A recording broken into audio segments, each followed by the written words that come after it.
Young Li Mu was originally a minor baron, but through a mysterious rebirth, he gained the power to change the world. As he opened his eyes, he found himself transported back to the moment before the launch of the world's first next-generation virtual reality game, Chronicle of Creation. This game, which once reshaped the global landscape, was about to revolutionize reality once more. Li Mu took a deep breath, unable to contain his excitement. He never imagined that such a fantastical event would happen to him. Chronicle of Creation, an epic strategy game centered around resources, troops, and heroes, was not only the first game to incorporate virtual reality technology but also achieved perfect integration with reality a year after its launch. The established order crumbled. Money, power, and noble families became meaningless. Only the resources, troops, and heroes obtained in the game mattered. Li Mu reminded himself that this rare opportunity for rebirth could not be squandered. Eagerly, he began to create a character, only to be shocked to find that he already had one. Opening his personal attribute panel, Li Mu's eyes widened. It was his character from his previous life. Moreover, his rank and hero were still intact. This meant Li Mu already possessed two of the most crucial advantages: territory and a hero. Although his rank was not high and he only had one hero, this was enough to put him at least a year and a half ahead of ordinary players. As Li Mu was immersed in his delight, the system announcement echoed. Chronicle of Creation is officially live. Enjoy the game. A gentle white light flashed, and with a twist of time and space, Li Mu's figure appeared in the novice village. He whispered to himself, "I'm back." Brimming with determination, he prepared to embark on a new journey. The system's voice chimed again. The Novice Welfare Hero Egg and Beginner Resource Pack have been distributed. Please collect them at your convenience. Here comes the first opportunity. Change starts here. Li Mu's eyes gleamed with a hint of excitement as he pondered silently. He held tightly in his hand a hero egg, a rare item that could randomly hatch a hero. The race and rank were entirely random, and the outcome was left to chance. Li Mu understood well that the more precious the item, the lower the probability of its appearance. He recalled tales from his previous life. A lucky individual once hatched a 7th rank druid from a hero egg. With this formidable hero, they soared to success, becoming the first player in the entire server to gain noble status and territory. That player eventually grew to be the renowned Emerald Queen, commanding hundreds of thousands of players and an army of countless heroes and units, even facing deities hidden. However, Li Mu did not choose to hatch the hero egg immediately. He turned and walked toward the southeast corner of the Novice Square, approaching an NPC named Pang Da. "Hey, buddy, I've got something good. Want to take a look?" Li Mu said straightforwardly. He decided to sell the hero egg because he had a better option, a unique chance to obtain a 13th rank crown hero, a one-time opportunity available to the entire server on a first-come, first-served basis. "Of course, I want it, my friend." Pang Da responded instantly with a welcoming smile, a shrewd glint in his eyes. Li Mu knew that although hero eggs were generally non-tradable, Pang Da was an exception in obscure hidden setting. Li Mu took out the hero egg and quoted, "For the sake of our friendship, I'll sell it to you for a bargain, 200,000 gold coins. 200,000 gold coins? Pang Da exclaimed dramatically. "Oh, my goodness. Why don't you just rob me?" He gestured wildly, as if deeply wronged. Li Mu remained unfazed, observing coolly. He understood the game mechanics well, and wouldn't be deceived by such poor acting. 200,000, not a coin less. "Take it or leave it," he said, pretending to walk away, employing a tactic to provoke Pang Da. Wait, my friend. Let's discuss this." Pang Da, indeed anxious, reached out to stop Li Mu. After a round of bargaining, Pang Da finally agreed to the price of 200,000 gold coins. With the transaction completed, Li Mu looked at the 200,000 gold coins added to his inventory, a relaxed smile on his face. This sum was a fortune for a player just starting out, enough to give him a quick boost in the game. Just as Li Mu was about to leave the novice village, he recalled a rumor of uncertain truth. It was said that a crimson artifact was buried in the novice village. This rumor was hard to verify, as once you left the village, you couldn't return. But Li Mu had a bold idea. Could he turn the novice village into his territory? As a baron, Li Mu could establish two main castles. Even if he used up one spot here in the novice village, he still had another left, which was more than sufficient in the early game. Once the idea took root, it wouldn't leave his mind. Li Mu first opened the beginner's resource pack, obtaining some basic resources. Then, he accessed the main panel and found the construction option. The system indicated he met the conditions to build a human main castle, and Li Mu almost jumped for joy. It was actually possible to build a main castle in the novice village. As Li Mu confirmed the construction, the ground began to tremble, and countless stones swirled through the air. In the blink of an eye, a castle with a predominant gray-white color scheme rose from the ground, exuding a calm elegance and understated charm. Li Mu named this main castle City of Beginnings. The system promptly sent congratulations, acknowledging Li Mu as the first player in the world to establish a territory, rewarding him generously with prestige points, gold coins, and various resources. Even more astonishing, since he had unlocked the prestige leaderboard, the system awarded him an additional mid-high tier hero egg, capable of hatching a hero of 6th rank or higher. Wow, a mid to high tier hero egg? Li Mu couldn't help but blurt out, his eyes widening in disbelief. He had just sold a regular hero egg, and now he stumbled upon a mid to high tier one. This was an unexpected windfall. The rewards for unlocking the reputation leaderboard were astonishingly generous, and Li Mu felt a surge of joy. This mid to high tier hero egg was just what Li Mu needed to fill the gap of not having a hero by his side, providing a means of self-defense in dangerous situations. Li Mu understood well that in the first year of the game's release, death wasn't the end. Players could respawn at designated revival points. However, this required a significant amount of resources, and players would lose half of their levels, troops, and resources. Once the game world merged with reality, death would truly mean goodbye forever. Players with territories were an exception. They could resurrect through the Hall of Heroes unless the enemy destroyed the hall after invading their territory. Holding his breath, Li Mu began to hatch the precious hero egg. With a brilliant flash of light, a system notification chimed. Congratulations, player. You have obtained the hero Evelyn Julius Margaret Targaryen Thor. The lengthy name left Li Mu speechless. He exclaimed, could it be a higher race? In the Chronicles of Creation, a hero's strength could often be gauged by their name. Those with full names were usually mid to high tier heroes, while those with just a single name were typically lower tier. Li Mu recalled his past life when he had obtained a hero named Elena, who only had a first name and was a relatively weak tier 3 hero. But a hero like Evelyn, with such an elaborate name, was exceedingly rare and likely belonged to a powerful higher race. As Li Mu pondered, a youthful dragon roar interrupted his thoughts.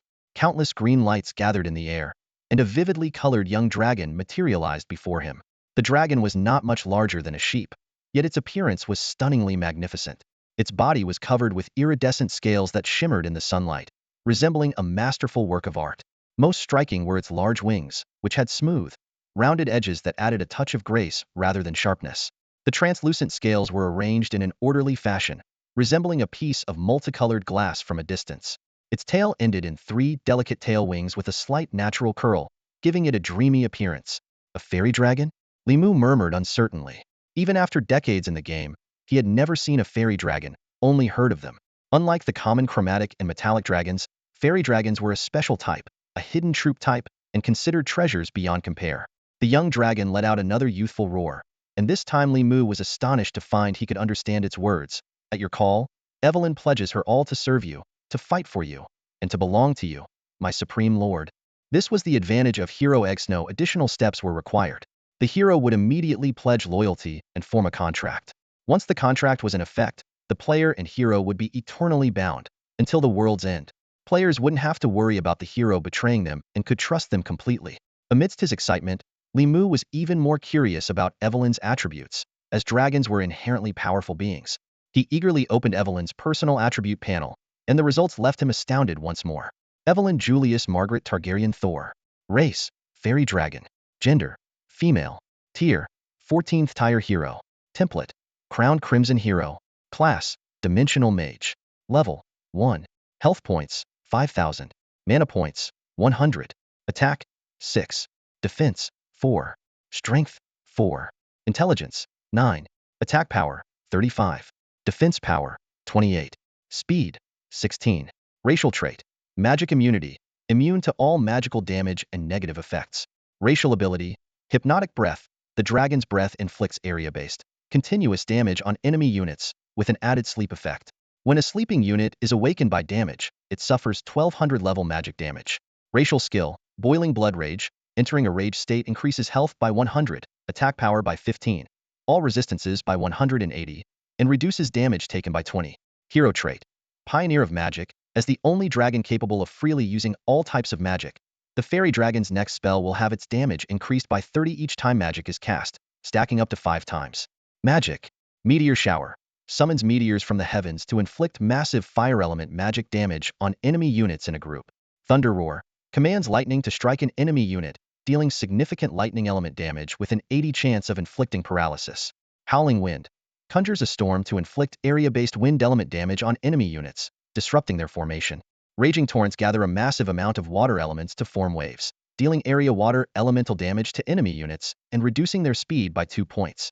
Li Mu stared intently at the attributes panel in front of him, his heart racing. In Evelyn's list of abilities, this skill was just the tip of the iceberg, yet it was enough to leave him utterly amazed. As his gaze moved downward, Li Mu saw more astonishing information. Innate skills, basic mastery in command, magic, combat, defense, and vitality. Each one shone with extraordinary brilliance, as if proclaiming the exceptional power of this dragon hero. Wow! Li Mu gasped, his eyes wide open. Although he already knew Evelyn was a dragon, and strength was to be expected, witnessing such magnificent attributes firsthand left him speechless. The power was overwhelming, almost terrifying. In the Chronicles of Creation, heroes are rare because their attributes far exceed those of players and are worlds apart from ordinary units. Li Mu thought to himself that in this game, the strongest were not the players but these highly sought-after heroes. Both at level 1, Li Mu's attributes seemed as feeble as a newborn compared to Evelyn. He understood clearly that no matter how many there were, they couldn't harm Evelyn in the slightest. What shocked him even more was Evelyn's rank, and template 14 to rank was almost the limit of what mortals could achieve, and the Scarlet Crown template signified unparalleled growth potential. Game settings flashed through Li Mu's mind. The highest rank was 15, beyond which lay the untouchable realm of the divine. He couldn't help but marvel at Evelyn's undeniable strength. The importance of templates also loomed large in Li Mu's mind. From White Common, Blue Advanced, Purple Rare, Orange Epic, to Scarlet Crowned, each leap represented a significant gap. He knew well that once leveled up, a Scarlet Crowned hero could easily crush opponents of other templates. Li Mu's thoughts continued to race. He considered the relationship between heroes and ordinary units, akin to that between an emperor and a general. Each hero could command a certain number of units, which benefited from the hero's attribute bonuses. He quickly calculated an example. A first-rank Centaur warrior with an attack power of 5 would become 6 under his command. If led by Evelyn, the attack power would soar to 12. This incredible boost once again highlighted the importance of heroes to Li Mu. However, the system's balance was also evident in prohibiting stacking. Ordinary units could only benefit from the bonuses of a player and one hero at a time, without stacking multiple heroes' attribute bonuses. Li Mu's focus returned to Evelyn's attribute panel. From racial talents, abilities, and skills to hero talents, magic, and innate skills, everything underscored the terrifying strength of this 14th rank crown dragon. She's so powerful, Li Mu whispered with a tremor in his voice, his heart surging with indescribable excitement. In his past life, he never dared to dream of having such a powerful hero. The feeling at this moment could best be described as like a dream. Just then, the system's notification sound interrupted Li Mu's thoughts. Congratulations on becoming the first player worldwide to contract with a dragon-type hero. You are rewarded with 1,000 prestige points, 1,000 gold coins, and the special item Golden Scale Armor. Would you like to announce this to the entire server? No. Li Mu abruptly snapped out of his joy and decisively rejected the system's prompt. He thought to himself that the longer he could keep his trump cards crown hero Evelyn and crown unit hidden, the more he could catch his enemies off guard. Li Mu opened his inventory and took out a special Itema Golden Armor Scale. It was a palm-sized scale that emitted a faint glow. He carefully examined the intricate and mysterious patterns on its surface, but couldn't determine the creature it originated from. The system's description indicated it was an ancient scale with a strong oceanic aura, though its exact origin was unknown. There are countless scaly creatures in the ocean, Li Mu muttered to himself. From Lodhir Naga to 14-tier Leviathan, which of them doesn't have scales? He decided to set aside this mystery for now, planning to delve deeper once he ventured into the ocean. After all, an item given as a reward was unlikely to be useless. Once prepared, Li Mu smiled at Evelyn and said, "Let's go. A new journey begins." Evelyn affectionately nuzzled his shoulder and followed him. Although Li Mu had established a main fortress in the novice village, it was merely a strategic move for future returns. The resource-poor novice village was clearly unsuitable for long-term development, making departure inevitable. Li Mu selected the teleport coordinates, Kingdom of Kalga, Morris Forest. A flash of white light, and the two vanished from the novice village. A gentle breeze rustled around him as Li Mu found himself in a deep forest. Morris Forest was located at the northernmost part of the Kingdom of Kalga, with a cooler climate and perpetual mist. He opened the world map to pinpoint the novice village's location. However, the green dot representing the starting city drifted across the map, refusing to settle. Frowning in thought, he decided to set aside this issue and focus on the immediate task of development. Reaching a clearing in the forest, Li Mu nodded in satisfaction, ready to construct a second main fortress. He chose Morris Forest for 3 reasons. He was intimately familiar with its environment and resource distribution. The forest's core held a 13-tier Crimson Crown hero, which was why he sold the system-gifted Hero Egg, and the remote location meant less competition, facilitating rapid growth. Once the system confirmed the building conditions, Li Mu unhesitatingly opted to build. A gentle breeze swept through, carrying the rich scent of the forest. Green wind swirled over the clearing, as if a deft hand was manipulating wood and stone. Soon, a castle with a soft green hue stood tall, surrounded by small structures, resembling a utopian village. Whispering Wind Territory, Li Mu named the new main fortress, with a hint of nostalgia. The Whispering Wind was a unique natural phenomenon in Morris Forest that had left him in awe countless times. The name was a tribute to the past and a hope for the future. With two main fortresses established, Li Mu finally had a place to settle, though the system's rewarded resources were now depleted. He clicked his tongue in regret, unable to construct the Hall of Heroes for the time being. Just then, the system issued a warning. A group of intruders was encroaching on his territory. Red dots lit up on Li Mu's map, all within his domain. Evelyn, let's go. Li Mu shouted urgently. The newly built territory and its structures were invaluable, and he couldn't allow them to be destroyed. Upon reaching a small hill, Li Mu discovered the intruders, a group of first-level centaur warriors, numbering around 100. He frowned in thought. The sheer number was indeed intimidating. Although Yai Wenlin was a crown-ranked hero, she was only at level 1, and the idea of her facing so many opponents alone was unsettling. As Li Mu hesitated, Yai Wenlin sensed his concern. In a youthful yet confident voice, she assured him, Master Kanghan, there's no need to worry. They're merely ants. Before he could respond, Yai Wenlin had already taken to the skies, her brilliant tail ribbon fluttering behind her. Suddenly, a thunderous roar shattered the heavens. Roar! From Yai Wenlin's petite form erupted an astonishing aura, a ferocious and overwhelming presence that soared skyward like a tornado. At that moment, Li Mu truly understood. Dragons should never be underestimated. Yai Wenlin's unexpected appearance threw the centaur warriors into a state of panic. They trembled as they gazed at the dragon-shaped figure in the sky, their hooves nervously scraping the ground, while fear rippled through their ranks. However, Yai Wenlin paid no heed to the reactions of these ants. She opened her small mouth, unleashing a multicolored dragon breath from above. The breath was as beautiful as a rainbow, light and ethereal, seemingly harmless. Yet its effect was terrifying. The centaur warriors touched by the dragon breath melted instantly, without even time for a scream. Death lay hidden beneath this lethal beauty, silently claiming lives. With incredible speed, Yai Wenlin annihilated all the centaur warriors in less than a minute. The battlefield fell into an eerie silence, broken only by the sound of the breeze. System notifications sounded in quick succession. Yai Wenlin has killed a centaur warrior, gaining 10 experience points. Your hero Yai Wenlin has killed a centaur warrior, earning you 10 experience points. After a series of notifications, Li Mu's level increased to 2. Meanwhile, Yai Wenlin remained at level 1, as a 14th tier crown-ranked hero required far more experience to level up than Li Mu did. Hiss! Li Mu drew a sharp breath, astonished by Yai Wenlin's performance. She exhibited the dominance expected of a dragon, yet possessed a mysterious ability that even multicolored dragons lacked. Dragons are typically associated with massive size and formidable strength, but within Yai Wenlin's small frame lay a power capable of shaking the heavens and earth, a contrast that was truly awe-inspiring. With the battle over, Yai Wenlin landed on the ground, still eager for more, and inquired, Master Kanghan, 500 meters to the south lies a centaur nest. Shall we eliminate it? Her words conveyed the inherent combative nature of dragons. Li Mu nodded resolutely, his eyes gleaming with determination. Of course, we must clear the wild nests around the territory and eliminate any potential threats, he explained succinctly. These nests generate units and aren't controlled by any faction. They're randomly refreshed by the system. By defeating the guarding units, we can capture the nest and recruit new units. Evelyn, hearing this, excitedly took flight towards the centaur nest, her dragon eyes gleaming with a bloodthirsty light. Li Mu quickly followed, having already concluded that first-tier centaurs would struggle to harm the 14th-tier Evelyn. With such a vast gap in rank, the centaur's morale would surely crumble. As expected, Evelyn rampaged through the centaurs like a tiger among sheep. The 300 centaur warriors were no match for her. Each breath of her dragon's fire claimed dozens of lives. In just 5 minutes, all the centaurs were vanquished, and Evelyn successfully leveled up to Tier 2. A system prompt appeared. Centaur stables discovered. Do you wish to occupy? Occupy. Li Mu responded decisively. The system then reminded him, since this structure is outside your territory, it will revert to neutral after one recruitment cycle. Li Mu was well aware of this. As an experienced player, he knew that occupied wild nests were not permanent but had a time limit one recruitment cycle. For example, the recruitment cycle for the centaur stables is 7 days.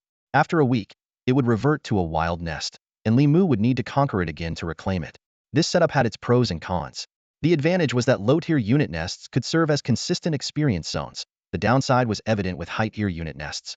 Li Mu couldn't help but imagine the frustration of conquering a level 14 black dragon nest, only to recruit a single dragon before it reverted to neutral. On infuriating prospect, considering the guarding units were usually more than 10 times the recruitable units. The only solution was to have a territory. Within a territory, one could construct occupied wild nests, minimizing the impact of them reverting to neutral. The system prompted again. New recruitment cycle. Recruit Centaur warriors now? Recruit, Li Mu replied. Congratulations, 40 Centaur warriors have joined your ranks. The 40 Centaur warriors lined up, awaiting Li Mu's orders. Without hesitation, Li Mu assigned them under Evelyn's command to boost their combat strength. Centering on the territory, gather surrounding wood and minerals, and report any rare resource points to me immediately, Li Mu ordered. Yes, Master Zhang Han. The Centaur warriors responded, their hoofbeats fading into the distance. Li Mu calculated that gathering enough resources to build the Hall of Heroes would take about 4 hours. In the meantime, he decided to explore deeper into the Moris forest. Evelyn, do you know any levitation or floating spells? Li Mu inquired, hopeful of the fairy dragon's magical prowess. Evelyn nodded and cast a spell, causing Li Mu's body to rise gently into the air. This works, Li Mu said with satisfaction, though he longed to ride a dragon. Evelyn was not yet large enough to carry him, but becoming a dragon rider was a dream. Li Mu was willing to wait for as Evelyn grew. With Evelyn's assistance, Li Mu shot into the depths of the Moris forest like an arrow. 2 hours later, he landed, dizzy from the exhilarating flight, which was more thrilling than any roller coaster. Fortunately, his strong nerves kept him from being sick on the spot. After a brief rest, Li Mu, accompanied by Evelyn, approached a secluded cabin hidden in the deep forest. This lonely cabin was his destination, as he had read a detailed forum post about obtaining a Tier 13 hero. Li Mu knocked on the door. Thump, thump, thump. The door creaked open, revealing an old man with a weary face. What brings a young adventurer like you here? The old man asked. I'm here for the Spider Queen, Li Mu stated directly, causing the old man to stagger, nearly falling. The old man scrutinized Li Mu deeply before stepping aside. Come in. Inside, a small stove crackled, dispelling the solitude. The old man spoke again. How do you know about the Spider Queen? She should have been forgotten. Li Mu didn't answer directly but instead said, I saw many tombstones on my way here. There should only be you left, right? Do you wish to be buried here too, in this desolate place, with no one to remember your deeds? Is it worth it? The old man remained silent, his gaze fixed on the flickering flames as he drifted into his memories. Observing this, Li Mu asked directly, what exactly do you want? After a moment, the old man shifted his eyes from the fire to Li Mu and replied in a deep voice, nothing much. I just want the Spider Queen, that's all. No way. The old man instantly rejected the idea, his stance firm and unwavering. Li Mu wasn't surprised by this response and continued to persuade. You're old. Who will protect her after you're gone? Once, she was so innocent and carefree, yet fate has been so unpredictable. Isn't that right? You. The old man suddenly stood up, staring at Li Mu in shock, his whole body trembling violently. What else do you know? Who are you? Li Mu smiled slightly, answering calmly, I know everything, including Lilith's identity, her experiences, the true reason for the fall of the Terra Kingdom, and you, the descendant of the Guardians, Karoo. With Li Mu's words, a history buried for centuries was unveiled, a past unknown to the world. Karoo sank back into his seat, his face full of dejection, his voice tinged with bitterness. Generations of guardianship must not end with me, especially since Her Highness is too dangerous. She must remain sealed here. Precisely because of that, you need to make a decision. You're old. Li Mu's words hit the mark with precision. He continued, I'll give you 200,000 gold coins to leave this secluded place and return to the human world to enjoy your twilight years. Moreover, I promise to treat Lilith well and ensure she suffers no grievances. Karoo was visibly shaken, his eyes flickering as clarity returned to his murky gaze. How can you prove your capability? I cannot entrust Her Highness to someone incompetent. Hearing this, Li Mu laughed, knowing he had almost succeeded. He turned towards the door and called out softly, Evelyn. Instantaneously, a commanding and proud dragon roar echoed through the mountains, like an emperor gazing down upon the world, majestic and unassailable. The sudden roar startled Karoo, who looked at Li Mu in astonishment, his lips trembling. Is that a dragon's roar? Indeed, and the owner of that voice is a fairy dragon. My champion, Evelyn, Li Mu answered calmly. My God, a fairy dragon? Karoo's legs gave way, and he collapsed beside the fire, muttering to himself, the legendary fairy dragon. It's unbelievable. Li Mu knew the time was ripe, so he asked Karoo one final time. So, tell me your decision, Karoo. Karoo sighed deeply and slowly got up. As he moved, His eyes scanned every corner of the modest wooden hut, taking in the marks of time on the old wooden planks. He had to admit that the times had changed, and he had grown old, unable to uphold the will of his ancestors any longer. Yes, I'm old. Whether it's Her Highness or the glory of history, it's time for them to turn to dust. With that, he walked to a corner of the hut, rummaged through some clutter, and handed Li Mu a wooden box. This is the key to breaking the seal. Since you're prepared, you don't need me to show you the seal's location. I'm old. My legs aren't what they used to be. Of course. Li Mu accepted the wooden box with a smile, placing the 200,000 gold coins beside the fire, sealing their agreement. As he turned to leave, Karu's voice called out from behind, "Brave one. I implore you to treat Her Highness kindly. She shouldn't suffer such a tragic fate." With Karu's plea in mind, Li Mu pushed open the door and left. He knew Lilith was once a princess, a royal of the Terra Kingdom, destined for endless wealth and prosperity.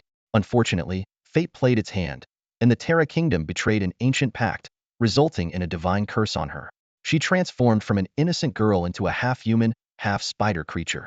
Consumed by a thirst for blood, her instincts drove her to kill any living being she encountered.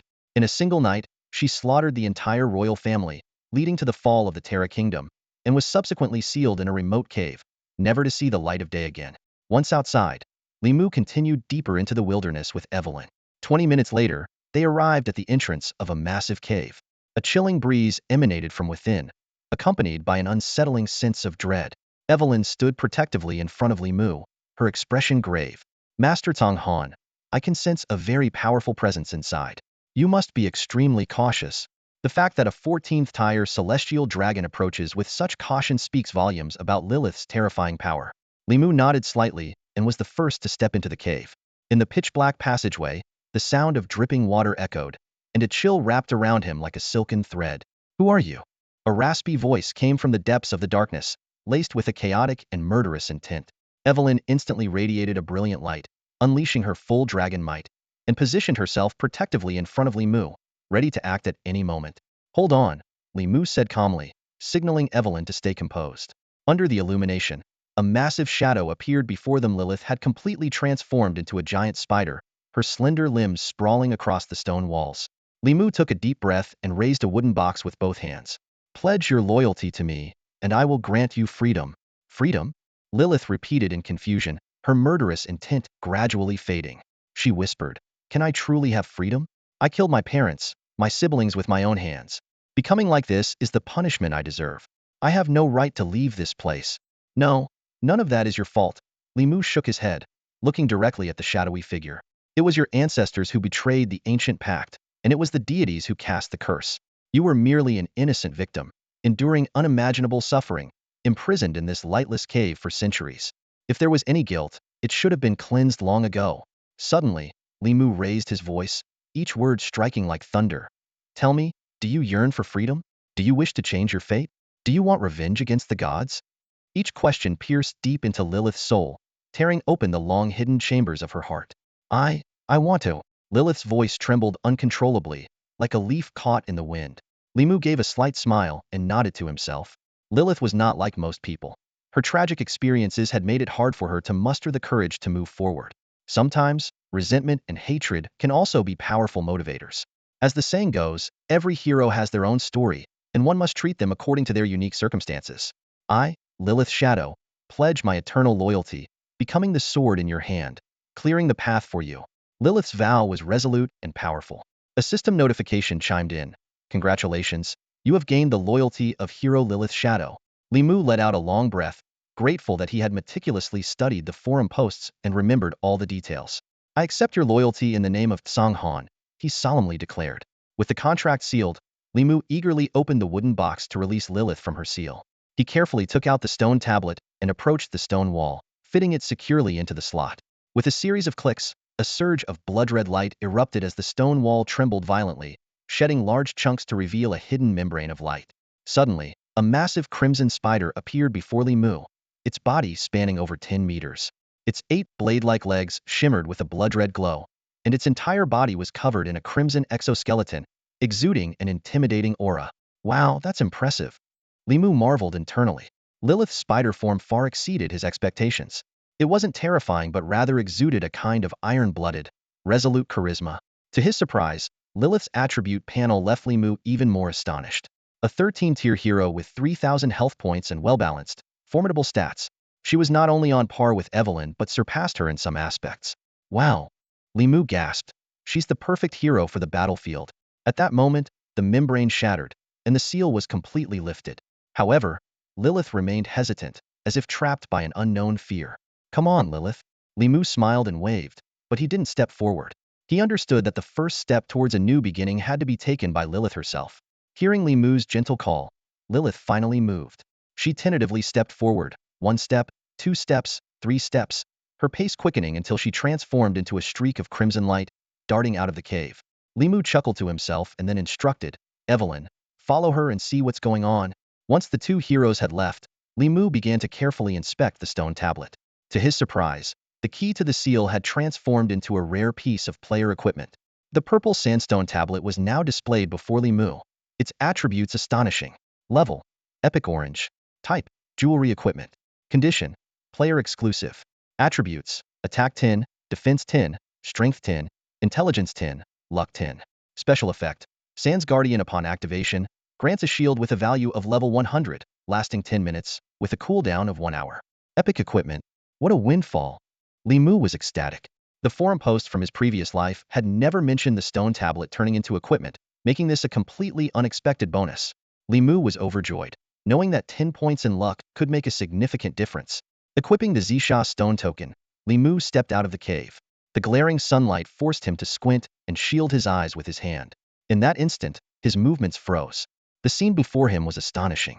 A beautiful, ethereal young woman stood there, silent tears streaming down her cheeks.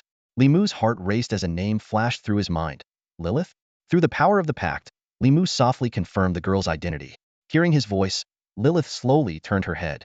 Her face bore a bittersweet yet hopeful smile, a look that made Li Mu's heart skip a beat. At that moment, the image of Elena appeared in his mind. He recalled her expression during their final battle, as she perished amidst the flames. The expressions of both women were so similar, filled with heartbreaking sadness and resilience. Lilith spoke gently, her voice full of reverence. Lord Kanghan, thank you for your blessing. It is you who have brought me back to the light, who have dispelled despair and redeemed me. With that, she gracefully curtsied. Before Li Mu could respond, Evelyn interjected haughtily, Of course. Lord Kanghan is our leader, and earning his favor is your greatest honor. As a fairy dragon, her arrogance was not surprising. Li Mu shook his head inwardly. Whether it was chromatic dragons, metallic dragons, or other special types, pride seemed ingrained in their nature. What amused him was that Lilith nodded seriously, taking Evelyn's words to heart. Putting aside these trivial matters, Li Mu was more concerned about Lilith's transformation. Lilith, can you switch between your forms at will? He asked curiously. Yais. Lilith stammered, caught off guard. Clearly, she was still not entirely comfortable with social interaction. Considering she had been sealed away alone for centuries, her sanity was already commendable. Could you show me your spider form? Li Mu suggested. Lilith hesitated for a moment, then nodded. Her entire body was suddenly enveloped in a red glow, like ribbons swirling around her. In the next moment, a massive crimson spider appeared before Li Mu, exuding an ancient and mysterious aura. The stark contrast left a deep impression on Li Mu. He examined Lilith's spider form closely. Her sharp mandibles gleamed with a cold light, her 8 eyes shone like fiery rubies set in her forehead, and her long legs were edged with sharp bone layers. The overall impression was that of a precise killing machine. Strangely, Li Mu felt no fear or disgust. Instead, he found this form to possess a unique beauty. Lord Kanghan, do I look strange? Lilith asked cautiously, her 8 legs shifting nervously. Not strange at all. I just wanted a closer look at you, Li Mu reassured her. Hearing this, Lilith seemed relieved and quickly reverted to her human form, her cheeks flushed with a hint of shyness. Lord Kanghan, I want to know if the kingdom of Terra still exists? Lilith suddenly inquired, catching Li Mu off guard. He sighed softly and said, I'll explain everything to you in detail, but for now, let's head back. It's been half a day since we set out, and the resources for building the Hall of Heroes should be gathered by now. Yes, I understand, Lilith replied obediently. 2 hours later, Li Mu and his group returned to the Windward territory.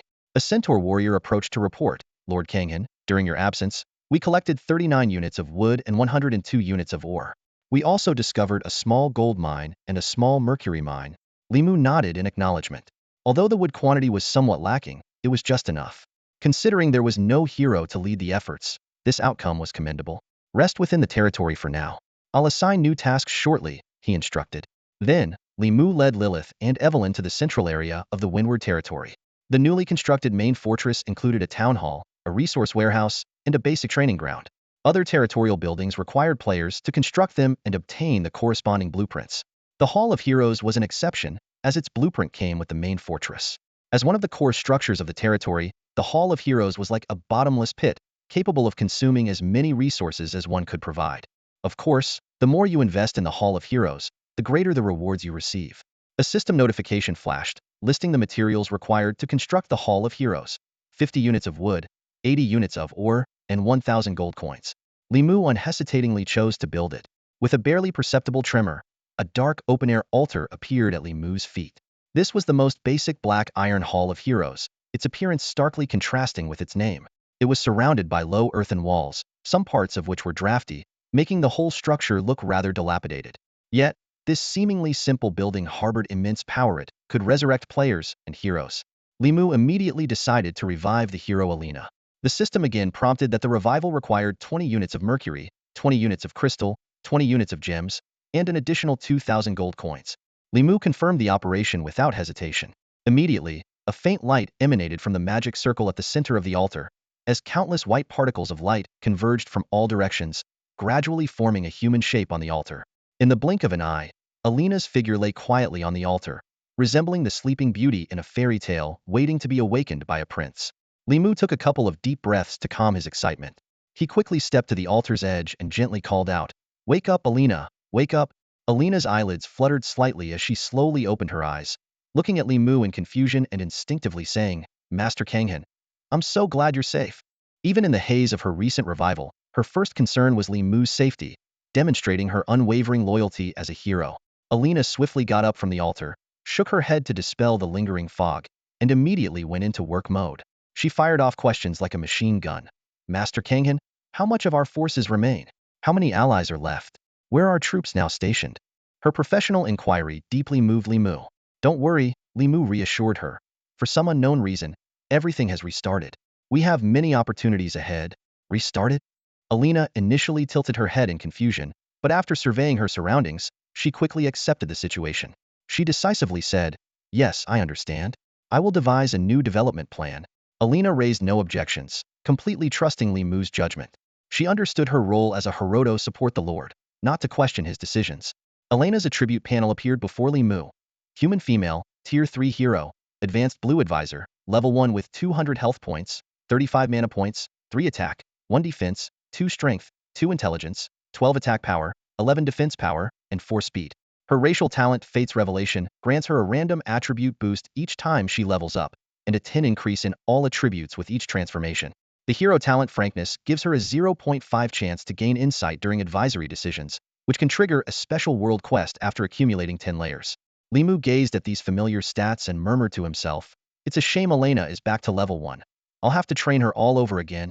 Although he had anticipated this, seeing the hero's level drop still left him a bit disheartened. Players and heroes both have a level cap of 100, but heroes have a chance to undergo a transformation every 20 levels, significantly boosting their attributes and skills, possibly even advancing their tier. In contrast, players can only enhance their 4-dimensional attributes through randomly allocated points, making their growth potential seem less promising than that of heroes. However, nothing is absolute. Once players reach level 90, leveling up requires not only a massive amount of experience, but also the completion of trials. Players who succeed in these trials experience a qualitative leap, akin to a carp leaping over the dragon gate. At max level, it's hard to say who would win in a showdown between a hero and a player. Li Mu refocused his attention on Alina. As a civil affairs hero, she was indeed weak in battle. But now, with 2 powerful combat heroes and 2 territories, Li Mu could finally make the most of each hero's strengths. Alina quickly took over the internal affairs of the Mufeng territory and advised Li Mu, "Lord Li Mu, please expand as soon as possible, especially by capturing resource points. This is crucial." "Yes, I understand." As soon as Li Mu responded, the system notified him that Frankness had been triggered, accumulating 1 layer of insight. This surprised Li Mu, as in his previous life, it took hundreds of Alina's suggestions to accumulate 6 layers, and now it happened in one go. He felt fortunate for spending 200,000 gold coins on the Zisha stone tablet, finding it well worth the investment. Evelyn, seeing this, immediately volunteered, "Lord Kanghan, let me handle the resource points." She was eager for battle, and yearned to grow stronger. Li Mu didn't agree right away, but decided to level up and expand his forces first. He instructed, Evelyn, scout from above to see what wild nests are nearby, and we'll sweep through them one by one. Evelyn nodded enthusiastically and soon returned with the intelligence. There are 5 wild nests nearby, 3 stables, 1 red rock cave, and 1 treehouse. Great job, Li Mu praised, knowing that recognition is an effective way to motivate heroes. With a wave of his hand, he led Evelyn, Lilith, and 40 centaur warriors to embark on their sweeping journey. Elena watched them depart and softly wished, "May fortune favor you in battle, my lord." To improve efficiency, Li Mu decided to split his forces. He turned to Evelyn and instructed, "You go alone to attack a centaur stable. If you encounter danger, contact me immediately and act recklessly." Despite his confidence in Evelyn's abilities, Li Mu couldn't help but add a word of caution. He understood that even heroes are flesh and blood, and the pain of death is equally unbearable for them. Frequent deaths could make heroes fear battle, leading to mental collapse and eventual uselessness. Li Mu secretly hoped his heroes would never have to experience death. A more practical concern was the cost of resurrection, which required a significant amount of resources. For a high-level hero like Evelyn, the price of a single resurrection could make Li Mu feel faint. "Rest assured, Master Zhang Han, I won't take unnecessary risks," Evelyn replied before joyfully spreading her wings and flying away. Li Mu shifted his focus to the Red Rock Cavern 500 meters ahead. Outside the cavern, a dozen cave dwarfs were on patrol. These first-tier units were as strong as centaur warriors, but most of them were hidden underground, making it difficult to estimate their numbers. Li Mu decided to launch a direct charge.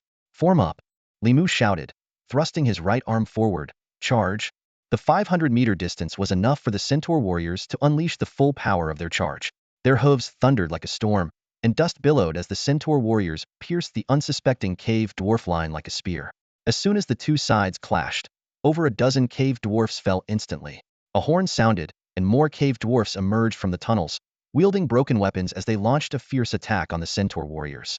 Without the advantage of a charge, the centaur warriors' combat effectiveness plummeted, and they quickly found themselves outnumbered. "Lilith, it's your turn," Li Mu said, patting Lilith on the shoulder. She nodded hastily, and in an instant, transformed into a massive crimson spider, exuding a menacing aura. Lilith let out a shrill cry and rushed into the battlefield. She leaped into the air, plummeting from dozens of meters high like a heavy bomb. Amidst the dust, a cold light shone, and a crimson glow blossomed. Lilith became a reaper, her long legs sweeping through the ranks, felling 7 or 8 cave dwarfs at once. Though her 8 eyes weren't sensitive to color, they provided a wide field of view, allowing her to easily handle attacks from all directions. In less than 10 minutes, the battle was over. The ground was littered with remains and sticky blood. Lilith had slain nearly 300 cave dwarfs, an impressive feat. A system prompt appeared. "Red Rock Cavern discovered. Would you like to occupy it?" "Yes," Li Mu confirmed. A flash of white light swept the battlefield clean, and all the corpses were refreshed by the system. Until the game fully merged with reality, battle remnants would be automatically cleared. Players didn't need to clean up the battlefield, but they couldn't loot the bodies unless they had a hero proficient in gathering. A year from now, when the game fully merges with reality, the system will undergo a major overhaul. Many features will disappear, but new ones will be added. At that time, bodies will no longer refresh automatically, and players will need to clean up the battlefield themselves, while also guarding against necromancy practicing players who could exploit the corpses to raise armies. A new week has begun. "Would you like to recruit cave dwarfs immediately?" the system asked. "Recruit," Li Mu confirmed. A gentle breeze blew, and 30 cave dwarfs emerged from the tunnels, lining up before Li Mu, awaiting orders. Satisfied, Li Mu nodded. Cave dwarfs were a special unit, capable of both combat and support. Their combat power rivaled centaur warriors, their mining skills were top-notch, and there was a slight chance they could increase resource point production. They were an essential unit for any player. Having secured the cave dwarfs, Li Mu turned his attention to the remaining 2 centaur stables. The system prompt appeared again. "Your hero Evelyn Julius Margaret Targaryen Soul has successfully occupied a centaur stable. Would you like to grant her the authority to recruit units?" Li Mu agreed without hesitation. Heroes could also recruit units from lairs, provided they had player authorization. "Wow, she's fast," Li Mu thought to himself, impressed. The strength of a 14th tier hero was evident once again. Even at just level 2, Evelyn could easily decimate hundreds of centaur warriors. Li Mu suddenly noticed something unusual about Lilith. As soon as the battle ended, she reverted to her human form, keeping her head down, avoiding eye contact. "Lilith, what's wrong?" Li Mu asked, concerned. "Huh?" Lilith was startled, stepping back in alarm. "Nothing, don't worry about it." Unconvinced, Li Mu commanded, Lift your head and let me see. Hesitant, Lilith didn't move. So Li Mu repeated himself, lift your head. There's no need to bow. Here, you can hold your head high with confidence, without worrying about anything. I understand, Lilith said slowly, raising her head to reveal eyes as red as blood. Her originally blue eyes were now crimson, with the predatory instinct of a spider flickering in their centers. Li Mu approached Lilith, gently touching her eyes and hair, and said with deep affection, I think they're beautiful. Such beauty shouldn't be hidden. Lilith stared at Li Mu in astonishment, her eyes shimmering with an unbelievable light. Her blood-red eyes had always been a source of fear and slaughter. Never before had anyone looked at them with admiration and praise. Li Mu's words were like a warm current, touching her heart. Lilith, remember, power itself is neither good nor evil. It all depends on how you use it. Just follow your heart, and that will be enough. Li Mu paid little heed to the naive concept of good and evil, fully aware that the boundary between them is often blurred. He had witnessed gods with blood-stained hands and demons in hell who were innocent and pure. This wasn't mere hearsay, it was based on his own experiences from a past life. Lowering her head, Lilith whispered softly, Lord Song-Han, I don't understand. She couldn't grasp the deeper meaning of Li Mu's words, appearing somewhat disheartened. Li Mu smiled reassuringly, don't worry, you'll understand in time. He knew that Lilith was just a teenager, and being sealed for centuries had only brought her suffering, not the wisdom of experience. Lilith nodded thoughtfully, her demeanor gradually relaxing, no longer hiding her true self. Half an hour later, Li Mu successfully captured 2 more stables and regrouped with Yaiwenlin. This operation significantly boosted his forces to 160, including 30 cave dwarves and 130 centaur warriors. Li Mu's level increased to 4, Lilith reached level 2, and Yaiwenlin was already at level 3. Yaiwenlin's transformation was particularly remarkable. Initially resembling a sheep, she had grown larger than a bull. Her scales became smoother and more vibrant, and her growth seemed accelerated, as if months had passed in mere moments. Each flap of her wings produced a distinct sound of rushing air, showcasing the astonishing growth potential of a dragon, a top-tier species. Led by Yaiwenlin, Li Mu arrived at the treehouse on the forest's edge, the nest of the Tier 3 unit, the Wood Elves, and the final target of this mission. The Wood Elves resembled those in most films, with pointed ears and handsome features, skilled in archery and nature magic. As one of the few ranged units among low-tier troops, they held significant tactical value. Li Mu decisively ordered, Yaiwenlin, Lilith, attack. He knew that against the Wood Elves, the Centaur warriors and cave dwarves would be ineffective. So he opted to deploy his strongest forces to overpower the enemy with sheer might. Yaiwenlin responded with a high-pitched dragon roar and charged forward. The overwhelming dragon's presence enveloped the entire area. The Wood Elves barely managed to sound the alarm before Lilith's lightning-fast assault cut them down. Under the dual pressure of the dragon's might and murderous intent, the Wood Elves fell into chaos, reacting on instinct alone. A barrage of arrows rained down from the treetops, but failed to inflict any real damage on Yaiwenlin and Lilith. Yaiwenlin, with her resilient scales, charged into the canopy, her teeth and claws easily claiming the lives of the Wood Elves. Lilith's attacks were even more brutal, slicing through the giant trees and stripping the elves of their sanctuary. Her long legs were like precision-guided weapons, piercing multiple elves with each strike, leaving no survivors. Li Mu watched the massacre with a calm demeanor. He understood that slaughter was an eternal theme in the chronicles of creation. If one couldn't accept it, they should leave early. The future would only bring fiercer competition and more brutal killings, with mountains of corpses and seas of blood being commonplace. Under the fierce assault of Yaiwenlin and Lilith, the Wood Elves were wiped out in less than 10 minutes. A system prompt appeared, asking if Li Mu wished to occupy the treehouse and recruit immediately. He agreed without hesitation. The system prompted again. Congratulations, 15 Wood Elves have joined your ranks. Your formidable reputation has spread to the Elven realm, and an Elven hero wishes to join you. Do you accept? The unexpected surprise caught Li Mu off guard for a moment before he gladly accepted. The treetops rustled as the door of the wooden house swung open, and the Wood Elves emerged, leaping down from the giant trees to stand before Li Mu. Finally, a young girl clad in light green armor gracefully descended, maintaining eye contact with Li Mu throughout. Her emerald eyes sparkled with curiosity, her slender eyebrows twitching slightly. The girl bowed gracefully. I'm Helf Tenaris of the Elven tribe, at your service, my lord. Your will is the guiding light for my path. Her sidelong glances betrayed a playful curiosity towards Li Mu. Li Mu couldn't help but admire the beauty of the Elven race. Helf's golden hair shone like ripe wheat, her eyes were as clear as a crystal pool, her waist was elegantly slender, and her skin was luminous and fair, her appearance almost dreamlike. Li Mu laughed heartily. Welcome, Helf. I am known as Song-Han. Helf's arrival was entirely unexpected. In his previous life, He had recruited thousands of times without ever securing a hero. Helv looked curiously at Yaiwenlin and asked, Lord Songhan, is that a legendary fairy dragon by your side? Yaiwenlin answered immediately, yes, it is. Helv exclaimed, oh, by the sacred tree, Lord Songhan, having such a powerful hero is the greatest honor of my life to join your ranks. It is a hero's instinct to follow a powerful lord, a supreme honor indeed. Helv Tinalis was visibly overwhelmed with surprise and joy, her eyes shimmering with admiration. Limu carefully examined Helv's attribute panel, and each statistic left him in awe. Race, nature elf, gender, female, rank, tier 5 hero, template, elite purple, hero class, moonlit elven conjurer, level 5. Health points, 1350, mana, 15, attack, 6, defense, 2, strength, 2, intelligence, 3, attack power, 20, defense power, 5, speed, 6. Her racial talent, nature's gift, enhances her natural magic damage by 15.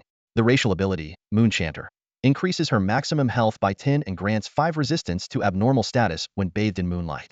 Her hero talent, Blessing Chant, can provide allied elf units with a temporary shield equal to 5 of their health, boosting morale and movement speed. Her spell, Piercing Magic Arrow Rain, can instantly unleash a barrage of magical arrows, causing area damage to enemies, with an additional 50 damage bonus against demons, undead, and similar races. Her innate skills include Basic Elemental Mastery, Basic Command Mastery, and Basic Life Mastery.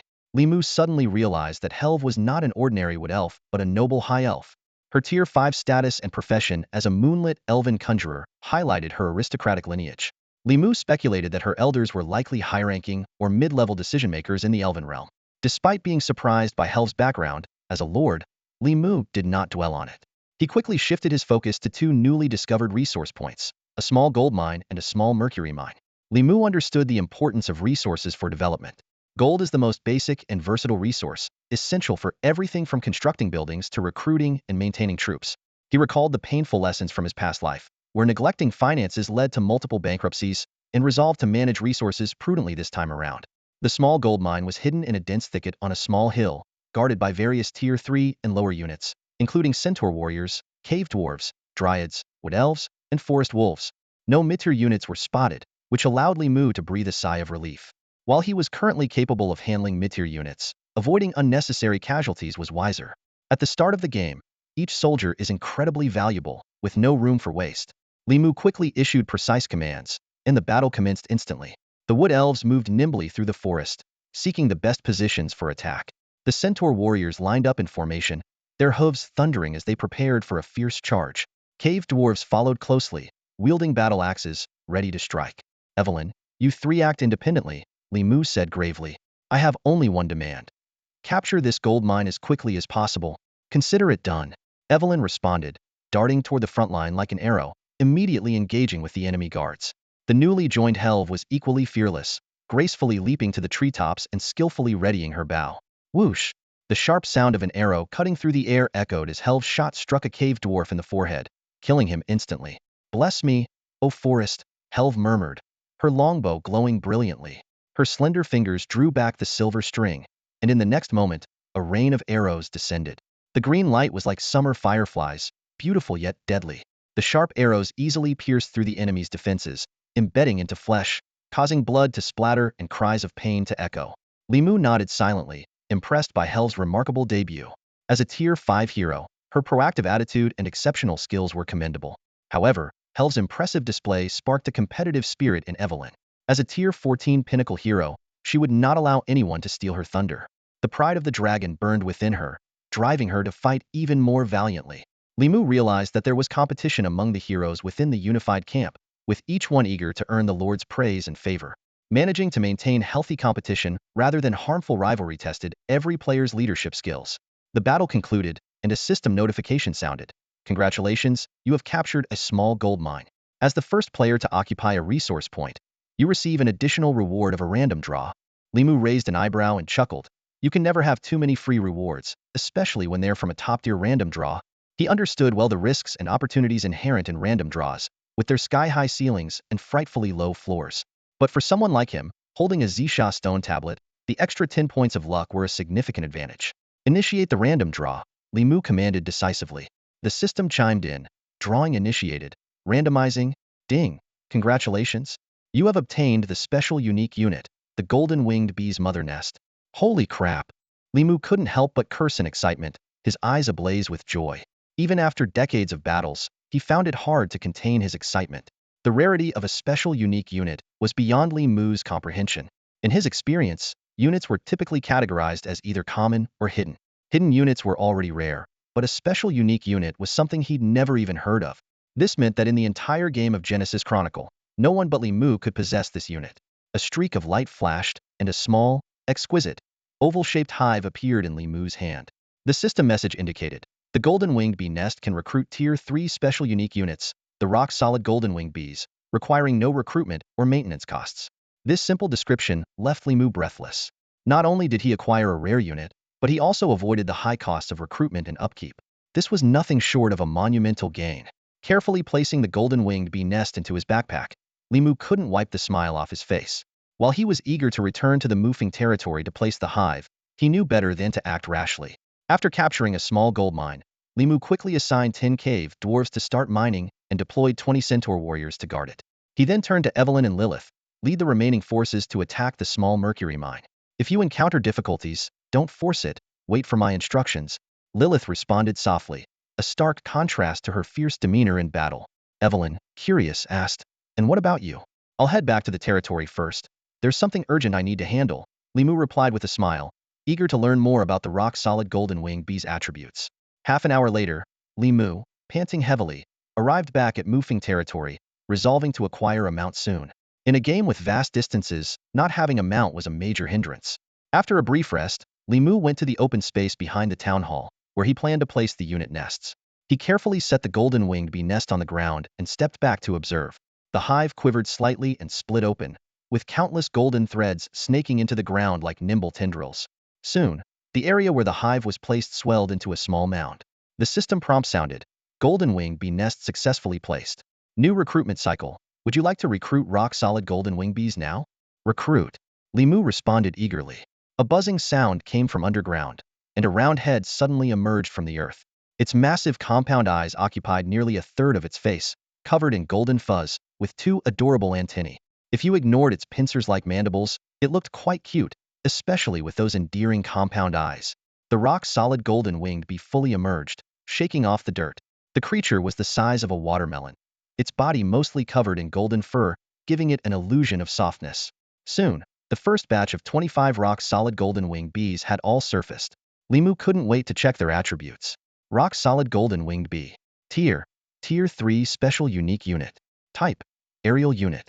Health: 500. Attack: 4. Defense: 2. Speed: 10. Racial talent: Honey of Many Brews uses various foods to brew sweet and enticing Lingyue honey, which grants 200 experience points and restores 100 health points when consumed. Racial ability: Information Disruption releases a colorless, odorless gas that disrupts enemy units' vision for 1 minute. Racial skill: Flowing Stone Poison Sting injects venom into an enemy unit with its abdominal sting, causing 200 points of fixed poison damage. Wow, it's an aerial unit! Li Mu exclaimed in disbelief, his eyes gleaming with amazement. He closely examined the rock goldwing bee before him. The attributes of this Tier 3 unit were astonishingly impressive. This isn't just Tier 3. Even calling it a mid-level Tier 6 unit would be an understatement. Li Mu muttered to himself, his eyes filled with wonder. He began to analyze the characteristics of the rock goldwing bee one by one. First and foremost, it wasn't merely an aerial combat unit. It was a true air superiority unit, possessing the ability to control the skies. This alone placed it far above ordinary aerial troops. However, what truly shocked Li Mu was the rock goldwing bee's 100 nectar to honey skill. His eyes widened, and a smile crept onto his face. This is definitely a divine skill. Li Mu started calculating the effects of the Lingyue nectar. 200 experience points, equivalent to slaying 20 centaur warriors. Various possibilities flashed through his mind, making him realize that this could greatly shorten leveling time, freeing up more energy for his development and exploration. Even more exciting was the fact that Lingyue nectar seemed to have no tolerance limit. Li Mu recalled other experience-boosting potions, which were either expensive or quickly lost their effectiveness. Yet, Lingyue nectar had no usage restrictions, and its raw materials were readily available. Suddenly, an idea struck Li Mu, making him gasp. This is practically a perpetual motion machine. Low investment, high return, and the longer it goes, the more profitable it becomes. In his excitement, Li Mu reached out to embrace one of the rock goldwing bees. It felt soft and warm, unexpectedly heavy. To his surprise, he sensed the creature's emotionsa, joyful exuberance. Gently stroking the rock goldwing bee's antennae, Li Mu asked, "What's the daily production of lingua nectar?" The rock goldwing bee responded immediately, not only buzzing but also flapping its wings to communicate. It informed Li Mu that with ample food, each bee could produce 1 lingua nectar per day, with scarce food, 1 every 4 days. Li Mu nodded in satisfaction. Just as he was lost in thoughts of the future, Helve cleared her throat softly, a hint of shyness in her voice as she asked, "Lord Kanghan, may I touch it too?" Seeing the eager look in Helve's eyes, Li Mu smiled and handed her the rock goldwing bee he was holding. After the brief moment of joy, Li Mu began contemplating how to increase the number of rock goldwing bees. He reviewed the construction costs of the goldwing bee hive and assessed the current situation, realizing that the resources were insufficient to build a second hive. Li Mu fell silent for a moment, then acknowledged that he was being a bit hasty. Taking a deep breath, he adjusted his mindset. Chronicles of Genesis is a game measured in years, so why rush? Just then, a system notification sounded, informing Li Mu that his heroes, Evelyn and Lilith, had successfully captured a small mercury mine. As he was about to commend them, Elena approached. "Lord Kanghan." Elena handed him a scroll. "I've drafted a development plan based on our previous experiences. Please have a look." Li Mu took the scroll and began to read it carefully. As he delved deeper into the contents, his brow gradually furrowed. Beside him, Elena bit her lip nervously, awaiting Li Mu's feedback. Sighing softly, Li Mu reviewed Elena's plan. His brows furrowed as he looked at her with a hint of concern, momentarily at a loss for words. It wasn't that there was anything wrong with the plan. Rather, it was overly detailed and cautious. He understood that Elena's mindset, shaped by years of living in poverty, couldn't change overnight. Reflecting on his past life, Elena was his constant companion for decades. His forces were not only limited in number but mostly consisted of low-tier units, with only a few mid-tier ones. High-tier units? They were practically unattainable. But now, everything was different. Li Mu had 4 heroes under his command, 2 of whom were top-tier, and even possessed a unique and special unit. If Elena continued planning with her previous mindset, it would clearly be ineffective. Exhaling deeply and relaxing his brows, Li Mu looked at Elena with compassion and gently reassured her, "There's no rush. We have plenty of time. There's no need to be so urgent." Elena bit her lip, her gaze trembling slightly. She knew her lord was trying to comfort her. Gathering her courage, she said, "Lord Kanghan, I want to understand the reason. As your hero, it's my duty to be loyal to you. I don't want to be a burden." Li Mu smiled wryly and gently touched her forehead. "You're still as earnest as ever." "That's my duty," Elena replied, her expression unwavering.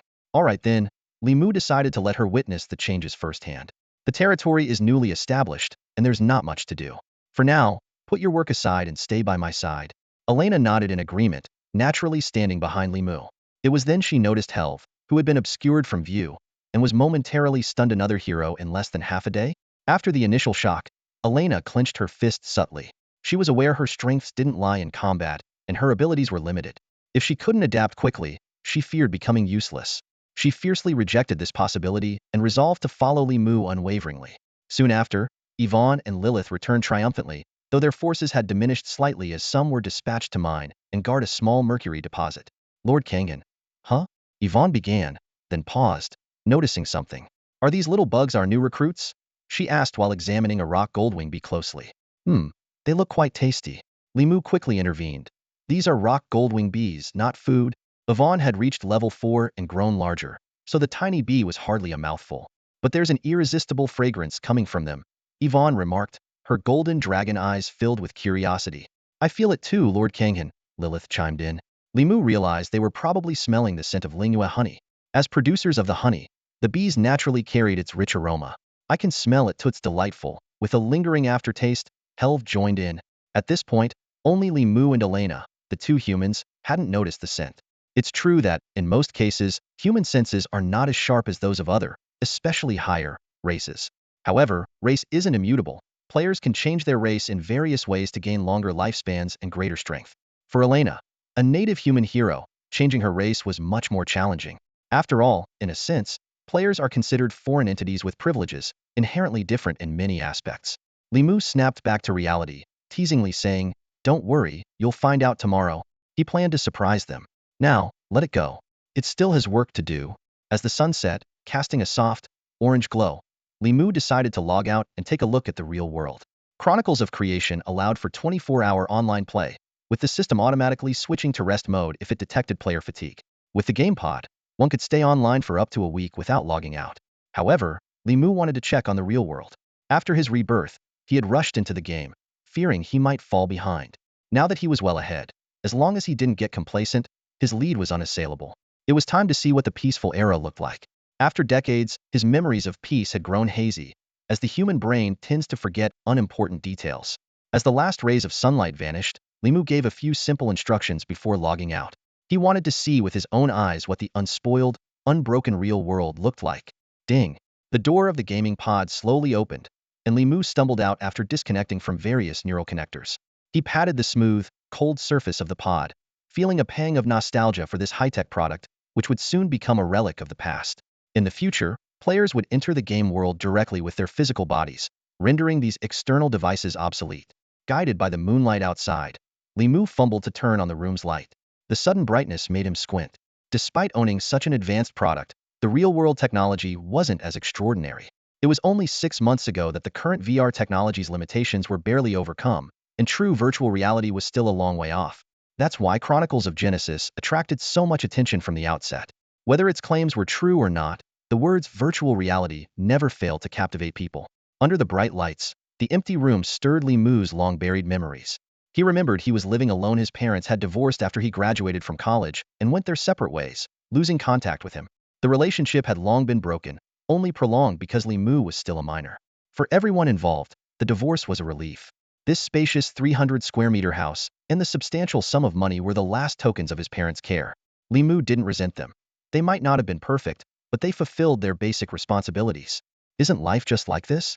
A blend of sweet and bitter experiences, creating a rich yet not always colorful life. Rather than complain, it's better to find contentment.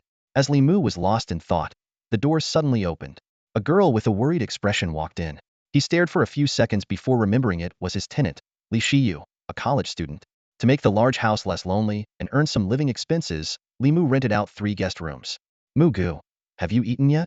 Seeing Li Mu, Li Shiyu put away her worried look and smiled. Not yet. I'll just order some takeout later, Li Mu replied. As fellow alumni, they had a closer relationship than with the other tenants. Then I won't disturb you. I need to start my stream. My viewers are waiting, said Li Shiyu, who was a singing streamer and broadcasted late into the night. Watching Li Shiyu head to her small studio, Li Mu sat on the sofa, feeling a mix of emotions. After decades without having such ordinary conversations with anyone, he found it surprisingly refreshing. Previously, it was either negotiations or standoffs on battlefields, where a wrong move could cost his life, leaving no room for casual chats. It feels good that the order hasn't collapsed, Li Mu murmured. He recalled the chaos at the anniversary of Chronicles of Genesis, when reality's order crumbled in an instant, revealing the darkest sides of human nature. Players who suddenly gained extraordinary powers committed heinous acts, and within half a day, nearly 10% of the population perished. Centuries of civilization were destroyed. Cities turned into ruins, and despair was everywhere. Since then, Li Mu had been living a life of survival. But in this world, he was determined to be a trailblazer, standing out above the rest. After a simple meal of takeout, Li Mu lay on his bed, enjoying a long-lost peaceful sleep. The next morning, he woke up refreshed, washed up, and logged into the game. The scene shifted, and Li Mu returned to the Wind territory. Welcome back, Lord Songhan, Eileen said calmly. While you were away, the territory earned 100 gold coins, 80 units of mercury, and 3 new horse stables were built. Evelyn couldn't hold back? Li Mu raised an eyebrow. No, it was Lilith. Eileen's response surprised Li Mu. He had expected the aggressive Evelyn to act impulsively, not the usually quiet Lilith. Just then, Lilith approached with her head lowered, clearly feeling guilty. Ahem. Li Mu cleared his throat, pretending to be stern. Lilith jumped, her voice soft. Lord Songhan, I was wrong.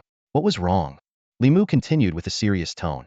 I shouldn't have acted on my own, Lilith whispered. Wrong. Li Mu emphasized. You were wrong to go alone. Lilith looked up abruptly, disbelief in her eyes.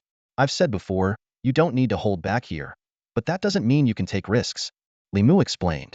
Although Lilith's rank was high at 13, her level was low, limiting her combat effectiveness. Lilith lowered her head again, admitting her mistake. Lord Songhan, I was wrong. What was wrong? I should have informed you beforehand and told Eileen and the others. I shouldn't have acted alone. I'll change. Recognizing Lilith's sincere apology, Li Mu decided not to pursue the matter further but sternly warned her against taking such risks in the future. However, as his army grew, so did the maintenance costs, posing a new challenge for Li Mu. He quickly did the math. A small gold mine produces 100 gold coins per day, with a recruitment cycle costing 700 gold coins, while his current forces required 200 gold coins in daily maintenance. Clearly, Li Mu was in a state of financial deficit. In the next 6 days, he would need to capture at least one more small gold mine, not including any potential new recruits. Fortunately, Li Mu had chosen the Morris Forest as his initial stronghold. This resource-rich forest even concealed a large gold mine that produces 10,000 gold coins daily. However, Li Mu knew that attempting to challenge the heavily guarded large mine with his current strength would be suicidal. Thus, he shifted his strategy to focus on the smaller gold mines. Though they yielded less, they were numerous and less defended. The only downside was the need for a significant number of mining units, which would extend his defensive line. Luckily, Morris Forest was remote, so he only needed to guard against the outer threats from the Kingdom of Tanya for the time being. Li Mu quickly put his plan into action.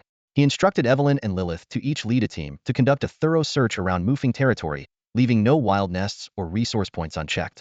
The two deputies took their orders and set out with part of the troops. Li Mu, along with Helver, Elena, and the remaining forces, headed south. Soon, they encountered their first target, a wild nest of Tier 3 forest wolves called Deep Thicket. The wolf pack quickly sensed the presence of intruders, their howls echoing through the woods. Li Mu remained calm, ordering the Centaur warriors to charge.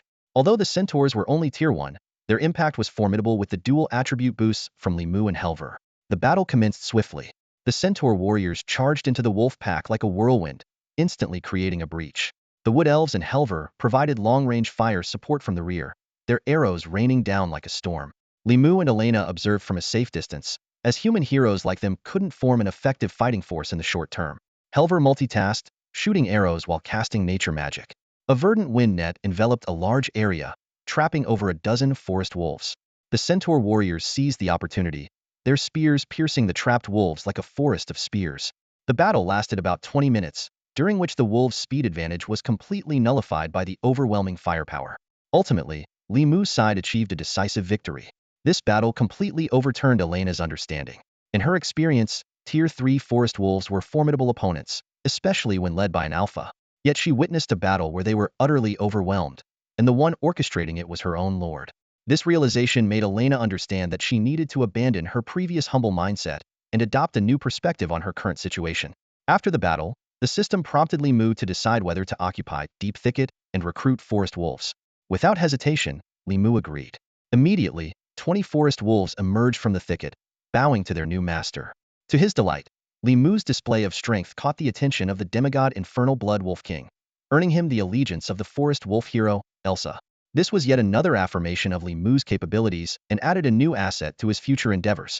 Oh my, it's the Netherworld Blood Wolf King. Li Mu was taken aback, and information about this legendary demigod flooded his mind like a tidal wave. The Netherworld Blood Wolf King, known as the god of wild wolves, holds an actual divine status. As a direct descendant of a deity, she is one of the most elite demigods, a formidable figure at the 15th tier. Li Mu recalled rumors from his previous life that her power was comparable to that of true deities, on the verge of breaking the tier limitations to achieve the rank of a true god. Li Mu was utterly perplexed. Why would such an entity pay attention to him? Was it merely because he had attacked a deep thicket? He pondered, suspecting that the only variable could be his extraordinarily high luck value. Just then, a slightly juvenile wolf howl interrupted Li Mu's thoughts. A snow-white giant wolf emerged slowly from the bushes. It was Elsa, the hero Li Mu had recently recruited.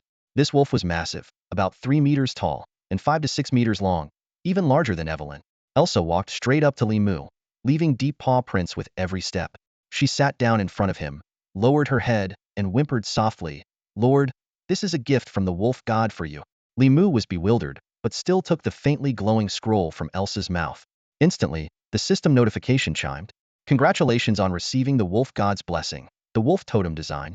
Wolf God's Blessing. Permanent passive skill. Attack 10, Defense 10, Strength 10, Intelligence 10.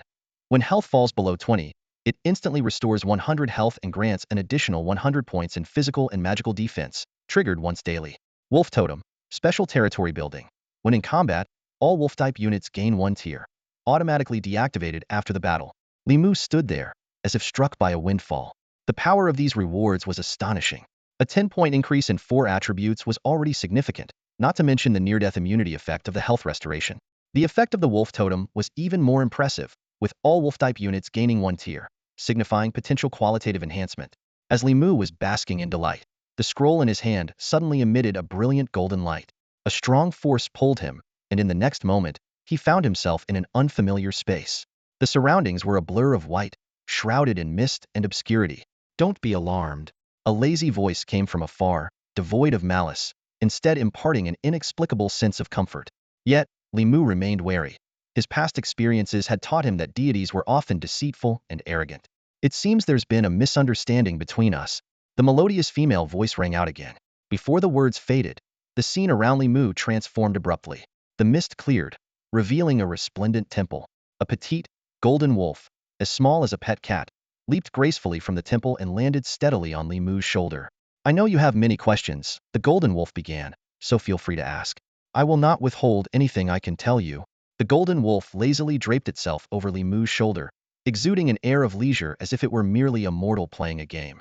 Its eyes sparkled with intelligence, and every movement was filled with grace.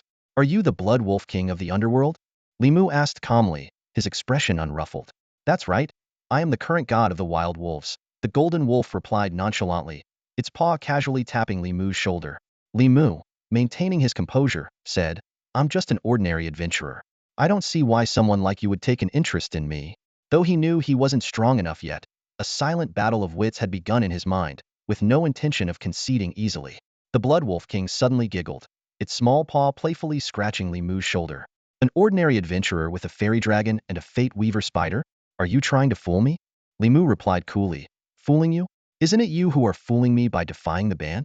His tone showed no fear despite the Blood Wolf King's words. As someone reborn, Li Mu was well aware of a little-known ban in the Chronicles of Creation. The deity ban was a rule established by the system to maintain game balance, targeting local forces. From the early to mid-game, entities with true god-level power or divine status were prohibited from descending. This was to prevent absurd scenarios where novice players could be wiped out by a god-level sneeze before they had a chance to establish themselves. Li Mu speculated that the reason the Blood Wolf King could appear was that her power had not yet reached the true god level. However, she couldn't easily use her strength without facing the systems, namely the Chronicles of Creation's law of truth ruthless punishment. Even the loftiest deities dared not violate this rule lightly. Noticing Li Mu's mention of the deity ban, a hint of surprise flashed in the Blood Wolf King's eyes before she said, Oh, you actually know about the deity ban.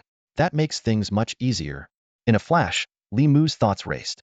He astutely perceived from the series of reactions displayed by the Nether Blood Wolf King that this powerful entity might indeed have a request for him. This realization delighted Li Mu, as it meant he at least had some leverage for negotiation. The voice of the Nether Blood Wolf King suddenly turned sharp, with hatred flickering in her eyes. Initially, it wasn't you I discovered, but the scent of the spider god, Salak, that wretched being. Upon hearing this, Li Mu was startled. Another deity being drawn into this conflict made him feel overwhelmed. He smiled wryly to himself, realizing that the game he had anticipated was becoming increasingly complex. The Nether Blood Wolf King's brief statement was laden with information. Li Mu quickly analyzed. Firstly, the Nether Blood Wolf King and the spider god Salak were mortal enemies. Secondly, the Wolf King had sensed Lilith's aura and came to investigate. Lastly, it was the spider god Salak who cursed Lilith. Li Mu's mind worked rapidly, deducing further. Lilith being cursed indicated an opposition to the spider god, which also placed Li Mu against Salak. Clearly, the Nether Blood Wolf King approached him with the notion that the enemy of my enemy can be my ally. However, one thing puzzled Li Mu. Did the Nether Blood Wolf King believe he or Lilith could challenge a deity? Or was she simply aiming to spite the spider god? Li Mu decided he needed to uncover the true intentions of the Nether Blood Wolf King. He had no desire to unwittingly become someone else's pawn or fall victim to the battles of gods. Sensing Li Mu's hesitation, the Nether Blood Wolf King's tone suddenly became sincere. I admit, I initially intended to use you, but after seeing the fairy dragon, I've changed my mind. We can cooperate as equals. She emphasized the word equals to convey her sincerity. At that moment, Li Mu realized the immense influence Evelyn had, far beyond what he had imagined. The weight of the term special dragon was enough to change the attitude of a fierce wolf deity, which was truly remarkable. Keeping a calm demeanor, Li Mu asked, how do we cooperate? Despite his youth, his decades of life experience allowed him to remain composed in such situations. The Nether Blood Wolf King was clearly taken aback by Li Mu's composure, a flicker of surprise crossing her golden eyes. She looked directly into Li Mu's eyes and articulated slowly, God-making. However, Li Mu's reaction once again disappointed the Nether Blood Wolf King. He didn't even blink, responding calmly, I'm not interested in the end result. It's the process that matters. To Li Mu, God-making sounded grand and full of defiance and struggle, but in reality, it was merely an elusive promise. He was beyond the age of youthful impulsiveness and rebellion. Simple words couldn't sway him. Seeing Li Mu's lack of interest, the Nether Blood Wolf King hurriedly explained, you possess the fairy dragon. Once she completes her third transformation, you can use the dragon's secret method to reverse the curse and seize Solak's power, forcibly dragging him from the divine realm. At that point, your Spinner Queen will ascend to become the new spider god. Interested? Li Mu fell silent. It was impossible to claim he wasn't interested. Regardless, the spider god would certainly not spare Lilith. Was he supposed to abandon Lilith? That was out of the question. From the moment he and Lilith forged their contract, he had already positioned himself against the spider god. Instead of waiting passively for the divine injunction to be lifted and then being hunted by Solak, it was better to take the initiative and seize control. To sweeten the deal, the Nether Blood Wolf King added, during this time, I will periodically assist you with my powers. I only have one request. I must be the one to personally tear Solak apart. You cannot kill him without my presence. After careful consideration, Li Mu finally nodded, agreed. Although he understood the immense value of a deity's corpse, sacrifices had to be made for gains. The priority was to seize the opportunity at hand. Matters of the future could be dealt with later. Li Mu made an unexpected demand. I want a world pact. This statement was like a thunderclap, shattering the calm of the Blood Wolf King of the underworld. Her golden eyes flared with anger as she leaped from Li Mu's shoulder, hovering before him. Mortal, you overstep your bounds, the Blood Wolf King roared, her true nature laid bare. Under Li Mu's astonished gaze, the Blood Wolf King expanded rapidly. In the blink of an eye, she transformed into a colossal figure, her limbs like towering pillars, her body soaring into the sky. Her golden fur shone brighter than the sun, enveloped in an indescribable aura that exuded a suffocating pressure. Mortal, my repeated concessions were meant to show goodwill, not to indulge your arrogance. You are guilty. Her voice thundered like a storm, deafening and fierce. Li Mu, however, remained unafraid, looking up at the deity with a cold smile. Concessions? If equality means concession to you, then why bother with such folly, you foolish creature? He continued to explain, ordinary contracts cannot bind a deity. They're meaningless. Only a world pact, an ancient agreement made under the world's witness, can truly bind a god. Those who breach it face punishments multiplied 100-fold, 1,000-fold, even 10,000-fold, making death a luxury. Li Mu emphasized, the contract is mutual. I must also fulfill my part diligently, or I will face the same grim fate. When dealing with a tiger, shouldn't one have a safeguard? The Blood Wolf King was furious. You deserve death, she shouted, never having been so insulted, especially by a mere mortal. A cold light flickered around her, and her intent to kill grew. Yet Li Mu merely smiled and said nonchalantly, divine prohibition. Those 3 words seemed to possess magical power, instantly suppressing the Blood Wolf King's rage. She howled at the sky, venting her uncontainable anger. After a moment, the Blood Wolf King finally calmed down, gazing intently at Li Mu, her eyes flickering with uncertainty. Seeing this, Li Mu calmly said, if there's nothing else, let me go. After a long contemplation, the Blood Wolf King finally forced out a reluctant response. Wait, I agree. Oh, you agree? Li Mu raised an eyebrow, his tone laced with obvious mockery. His sharp gaze fixed on the infernal Blood Wolf King before him, calculating every reaction of his opponent. Li Mu was well aware of his advantage as a player. His growth rate far surpassed that of any NPC in the game. Over a decade was enough time for players to evolve to a point where they could stand against deities. Even if he couldn't defeat a god Hedon, he was confident he could evade their pursuit without harm. I refuse, Li Mu calmly stated. I don't think there's any need for us to continue this discussion. Even if we share a common enemy, it doesn't matter. The divine prohibition will be lifted in at least another decade, so I'm not in a hurry. Hearing this, the infernal Blood Wolf King was once again consumed by rage. She threw back her head and let out a deafening roar, a whoa. The entire space seemed to tremble with the force of her fury. She never imagined that a mere mortal could push her to such a state, and the frustration was nearly tearing her apart. Foolish mortal, the infernal Blood Wolf King growled. You probably don't realize that it won't be long before Solak ascends from a minor deity to a mid-level god. When that happens, you will surely die. Now is our only chance. Do you really want to sit back and wait for your doom? Li Mu maintained his smirk, unmoved by her words. So what? He said nonchalantly. You'll die before I do, and that's enough for me. His smile was so dazzling it seemed to pierce through, making the infernal Blood Wolf King grit her teeth in hatred. Li Mu understood clearly that in the eyes of the gods, he and Lilith were probably nothing more than ants. But the infernal Blood Wolf King was different. Her power, status, and authority posed a direct threat to a true god. Therefore, she was undoubtedly Solek's primary target. The infernal Blood Wolf King realized she was at an impasse, a bit like clutching at straws. She wanted to extend goodwill but was stubbornly clinging to her divine arrogance, leaving her in a difficult situation. Finally, the infernal Blood Wolf King made a decision. She took a deep breath, calming her anger, and reverted to her initial petite form. "You're right," she admitted. "Tell me your name, brave and resolute adventurer." Li Mu knew he had won this battle of wits. "My name is Tsang Han," he replied calmly. "Very well." The infernal Blood Wolf King nodded. "I am Kael'nina Fenrir, the goddess of the wild wolves." There was a faint note of concession in her voice. Kael'nina then laid out a series of conditions. Within 5 years, Li Mu's fairy dragon and fate-weaving spider queen must undergo 3 transformations. He must gather certain specific materials, and if Li Mu ignites his divine spark in the future, he must not clash with her. After careful consideration, Li Mu agreed to these terms. In return, Kael'nina promised to reveal the location of an ancient wolf clan and gift him a damaged artifact. "This is the best I can offer," Kael'nina finally said. "If you want more, then let's perish together under Solek's fangs." An artifact and a hidden troop type. This offer exceeded Li Mu's expectations. Satisfied, he agreed to a deal with Kael'nina without further pushing his luck. Li Mu promptly submitted a request to the system, which immediately displayed a prompt. "Dear player, you are about to sign a world contract with the god of the wild wolf.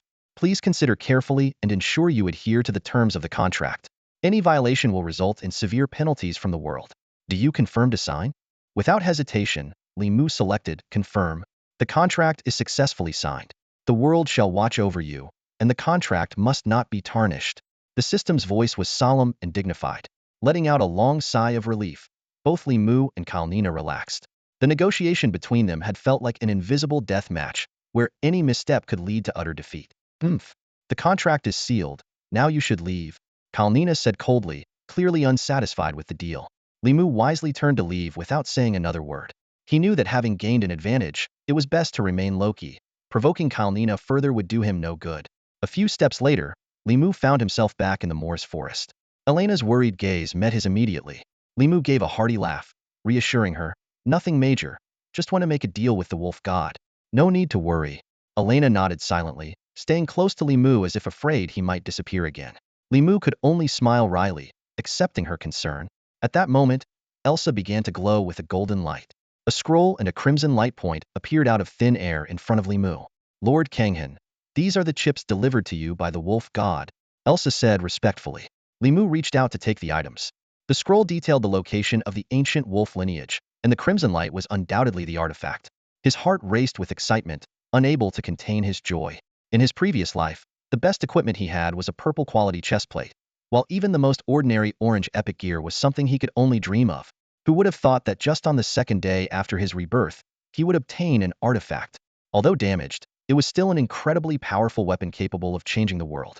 With trembling fingers, Li Mu gently touched the artifact. A warm sensation spread from his skin to his mind as the red light faded, revealing its true form, a pure black ring.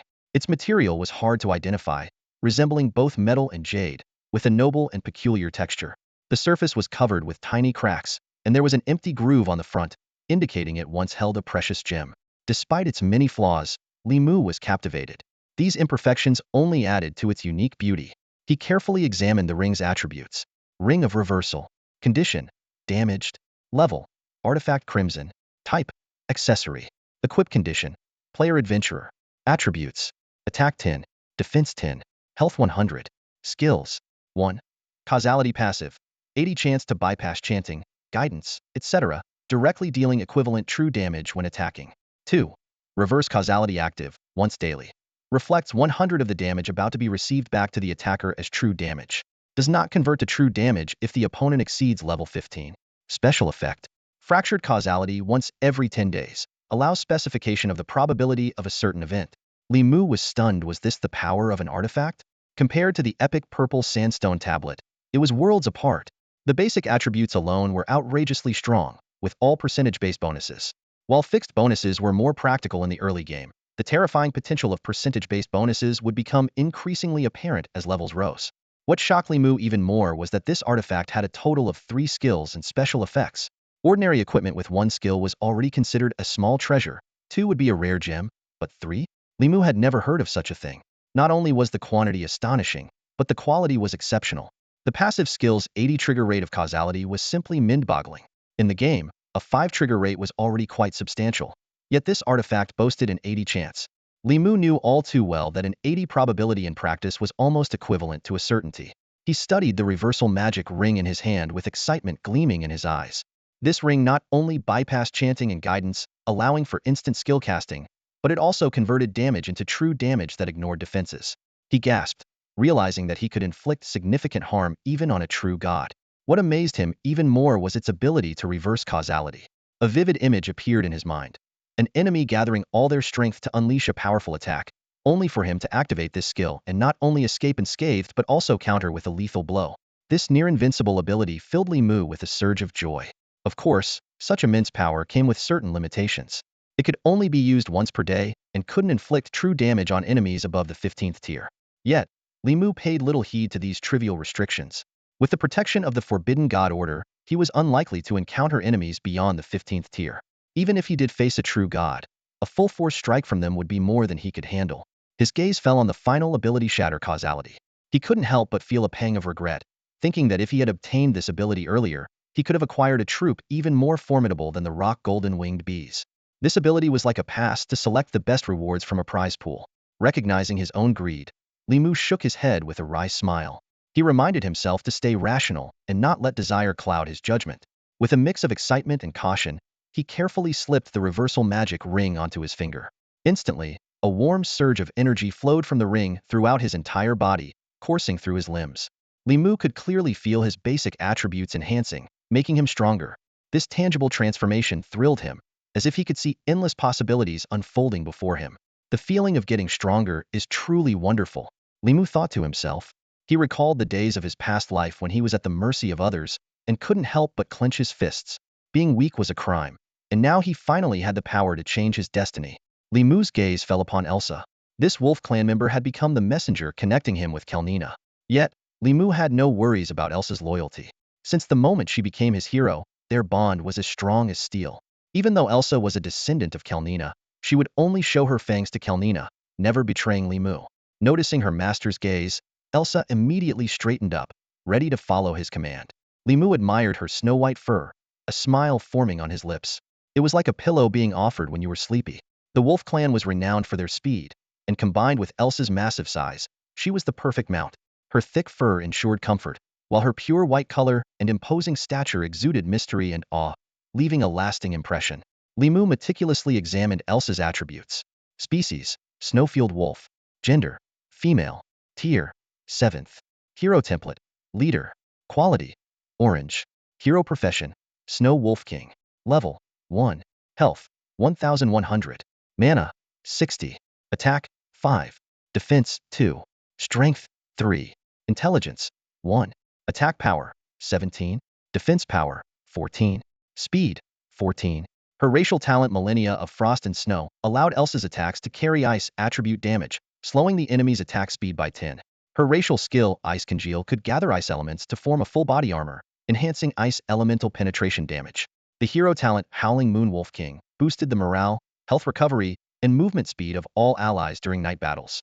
She also mastered the Frost Storm magic, which could inflict area ice elemental damage on enemies, with a chance to freeze them. As the first orange leader template hero under his command, Elsa's attributes left Li Mu very satisfied. Her speed of 14, only 2 points less than Evelyn, meant she could run at lightning speed, faster than most flying units. Her other attributes were equally impressive, meeting the standards of a 7th-tier leader hero. Elsa's role was similar to Lilith's, both being heroes suited for team battles. The difference lay in their focus. Lilith leaned towards offense, while Elsa specialized in support and control, each excelling in their own way. After taking stock, Li Mu resumed his journey of conquest. A single deep thicket had yielded substantial gains, fueling his anticipation for the upcoming journey. As for the ancient lineage of the Wolf Clan, Li Mu decided to set it aside for now, opting to first accumulate resources. Without sufficient financial backing, any number of troops would be nothing but castles in the air. 3 hours later, Li Mu returned to Mufeng territory after completing his sweep. Evelyn and Lilith had already returned. Evelyn was the first to report. Lord Kanghan, I have captured 3 stables, 3 red rock caverns, and 1 tree canopy house. adding 225 new troops. In terms of resource points, 3 small gold mines, 1 small mercury mine, 1 small crystal mine, and discovered 1 medium gold mine. Her tone was full of pride. Li Mu smiled approvingly. Evelyn, you've done a great job. Faced with her master's praise, Evelyn showed rare modesty. Hee hee, you're too kind. Li Mu then turned to Lilith, noticing her eyes were still blood red, indicating she hadn't yet emerged from her hunting state. Lilith, what did you achieve? Lilith replied concisely and efficiently, 4 stables, 1 tree canopy house, 5 giant ancient trees, for a total of 325 new troops. Captured 3 small gold mines, 1 small mercury mine, complete. In her hunting state, she seemed like a different person, exuding the poise and decisiveness of a queen in every move. Very good, well done. Li Mu praised. His approval was both for Lilith's accomplishments and her as a person. Whether she was the gentle girl in everyday life or the commanding queen in hunting mode, Li Mu found his heroes to be perfect. The gains from Evelyn and Lilith were substantial, especially with Lilith introducing a new troop type to the territory, the Tree Spirits. Although Tree Spirits were only first-tier production units with minimal combat power, their importance in gathering and producing wood was undeniable. Wood consumption was second only to gold, essential for nearly all territorial constructions. As experts in this area, Tree Spirits could efficiently gather wood without damaging the forest, and in emergencies, they could conduct large-scale harvesting in the short term. Li Mu then reported his own gains. I acquired 1 deep thicket, 2 stables, 1 tree canopy house, and 4 small gold mines. After organizing all the gains, Li Mu reviewed the current total production of the territory. Gold, 1,100 per day. Wood, 150 units per day. Mercury, 90 units per day. Crystal, 25 units per day. The daily output of a small mercury mine was 30 units, and a small crystal mine was 25 units. Each tree spirit could produce 1 unit of wood per day. As Li Mu watched, he couldn't help but smile, feeling a deep sense of satisfaction. The joy of a bountiful harvest was written all over his face. Despite the dangers encountered along the way, any risk was worth it as long as there was a reward. Having lived through 2 lifetimes, Li Mu had gained a clear perspective. He wasn't afraid of risks. Rather, he feared standing still and achieving nothing. Rowing upstream, if you don't advance, you will fall back, he mused to himself. High risks often come with high rewards. Effort and gain are proportional. With the sun shining brightly, Li Mu decided to take a short break. He planned to use this time to personally test the effects of Lingyue honey and then decide whether to increase the number of beehives based on the results.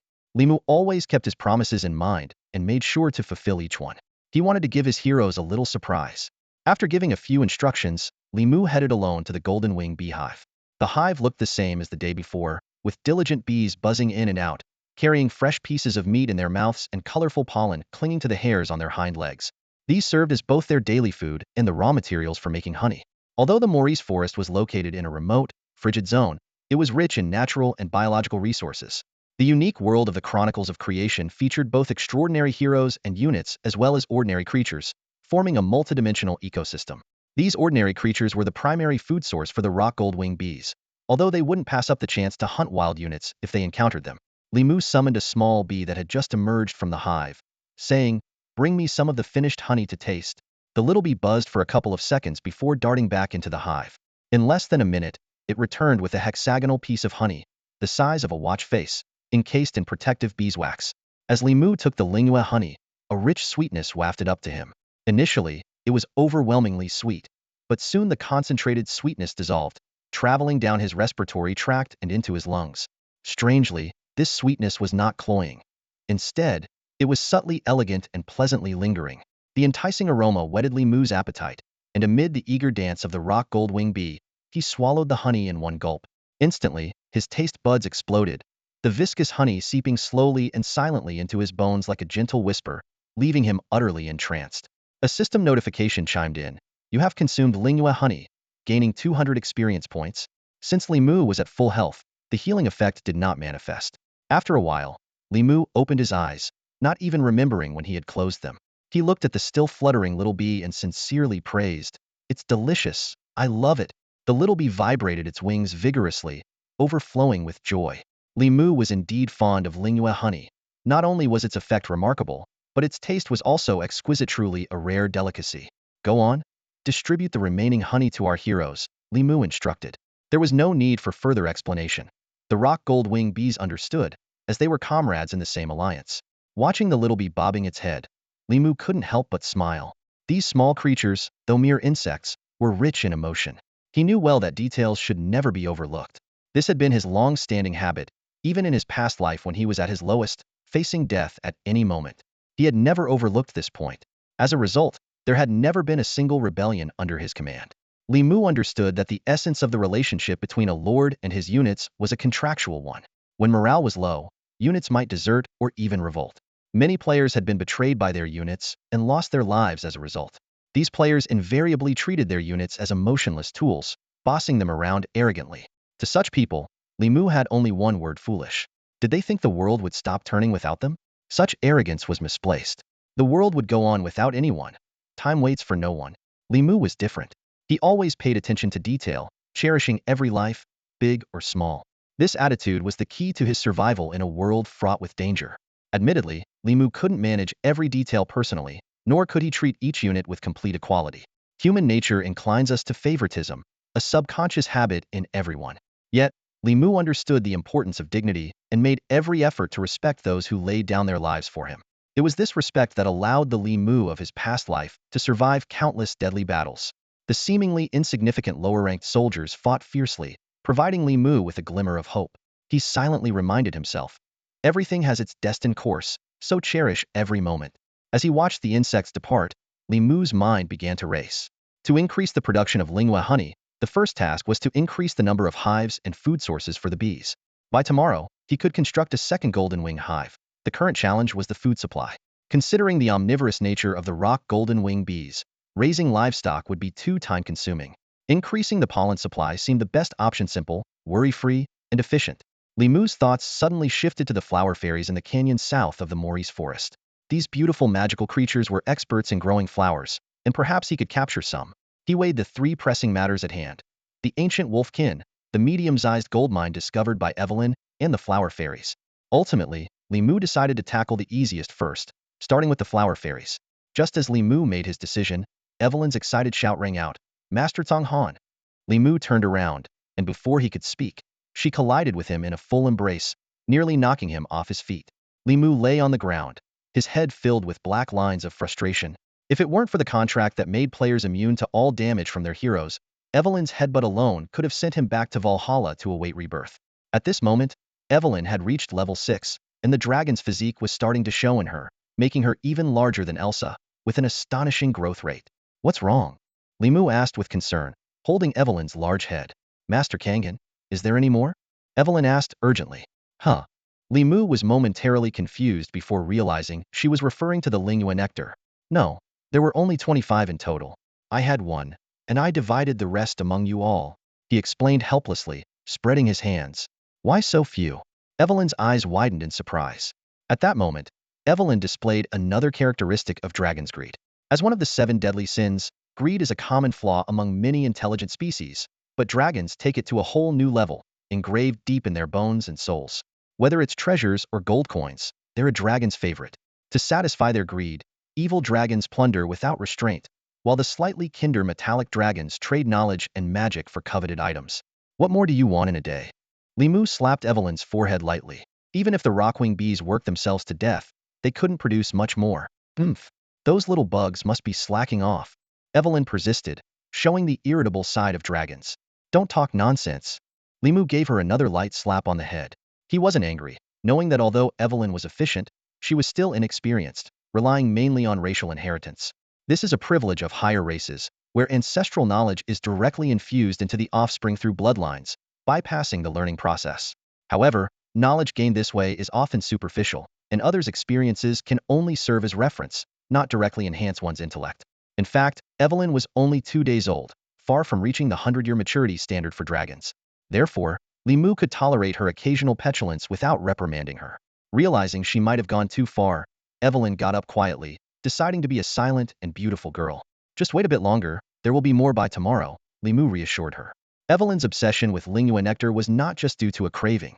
It was a hero's instinctive yearning for power. All heroes wish to grow stronger quickly to better assist their lord. Another instinct influenced by the contract, and one reason many heroes don't shy away from killing. "Oh." Evelyn shook her large head, her mood shifting from despondency to anticipation. Li Mu's determination to increase Linghua nectar production was solidified by Evelyn's little tantrum. Suddenly, Helv rushed over. "Master Kangen, The scouts have reported a large number of human soldiers ahead. All right, I understand. Tell them to fall back for now and not to alert the enemy, Li Mu instructed calmly. Yes. Helv hurried off to relay the order. Humph, they're quick to act. Li Mu clicked his tongue in annoyance. Choosing the Morris Forest had geographic advantages, but the cultural environment was less than ideal. This forest served as the boundary and natural barrier between the Kingdom of Karga, the half-elf nation, and the Kingdom of Tanya, the human nation. The two countries had fundamental conflicts, and after centuries of warfare, deep-seated enmity. As half-elves, the Karga people were not accepted by either humans or nature elves, forcing them to establish a nation in a remote area. However, neighboring Tanya held deep-seated animosity towards half-elves, leading to constant friction and growing hatred. Li Mu, as an outsider, refrained from passing judgment on this. His stance was simple. Anything that hindered progress was an enemy and deserved to be eliminated. If he had to take sides, he would choose the Kingdom of Karga, as half-elves were naturally less combative and posed fewer obstacles. More importantly, the Kingdom of Tanya worshipped the god of light, which Li Mu found extremely distasteful. Although light-based units were practical and powerful, their loyalty was frighteningly low. Li Mu recalled a top 10 player from a previous life who focused on the light path but was betrayed and killed by his own angel, with his corpse suspended in the sky for a year to demonstrate the god of light's might. Such treacherous behavior made Li Mu shudder with disgust. However, these were concerns for the future. For now, Li Mu's immediate goal was to acquire the flower fairies. As the afternoon arrived, Li Mu prepared to set out in search of the flower fairy. He dispatched Evelyn and Lilith to continue their expansion while deciding to leave Elena behind to revise the proposals. After a morning of rigorous training, Elena quickly adapted and demonstrated impressive resilience. Li Mu mounted Elsa and, accompanied by Helv, headed straight south. Seated comfortably on Elsa's broad back, he leisurely took in the beauty of the Morris Forest. The sunlight dispersed the mist, bathing the land in warm rays. After traversing a large expanse of forest, Li Mu reached his destination, Firefly Canyon.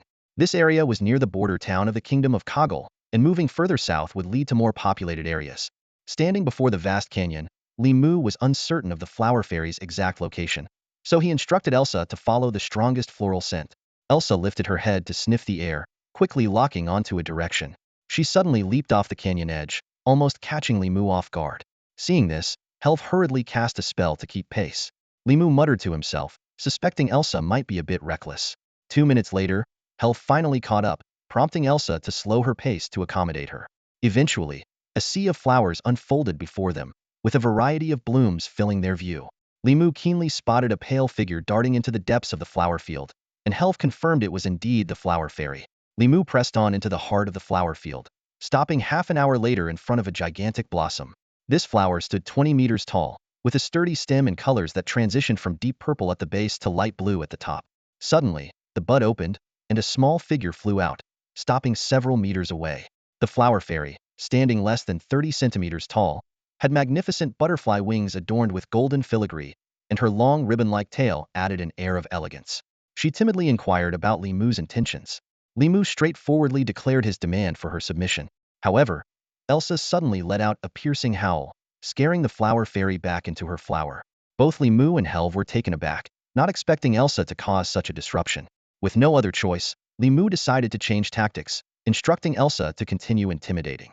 Elsa immediately released an even longer howl, attempting to compel the flower fairy to comply. A peculiar scene unfolded. In the vast forest, a giant flower kept its petals tightly shut, as if resisting some terrible threat. It was all because of Elsa's earth-shattering wail that lasted for a full half hour. Eventually, the flower could no longer bear the disturbance and bloomed once more. A delicate flower fairy trembled as she flew out, her exquisite little face filled with terror, and tears glistened at the corners of her eyes. It was a sight that tugged at the heartstrings, prompting one to silently lament, "Poor little thing. Look at how scared she is." The flower fairy mustered her courage, her voice trembling yet resolute. "Honorable adventurer, I am willing to offer everything I have, just spare my people." Her demeanor was like one ready to face death, prepared for whatever might come. Unexpectedly, upon hearing the flower fairy's plea, Elsa immediately closed her mouth. Her snow-white tail began to sway back and forth eagerly, as if she were a child awaiting praise. Even Helv couldn't bear to watch any longer. With a soft sigh, she extended her slender fingers, and a gentle breeze whisked the poor flower fairy away, creating some distance from Elsa while soothing her in hushed tones. Li Mu watched this scene with a mix of amusement and exasperation. He thought to himself, "This is great. one causing chaos and the other with good intentions gone awry. These two are really a headache. Faced with the situation, Li Mu found himself in a dilemma. Should he praise Elsa for her achievement, or point out her recklessness? After some deliberation, Li Mu decided to give Elsa some moderate affirmation. After all, most of his heroes were still inexperienced. While their intentions were pure, their methods needed improvement. He understood well that the growth of heroes, much like anyone else, involved not just an increase in strength but also progress in experience, thinking, and approach. It's clear that those heroes with rich experiences aren't recruited easily. Take someone like the legendary Lilith. For instance, such figures aren't simply born from nests. They're often of enviable high levels, with unfathomable strength and skills honed to perfection. But to win their favor? That's a Herculean task. Without sufficient skill, who dares to dream of having these greats bow down? Li Mu gently patted Elsa's foreleg, with a hint of helplessness in his voice. All right, let's count this as an achievement for you. Hearing this, Elsa wagged her tail even more vigorously, as if she had received the greatest compliment, looking adorably satisfied. Just then, Helve returned with the pitiable flower fairy in tow. The flower fairy took a deep breath and solemnly vowed, "Great Lord Kanghan, Luo Shi pledges eternal loyalty. To bask in your glory is the greatest honor of my life." The system prompt sounded like heavenly music. Ding! Congratulations on earning the loyalty of the hero Luo Shi. You have acquired 2 new nests mandrake buds. Li Mu's face lit up with a smile. He responded formally, "I accept your loyalty. Welcome aboard, Luo Shi." Though the process was convoluted, the outcome was truly delightful. Not only did he gain a new hero, but he also unexpectedly acquired 2 new nests. For someone of Li Mu's current rank, owning only 2 main castles and territories was expected. This additional nest was indeed a pleasant surprise. As the saying goes, a wise rabbit has 3 burrows. For a player, having an extra territory is an extra layer of security. Li Mu rejoiced internally. This is great. Even if I encounter powerful enemies, I'll have a fallback. As long as I build an astral hall on each territory, those who wish to wipe me out will have their hands full. Unless they can destroy all the astral halls, I can rise like a phoenix from the ashes. However, when Li Mu checked Luo Shi's attribute panel, he was taken aback. What the heck? This is the legendary orange epic hero? You've got to be kidding me. Both her basic attributes and skills were pitifully weak, a far cry from a true powerhouse. Only the Nightfall Dream Dust talent seemed somewhat decent. What was even more amusing was that this delicate little flower was a tier 3 unit. Yes, the same level as those fierce forest wolves. If it weren't for her 10-point movement speed that could save her, even a tier 1 minion could trounce her. To an average player, this flower fairy would seem nothing more than a decorative piece. But Li Mu was no ordinary person. His eyes lit up as he realized Luo Shi's true value. Brilliant, he thought with delight. With her, the food supply for my precious bees is secured. The production of Lingyue nectar will surely skyrocket. Even more pleasantly surprising was that Luo Shi had a basic construction mastery skill. This was a real gem. In this game with unparalleled freedom, even territory buildings could be freely modified. With this skill, he could build however he pleased. Li Mu couldn't help but think of the legendary artifacts from his past life, like the Sky Castle and the War Fortress, all improved bit by bit with such skills. Their power was simply terrifying, even more so than a tier 15 top-level hero. Thinking of this, a sly smile crept onto Li Mu's lips. It seemed that this little flower's potential far exceeded what her pitiful stats could convey. The presence of skilled builders gave Li Mu some comfort. He turned to Luo Shi, the hero-level flower fairy in whom he placed great hope and who could not be allowed to become a burden. How many flower fairies are there in the enchanted flower sea? Li Mu asked, his eyes gleaming with anticipation. Luo Shi replied softly, 1359. Including me, that makes 1360. Li Mu's eyes widened. This number far exceeded his expectations. He had initially estimated around 800, but now it was nearly double. He quickly checked the attributes panel of the mandrake bud. Construction cost, 1,000 gold coins, 100 wood, 20 mercury. Current quantity, 2. Recruitable flower fairies every 10 days, 24. Recruitment cost, 0 gold coins each. Maintenance cost, 20 gold coins per 10 days per fairy. Li Mu took a sharp breath, finding himself once again in a financial deficit. With 1360 flower fairies, the maintenance cost for 10 days amounted to 27,200 gold coins, averaging 2,720 gold coins per day. Yet, his current daily gold income was only 1,100, leaving a shortfall of at least 1620 gold coins per day. Seeing Li Mu suddenly fall silent, Luo Shi looked at him uneasily. Realizing his emotions might affect his subordinates, Li Mu quickly adjusted his mindset. As a lord, he couldn't let his anxiety or tension affect his heroes. Li Mu calculated in his mind that, at the current rate of development, a deficit was inevitable. In the long run, flower fairies were still a worthy investment. He decided to quickly conquer a medium-sized gold mine, which had a daily output of 1,000 gold coins. Capturing a few small gold mines would help eliminate the deficit. Just as Li Mu was contemplating his strategy, Elena's urgent voice came through telepathy. Lord Songhan, please return immediately. Both the Kingdom of Karga and the Kingdom of Tanya have discovered a conjoined gold mine and are fiercely battling over it. The guards are mostly cleared out. I suggest we reap the benefits. Li Mu's eyes lit up, as if someone had handed him a pillow just as he was about to doze off. He reassured Luoshi, instructed Herf to stay behind and watch over things, then quickly mounted Elsa and rushed back to the Windward territory. In less than 20 minutes, Li Mu returned to his territory and met up with Elena. Learning that Evelyn and Lilith had already set up an ambush nearby, Li Mu nodded with satisfaction. The daily output of this conjoined mine was conservatively estimated at no less than 1,500 gold coins, equivalent to 1.5 medium-sized gold mines or 15 small gold mines. Li Mu gathered the remaining troops and quickly headed to Evelyn's ambush site. 15 minutes later, they regrouped on a densely vegetated steep slope. Evelyn lay close to the ground, hidden among the foliage, quietly reporting on the battle. Li Mu looked down at the battlefield, where bodies lay strewn and the air was thick with the scent of blood. Just as Evelyn was eager to make a move, Lilith suddenly stopped her. After closing her eyes to sense for a moment, she solemnly said, "Reinforcements from the Kingdom of Tanya have arrived, and they include light-type troops." Li Mu decided to wait a bit longer. Patience is a crucial skill for a hunter. Sure enough, the reinforcements from the Kingdom of Tanya soon arrived, charging directly into the battlefield. Suddenly, Li Mu noticed a cage at the rear of the reinforcements, inside which was a captive witch. "It's unmistakable, that's a witch," Li Mu muttered to himself with unwavering certainty, his eyes fixed on the distant figure. Even from afar, he could recognize the unique aura thanks to his past life experiences of observing witches up close. It was an indescribable yet unforgettable presence, capable of leaving a deep impression with just a glance. Li Mu's excitement grew, speculating to himself, "It's highly likely she's of a hero-level caliber." He was well aware of the ways of the Church of Light, knowing that this witch's fate was to be burned alive, suffering such cruel torment under the watchful eyes of countless zealous followers. While Li Mu did not shy away from killing, he would never resort to such extreme brutality. He feared losing himself in the ecstasy of violence, becoming consumed by the whirlpool of power and slaughter. On the battlefield, with Tanya's reinforcements joining the fray, the situation quickly shifted. The warriors of Karlga found themselves at a disadvantage, retreating step by step. Evelyn, unable to hold back, inquired once more, "Lord Kanghan, shall we not intervene?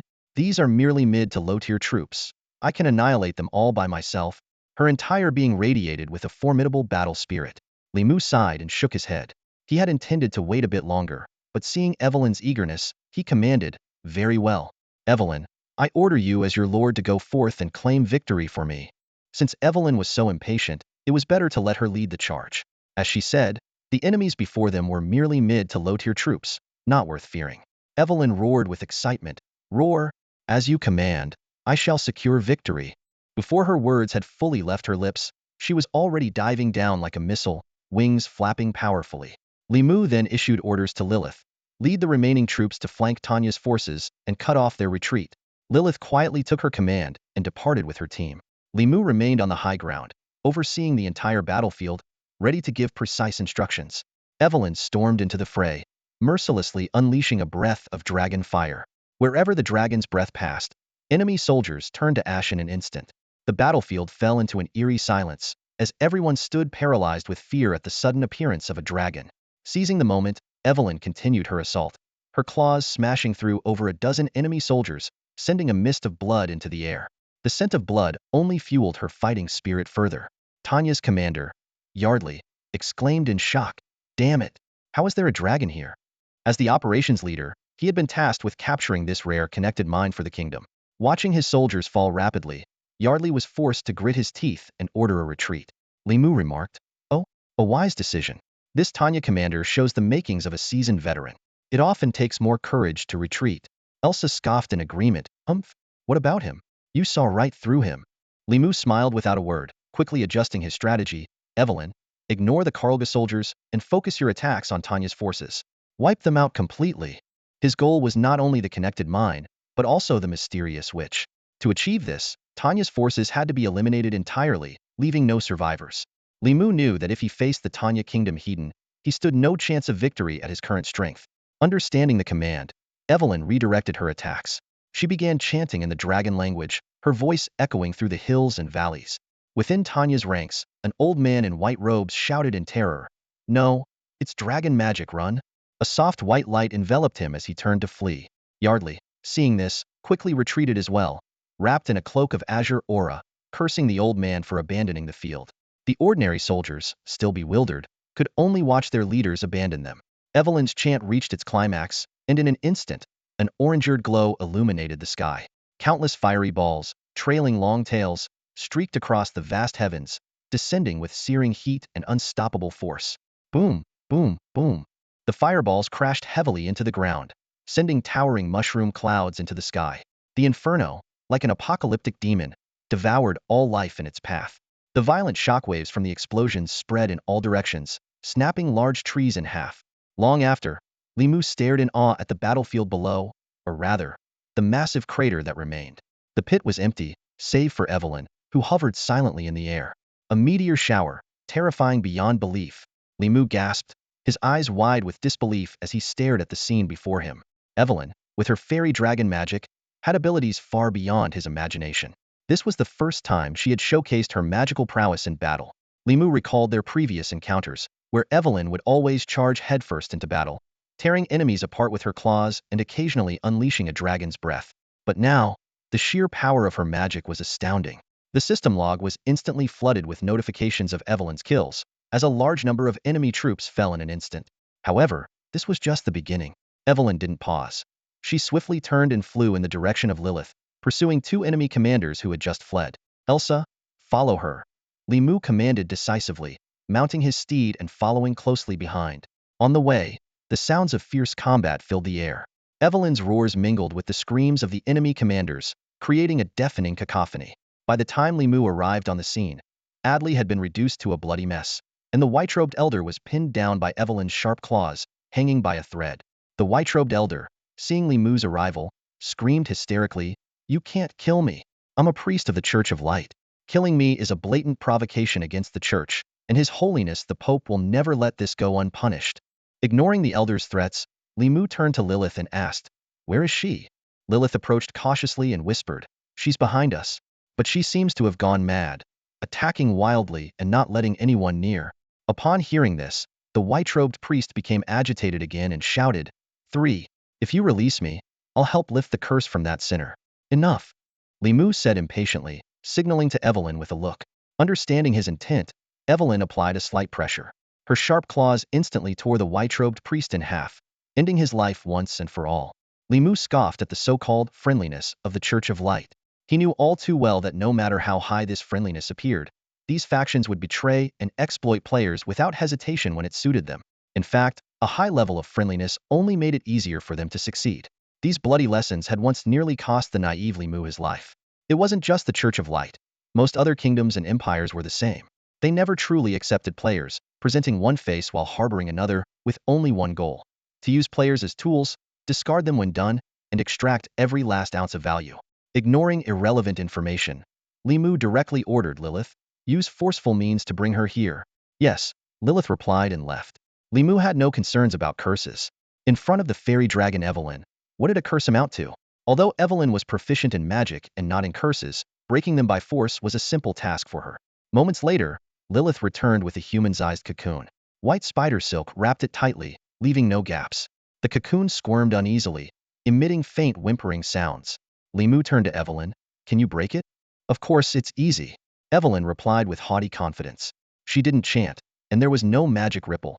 She simply slashed the silk with her claw. "It's done." "That's it?" Elsa asked, puzzled, clearly not understanding what Evelyn had done. "It's just a low-grade fear curse, nothing to make a fuss about." Evelyn dismissed it with disdain. The silk quickly unraveled, revealing a young witch inside. Li Mu frowned. The witch was a girl of about 12 or 13, far more youthful than he had imagined. Li Mu briefly explained the origin of witches. They carried a faint bloodline of ancient demon gods, which could be awakened through certain stimuli. This was an atavistic phenomenon, and any ordinary human girl could become a witch. What saddened Li Mu the most was that under the Church of Light's influence, humans began to hate witches, subjecting them to execution by fire upon discovery. What was clearly an ancestral gift was treated as a malevolent force. The Church of Light did this solely to better control the weak human populace. The girl slowly opened her eyes, cautiously surveying her surroundings. Once she confirmed there were no Church of Light members present, she relaxed slightly. Li Mu asked, "Tell me your name, witch." "No, I'm not a witch," the girl vehemently denied. Her eyes filled with fear. Li Mu calmly replied, "You are a witch, and that's an undeniable fact." The girl widened her eyes, tears streaming down as she sank to the ground. The atmosphere grew tense, and Lilith, due to her own experiences, empathized deeply. Noticing Lilith's reaction, Li Mu gave her a gentle smile. Lilith returned the smile, her eyes red. The girl finally accepted reality and said softly, "Yes, I am a witch. Send me to the Church of Light. Someone like me doesn't deserve to live." Li Mu gently stroked her golden hair. "I don't see it that way. Everyone has the right to live. It's the world's gift of compassion to you." "Compassion?" The girl looked up in surprise. "But I'm a sinner, a witch." "So what?" Li Mu countered, prompting the girl to think. She had never considered that being a witch might not be such a terrible thing. "But I've lost everything," the girl murmured, lowering her head. Li Mu extended his hand. "Then let me give you a new life. Serve me, and I will show you the true nature of the light." The girl hesitated for a moment before finally making up her mind. "I am willing." The system notification chimed. "Congratulations, you have gained the loyalty of Heroine Winnie." Vini's attributes hit Li Mu like a bolt of lightning, instantly capturing his mind. He scrutinized the seemingly delicate witch before him, incredulously verifying the data displayed by the system over and over. A Tier 10 hero, a leader level, Phantom Sword Brave Knight profession. Along with those dazzling attributes and skills, each was enough to astound Li Mu, and all of them were concentrated in this seemingly unremarkable girl standing before him. Li Mu's gaze swept over Vini repeatedly, trying to reconcile this astonishing reality with the scene before him. The number Tier 10 echoed in his mind, as he realized Vini had surpassed Elsa, becoming the third-ranked hero under his command. Compared to Elena's attributes, Vini seemed like a deity. The vast disparity made Li Mu reflect that he could no longer casually dismiss humanity as weak. Vini's existence was the perfect counterexample. Her level of strength was simply unimaginable. Li Mu meticulously studied Vini's skills, each appearing immensely powerful. Particularly, the skill, though dead, still alive, left a deep impression on him with its uniqueness and potent effects. The ability to provide such a strong attribute boost to all allies even after death was something Li Mu had never encountered before. He even imagined an extreme scenario. A ruthless player might deliberately sacrifice Vini before a battle to forcibly trigger this skill. Although the shield value was only 2,000 points, it was quite significant for mid to low-tier units. More importantly, the various attribute boosts during the shield's duration were the true core. Of course, Li Mu quickly dismissed this idea. His benevolent nature would not allow him to treat his own people this way. Besides, Vini's abilities while alive were equally formidable, making such extreme measures unnecessary. The skill, Brave Guard, particularly caught Li Mu's attention. As a lord, he appreciated any skill that could increase survivability.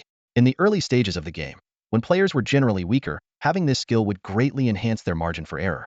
After delving into Vini's attributes, Li Mu had an epiphany. He finally understood why humans were categorized as a mid-tier race rather than a lower-tier one. The potential of humans far exceeded imagination, and once awakened, they could achieve a qualitative leap. This also explained why the Church of Light was so relentless in hunting witches once they matured. It would be nearly impossible to continue controlling humanity. Li Mu quickly calmed his inner shock and gently took Vini's hand. He turned to the other heroes and said, "Let's go check the spoils." Although Vini's addition was an unexpected delight, Li Mu hadn't forgotten the main objective of this trip, the conjoined gold mine. The group arrived at the gold mine site, and the sight before Li Mu was surprising. The original massive pit had been filled with water seeping from underground, forming an artificial lake. This was Evelyn's handiwork, and beyond the lake lay the protruding high ground, the location of the conjoined mine. Li Mu turned to Lilith and instructed, "Arrange for some units to start mining and investigate its specific composition. We can't tell from the outside how many gold mines are combined. We must delve deeper to find out." Lilith nodded and went to carry out the orders, while Li Mu and the others rested briefly. Before long, Lilith returned to report the findings. This connected mine is composed of 2 medium-sized gold mines and 3 smaller ones, making it an exceptionally rare and rich deposit. As Li Mu gazed at the shimmering expanse of the mining area, he couldn't help but smile. The mine's output far exceeded previous estimates, with a daily production soaring to 3,200 units. Coupled with the other gold mines already under his control, Li Mu's daily gold yield skyrocketed to 4,300. After a quick calculation, he realized that even after deducting about 2,000 for daily maintenance, his net daily income was an astonishing 2,300. This figure thrilled Li Mu so much that he had to pinch himself to ensure he wasn't dreaming. Just as Li Mu was basking in his delight, the voice of Lord Song Han interrupted. My lord, we are short of 150 cave dwarves, and currently, centaur warriors are filling in. Li Mu snapped back to reality and nodded, saying, understood. I'll initiate the construction of more red rock caverns shortly. To him, this shortage of manpower was actually a positive sign, indicating rapid growth. He continued, also, increase the deployment of defensive units. I suspect neither the kingdom of Karaghur nor the kingdom of Tanya will give up easily. Li Mu had no intention of backing down from either side. This connected mine was crucial to his survival. Losing it would mean facing bankruptcy. To ensure everything was foolproof, Li Mu turned to Evelyn. You'll be stationed here. Eliminate any intruders on sight. He wished he could build a fortress right next to it to guard this treasure around the clock, but the number of territories was limited. Evelyn responded firmly, yes. Yet, Li Mu detected a hint of reluctance in her tone. Being stationed here meant being away from the Lord, which wasn't ideal for a hero. Understanding her feelings, Li Mu reassured her. You and Lilith will take turns. You won't be stationed here permanently.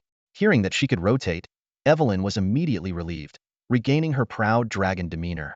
Heh, rest assured. I'll tear any invading enemies to shreds. Her eyes sparkled with excitement, eager to showcase her prowess. After resolving the issues with the connected mines, Li Mu returned to the Mufeng territory.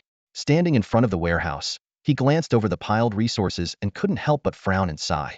Ah, resources, he murmured, wishing time would pass quickly so the resources could accumulate more.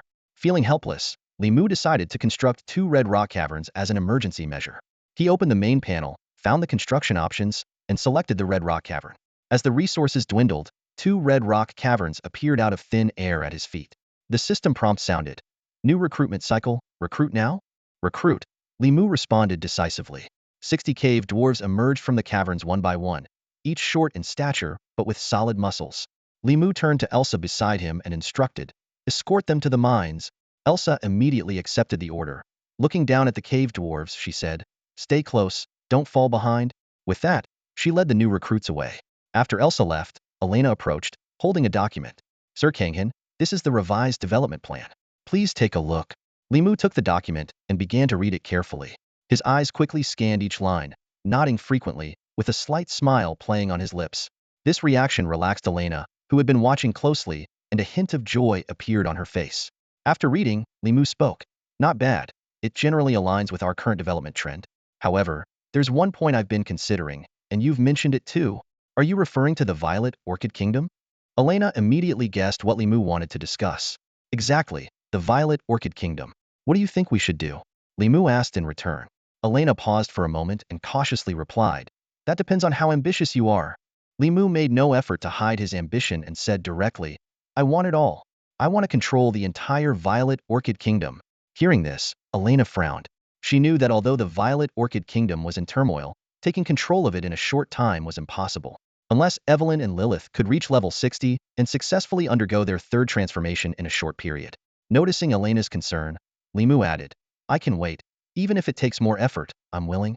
Elena sighed in relief and suggested, if that's the case, there's a lot of room for maneuver. I suggest you try contacting the Grand Princess of the Violet Orchid Kingdom as a starting point.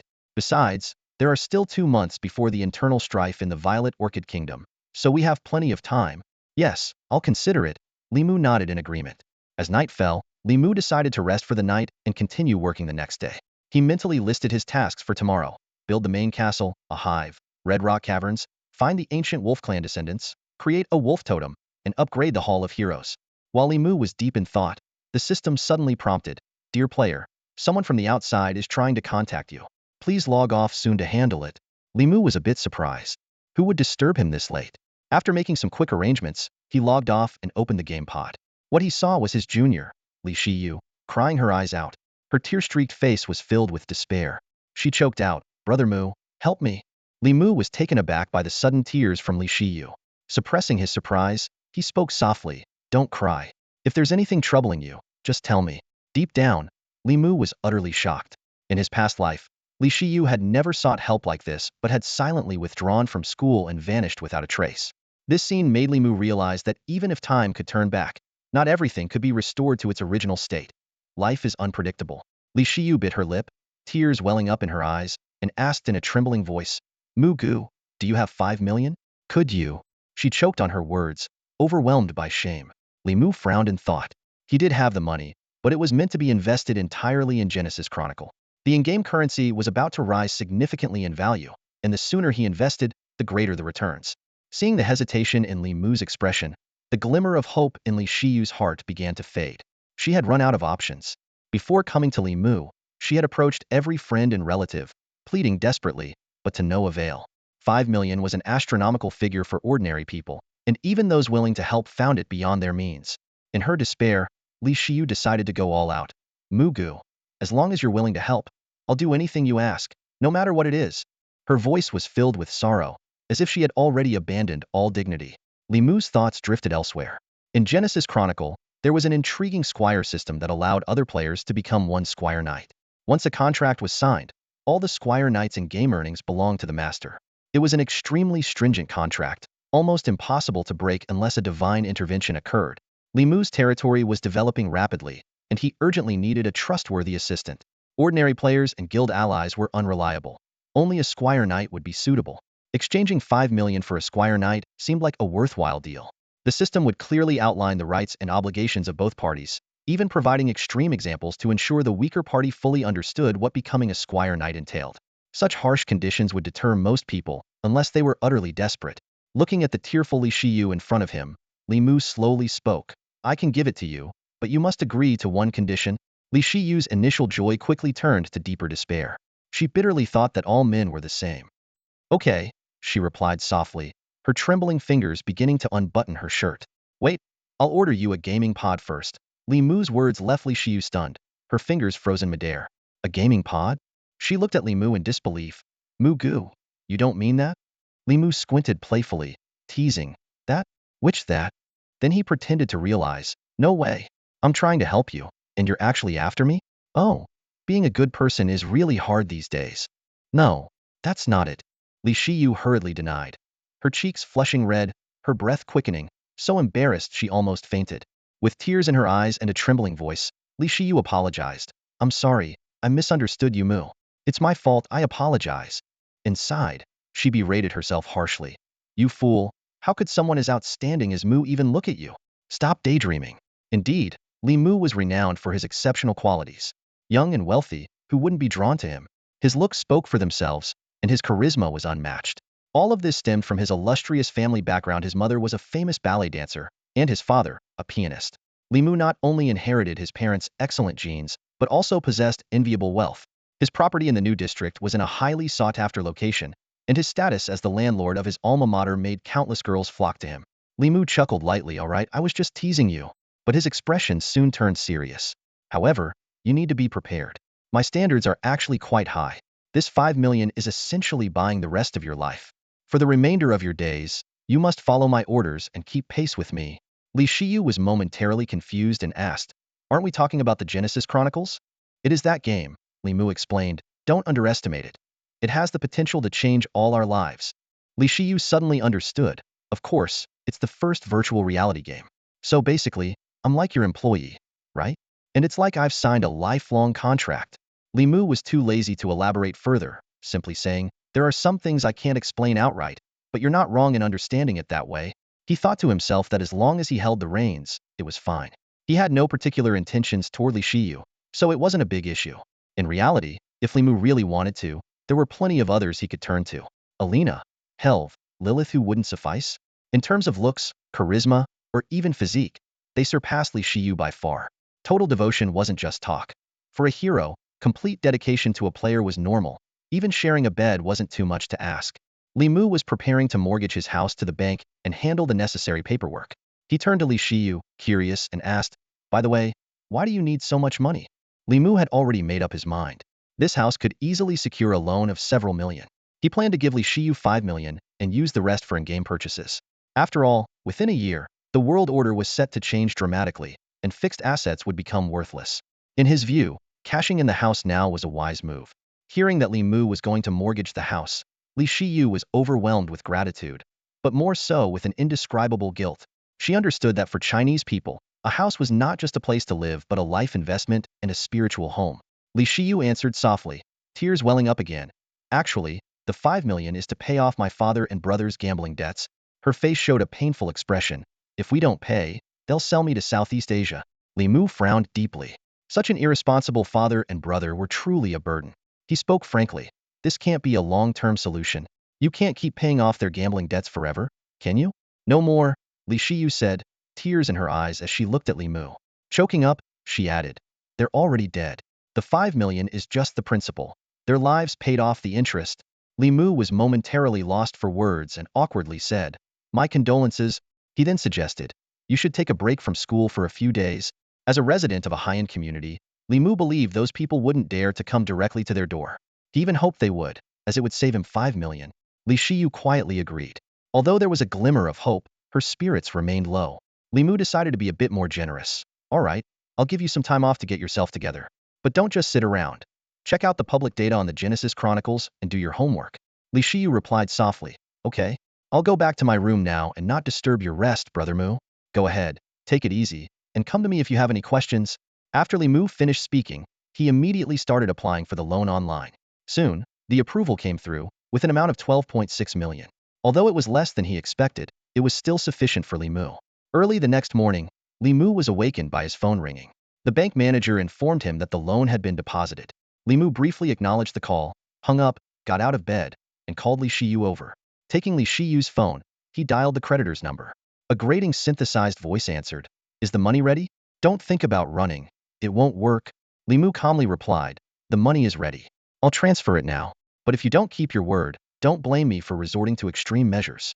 We can go down together if need be. The other party chuckled, heh, so you found a benefactor. Great. Peace brings wealth. We only want the money, nothing else. Li Mu didn't bother to say more and hung up, quickly completing the transfer. 2 minutes later, the phone rang again, and the other party briefly said, money received, we're square, before hanging up. Li Mu handed the phone back to Li Shiyu, showing a gentle smile. It's done. You don't need to worry anymore. Go get some rest. Li Shiyu looked pale, her eyes bloodshot, with heavy dark circles. She stared blankly at Li Mu, her lips moving slightly but unable to speak. Suddenly, she lost strength and collapsed to the floor. Brother Mu, could you help me up? She hoarsely requested. Li Mu sighed, picked her up, and carried her to her room. After laying her down, he simply said, get some good rest, and returned to his room to log into the game. Welcome back, Master Zhang Han. Elena greeted him as usual at the login point. However, Li Mu's attention was immediately drawn to a meatball over a meter in diameter. What's going on here? What is this thing? He asked in surprise. It's the transformation of the Rockwing Golden Bee, Li Mu exclaimed, his eyes wide with amazement as he closely inspected the mysterious cocoon. The term transformation stirred countless thoughts in his mind. This was a metamorphosis process far more challenging than a regular upgrade. Li Mu recalled what he had learned about transformations. It refers to the process where ordinary units evolve into heroes, the rarest and most difficult form of advancement. Unlike a simple rank up or a hero's metamorphosis, transformation is extraordinarily challenging because it alters the fundamental nature of the creature, rather than just enhancing its existing abilities. As Li Mu was lost in thought, the cocoon began to pulsate rhythmically. Through its semi-transparent shell, a blurred figure could be seen writhing inside. Soon, cracks appeared on the surface, and a pair of slender antennae emerged first. Then, a plump body quickly crawled out and immediately started devouring the remnants of the cocoon with great appetite. Li Mu frowned, puzzled, and asked, are you sure it's really become a hero? To him, the Rockwing Golden Bee looked only slightly larger, with slightly longer fuzz, and didn't seem to have changed much. Elena, too, appeared confused but quickly offered an explanation. Lord Zhang Han, perhaps your expectations are too high. In fact, heroes of other races don't look much different from ordinary units. Take Health for example. Apart from her distinctive heroic aura, she looks just like any other wood elf. Li Mu nodded, realizing he had set his expectations too high. After all, it was his first time witnessing a unit's transformation process, and he couldn't help but have some unrealistic imaginations.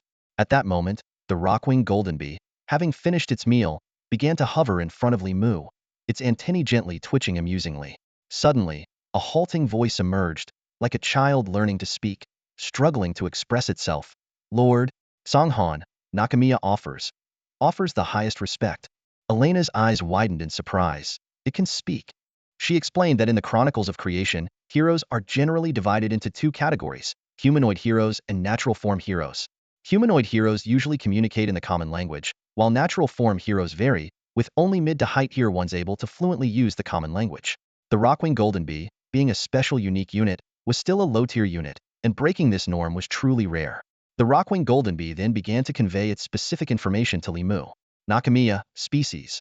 Rockwing Golden Bee, special unique, gender, female, rank, tier 3 hero, template, elite purple hero, profession, purple gold queen bee, level 1. It continued listing its attributes: health 650, mana 35, attack 4, defense 2, strength 3, intelligence 2, resilience 2, speed 10. Then its racial talents: honey of 100 brews, which allows it to brew sweet and enticing Lingyu honey from various ingredients, granting 200 experience points and restoring 100 health upon consumption. The racial ability Information Disruption can release a colorless, odorless gas that interferes with the enemy's vision for 1 minute. The racial skill Flowstone Sting involves using its abdominal stinger to inject venom into enemy units, causing 200 fixed poison damage. Finally, it introduced its heroic talent High Commander, which doubles the effects of honey of 100 brews, Information Disruption, and Flowstone Sting, and exists permanently as long as the queen bee is alive, regardless of spatial dimensions. In addition, it has mastered 2 spells. Heart of the Swarm can command a swarm of bees in battle, dealing multistage magic and poison damage to multiple enemy units. Self-Destruct can control a bee to charge into the enemy ranks and explode, causing area magic damage. Inherent skills, Basic Command Mastery, and Basic Gathering Proficiency. This little thing is surprisingly formidable. Li Mu was astonished to discover that although Nakamiya was only a purple elite template, her overall attributes were exceptionally impressive. Her hero talents and magic, in particular, opened Li Mu's eyes. The skill description of the high-level commander was brief, yet it contained effects of a game-changing magnitude. Just the double effect of 100 nectar to honey alone was enough to elevate Nakamiya's importance to a strategic level. Imagine, the Lingua honey, which originally granted 200 experience points, now has its effect doubled. This is an irresistible temptation for players. 1 Lingua honey equates to 400 experience points, equivalent to 400 Centaur warriors. Reflecting on the unease he felt when signing the world contract with the Wolf God, Li Mu could finally set his mind at ease. With Nakamiya's assistance, raising both Evelyn and Lilith to level 60 within 5 years would become a breeze, and there might even be room to develop 2 more heroes. Nakamiya's 2 magical skills perfectly compensated for the Rock Goldwing Bee's lack of attack methods, significantly enhancing the entire swarm's defensive capabilities. Li Mu nodded with satisfaction, gently embracing Nakamiya, and said with a smile, "Nakamiya, a nice name. It sounds great." Unlike meeting other heroes for the first time, heroes evolved from units automatically have a contract, so there's no need for formalities like saying, "I am your lord." Nakamiya, not yet familiar with speaking, could only joyfully repeat Li Mu's words, "Sounds great," to express her happiness. The morning is the best time to make plans, and Li Mu was in an exceptionally good mood after receiving such a pleasant surprise just after logging in. He opened the main panel to check yesterday's resource income. Although the time was short, apart from a significant increase in wood nearing 2,000 units, other resources were also sufficiently growing. Li Mu walked to the back of the town hall and instructed Nakamiya, "Take out all the honey from yesterday. I need to relocate you." Before going to sleep last night, he had already planned the functional division of his territory in his mind. Li Mu stood at the center of Mufeng territory, his gaze sweeping over the surrounding buildings and personnel. His obsessive-compulsive tendencies were on full display as he mentally sketched out an orderly blueprint. Mufeng territory would become his frontline battle command post, with all combat-related elements concentrated here. The figures of heroes flashed before his eyes, troops stood in neat formations, and powerful combat structures loomed impressively. Turning his gaze to the distant enchanting flower field, Li Mu's plan became even clearer. That area would be his production base, centered around the Rock Goldwing bees, creating a formidable logistic stronghold. His thoughts raced as he envisioned a future research base focused on potion and manufacturing challenges, along with a main castle for storing resources. Although the Rock Goldwing bees have decent combat capabilities, they're primarily a production unit. Li Mu mused to himself. "I need to relocate them to the enchanting flower field." He turned to his assistant, issuing an order to dismantle all troop nests within the territory. The assistant reminded him, "My lord, dismantling will only recover 80 of the resources, resulting in a 20 loss. Plus, it won't reset the recruitment cycle." Li Mu nodded, pondering. If the recruitment cycle could be reset, the 20 loss would be negligible. With enough resources and gold, one could endlessly recruit new troops through repeated construction and dismantling. But he quickly dismissed the thought, realizing the system wouldn't allow players such an advantage. Just then, a system prompt sounded. "A purple gold bee queen has been detected under your command. You can relocate the hive through her without dismantling." Li Mu looked at Nakamiya with surprise. "You can move the hive?" Nakamiya's antennae bobbed up and down as if nodding, "Yes." "That's fantastic." Li Mu was overjoyed. Resources and gold are precious, especially in the early stages of the game. Can you relocate the hive to the enchanting flower field? Following the command, Nakamiya began rhythmically vibrating her wings. To Li Mu's astonishment, the rock goldwing bees emerged from the hive and, like pulling out a carrot, lifted the entire hive from the ground. Li Mu was dumbfounded. Is that even possible? Aren't you afraid of damaging it? He quickly realized he was overthinking it. The hive structure was evidently strong enough to withstand such handling. Turning to Alina, Li Mu took out 20 pieces of lingua honey. Deliver these to Evelyn and Lilith later. Oh, and 2 are for you. Alina hesitated. I don't really need it now. It seems like a waste. Li Mu insisted. What's given to you is yours. He knew that as a lord, he had to balance fairness and efficiency. Resources were limited, and bias was inevitable, but he would strive for relative fairness. Alina finally accepted the gift. Thank you for your kindness. Her heart was filled with joy, a blend of reason and emotion. Li Mu casually tossed a piece to Elsa. Elsa, this one's for you. He then mounted her back. Elsa swallowed it whole, asking innocently, Lord Kanghan, what is that? Li Mu couldn't help but laugh. It's lingua honey. Honey? Then why didn't it taste sweet? Elsa asked naively. Li Mu explained with a sigh. The quantity was too small. I'll give you more next time. Now, let's not waste time and head to the enchanting flower field. With Elsa's escort, Li Mu and the rock goldwing bees safely reached the enchanting flower field. As they approached the edge, Nakamiya began circling excitedly, able to both smell and see the endless sea of flowers. In the heart of the flower field, Herf and Rashi were already waiting. Seeing them getting along so well, Li Mu couldn't help but smile with satisfaction. It seems you're getting along just fine. Li Mu noticed Luo. She perched on Helf's shoulder, her delicate white hands affectionately wrapped around her neck. This heartwarming scene reminded him of the flower fairies from his hometown, even though he'd never seen them with his own eyes. In the Forest of Elves, these flower fairies coexist harmoniously with other inhabitants, enjoying the protection of the sacred tree for generations. However, Li Mu only had a superficial understanding of these things. As a hero recruited from the nest, his background was unique. Most troops and heroes are summoned from subplanes to the main plane. Resources in the subplanes are limited, making it difficult for even the most talented to achieve heroic feats there. It's like a game of musical chairs, where newcomers must patiently wait for veterans to vacate their spots. Thus, answering the call of the nest and becoming a troop or hero for players became a new path for advancement. The main plane is vast and unrestrictive, capable of accommodating countless heroes and even numerous deities. Li Mu took out 2 bottles of lingua nectar from his pouch and handed them to Helv and Luo Shi. Then, he led the rock goldwing bees in search of a place to settle. Soon, they arrived at an ideal location. A babbling brook on the left, a raised rocky highland on the right, surrounded by vibrant flowers. Li Mu nodded in approval. This is the spot. Nakamiya was also pleased with the location and agreed solemnly. Under her guidance, the beehive was cleverly embedded underground, seamlessly blending with the rocky layers, making it nearly impossible to detect without careful observation. A system prompt appeared. Constructing the goldwing beehive requires 5,000 gold coins, 500 wood, 200 mercury, 100 crystals, and 20 gems. Please confirm. Build. Li Mu confirmed, feeling a slight pang of reluctance.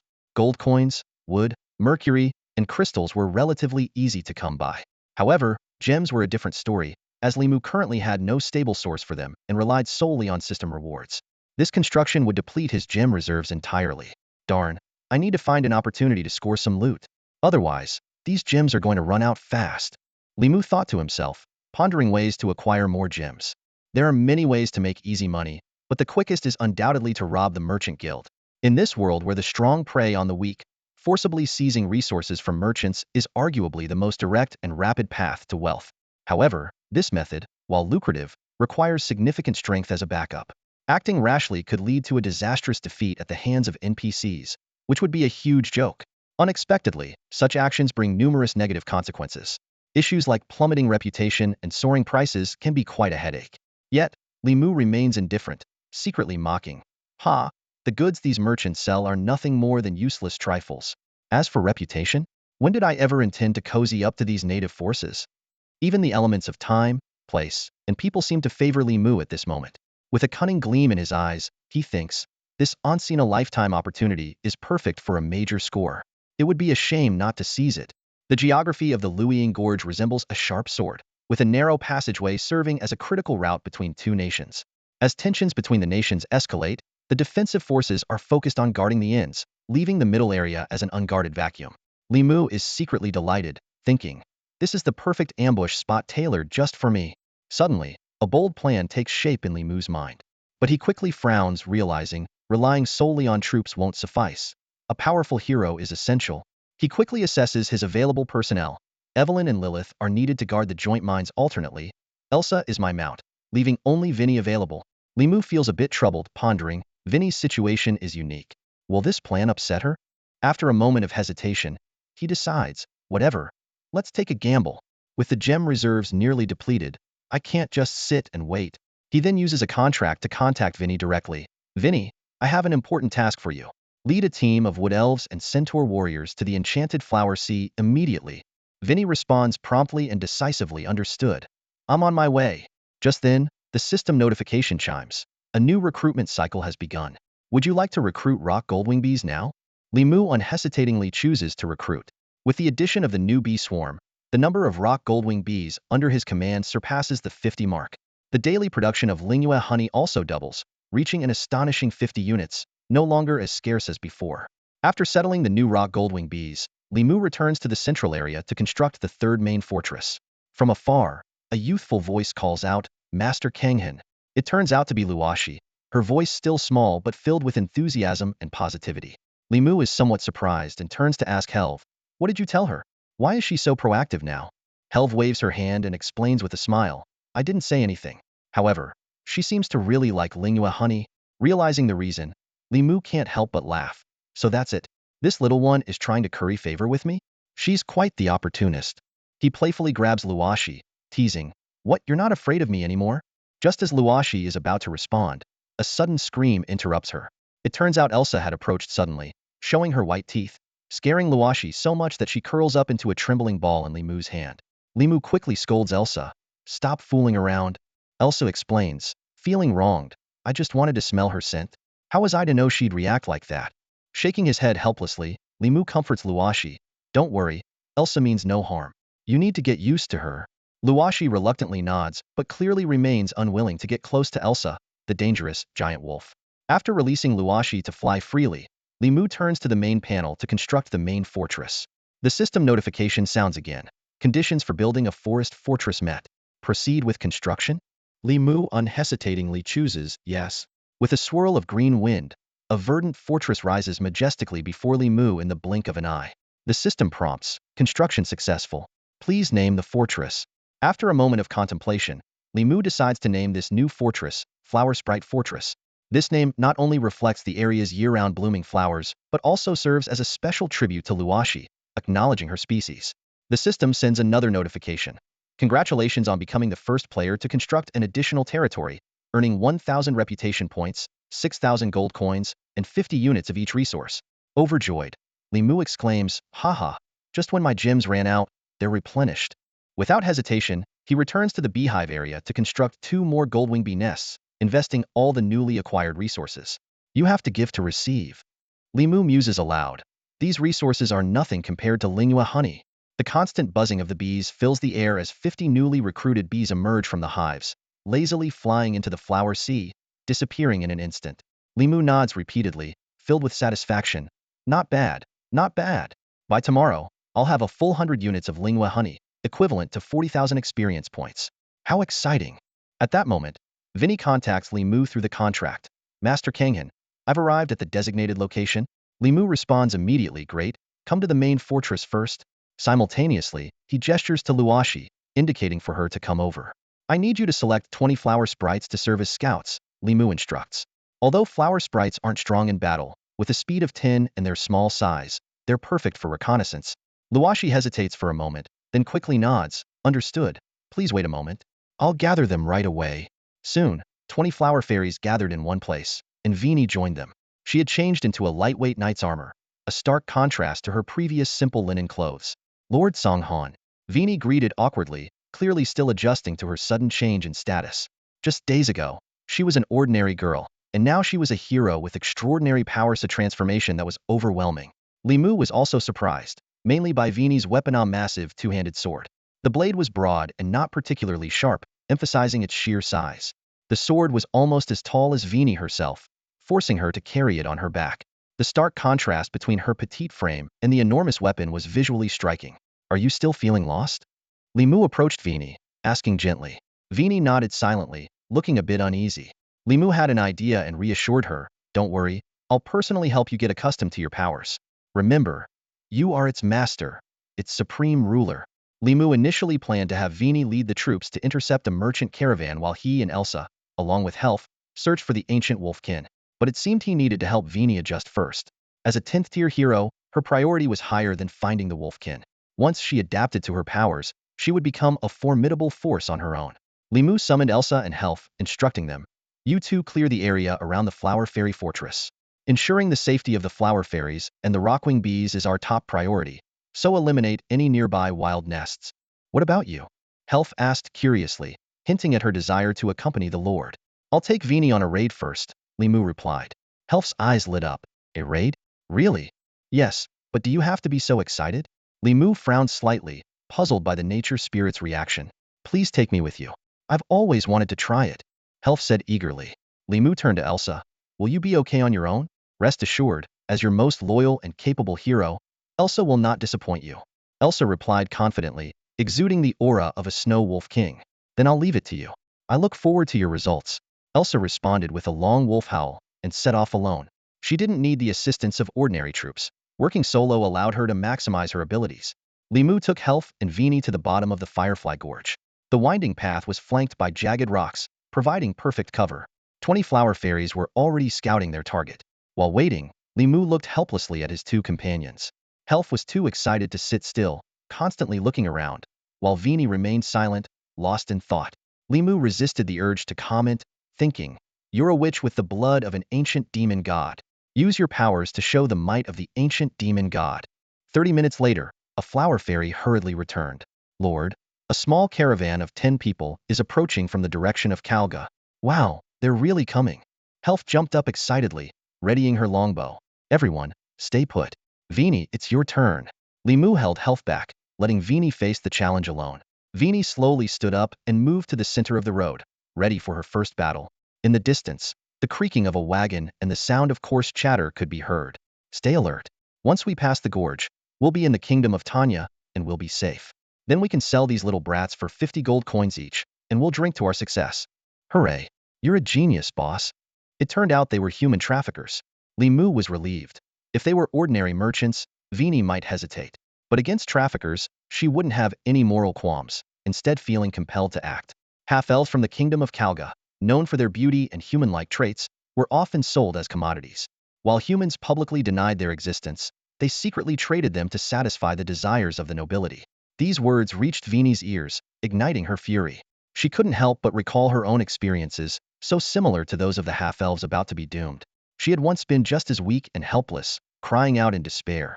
However, reality is harsh, and malice doesn't relent because of the pleas of the weak. It only grows more brazen. "You all deserve to die," Vini shouted, gripping her massive sword tightly.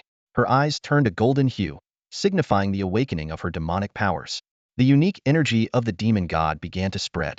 Under Li Mu's watchful eye, the giant sword vanished, blending into the unseen. "Captain, there's a witch ahead." The report from his subordinate made the captain tense.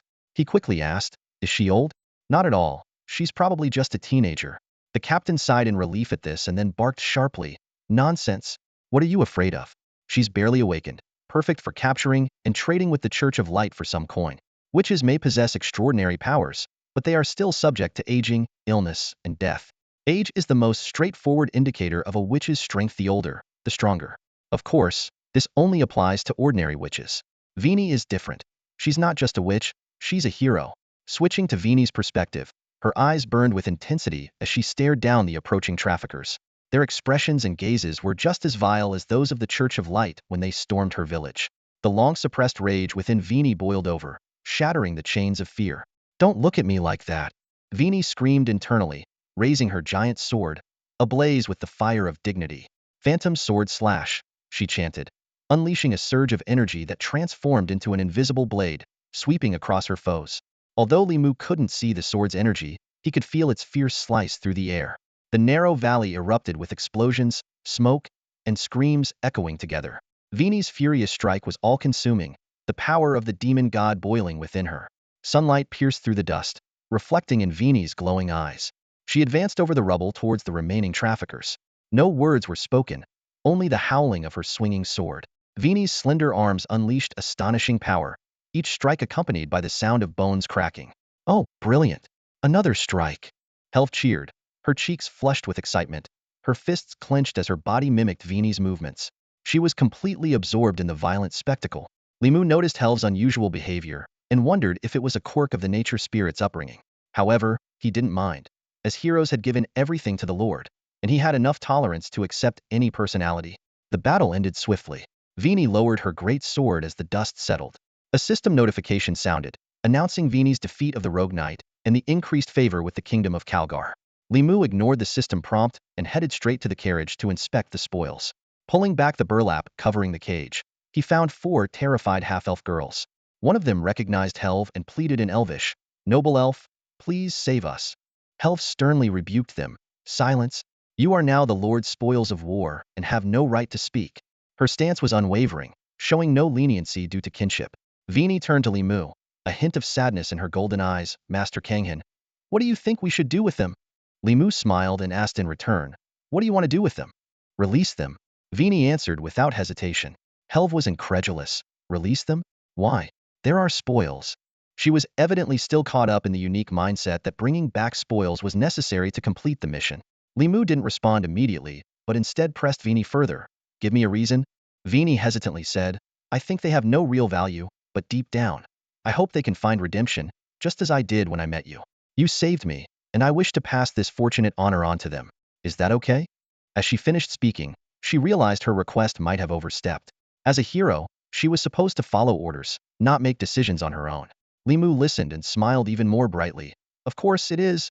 He looked at Vini approvingly, secretly pleased. To him, these half-elf girls were just ordinary people, neither units nor heroes, and thus insignificant. Even though their beauty might seem extraordinary to most, compared to Helv, they were merely charming. What Li Mu truly cared about was Vini's response, her genuine thoughts. From her words, he sensed her growth. Trading the lives of 4 half-elf girls for Vini's development seemed like a worthwhile deal to Li Mu. Moreover, denying Vini's request could dampen her enthusiasm, a fatal flaw for a hero. "Thank you for your kindness." Vini bowed deeply, her voice quivering slightly with emotion. The 4 half-elf girls quickly followed suit, expressing their gratitude. Vini personally opened the cage, watching them leave. Beside her, Helv looked disappointed. "Oh, my spoils of war. Why couldn't we take them back before letting them go?" She just wanted to experience the process. Li Mu paid no attention to the half-elf girls, turning instead to the carriage and opening a chest. The system prompt immediately sounded. "Congratulations. You have obtained 100 units of crystal, 1,000 gold coins. Congratulations. You have obtained 200 units of mercury. Congratulations. You have obtained 30 units of gems. Congratulations. You have acquired the hero-exclusive equipment, the Fury Wind Greatsword." As soon as the box was opened, a brilliant purple light flooded Li Mu's vision, dazzling and bright. It was a purple high-quality Itima Furious Wind Greatsword. Li Mu carefully examined the item's attributes. Grade: high-quality purple. Type: weapon. Requirement: hero exclusive. Attributes: attack 10, attack power 40, strength 10. Skill: swift swordsmanship passive, increases attack speed by 5 per second, stacking up to 6 times. Special effect: wind shield counter, blocks incoming attacks. A perfect block deals wind element damage to a wide area in front, with damage equal to block damage 15. An imperfect block reduces incoming damage by 5. Li Mu beamed with joy, secretly delighted. The attributes of the Furious Wind Greatsword far surpassed those of ordinary high-quality purple items and could even rival orange epic equipment. Not only did it have high base attribute bonuses, but its skills and special effects were also outstanding. The swift swordsmanship, being a passive skill, requires no active casting and can fully stack in 6 seconds, increasing attack speed by 30. This perfectly compensates for the slow attack speed of greatswords. Meanwhile, the wind shield counter is the essence of this weapon.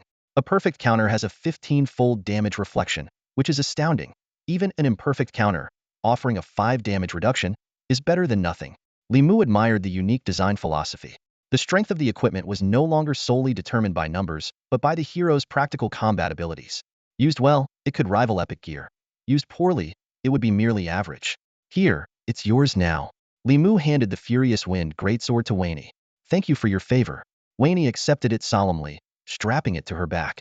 Li Mu nodded in satisfaction. Compared to her previous greatsword, The Furious Wind Greatsword was undoubtedly more exquisite. The pale green blade was adorned with shimmering green patterns, maintaining a visual impact while adding a touch of grace, perfectly complementing Wayne's delicate physique. How do you feel? Still uncertain? Li Mu asked with a smile. The first battle went well, and the rewards were great. Wayne expressed her gratitude first, then earnestly replied, I feel great. For the first time, I'm grateful for my strength. It may be the source of my misfortune, but it's also my driving force. Without it, I would be nothing. So, I will cherish and make good use of it, Li Mu said with satisfaction. I'm glad you understand. He continued with instructions. You will stay here and intercept passing merchants. Whether to kill or let them go is your decision. Understood. I got it. Wayne responded loudly, appreciating the autonomy granted by the order. Li Mu turned to Helv. What about you? Will you come back with me, or stay with Wayne? No, I want to stay here and fulfill my wish. Helv insisted. Li Mu shook his head helplessly, saying no more. He reminded, as you wish. But remember, robbery is a temporary measure, not a long-term strategy. Merchants aren't full steal be on guard after a few attacks. Leaving the valley, Li Mu returned to the Flower Demon Castle. He wondered aloud. Elsa hasn't returned yet? It was already afternoon, and clearing the surrounding low-level wild nests should have been enough time. With some concern, Li Mu contacted Elsa through their bond. Where are you? Lord Kanghan. Elsa responded excitedly. Relieved, Li Mu asked. Haven't you finished the cleanup? Well, Lord Kanghan, I seem to have gotten lost. Elsa's hesitant words almost gave Li Mu a headache. Lost? Li Mu was dumbfounded. He stared at the communication magic circle in disbelief, as if trying to decipher what went wrong. A wolf getting lost, how absurd. Even ordinary cats and dogs rarely lose their way, let alone a wolf. Li Mu could hardly resist the urge to crack open Elsa's head to see how her brain was wired. Despite the absurdity, Elsa was still his hero. Li Mu took a deep breath, suppressing his frustration. He quickly contacted Evelyn. Come to the Enchanted Flower Sea. After arranging the support, he turned to Elsa and said, Stay where you are. Don't move. I'll come find you. Elsa replied with a dejected okay, clearly feeling down about her predicament. Li Mu ended the communication, shaking his head with a mix of amusement and exasperation. A hero getting lost now, that's a first. While waiting for Evelyn to arrive, Li Mu found a thick patch of grass to sit on, then lay back to rest his eyes. Without a hero by his side, he dared not venture anywhere. His current combat ability was between a level 2 and level 3 soldier, making solo action tantamount to suicide. Moreover, as a lord, moving alone was a strategic blunder. Before long, the howling wind woke Li Mu. He opened his eyes to find Evelyn's massive form hovering above him, their eyes meeting. Li Mu was amazed to see that Evelyn had grown significantly since their last encounter, now reaching at least 10 meters in length. The growth rate of dragons is astounding. Not only does their level increase, but their physical size naturally expands over time.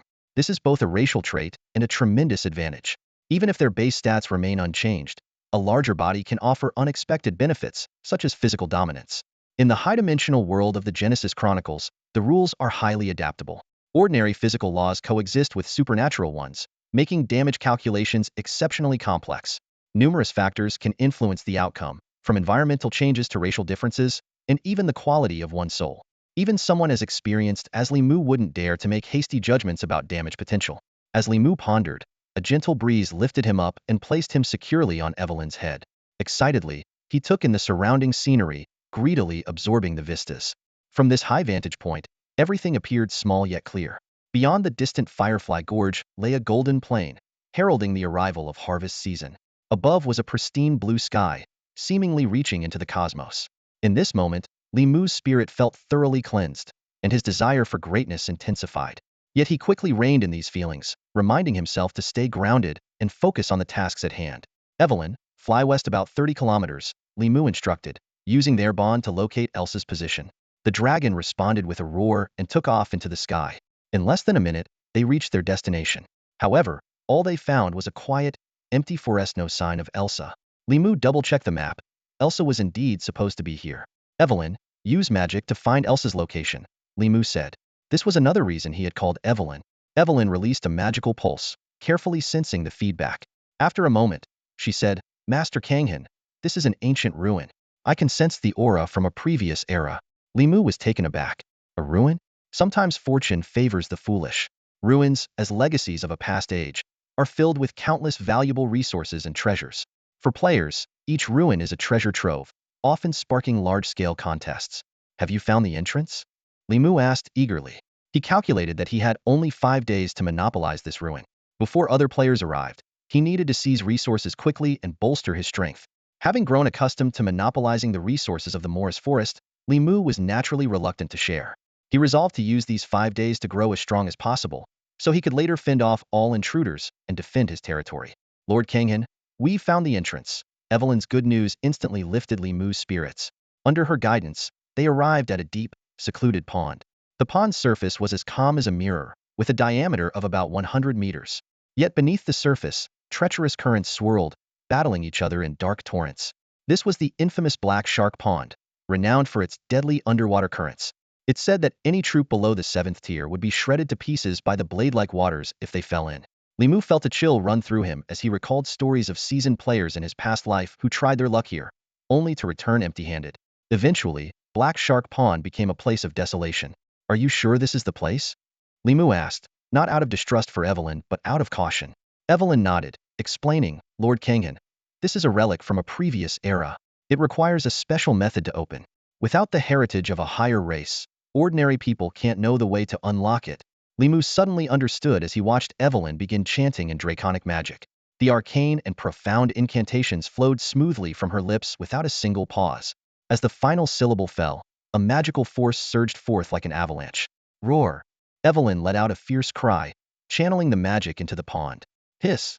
Thick mist rose as the magic clashed violently with the currents, creating a spine-chilling sound. Oomph! Break for me! Evelyn's entire body glowed with a rainbow aura, her magic power surging dramatically. Boom! Boom! Boom! The dark currents within Black Shark Pond were mercilessly torn apart, each low rumble accompanied by the explosion of a giant water bubble. A miracle occurred. The once murky waters turned crystal clear, as pure as a diamond. Li Mu was astonished to see a strange metallic sphere at the bottom of the pond. Lord Kanghan, that's the mechanism creating the currents. Destroy it, and we can enter the relic, Evelyn said, diving into the water. Bang! It was as if a bomb exploded underwater, sending waves towering dozens of meters high. Fortunately, Evelyn had cast a magical shield on Li Mu just in time, keeping him unharmed. Evelyn swiftly reached the pond's bottom, tearing out the metallic sphere with a swipe of her claws. With the mechanism disabled, the water level rapidly dropped, soon revealing the bottom. Lord Kanghan, here you go. This is black gold, perfect for crafting magical equipment. Evelyn handed the metallic sphere to Li Mu. Li Mu accepted it without hesitation. This was precious black gold, with each unit priced at 200,000 gold coins, potentially even reaching 350,000 if luck favored. The sphere contained about 10 units, meaning Li Mu had effortlessly gained over 2 million gold coins. Elsa, I really don't mind if you get lost, and if possible, please do so a few more times. Li Mu thought to himself, eagerly anticipating more treasures within the relic. The system promptly alerted him. Congratulations on discovering the alchemical workshop of the Bloodline Gnome's relic. Reward, 2,000 prestige points, 30,000 gold coins, and 500 units of each resource. As the first player to discover the relic, you receive a mid-tier hero egg. Announced to the entire server? Li Mu decisively chose no. He didn't want other players to share in this bounty or deplete the resources of the Moorish forest. Happily pocketing the hero egg, Li Mu planned to explore the relic fully before using the next broken cause to summon a 9th-tier hero. Boom! Evelyn struck the stone wall with her tail, revealing a dark cave entrance. Lord Kanghan, please be extremely careful. We are about to enter the relic. Evelyn led the way, entering the cave first. I will, Li Mu nodded, knowing his safety relied entirely on Evelyn's protection. The cave was dark and damp, the ground slick and slippery. Suddenly, the sounds of battle and Elsa's furious roars echoed from ahead. Evelyn, let's hurry over. Li Mu was anxious, fearing for Elsa's safety. Understood. Evelyn nodded solemnly, transforming into a streak of lightning as she sped forward with Li Mu in tow. I let you metal clunkers hit me. Elsa's furious roar echoed through the darkness. Her emerald eyes glowed in the shadows like two burning willow-wisps. Come on, hit me, she continued to shout, her voice a mix of anger, deep resentment, and self-reproach. When Li Mu arrived at the scene, the sight before him was both amusing and exasperating. Elsa had a broken mechanical arm in her mouth, surrounded by various mechanical parts emitting eerie glows. Are you a house-destroying husky? Li Mu blurted out, the scene oddly familiar. Master Tsang Han? Upon hearing Li Mu's voice, Elsa turned around with delight, bounding towards him with her trophy still in her mouth. Li Mu looked at Elsa, torn between amusement and frustration. He had rushed over, only to find her having the time of her life, muttering what seemed like curses. I didn't know, Elsa explained plaintively. You told me to wait here, and then these metal clunkers just attacked me. Evelyn, standing nearby, offered an explanation. These are relic guardians, likely crafted by the bloodline gnomes. As someone with dragon heritage, she was a walking encyclopedia. Unlike the current gnome race, the bloodline gnomes went extinct in the previous era. Their technology is scarce and highly valuable. Li Mu was familiar with the gnome race. Unlike other races, gnomes were complete anomalies. They didn't pursue magic, martial arts, or divine power but dedicated themselves entirely to technological research. However, in this high-dimensional world, gnome technology wasn't typical electrical technology but a unique fusion of magic and steam. Despite their small stature, gnomes excelled at manufacturing and had the largest number of war fortresses. They favored overwhelming opponents with sheer numbers, making them a formidable upper-tier race. Let's move on, Li Mu said, intrigued by the bloodline gnome's power. To truly understand the strength of the previous era's races, we need to see it for ourselves. Evelyn led the way, while Li Mu comfortably rode on Elsa's back. As they ventured deeper, they encountered various relic guardians flying, running, swimming, but all were surprisingly fragile, as if they were defective or unfinished prototypes, some even falling apart mid-battle. Li Mu's only complaint was that defeating these guardians yielded no experience points, preventing Evelyn from reaching level 10 and becoming his first hero to achieve a double-digit level. However, as long as the rewards were substantial, the loss of experience points was negligible. After about 20 minutes of exploration, they arrived at a vast chamber. Above them was an arched metal dome, and below was a flat metal floor. Suddenly, a rigid mechanical voice broke the silence, accompanied by the clanking of gears. Explorers of the future, are you prepared to face the trial? Li Mu was taken aback. So cliché? Evelyn, however, was unfazed. Master Song Han, I don't find it cliched. Only the strong are worthy of everything, and proving one's strength is an essential step. Li Mu rolled his eyes, but considering Evelyn was a dragon, he let it slide. As the gears turned, several floor panels slowly parted, revealing a colossal relic guardian. Standing over 50 meters tall, even the 10-meter-high Evelyn seemed insignificant beside it, let alone Li Mu. The guardian's single red eye emitted a chilling blood-red glow. Unlike living beings, the ruined guard emanates a chilling and merciless aura, as if death itself has descended upon the world. Its presence is akin to a walking machine of destruction, causing the very air around it to stagnate under its terrifying pressure. In the face of such a challenge, Evelyn the noble fairy dragon responds without hesitation. She unfurls her enormous wings, nearly 20 meters across, exuding an imposing presence that commands respect. Her dragon eyes blaze with fierce determination, no longer holding back her power, releasing a torrent of dragon might like a volcanic eruption. Her iridescent scales shimmer like flowing liquid metal, beginning at her neck and swiftly spreading across her entire body. The dazzling light bestows upon her a fierce yet beautiful aura. At this moment, Evelyn embodies both the ferocity of a bloodthirsty dragon and the graceful agility unique to fairy dragons, a harmonious contradiction that is truly awe-inspiring. Through their bond, Li Mu clearly senses Evelyn's unprecedented excitement. There is no doubt that the ruined guard before them is the most formidable opponent she has ever faced, a worthy adversary that demands her full strength. Suddenly, a faint mist of blood seeps from beneath Evelyn's scales. This is the fury of boiling blood, a special ability of the fairy dragon race. She has activated this power even before the battle has commenced, clearly taking the encounter seriously. Evelyn opts not for close combat, but instead attacks with draconic magic. She quickly chants in the dragon language, summoning a fierce tempest in an instant. These emerald green wind elements have been condensed to their utmost, transforming into a formidable weapon capable of obliterating everything in its path. The fairy dragon beats her wings vigorously, charging towards the ruined guard with the hurricane in tow. At that moment, the ruined guard appears to initiate some kind of analysis protocol. Alert, special high-ranking entity detected, fairy dragon, seeking corresponding strategy. Search results ineffective. No exclusive countermeasure available. Switching to maximum power mode. All restrictions lifted. Functions at 120 capacity. Commencing engagement. With a clatter, the metal components of the ruined guardian fell away, transforming its bulky form into a sleek and menacing figure. Its fiery red monocular eye shifted to a sinister purplish red, exuding a terrifying aura in the hazy purple light. Every move it made was fraught with lethal intent, sending chills down one's spine. Li Mu furrowed his brow, cursing under his breath. This is such bullshit. He was extremely frustrated because the unique settings of the game Chronicles of Creation prevented players from directly knowing the basic attributes of units, the levels and ranks of heroes, and other critical information. This was a massive disadvantage for new players. In other online games, Players could easily see the levels of wild monsters and other players, allowing them to make basic judgments. But here, one needed the eye of truth, skill to see such fundamental details, which was incredibly frustrating.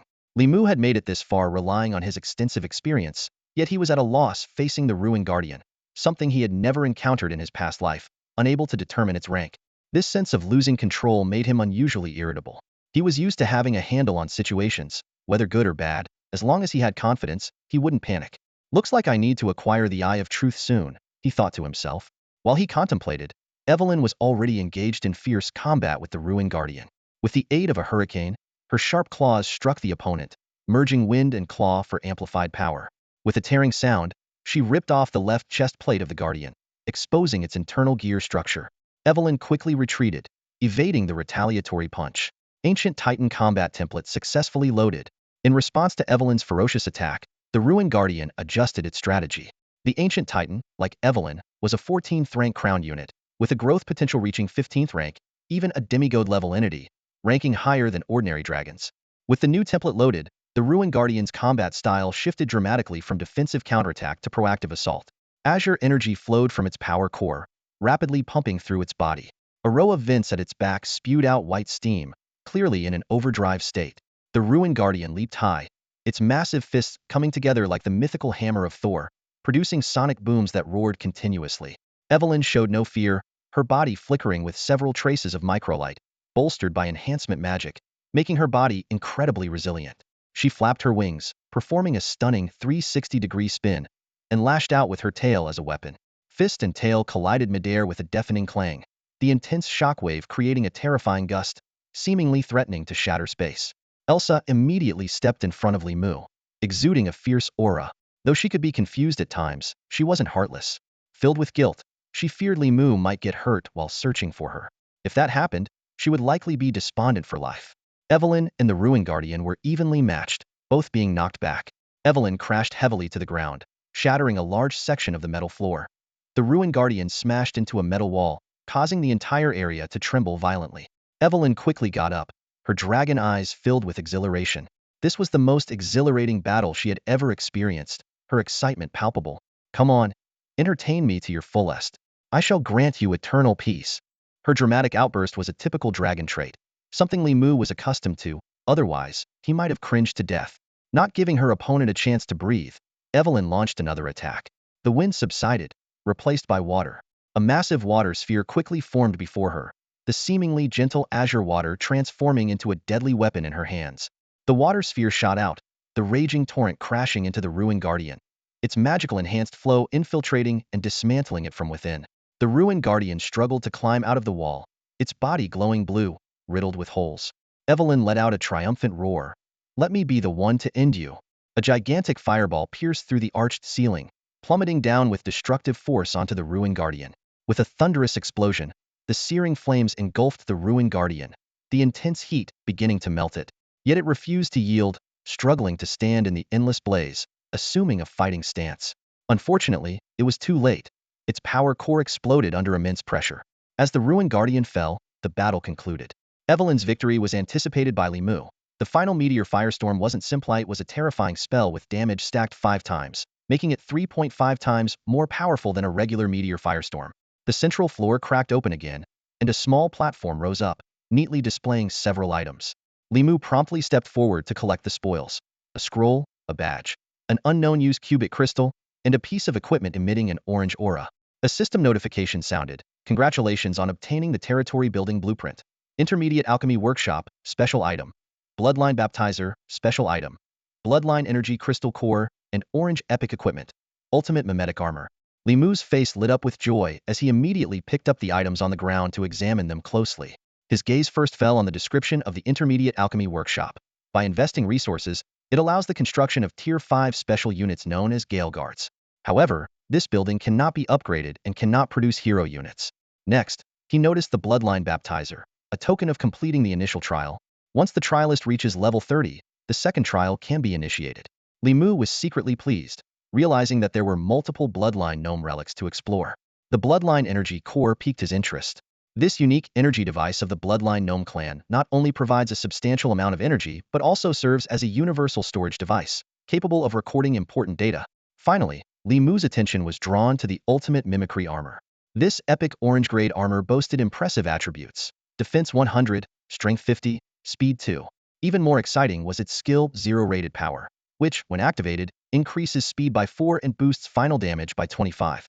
Li Mu was so thrilled that he nearly burst into laughter, but restrained himself, maintaining the composure expected of a hero. He silently marveled. Truly a relic of the previous era, each item is a treasure. After carefully analyzing the characteristics of the Intermediate Alchemy Workshop, Li Mu realized it was not just a unit production facility but a powerful territorial building. It has no recruitment cost or cycle, allowing for continuous troop production as long as resources are ample. In terms of cost, time, and efficiency, it completely surpasses ordinary unit production facilities. Of course, Li Mu also noted its limitations. It cannot be upgraded and can only produce Tier 5 Gale Guards. In contrast, regular unit production facilities can provide higher-tier units as they upgrade. However, Li Mu considered this drawback negligible compared to its advantages. The Bloodline Baptizer offered a hint of potential for the Intermediate Alchemy Workshop. Li Mu speculated that successfully passing the second trial might grant access to an advanced alchemy workshop. Although he would have to wait until level 30 to verify this theory, the prospect filled him with anticipation. As for the Bloodline Energy Core, although Li Mu was unsure of its exact purpose, he decided to keep it for further research. Finally, Li Mu entrusted the ultimate mimicry armor to Evelyn. He chose her because she had the highest initial health and growth rate, making her the best candidate to harness the power of this equipment. Evelyn accepted the armor, her delight evident. She was not only pleased to become stronger, but also felt a warm sense of appreciation for Li Mu's attention. As she donned the armor, a few orange glows flickered and then vanished. Li Mu then understood why it was called the ultimate mimicry armor. The wearer's appearance remained unchanged, as Evelyn still retained her stunning dragon scales. This concealment ability is exceedingly rare in the Chronicles of Genesis, allowing for strategic advantage by misleading opponents in battle. Satisfied, Li Mu mounted Elsa's back, ready to head back. In his backpack, there was a mid-to-low-tier hero egg awaiting incubation, which filled him with excitement.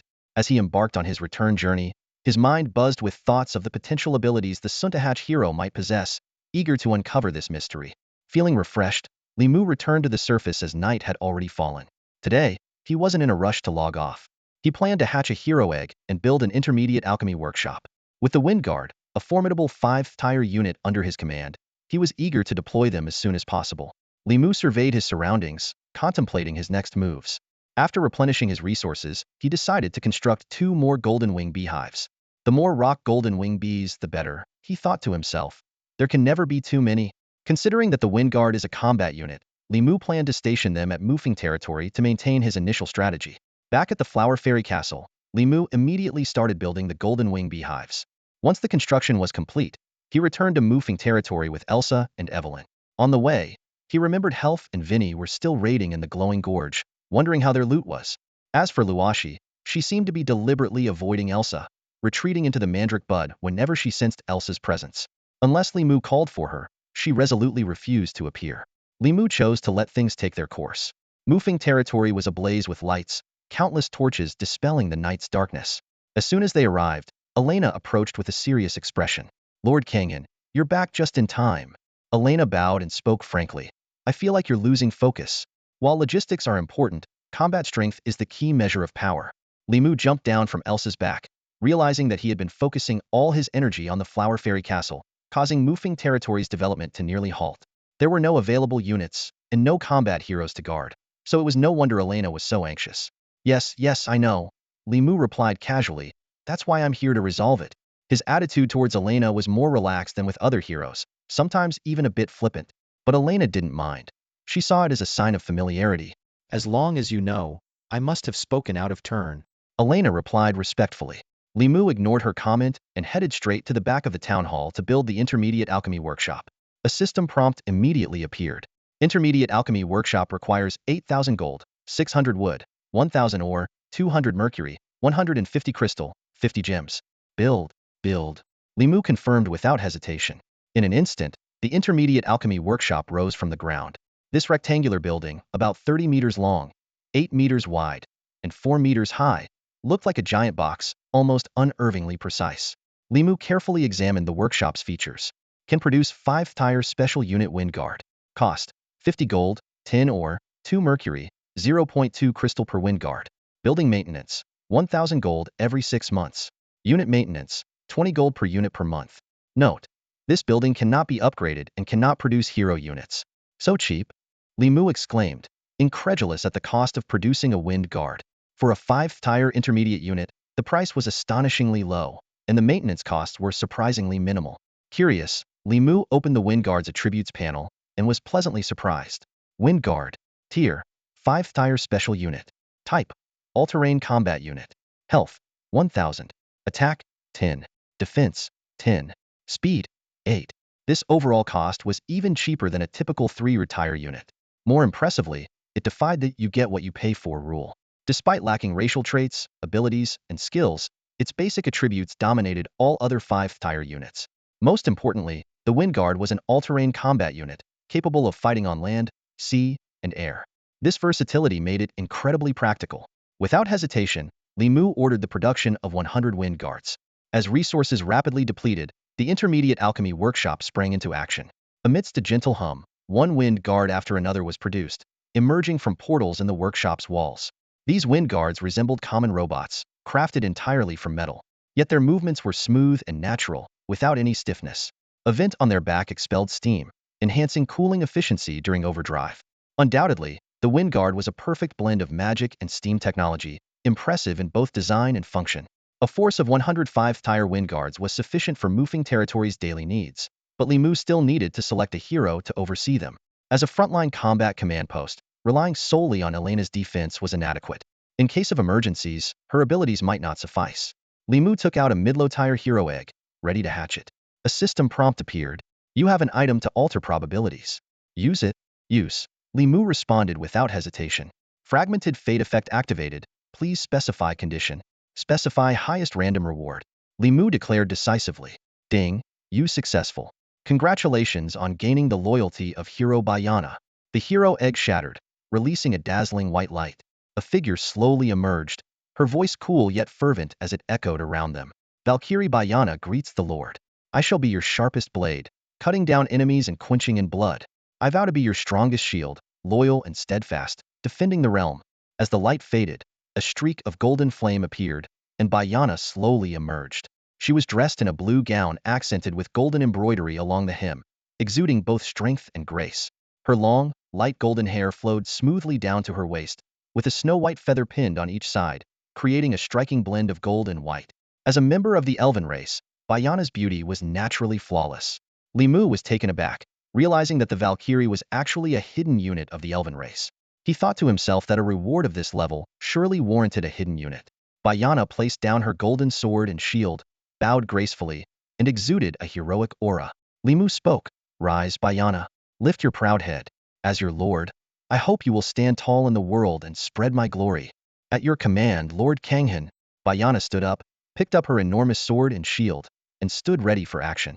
Her serious demeanor immediately resonated with Elena, who nodded in agreement, clearly being someone dedicated to her duties as well. Li Mu couldn't help but admire Bayana's unique aura, which radiated strength and instilled a sense of reassurance. Li Mu opened Bayana's personal attribute panel and examined it closely. Bayana. Race: Valkyrie natural elf. Gender: female. Rank: 9th-tier hero. Template: leader orange hero. Class: celestial knight. Level: 1. Health: 3600. Mana: 170. Attack: 4. Defense: 7. Strength: 3. Intelligence: 5. Attack power: 21. Defense power: 26. Speed: 13. Racial talent: Fearless War God, 20 chance to be immune to magic damage. Reduces enemy summoning success rate by 60 when joining the battlefield. Racial ability: Fate's Judgment, inflicts maximum damage and receives minimum damage. Racial skill: Moonlights him, gains 80 attack power when bathed in moonlight, increases all defenses by 10 and all resistances by 30. Hero talent: Valkyrie's Glory, allows the training of Pegasus Knights or Silver Pegasus Knights into Valkyries for a certain cost. Magic: Crescent Moon Strike, harnesses the power of moonlight to unleash a wide-range slash, dealing 800 critical damage, usable 3 times daily. Innate skills: Basic Command Mastery, Beginner Battle Mastery, Beginner Defense Mastery, Basic Elemental Mastery. Li Mu was astonished to discover that Bayana could train Valkyries. This hero talent made her truly worthy of her leader-level template and the highest reward status. With Bayana, Li Mu could continuously obtain the 9th-tier hidden unit Valkyries, which was simply incredible. Bayana, how much gold does it take to train a Valkyrie? Li Mu asked. 10,000 gold coins in a day's time, Bayana replied. Li Mu was taken aback. 10,000 gold coins per Valkyrie, while not overly expensive, was still beyond his current means. He forced himself to stay calm and continued to review Bayana's other attributes. Besides her hero talent, Bayana's initial attributes were impressive, comparable to those of Vini. While Fearless War God was useful but not flashy, Fate's Judgment and Moonlight's Hymn were far more outstanding. Just as Li Mu was absorbed in evaluating Bayana's capabilities, Helv excitedly contacted him. Lord Kanghan, we've caught a big one. What big catch? Li Mu immediately asked, momentarily forgetting about logging off. Helv's voice came through the communicator, urgent. A major merchant. Please hold on. I'm bringing him back to Mufeng territory right now. The connection was abruptly cut off before she could finish. Li Mu sighed, covering his face with his hand. Even the usually gentle Helv would become overly excited at the mention of a heist. He calculated that, at Helv's speed, it would take at least an hour to return from the Luying Valley. To pass the time, Li Mu decided to tackle some pending tasks. He turned to Evelyn, inquiring about the location of the medium-sized gold mine they had discovered earlier. Evelyn replied, it's 5 kilometers directly north of Mufeng territory, in a swampy area. Li Mu nodded and then addressed Bayana. Tomorrow morning, lead all the Stormwind guards and remaining troops to seize that gold mine. I won't be joining you. Although Li Mu preferred to handle things personally, he knew he had to learn to delegate.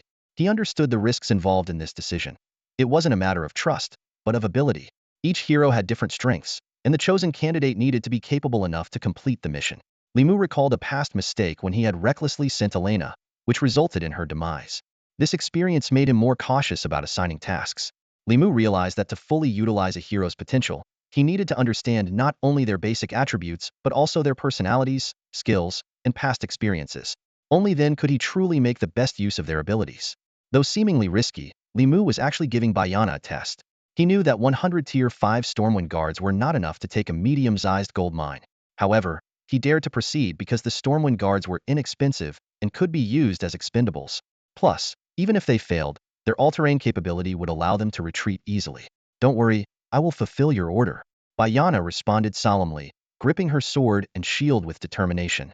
Li Mu then asked Elena about the progress on clearing the wild nests and resource collection, providing her with specific instructions. He understood that minor tasks could be entrusted to Elena, but he needed to oversee the critical ones himself. Finally, Helv returned to Mufeng territory with her so-called big catch. She cheerfully reported to Li Mu, Lord Kanghan.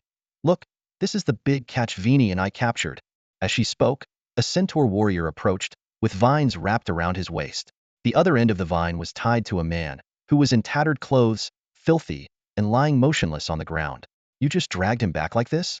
Li Mu couldn't help but ask. Of course, he's just a trophy. Why bother with his comfort? Helv replied matter-of-factly. Li Mu thought to himself, is Helv naturally ruthless? If she ever turned dark, she could be quite terrifying.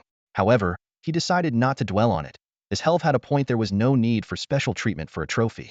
Turn him over, Li Mu ordered, ready to take a closer look at this so-called big catch. Yes, Master Tsanghan. A centaur flipped the figure on the ground, revealing a familiar face. Li Mu's eyes widened in shock as he took in the scene before him. The prominent merchant Helv had mentioned turned out to be an old acquaintance of his. Well, my friend, how did you end up in such a sorry state? Li Mu exclaimed with exaggerated surprise, showing no hint of guilt for being the instigator. The person lying on the ground was none other than Pangda, with whom Li Mu had once traded in the novice village. Li Mu quietly contemplated why Pangda was here, and how he had ended up captured by Helv. However, one thing was certain. The hero egg he had sold might soon be back in his hands. Perhaps this is fate's guidance, he thought to himself. Upon hearing the familiar voice, Pangda perked up and began to complain incessantly.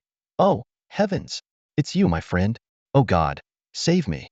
This wretched nature spirit is so rough. It's an insult to the reputation of nature spirits. Seeing this, Li Mu discreetly took 2 steps back, thinking to himself, Pangda, you brought this upon yourself. You can't blame anyone else. Sure enough, Helv's expression darkened instantly. Being insulted in front of Li Mu was a grave humiliation she couldn't forgive. A shimmering green light appeared, and a vine materialized in her hand. Whack! Helv mercilessly struck Pangda's plump body. Pangda's cries echoed through the silent forest, his agonizing wails making the night seem even deeper. Oh no, I'm wrong. I was wrong. I shouldn't have offended the noble nature spirit. Pangda couldn't bear the pain and quickly began to plead. I'm guilty. Please stop hitting me. If you continue, I'll die. Helve remained expressionless, her whip showing no sign of stopping. It hurts. Pangda continued to howl. What do you want? I'll give you anything. Please, just stop. I'm begging you. Upon hearing Pangda's willingness to make amends, Helve reluctantly snorted and halted her whip. Despite her personal feelings, the development of her territory was more important than holding a grudge. Li Mu approached with a sly smile, leaning in to whisper, "How much are you willing to pay to save your life?" At the mention of money, Pangda momentarily forgot his pain. His sharp eyes gleamed with calculation. He licked his chapped lips and tentatively began. "Oh, my brother, considering our acquaintance, could you—" "Humph." Helve's icy voice cut him off. Her piercing gaze swept over Pangda's darkened cheeks, her whip slicing through the air with a chilling swish. "Shut up. What right do you have to call Lord Songhan your brother? Address him properly." Pangda shuddered, quickly correcting himself. Yes, I was presumptuous." He nodded frantically, sweat dripping from his brow. Lord Songhan, could you possibly lower the price a bit?" A glint of coldness flashed in Li Mu's eyes. He knew all too well that Pangda's hands were stained with blood, having trafficked in half-elves countless times. For a businessman driven solely by profit, discussions of morality were futile. Lower the price? Li Mu squinted, scrutinizing Pangda from head to toe. "Leave your legs behind, and I might consider it." "How does that sound?" Pangda was dumbfounded, a flicker of malice crossing his beady eyes. At that moment, Helve's whip landed squarely on Pangda's face. Blood splattered, and an ugly scar stretched across his cheek. "Filthy scum. Dare to show your teeth again and you'll die." Helve's voice was as cold and sharp as a blade. No one noticed that Bayana's gaze remained fixed on Helve, her eyes filled with complex emotions. Pangda lay on the ground, moaning in pain. This time, he was wise enough not to show any signs of defiance. Li Mu maintained his cheerful demeanor, as if he were chatting with an old friend. "Considering our past dealings, put away those thoughts you shouldn't have. You know what your fate will be otherwise, don't you? Now, let's get to the point. Name your price. If I'm satisfied, I'll release you. If not, you can prepare to die." Pangda found himself caught in a dilemma. Li Mu's tactics were nothing short of bullying, leaving him unable to gauge the situation accurately. He cursed inwardly. "Damn it. Greedy people like you deserve to rot in hell." After a long pause, Pangda, drenched in sweat and grime, finally spoke. His face, marred by the whip mark, looked grotesquely terrifying. "I'll return the hero's egg to you, plus 200,000 gold coins. How about that?" Li Mu raised an eyebrow, surprised at Pangda's willingness to part with so much. But human nature is inherently greedy, and he was no exception. "Not enough," Li Mu stated flatly, his tone leaving no room for negotiation. Pangda gritted his teeth, barely containing his anger. "The hero's egg plus 400,000 gold coins." His body shook violently, clearly at his limit. "That's my final offer. Any more, and you might as well kill me. You won't get a single coin if I'm dead." A glint of greed flashed in Li Mu's eyes, Pangda's words only fueling his desire. "The hero's egg plus 500,000 gold coins. Not a coin less, or you won't live past today." "Impossible." "You wish. Just kill me. We'll both go down." Pangda finally broke down, shouting hysterically. Li Mu sneered and turned to Helve. "He's all yours. Just make sure he doesn't die. Evil will be dealt with by evil." Li Mu blurted out, but suddenly felt a sense of discord. He frowned slightly, but quickly shook off the thought and refocused on the situation at hand. "At your command," Helve responded in a low voice, a cruel smile playing on her lips. She slowly dragged the whip in her hand, stepping closer to Pangda. Li Mu watched her performance, secretly wondering if it was merely an act.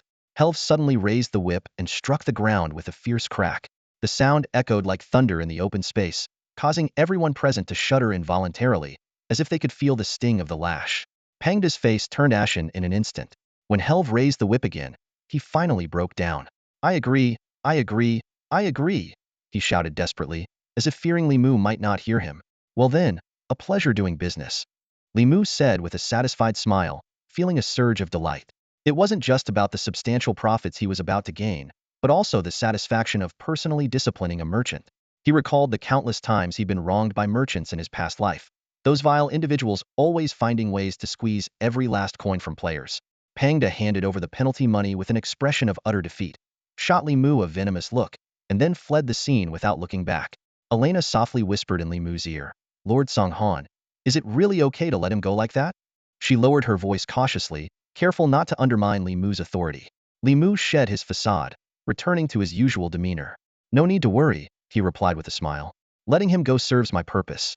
After all, there's always a next time. Just then, Bayana stepped forward and said something that left everyone speechless. Lady Helve, have you had enough of your antics? Lady Helve? The title left everyone present puzzled. Li Mu's gaze instinctively fixed on Helve, his eyes glinting with curiosity. Helve glanced at Bayana and calmly tossed aside the whip in her hand. Her demeanor shifted instantly, transforming from a ruthless dark elf into a deeply calculating figure of authority.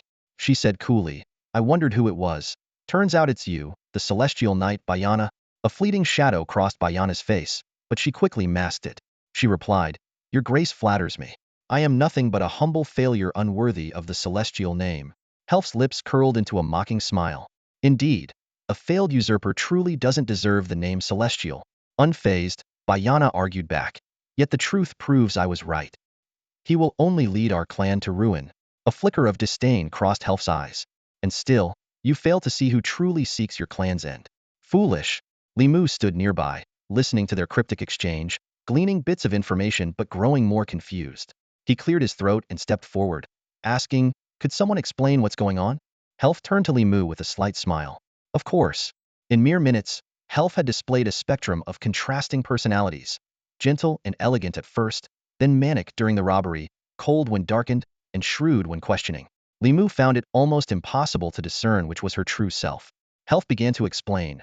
The elven race has many branches, which I assume you know? Li Mu nodded. I do. Under his command were 2 branches of elves, the Tier 3 Wood Elves and the Heroic Nature Elves. Helf continued. Bayana was originally a frost elf. She failed to defeat her brother and seize power, so to escape pursuit, she became a Valkyrie and was transformed by the sacred tree into a nature elf. Bayana met Li Mu's gaze, openly admitting, That's right. My brother is an extremely arrogant person, and his pride will be our clan's downfall. I never believed I was wrong. It was my duty as the heir to the clan. Helf sarcastically remarked to Li Mu, Lord Song Han, you see her foolishness.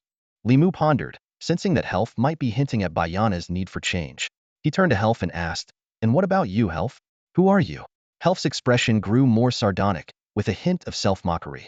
Me? I failed too. Stripped of royal power, even the abilities passed down through my lineage were sealed, and I was imprisoned beneath the sacred tree for a century until I answered your call. Li Mu reflected silently, realizing the internal disunity within the elven race. He pressed on, Helf, how can the seal on you be broken? Helf paused, then smiled slyly. Thank you for your concern. At least after my second transformation and gathering specific materials, the seal can be broken. Li Mu nodded, storing this information in his mind. Night had fallen, and fatigue began to set in for Li Mu. He decided to wait 10 days to hatch the newly acquired hero egg to maximize benefits. As for the 500,000 gold coins, he planned to deal with them the following day. Just as Li Mu logged out of the game, his phone suddenly rang. A voice, familiar to the extreme, came through, Mu Gu. I'm returning home tomorrow. See you at the airport. The voice echoed like thunder in Li Mu's mind, memories flooding his brain, leaving only 3 words. Wang Yanning. Li Mu stood frozen, staring blankly after hanging up the phone. His mind was a void. The relationship between him and Wang Yanning was delicate. Although they hadn't officially become a couple, they shared a deep mutual understanding. After graduating from university, Wang Yanning took over her family business and went overseas to expand the market. Despite the vast distance between them, they maintained close contact, often chatting online or playing games together in their spare time. The distance only made their precious bond even more cherished. However, memories from a previous life surged like a tide. When the game began to consume reality, Li Mu could no longer reach Wang Yanning. Deep down, he knew she might have met with misfortune, but he struggled to accept this harsh reality.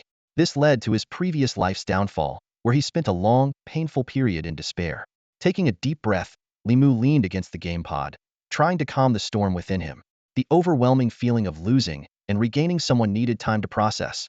He sat there for nearly 20 minutes, gradually clearing his thoughts. Patting his cheeks, Li Mu silently vowed to himself, This time, I won't let anyone take you away from me. After a hot shower, Li Mu returned to his usual self. He realized he had a whole year ahead of him, plenty of time to prepare both in reality and in the game. Opening the fridge, he found 3 plates of food neatly wrapped in plastic, ready to be heated. A warm feeling welled up in his heart as he glanced at Li Shiyu's closed bedroom door, knowing she must be asleep. After such a big change, a good rest was indeed necessary. After a simple dinner, Li Mu went to bed. Since his flight would arrive at 7 p.m. the next day, He could fully immerse himself in the game development during the day without needing to set aside free time. The next morning, Li Mu sprang out of bed energetically. After washing up and enjoying the breakfast Li Shiyu had bought, he couldn't help but think of her as his attentive little caretaker. Although he felt a bit embarrassed thinking this way, he figured there was no harm in enjoying her care, especially since he had given her a hefty fee of 5 million. Logging into the game, Li Mu only saw Lilith, who had just returned from her shift, and asked curiously, "Where's Elena?" Lilith explained. She said she was worried about Bayana and went with her to capture the gold mine. Li Mu initially wanted to tease Elena for being overly cautious, but then realized staying at the territory with nothing to do might be more torturous for her. Lilith reassured him, "You don't need to worry. Bayana's combat skills and techniques are top-notch, and with Elena accompanying her, they're even more secure. After all, Bayana is notoriously stubborn and not very adaptive." Seeing Health ready to go, Li Mu asked, "Are you heading to Luiying Valley again?" Health, dressed in light leather armor with her hair tied up high and a longbow slung over her back, excitedly replied, "Of course. Today, I'm determined to catch a bigger fish." Watching Health leave, Li Mu didn't waste any time either. He took Lilith and Elsa with him, ready to tackle the ancient wolf clan. He opened a scroll, and with a flash of magical light and a tremor in space, the three of them vanished from the Mufeng territory. As the world spun around him, Li Mu found himself in a deep forest and whispered in surprise, "Is this a spatial scroll?" Quickly surveying his surroundings, he realized he was in a primeval forest. The air was damp, trees towered into the sky, and the thick trunks resembled pillars holding up the heavens. Ancient bark was covered in vines, and the thick moss underfoot squished like small ponds. This was clearly a place rarely touched by humans. Li Mu asked, "Elsa, can you sense those ancient wolves?" Elsa shook her head. "No. This wolf clan should have been extinct for defying the gods. It was the wolf god who spared them, sending them to this isolated fragment of a broken realm. That happened 1,000 years ago." Li Mu pondered, intrigued by this wolf clan that dared to challenge the gods. Just as he was lost in thought, Lilith quietly warned, "Lord Kanghan, we're being watched." Her eyes were already a deep crimson. Unfazed, Li Mu took out a spatial scroll and declared loudly, "According to my agreement with Kailina, you must submit to me." In the silence, a voice filled with anger scoffed. Then, a blue flame shot into the sky, its cold light casting a chill. A voice thundered, "Kailina, that coward is unworthy of being the god of our wolf clan. She is a disgrace." Under Li Mu's watchful gaze, a shadowy figure quietly approached. As it drew closer, Li Mu realized it was a pitch-black wolf. Unlike Elsa's massive form, this wolf was of average size, appearing almost diminutive. Yet, it seemed like a black hole, absorbing the surrounding light, with a thick aura of death enveloping Li Mu and his companions like a vast net. Li Mu remained unfazed, thinking that trying such tricks in front of Lilith was merely showing off in front of a master. After all, the Spider Queen of Destiny was a top expert in manipulating death and darkness. He softly called, "Lilith." Understanding immediately, Lilith unleashed a terrifying aura like an erupting volcano, breaking the oppressive atmosphere created by the wolf. "The Spider Queen of Destiny?" the wolf exclaimed, transforming into a streak of black light and retreating. Fortunately, it was Lilith in her human form, who was relatively mild-mannered. If it had been Evelyn, she might have unleashed draconic magic without hesitation. Showing off in front of a dragon was truly courting death. "Run? Do you think you can escape?" Li Mu chuckled. "You might escape the monk, but you can't escape the temple." He knew that the wolf was both protected and imprisoned by Karenina in that place. For Karenina, this was the best way to protect her kin while avoiding trouble. "Let's go," we pursue. Li Mu mounted Elsa and set off into the depths of the forest. 10 minutes later, Li Mu spotted the wolf again. It eyed him warily, emitting low, threatening growls. Li Mu scanned the area. The air was stifling and reeked of decay, unsettling him. In stark contrast to the vibrant outskirts, the trees here were all withered, their bare trunks exuding an indescribable desolation. Li Mu suddenly understood that this was merely a fragment of a plain, unsuitable for life to take root. Even deities, given enough time, would fall and turn to dust here. "So, you're planning to wait here and die with your kin?" Li Mu asked bluntly. He could sense that the Black Wolf was a hero unit, not a regular creature. "You must realize that since Karenina chose to exile you here, she won't let you leave." Li Mu reasoned that Karenina's actions preserved her kin while maintaining her dignity and avoiding displeasing other deities. In this plain fragment, the wolves were doomed to a painful death, providing a resolution for that deity. "Which deity did you offend back then?" Li Mu inquired. "The spider god," the wolf replied sullenly. Li Mu understood immediately. It had to be the spider god, given the irreconcilable differences with the wolf god. He proposed, "Swear allegiance to me." and I promise you will one day have the chance to take revenge on the spider god yourself. Are you sure? The wolf asked excitedly. How can you assure me that your words are true? Because of her, Li Mu said, pulling Lilith closer. She bears the spider god's curse. You should be able to sense that power, right? The wolf focused intently, nodding in disbelief. I do feel that nauseating aura, but there's also a pure force protecting her. Why is that? Li Mu explained that it was the contract between a hero and a player, the highest level of contract, whose full power had yet to be revealed. Without the contract's protection, Lilith would have long been consumed by the spider god's curse. Now tell me your decision.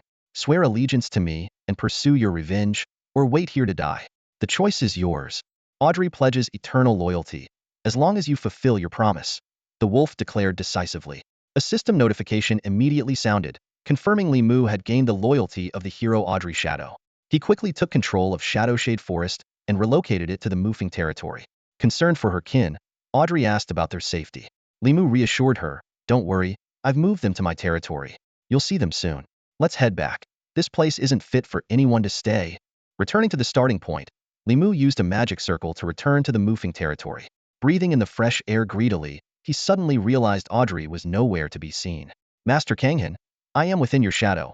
Audrey's voice emerged from Li Mu's shadow. Li Mu realized with a start that Audrey and her kin were likely energy-based beings. This realization thrilled him, as energy-based creatures typically started at a high rank, no lower than level 7, with immense potential as hidden units. Li Mu eagerly opened Audrey's attribute panel, and the information before him made his eyes widen in amazement. Audrey Shadow Veil. Race: Nether Shadow Wolf Female. Rank: 11th rank hero. Template: Crimson Crown Hero. Class: Spirit of the Underworld.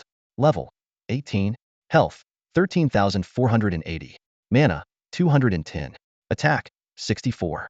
Defense: 59. Strength: 52. Intelligence: 78. Attack power: 283.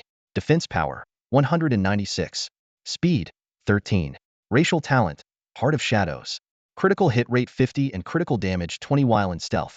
All attributes 10. 2 chance to trigger instant death effect on attack, ignores defense and health, instantly killing the target. Ineffective against enemies above 13th rank. Racial ability: Shadow Soul enters stealth by merging into shadows. Racial skill: Shadow Step, transfer between shadows without breaking stealth. Hero talent: Blessing of the Night Underworld. Provides all allied units with 2 morale and 20 fixed damage bonus.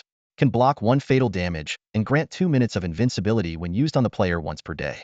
Magic: Shadow Strike, ambush from the shadows, dealing massive physical and magical damage, with added grievous wound effect. Innate skills: Basic Command Mastery. Basic Combat Mastery. Li Mu repeatedly confirmed the details, incredulously muttering to himself, an 11th rank crown hero? This breaks the game's established rules. He recalled the standard game settings. A 14th rank hero must have a Crimson Crown template, an unchanging rule. With growing game experience, Li Mu gradually understood the relationship between rank and potential. High-rank races like dragons, angels, behemoths, and titans naturally possess immense potential. Templates serve to concretize this potential for player comprehension and ranking. According to convention, the minimum requirement for a crown template is the 12th rank. Any hero below the 12th rank should not possess a crown template. However, Audrey's existence defied this understanding. Li Mu scrutinized the attribute panel, searching for the reason Audrey broke the norm, but found nothing. He decided to set aside this question for now, waiting for the hero's future evolution to reveal the answer. Re-examining Audrey's attributes, Li Mu was increasingly awed by her power. At level 18, she stood out as the highest level hero under his command. As the second hero with an inherent level, Audrey demonstrated astounding combat potential. With the support of the Crimson Crown template, Audrey's 4-dimensional attributes far exceeded the average of heroes at the same rank. Although her innate skills were few and of low level, Li Mu didn't mind. He understood this was to balance Audrey's extraordinary racial bonuses and hero talents. Audrey's core advantages centered around 2 talents: Heart of Shadows and Blessing of the Night Underworld. Her racial skills and abilities were designed to maintain her stealth state, maximizing the effect of Heart of Shadows. In stealth, Audrey was the perfect assassin. Significantly increased critical hit rate, enhanced critical damage, attribute bonuses, and a slight chance to trigger an instant death effect. The more Li Mu analyzed, the more excited he became, realizing he had acquired a true game-changer. Audrey not only broke the game's rules but also represented a formidable force with limitless potential. Ignoring all ranks, he annihilated everything instantly. Excitement gleamed in Li Mu's eyes as he marveled at Audrey's astounding abilities. Although it was a slight disappointment that her effective rank was limited to level 13, Li Mu quickly realized that this minor flaw had been perfectly compensated for. A divine skill, the blessing of the night underworld. Li Mu murmured in admiration. This skill was akin to a Gatuda fail-free card, not only shielding the player from a fatal blow but also granting 2 minutes of invincibility. The most surprising aspect was its lack of rank restrictions. A smile unwittingly crept onto Li Mu's face. He imagined himself facing true gods with confidence, knowing that with this skill, he couldn't be defeated right away. Even if the gods were determined to eliminate him at any cost, their efforts would be in vain. After reviewing Audrey's attributes, Li Mu couldn't help but burst into laughter. His laughter was filled with mockery, directed squarely at Kainina. Li Mu was certain that Kainina had no clue about Audrey's transformation. Otherwise, she would never have handed over such a formidable asset. Not to mention the spider god, with Audrey by his side, Li Mu had no fear of Kainina turning against him. He even began to look forward to future confrontations, confident that he would maintain the upper hand. The thought of using something Kainina had given him to counter her filled Li Mu with a sense of satisfaction. With Audrey as the starting point, Li Mu was also eager to discover the attributes of the ordinary underworld shadow wolves. He speculated that if Audrey was so powerful, they couldn't be far behind. However, Li Mu quickly shifted his focus to more practical concerns of recruitment and maintenance costs. He hoped these expenses would be manageable, as great power often comes with a steep price. With a mix of excitement and caution, Li Mu stepped into the shadow jungle, ready to explore. His steps were light yet determined, as if he could already see the boundless possibilities of the future. Arriving at the familiar spot, Li Mu scanned the scene, yet he didn't immediately spot the Yingsha forest. Squinting his eyes for a closer look, he was surprised to find that the forest shared a remarkable trait with Audrey. It was perfectly concealed in the shadows of the town hall. Without his status as a lord, he might have missed its existence altogether. Li Mu looked around and noticed the same was true for the other nether shadow wolves. Their presence could be sensed but not seen, as they cleverly hid within the shadows. Without revealing them, Li Mu directly accessed the attribute panels for both the Yingsha forest and the nether shadow wolves. The construction cost of the Yingsha forest made Li Mu gasp. 60,000 gold coins, 20,000 units of wood, 5,000 units of ore, 2,000 units of mercury, 1,500 crystals, and 200 gems. Currently, he had only one Yingsha forest, which could recruit 10 nether shadow wolves each month, with each costing 6,000 gold coins to recruit and 1,000 gold coins per week for maintenance.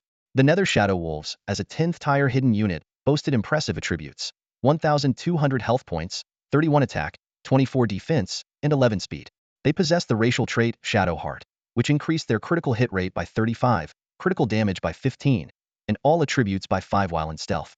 Their attacks also included an execution effect, capable of instantly killing enemy units with less than 10 health. Additionally, they had the racial ability Dark Soul, allowing them to hide in shadows and enter stealth mode, and the skill Shadow Step, enabling them to move seamlessly between shadows without breaking stealth. Initially daunted by the high costs, Li Mu's expression shifted from shock to delight upon reviewing their attributes. Although the Nether Shadow Wolves were a weakened version of Audrey, having lost the Night Nether Sanctuary's blessing, they still retained Shadow Heart, albeit in a slightly diminished form. Li Mu understood that the gap between units and heroes was insurmountable, as a hero's uniqueness could lead to vastly different attributes. In comparison, as a mass-producible unit, the Nether Shadow Wolves' attributes exceeded the norm, rivaling even 12th or 13th tier units. Li Mu calculated silently, realizing that spending for an 11th tier unit yet gaining the combat power of a 12th or 13th tier unit was an incredible deal. The only downside was the limitation of recruiting just 10 per month, which felt insufficient. While he currently had ample gold, he lacked the crystals and gems needed to support constructing another Yingsha forest. Li Mu began contemplating the practical applications of the Nether Shadow Wolves in battle. They could hide in the shadows of other units, specifically targeting enemy heroes or high-tier units. In large-scale battles, these stealthy assassins could silently dismantle enemy command systems, throwing their formations into chaos. He even considered attempting decapitation strikes, which, despite the high risk, could lead to decisive victories if successful. With these thoughts, Li Mu grew increasingly confident in the value of the Nether Shadow Wolves. The 32 wolves brought by Audrey were neither too many nor too few, but sufficient for the current situation. More importantly, these wolves didn't require recruitment fees, only maintenance costs, indirectly saving Li Mu nearly 200,000 gold coins. Suddenly, Li Mu slapped his forehead, recalling that he had yet to build the wolf totem. Although he lacked the resources to construct another Yingsha forest, he had more than enough materials to build the wolf totem. The wolf totem provides a remarkably powerful boost to wolf-type units, instantly elevating them by an entire tier.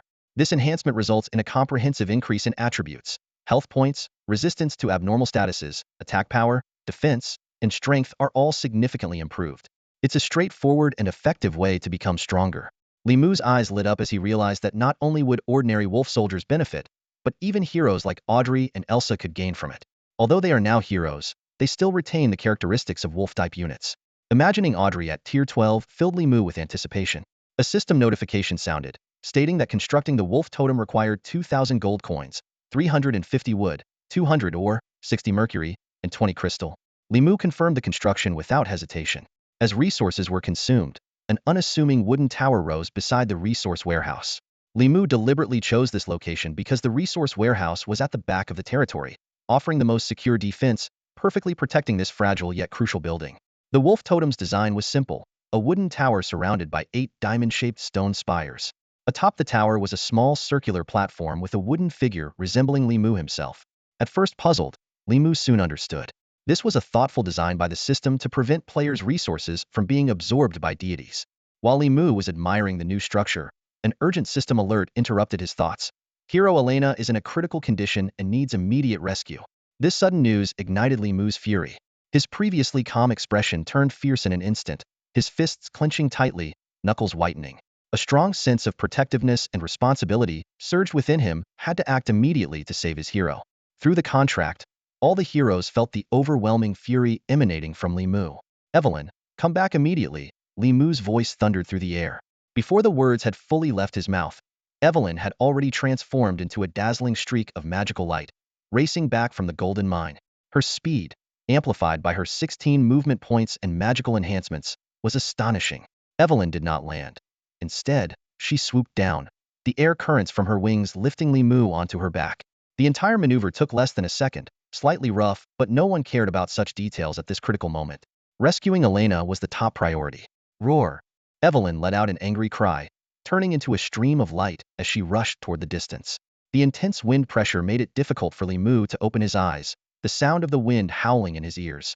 When Li Mu finally managed to open his eyes, the scene before him was enraging. Elena lay motionless in a pool of blood, her face as pale as snow, with a fist-sized hole in her abdomen from which blood flowed relentlessly. Not far away, Bayana was desperately fighting. Her battle dress was stained with blood. Her golden hair clumped together from the sticky liquid. Blood trickled from the corners of her mouth and ears, indicating she was severely injured. Damn old fool, today you die, Bayana roared, facing an elderly man in a white robe. His attire indicated he was a bishop of the Church of Light, a formidable opponent of the 12th rank. Without needing Li Mu's command, Evelyn charged into the battlefield with fierce determination. Flames ignited around her, forcing the bishop to retreat. The intense fire formed an impenetrable barrier, shielding Bayana. Finally, the sinners who dare challenge the light have arrived. The bishop retreated lightly, his cloudy eyes fixed on Li Mu. However, Li Mu ignored him, turning instead to Elena, carefully administering Lingyue nectar to her. I'm sorry, Lord Songhan, I've let you down again. Elena weakly apologized, her voice filled with guilt. Not at all, I am not disappointed in you. Stepping out of the territory took great courage. It was my oversight, Li Mu reassured her softly. After administering 10 doses of Lingyue nectar, Elena's health stabilized, though her wound wasn't fully healed, and her health continued to drop slowly. It was then that Li Mu realized he lacked a healing hero or unit, a significant shortcoming that needed addressing promptly. Having temporarily secured Elena's life, Li Mu exhaled deeply, his rationality returning, though his fury only intensified. He gently laid Elena down and stood to face the white-robed bishop. So, you're nothing more than a worm from the Inquisition, Li Mu sneered. Despite the bishop's white robe, a closer look revealed a faint flame insignia on his shoulder, the mark of the Inquisition. More importantly, the bishop exuded a murderous intent as deep as an abyss, a trait only possessed by those familiar with death. The Inquisition was the Church of Light's dark side, composed of fanatics tasked with unsavory deeds. They were ruthless killers under the guise of light, devoid of mercy, with blood-stained hands. In response to Li Mu's taunt, the bishop smiled sinisterly, seemingly unfazed. But his eyes, filled with cold murderous intent, betrayed his inner rage. Slandering the divine decree, your sins are multiplied. Only your blood can cleanse your innumerable transgressions, the bishop declared harshly. Li Mu was utterly indifferent to this, finding the Church of Light's hypocrisy revolting. They masked their anger with pretense, justifying their actions with grandiose excuses to indiscriminately take lives. Evelyn, tear him apart, Li Mu ordered, instructing Audrey through the contract. Follow Evelyn. Wait for the right moment to strike. Only attack if you have a guaranteed kill. Despite his confidence, Li Mu remained cautious. He couldn't ascertain the bishop's exact level, only inferring from his actions that he was a hero unit. In the absence of certainty about the enemy's level, caution was essential. Fortunately, the wolf totem had been constructed, a fact Li Mu was grateful for. With the wolf totem, Audrey's rank matched the bishop's, both at the 12th rank, without a noticeable disadvantage. Coupled with her 18th level status, Evelyn's support, and the advantage of surprise, Li Mu was confident in Audrey. Unless the old man was above level 20 and had undergone his first transformation, yet, this was unlikely. In the early stages of the Genesis Chronicle, native hero units, though numerous, generally had low levels, with those completing a transformation being exceedingly rare. Roar! Evelyn unleashed her blood-boil fury, spewing a breath of dragon fire. Oomph! Although you're a rare fairy dragon, you're merely a juvenile, too weak, the bishop scoffed, his body radiating blinding white light as he unleashed the power of light. A transparent shield appeared before him, effortlessly deflecting Evelyn's dragon breath. Lord Songhan, he's strong but hasn't completed his first transformation. He's not a threat. Audrey informed Li Mu through the contract. Evelyn's attack was merely a feint, intended to gauge the bishop's strength and level. Hearing Audrey's assessment, a cruel smile curled on Li Mu's lips. Old man, your time is up. The end was near, yet the white-clad bishop remained oblivious. Effortlessly deflecting Evelyn's feigned attack, his eyes suddenly became clear as he spoke in a deceitful tone. Though you are tainted, my God is merciful. Come, embrace the light, cleanse your impurities, and you shall gain eternal life. Li Mu sneered, mocking. So, should I personally kill the witch and sign a slave contract with the church too? His voice was dripping with disdain, as if he were addressing a complete fool. The white-clad bishop caught the sarcasm in Li Mu's words, his expression darkening. Realizing that words were futile, he prepared to resort to his most familiar method: force. Stubborn fool.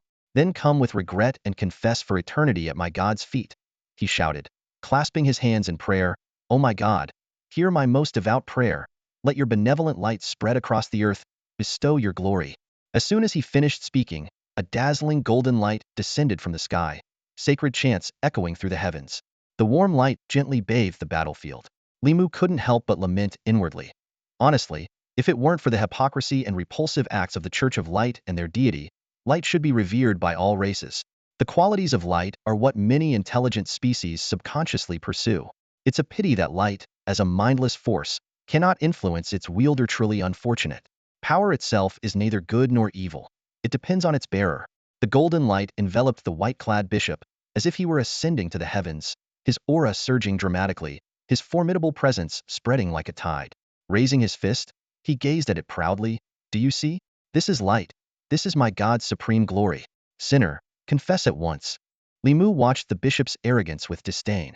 He turned to Evelyn and said, look at him, all puffed up. Evelyn, hit him. Tear that old fool's mouth apart. From past experiences, Li Mu knew that when facing enemies aligned with light, one must beware of their persuasive speech, better to ignore their words entirely. When it comes to deception, the light faction is second to none. Many players with weak wills are unwittingly brainwashed, becoming tools and lackeys of the Church of Light. Li Mu's confidence stemmed from his current resistance. Only a high-ranking archbishop's persuasion could possibly affect him, thanks to Evelyn. As mentioned before, the contract between heroes and players is complex, with many unknown functions. Dragons are naturally immune to magic, and while this trait doesn't directly transfer to players, the contract allows Li Mu to gain some resistance benefits. Resistance is a real, albeit hidden, attribute not shown on the status panel. Many skills can increase resistance, but players cannot see the exact data. As players form more contracts with heroes, they gradually acquire certain unique traits, all beneficial, as the contract prevents negative mutations. Upon hearing Li Mu's command, Evelyn could no longer hold back. She had been restraining herself, waiting for Li Mu's order. With a roar, she raised her claw, gleaming silver, and struck at the white-clad bishop. Clang! The light shield appeared once more, blocking Evelyn's strike. I told you, it's useless, the bishop said smugly. Shut up, you lowly insect. Evelyn, infuriated by the bishop's arrogance, flapped her wings to create distance, abandoning her favored close combat for her most powerful attack magic. Hovering in midair, Evelyn began chanting a dragon spell. The rhythmic incantation echoed quickly, and suddenly, a chill descended.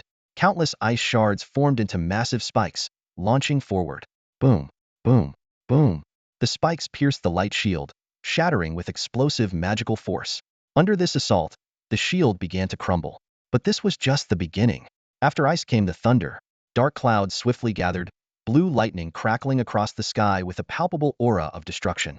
At this moment, the white-clad bishop had to abandon his nauseating sense of superiority, a grave expression crossing his aged face.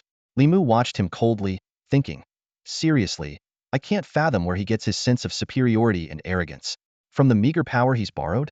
Sure, his level compensates for the tier gap to some extent, temporarily granting him strength surpassing Evelyn. But that was because Evelyn wasn't serious. The gap between the 12th and 14th levels is like an insurmountable chasm, one that cannot be bridged even if all the previous levels were combined. Suddenly, the sky was torn apart, and deep purple lightning, like the wrath of a god, descended from the heavens. In an instant, the lightning, with its immense power, transformed into countless tiny electric currents, resembling a swarm of serpents, all striking at the white figure. The fierce sea of lightning engulfed the white-robed bishop, and amid the flashing brilliance, only a blurred silhouette could be seen struggling. However, this was just the beginning. Evelyn's chanting continued uninterrupted, her hands tracing intricate magical patterns in the air. As the last syllable of her incantation fell, the sky changed color once more. This time, torrents of flame cascaded down from the clouds like a fiery waterfall. Lightning and fire, two completely different elements, collided in midair, seemingly triggering a terrifying chemical reaction. Blinding flames shot skyward, accompanied by relentless explosions. Mushroom clouds bloomed over the battlefield, as if heralding the apocalypse. In just 5 minutes, the landscape was unrecognizable. What was once a plain was now riddled with craters, marked by charred scars and smoldering embers. Evelyn finally ceased her spellcasting, breathing heavily, her face slightly pale. Despite her magic's tremendous power, her level and basic attributes limited her, and such intense casting was beginning to take a toll on her body. At that moment, a burst of rainbow light suddenly appeared. The white-robed bishop had finally found an opportunity to escape from the explosion's epicenter, albeit in a pitiful state. Gone was his previous arrogance. His white robes were charred black, his body covered in blood and burn marks. Even more absurd was his bald head, reflecting an ominous glint under the sun, as his already sparse white hair had been entirely incinerated. Damn it! The white-robed bishop tore off his facade of hypocrisy, his eyes filled with unrestrained savagery. Since becoming a bishop, he had never been so embarrassed or gravely injured. You will all perish, he roared, dropping to his knees, raising his hands high, and arching his upper body back, facing the heavens. A massive magic circle appeared beneath him, enveloping him in a gentle white light. Oh my God, he prayed with a voice strained to the breaking point. Your most humble servant offers his soul as the price, beseeching you to descend your world-illuminating holy light, to cleanse the realm, and aid me in eradicating treachery. Holy light. Apocalypse. With a shout, a searing beam of light tore across the sky, racing towards the battlefield. At this critical moment, Li Mu also shouted inwardly, Audrey, strike. In the blink of an eye, Audrey transformed into a shadow, silently rushing towards the praying white-robed bishop. The air was thick with a murderous intent, so intense it seemed to freeze time itself. With a sharp crack, Audrey's claws pierced through the magical barrier, extinguishing the light in an instant and shrouding the surroundings in darkness. Before the white-robed bishop could react, Audrey's claws had already pierced his chest. He watched helplessly as the holy light that was about to fill his body dissipated, like dawn's light reversing into eternal night. Despair flooded his heart, shaking his faith to its very core. No, no! The bishop cried out in agony. Light? My God, why? For this fanatic, witnessing the fall of light was a pain far greater than any physical wound. Li Mu never considered himself a good person. When wronged, he retaliated tenfold, 100-fold, even 1,000-fold. At this moment, he was punishing the fanatic in the cruelest way possible, forcing him to witness the fall of light, to understand that dawn might not bring light, but endless darkness. Audrey withdrew her claws, holding a still-beating heart in her hand. Without a trace of mercy, she squeezed it, her sharp claws reducing it to tiny fragments. The bishop's body fell heavily to the ground, raising a cloud of dust. His vacant eyes remained fixed on the sky, as if still searching for the vanished light. A system notification followed. Audrey Shadowstrike has slain the hero unit Bishop Mexes of the Church of Light, gaining 25,000 experience points. Evelyn Julius Margaret Targaryen Thor has slain the hero unit Bishop Mexes of the Church of Light, gaining 30,000 experience points. Since your hero Audrey Shadowstrike has slain the hero unit Bishop Mexes of the Church of Light, you gain 65,000 experience points. Before Li Mu could fully process the notifications, several lights flashed around him, effects of leveling up. Level 10 already? That was fast. Li Mu thought to himself, surprised as he'd been too focused on development to pay much attention to levels. In the early stages, players level up faster than heroes, largely because of the differing experience requirements, but also due to a crucial factor. Li Mu could gain experience from any of his unit's kills. Whether heroes or troops secured the kill, as long as they were under his command, he received a share of the experience. Like now, with Bishop Mexes' death, Li Mu singularly gained 65,000 experience points. Audrey and Evelyn shared the 65,000 points based on their contribution. Though Bayana and Elena participated in the battle, they did not deal significant damage and thus earned no experience points. This rule, though harsh, is the game's core. To continue playing, one must adhere to the world's rules. This rule has troubled countless players, especially seasoned ones. Li Mu, in his past life, was no exception. Elena, being an administrative hero, had negligible combat abilities, making her leveling journey as arduous as the road to Shu, harder than ascending to heaven.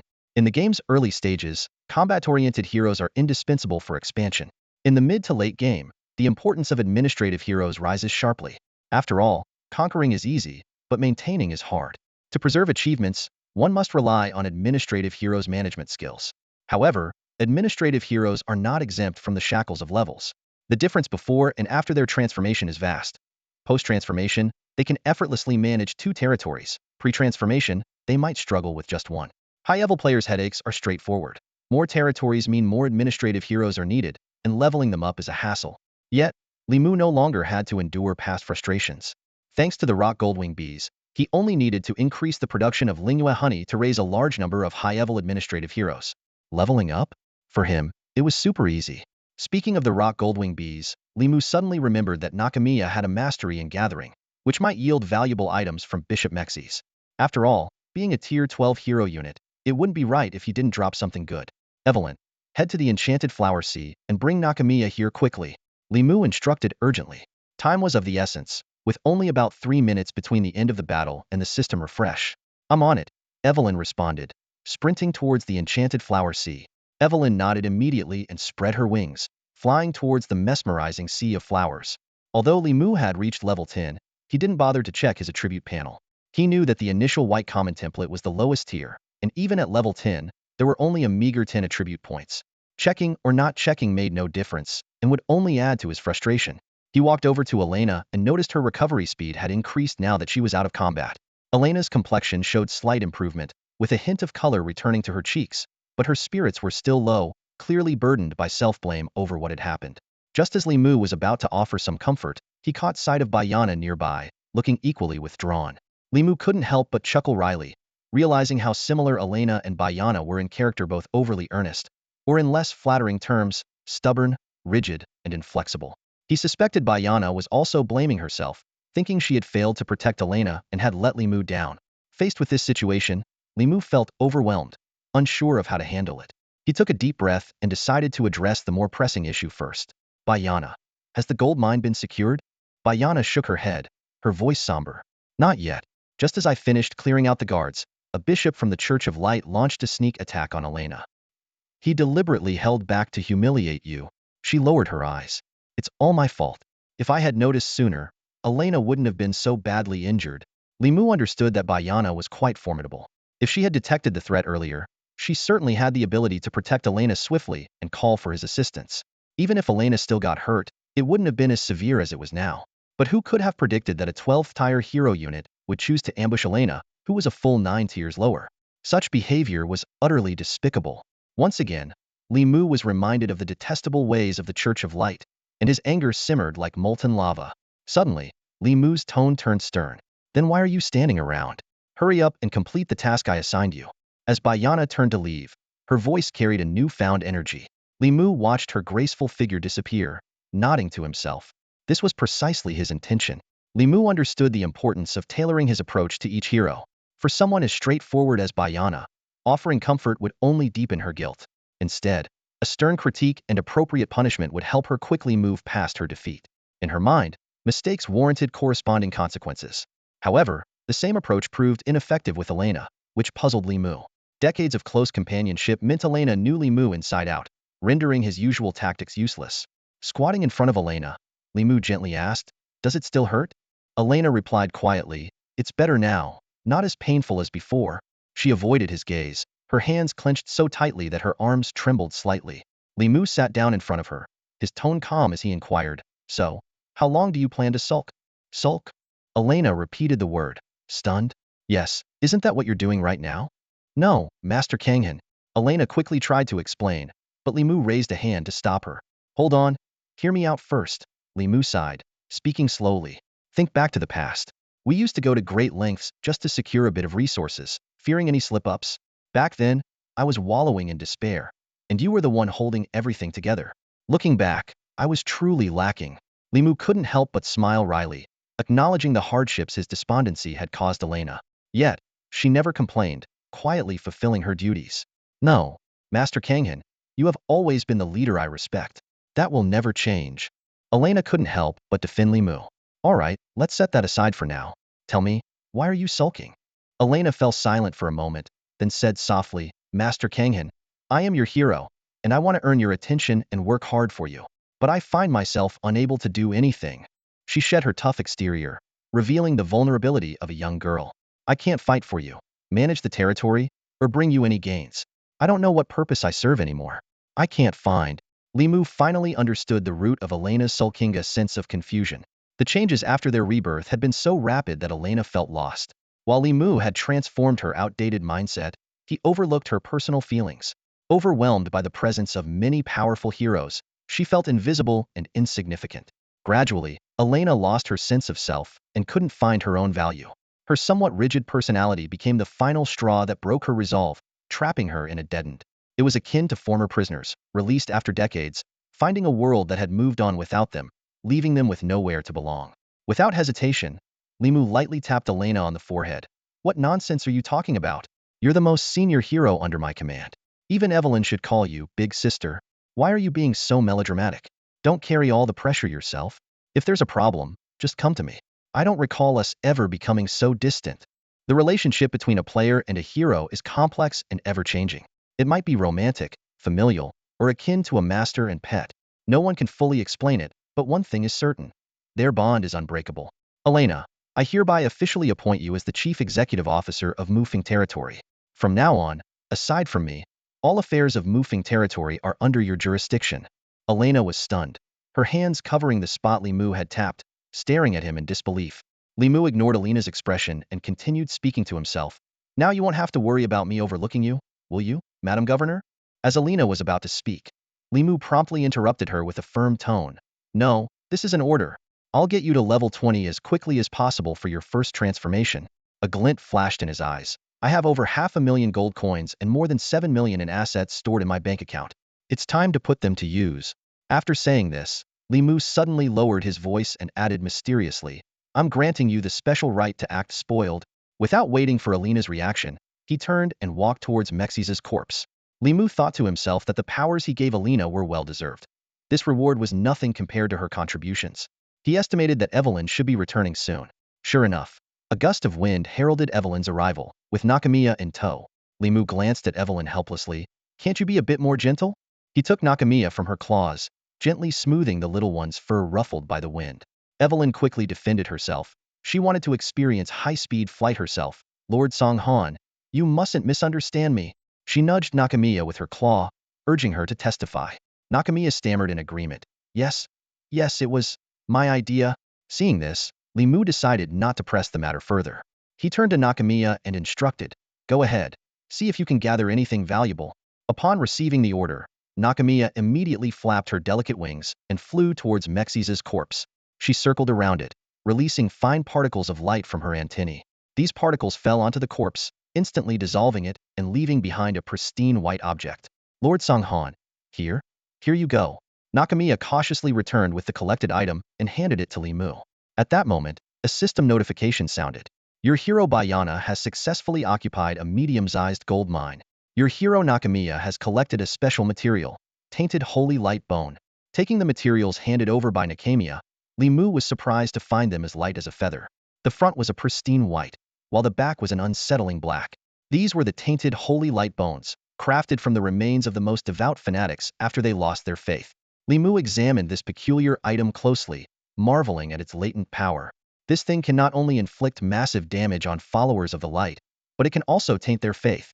Li Mu gasped, realizing he had created an extremely dangerous weapon. Faith, an elusive yet undeniably real force, had always intrigued Li Mu. Though not as tangible as magic or combat energy, it was what gods desired most. Recalling the collapse of Mexi's faith, which he had witnessed firsthand, Li Mu was eager to see the potential impact of this weapon. He carefully tucked the bones into his backpack, intending to forge them into a dagger specifically for assassinating members of the Church of Light. However, lacking a skilled smith, this plan was temporarily shelved. Weighing his options, Li Mu decided against commissioning in-game forces for fear of attracting unwanted attention. At that moment, Bayana arrived to report on the gold mine occupation. Due to insufficient troops, mining could not commence. After a brief consideration, Li Mu assigned Bayana a new task: to conquer at least 10 Lodier creature nests alone by sunset. With determination, Bayana set off into the depths of the forest. Li Mu's situation was quite unique. He had many heroes but not enough troops. Through a contract, he instructed Lilith and Elsa to continue clearing the surroundings to increase troop numbers. Additionally, he arranged for Evelyn to escort Nakamiya back and bring back the spirit nectar harvested yesterday.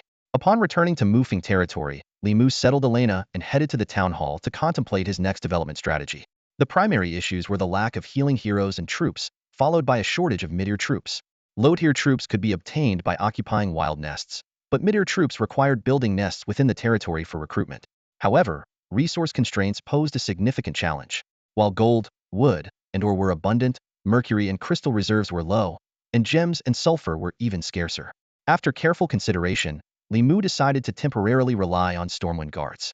Although cheap and effective, their lack of diversity made them inadequate for varied tactical needs. Li Mu pondered deeply, strategizing for future development. The current situation was challenging yet full of potential. He knew that with careful planning and execution, he would eventually find a breakthrough and achieve comprehensive development for his territory. Even an all-terrain unit wouldn't suffice. Li Mu furrowed his brow, pondering the limitations of the Gale Guard. While this unit was highly mobile, it couldn't fulfill the roles of cavalry, assassins, or heavily armored warriors. He understood the critical importance of diverse troop types, yet he was constrained by the urgency of time. Anxious, Li Mu wished he could speed up time and immediately switch to mass-producing troops. However, reality wouldn't allow it, so he turned his attention to another option: the Valkyries. Recalling the battle between Bayana and the white-robed bishop, despite the brutal defeat, Li Mu realized that this was largely due to the three-tier difference and the gap between mid-level and high-level ranks.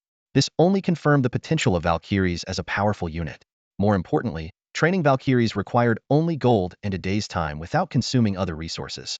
For Li Mu, who had an abundance of gold, this was an ideal choice.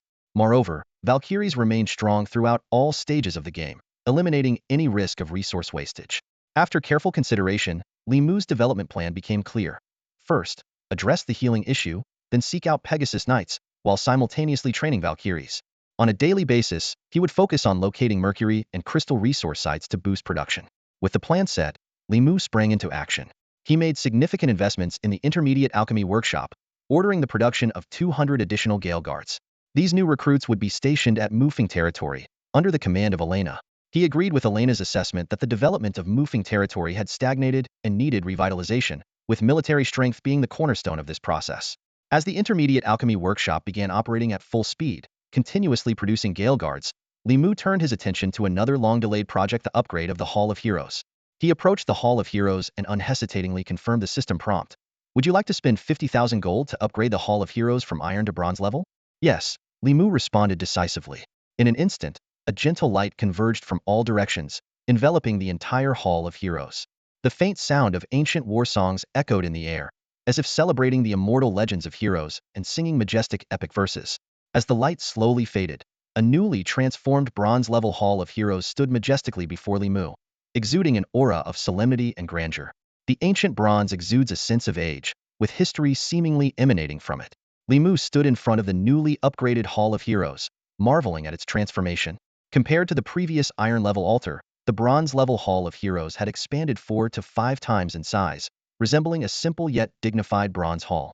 Flanking the main entrance were 2 bronze lamps, casting a pale blue light over the entire structure, adding an air of mystery. Li Mu carefully examined the new attributes of the Hall of Heroes. Bronze-level effects. Revive players and heroes at a resource cost. All units, Speed 1, Strength 5, Intelligence 5. Player-exclusive effect, Luck 1. Building maintenance, 500 gold month. Li Mu was pleasantly surprised to discover that the upgraded Hall of Heroes had significantly enhanced capabilities. Although the attribute bonuses were modest, they benefited all units. What thrilled him even more was the player-exclusive effect that increased his luck by 1 point. Reflecting on his past life, Li Mu realized that player effects were randomized. In his previous life, he had received a health bonus of 5 instead of a luck increase. Undoubtedly, a boost in luck was far more advantageous than a slight increase in basic attributes. Li Mu began to envision the future. Each upgrade of the Hall of Heroes would either add new effects or enhance existing ones, with a 50 chance for each.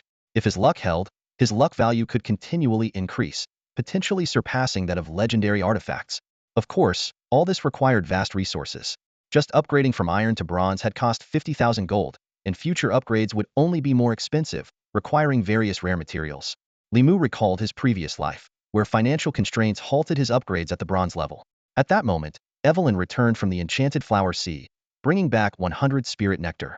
Li Mu quickly calculated that these could provide Alina with about 40,000 experience points, allowing her to level up 78 times, considering her blue height ear template. Evelyn, there's still some time.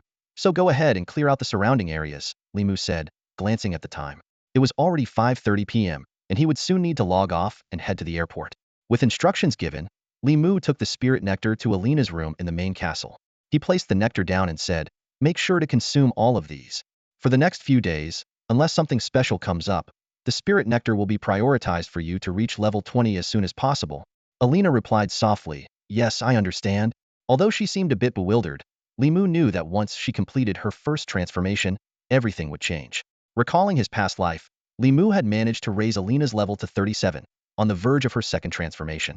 However, the opening of the divine and demonic battlefield interrupted everything, leading to his demise on the battlefield and subsequent rebirth. Upon rebirth, both his and Alina's levels reset to 0, wiping out all progress. Alina's first transformation had granted her the skilled precision control, which was incredibly powerful. It allowed for the conversion of resources at a ratio of 500 to 1, such as turning 500 units of wood or minerals into 1 unit of gems. This seemingly expensive ratio was actually quite cost-effective, as wood and minerals often became abundant in the mid-game, whereas rare resources like gems were frequently in short supply. Li Mu regretted not enabling Alina's transformation sooner, as it could have allowed him to rise quickly with this skill. He vowed that in this life, he would not repeat the same mistakes. Rest well, I always believe in you, so don't worry. Li Mu concluded today's game with words of encouragement. After leaving messages for all the heroes, instructing them to carry on as usual, he logged out of the game. It was time to head to the airport to pick someone up. Li Mu stepped out of the gaming pod and changed into a clean, casual outfit. He disliked the restrictive feel of suits and preferred wearing something comfortable and relaxed. In the underground garage, he got into the luxury SUV his father had bought. While it was barely considered a luxury car, his pianist father had chosen it to maintain appearances, but for Li Mu, as long as it got him from point A to point B, it was enough.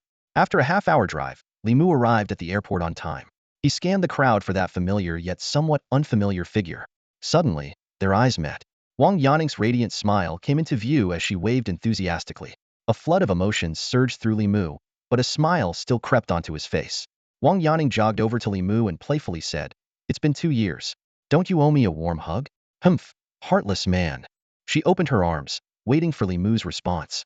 Li Mu stepped forward and gently embraced her as if she were a precious treasure. Feeling his tenderness, Wang Yanning's smile broadened, revealing her adorable dimples. After a brief hug, Li Mu released her and asked, how long are you staying this time? About 2 weeks. Wang Yanning replied. Seeing Li Mu frown, she quickly explained, don't worry, this is the last time. My family has decided to give up the overseas market and refocus on domestic affairs. I'm back to handle the paperwork, and once we sell the business over there, I'm free. She playfully clung to Li Mu's arm. We should start thinking about us. My mom has been eager to meet you. How much longer will it take? Li Mu inquired. Wang Yanning teased, eager to see your future mother-in-law, huh? She tightened her grip on his arm. At most, a month to wrap it all up. We've already negotiated with the buyer, just waiting to sign the contract. Is the buyer Murad Company? Li Mu suddenly asked. Wang Yanning's eyes widened in surprise. How do you know? Are you a corporate spy? Though exaggerated, she was genuinely shocked because the deal was meant to be confidential. Li Mu led Wang Yanning towards the parking lot and simply said, I'll explain later. In the car, Wang Yanning couldn't wait to press Li Mu for how he knew. Instead of answering directly, Li Mu seriously warned her, don't worry about how I know. You should be concerned about Murad Company. There's something off about them. Wang Yanning instinctively denied. Impossible. My uncle brokered this deal and vouched for it. Li Mu smirked and revealed a shocking truth. Your uncle got involved in arms dealing in Africa and lost everything. Given his character, do you really think Murad Company has good intentions? Wang Yaning was stunned, unable to believe what she was hearing.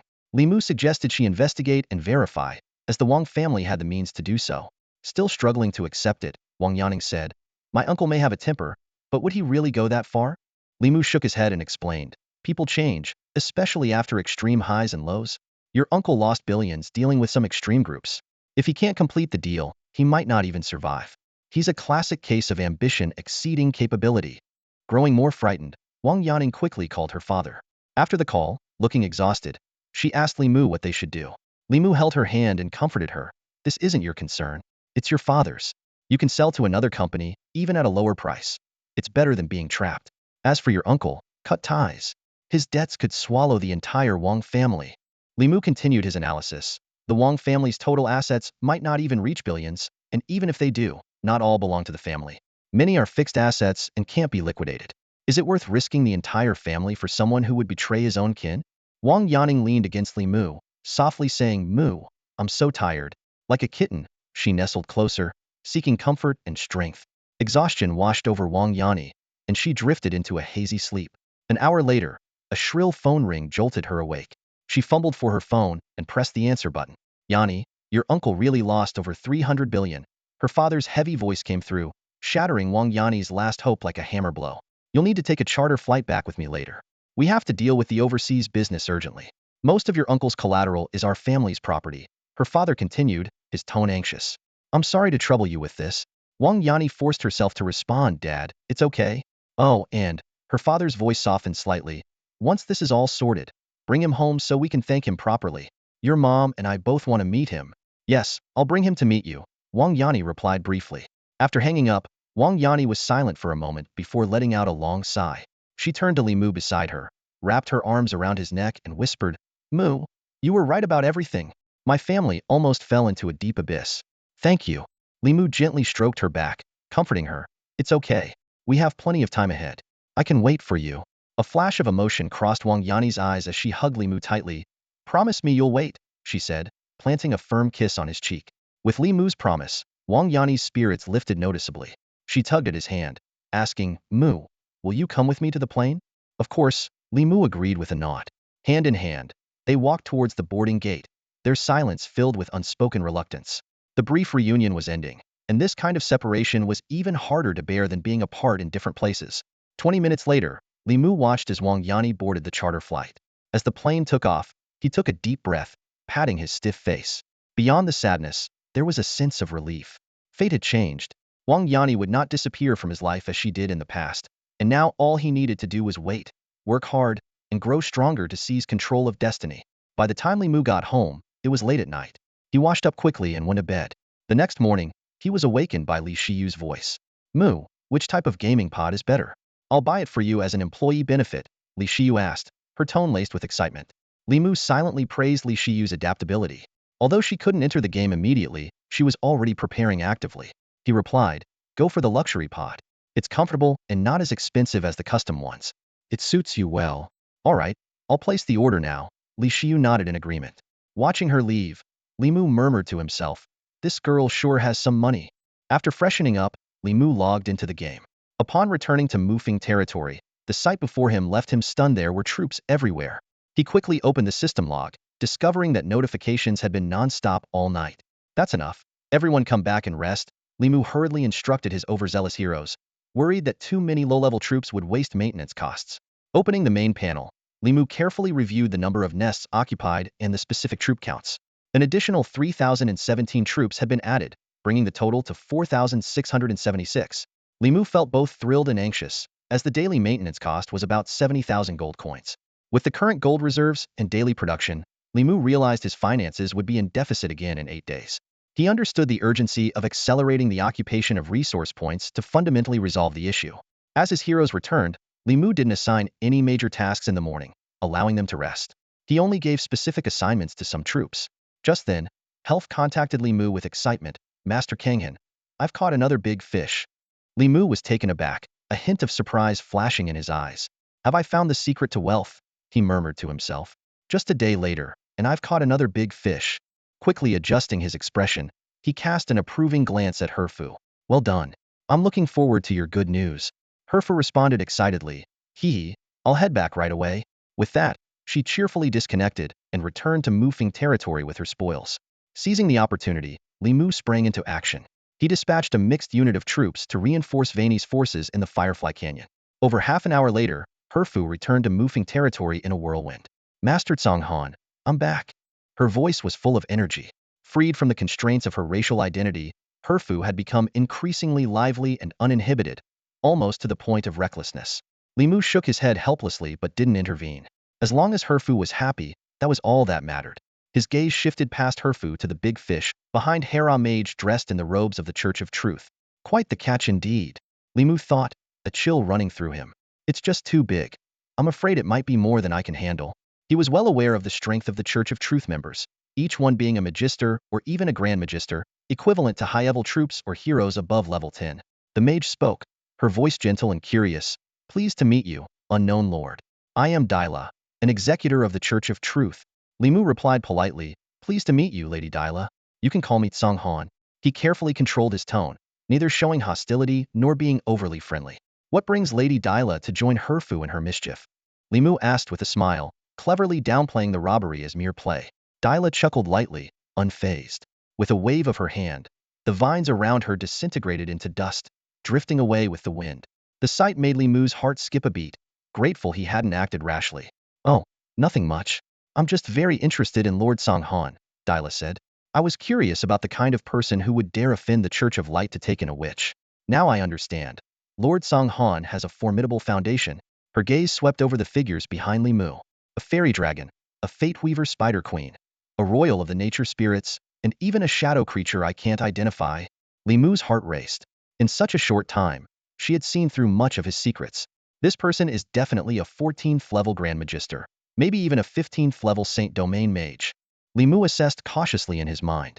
Sensing Li Mu's tension, Dyla reassured him. No need to be nervous, Lord Conghan. I mean you no harm. I was just passing by and became intrigued. You must know, curiosity is a scholar's virtue. Of course, I understand, Li Mu replied with a friendly smile, though internally he was on high alert. Dyla suddenly proposed. Since you are their lord, would you be interested in making a trade? To ensure fairness, we can sign a world contract, witnessed by truth. What do you think? Li Mu was intrigued.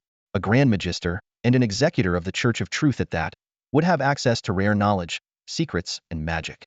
He recalled rumors from his past life about someone who made a deal with a member of the Church of Truth and obtained an artifact, skyrocketing to success. While the truth of the story was uncertain, the opportunity was too good to pass up. What do you propose for the trade? Li Mu inquired. Dyla replied. I need to extract a bit of the divine curse power from the Fate Weaver Spider Queen.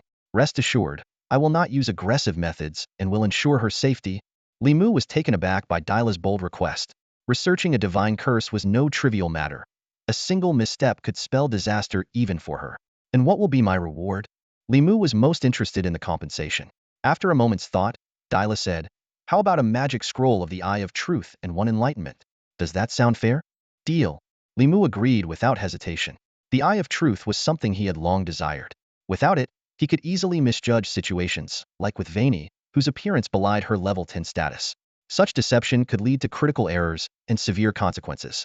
In his past life, Li Mu still shudders at the thought of his baffling defeats, especially the time when he was wiped out by what seemed to be an adorable rabbit. It turned out to be an immensely powerful Tier 8 Rockheart rabbit, a memory that remains hard for him to shake off. When it comes to the awakening spell, Li Mu can't help but think of its essence, akin to a ritual awakening the latent power within one's bloodline. For the witch Winnie, this spell seems tailor-made. Nothing could suit her better. Li Mu's straightforward demeanor took Della by surprise. She had anticipated some haggling, but the ease of the transaction left her almost embarrassed by how smoothly things went. In that case, let's sign the World Covenant, Della responded, equally straightforward. The system immediately prompted. You are about to sign the World Covenant with Della Camille, an executor of the Church of Truth. Please proceed with caution and adhere to the covenant. After the covenant was successfully signed, Li Mu called Lilith to his side. Della took one glance at her and revealed Lilith's true identity. So you're the princess of the Terra Kingdom, no wonder. This insight demonstrated Della's profound knowledge. Wait a moment, I need to prepare, Della said as she found an open space and began laying out an array of bizarre items. Titan's pupil, Behemoth's fang, Leviathan's scale, the reverse scale of a white dragon. Each material Della brought out was incredibly valuable, treasures from Tier 14 crowned units, each worth millions on its own. Holy tree above, did I catch a celestial fish instead? Helv had been in shock since hearing the words Church of Truth and finally snapped back to reality, whispering in awe. Limu glanced at her and said bluntly, "Oh, come off it. You think you can see a celestial fish? Dream on." The celestial fish, this mythical creature, has stirred countless waves in the world. It is revered as the child of the universe, the offspring of the vast cosmos. According to ancient legends, anyone who meets its gaze will receive the universe's ultimate favor, becoming the chosen one among millions. Stand still, don't move, Limu commanded, and Lilith stood like a statue. On the other side, Dyla's eyes, shimmering like stars, beckoned Lilith with a mysterious glint. Lilith hesitated, her gaze darting between Limu and Dyla. Seeing her indecision, Limu gently patted her shoulder with a voice as firm as steel. "Go ahead, don't worry. With the world contract in place, she can't stir up much trouble. If she tries any tricks, the consequences will be serious." Unexpectedly, Dyla gave a playful smile, her deep eyes twinkling with mischief. "Relax, little princess. Calm down. There's a big surprise waiting for you." "A surprise?" Lilith was puzzled, yet inexplicably drawn in. Dyla extended her jade-like hand, gently brushing over Lilith's eyelids. Her voice was as melodious as a heavenly tune, descendant of Terra. "Sleep now. Let us traverse time and restore those hidden memories." Suddenly, a crisp sound of water droplets echoed in everyone's minds. An enigmatic aura surged like a tide, enveloping them in a mysterious mist. Limu felt as if the world was spinning, as if he had been cast into an endless sea of stars. Brilliant constellations whizzed past like meteors, leaving him breathless with awe. At that moment, Lilith let out a heart-wrenching scream. Her delicate brows furrowed, her face etched with pain and despair. Dyla, however, remained expressionless, as if she were watching a play. As time went on, Lilith's agony grew more intense, like a snowball gathering speed downhill. A violent aura erupted from her, threatening to tear the world apart. It was an overwhelming presence, like divine retribution, sending chills down one's spine. Suddenly, Dyla acted. Her palm pressed against Lilith's forehead, and in an instant, a myriad of starlights poured down like a galaxy, converging into a beam that pierced Lilith's brow. Creak, creak, creak. A grating sound filled the air, as if the world itself was being torn apart. "Behave yourself," Dyla shouted, her voice sharp. The starlight surged, transforming into a celestial net that wove an unbreakable cage on Lilith's forehead. Within the cage, a pitch-black spider raged, its 8 slender legs thrashing wildly, determined to break free. Dyla slowly raised her hand, extracting the cage and the spider inch by inch from Lilith's body. The starlight dimmed, the celestial curtain shattered, and it all seemed like a fleeting dream. Lilith opened her eyes in confusion, the recent pain feeling like a distant memory. Dyla was as elated as a child, cheering, "We did it!" Limu, however, had no time for celebration. His gaze was fixed on the cage in Dyla's hand. The menacing aura had not dissipated. Instead, it had intensified. Freed from Lilith, the spider was even more frenzied, crashing against the cage, its terrifying presence surging like relentless waves. Dyla moved swiftly, produced a stone box and tossed the cage inside, snapping the lid shut with a clack. "Now that I've gotten what I wanted, it's time to fulfill my promise." Dyla handed a scroll to Limu. "This is the scroll of the true eye. It's yours. Remember, choose an enlightened one quickly. I don't have much time to linger here." Limu accepted it solemnly, carefully storing it away. As for Vini, she had been notified to come swiftly as soon as the deal was struck, and she was likely on her way. Lilith, coming to her senses, asked softly, "Lady Dyla, what was the surprise you mentioned?" Dyla suddenly remembered. "Oh, right. Almost forgot. It's this. The kingdom of Terra hasn't been completely destroyed. Besides you, there's another member of the royal bloodline still alive." She paused, then continued, "He should be considered your senior, and he's now part of our Truth Church. During the national crisis, he was busy with a secret experiment, and by the time he realized, everything was over." The light of hope in Lilith's eyes dimmed instantly as she nodded mechanically. A so-called elder she had never met, with whom she had no memory or emotional connection, seemed meaningless. Dyla spoke with a hint of significance. "Regardless, this is good news for you. If you ever find yourself in trouble, he might lend you a hand. He despises the Church of Light the most." Her words were ostensibly directed at Lilith, but they carried a hidden message for Limu. "Take this." Dyla handed Limu a finely bound book. "Your decisiveness has impressed me. We might have opportunities for collaboration in the future. This is a token from the Truth Church. You can use it to find me if needed." Li Mu accepted it with a smile. Looking forward to our collaboration. May I ask you a question? Li Mu suddenly inquired. Go ahead, Dyla replied generously. Are you a star spirit? Li Mu asked directly. Indeed, I am, Dyla admitted frankly, her starry eyes testifying to her extraordinary lineage. Oh my gosh, a star spirit? Helf exclaimed again, her face flushed with excitement. My trophy is a star spirit. This is amazing. All right, she's completely beyond saving now. Hirfu's foolish grin made Li Mu cover his face in embarrassment. His nature spirit had clearly grown quite wayward. His gaze shifted to Dyla, who had a glint of approval in her eyes, clearly satisfied with his reaction. Li Mu's mind drifted to the legends of the star spirits, ancient and mysterious beings, said by some to be incarnations of the stars themselves, and by others, close kin to the gods. Regardless of the stories, star spirits, gods, and the cosmos are inextricably linked. Although Li Mu didn't fully understand the essence of star spirits, he knew one thing. Their initial rank was as high as 15, making them as formidable as true gods. The most powerful could even slay gods with a mere flick of the finger. It was this power, mystery, and nobility of the star spirits that excited Hirfu so much. Robbing a star spirit was indeed something to be proud of. A flicker of astonishment crossed Li Mu's eyes, a subtle change in expression that did not escape Dyla's notice. She looked at Li Mu with newfound respect, privately thankful for her wise investment, confident of rich rewards in the future. Just then, Waney returned to Mufeng territory, covered in dust. In just a few days, her transformation was remarkable.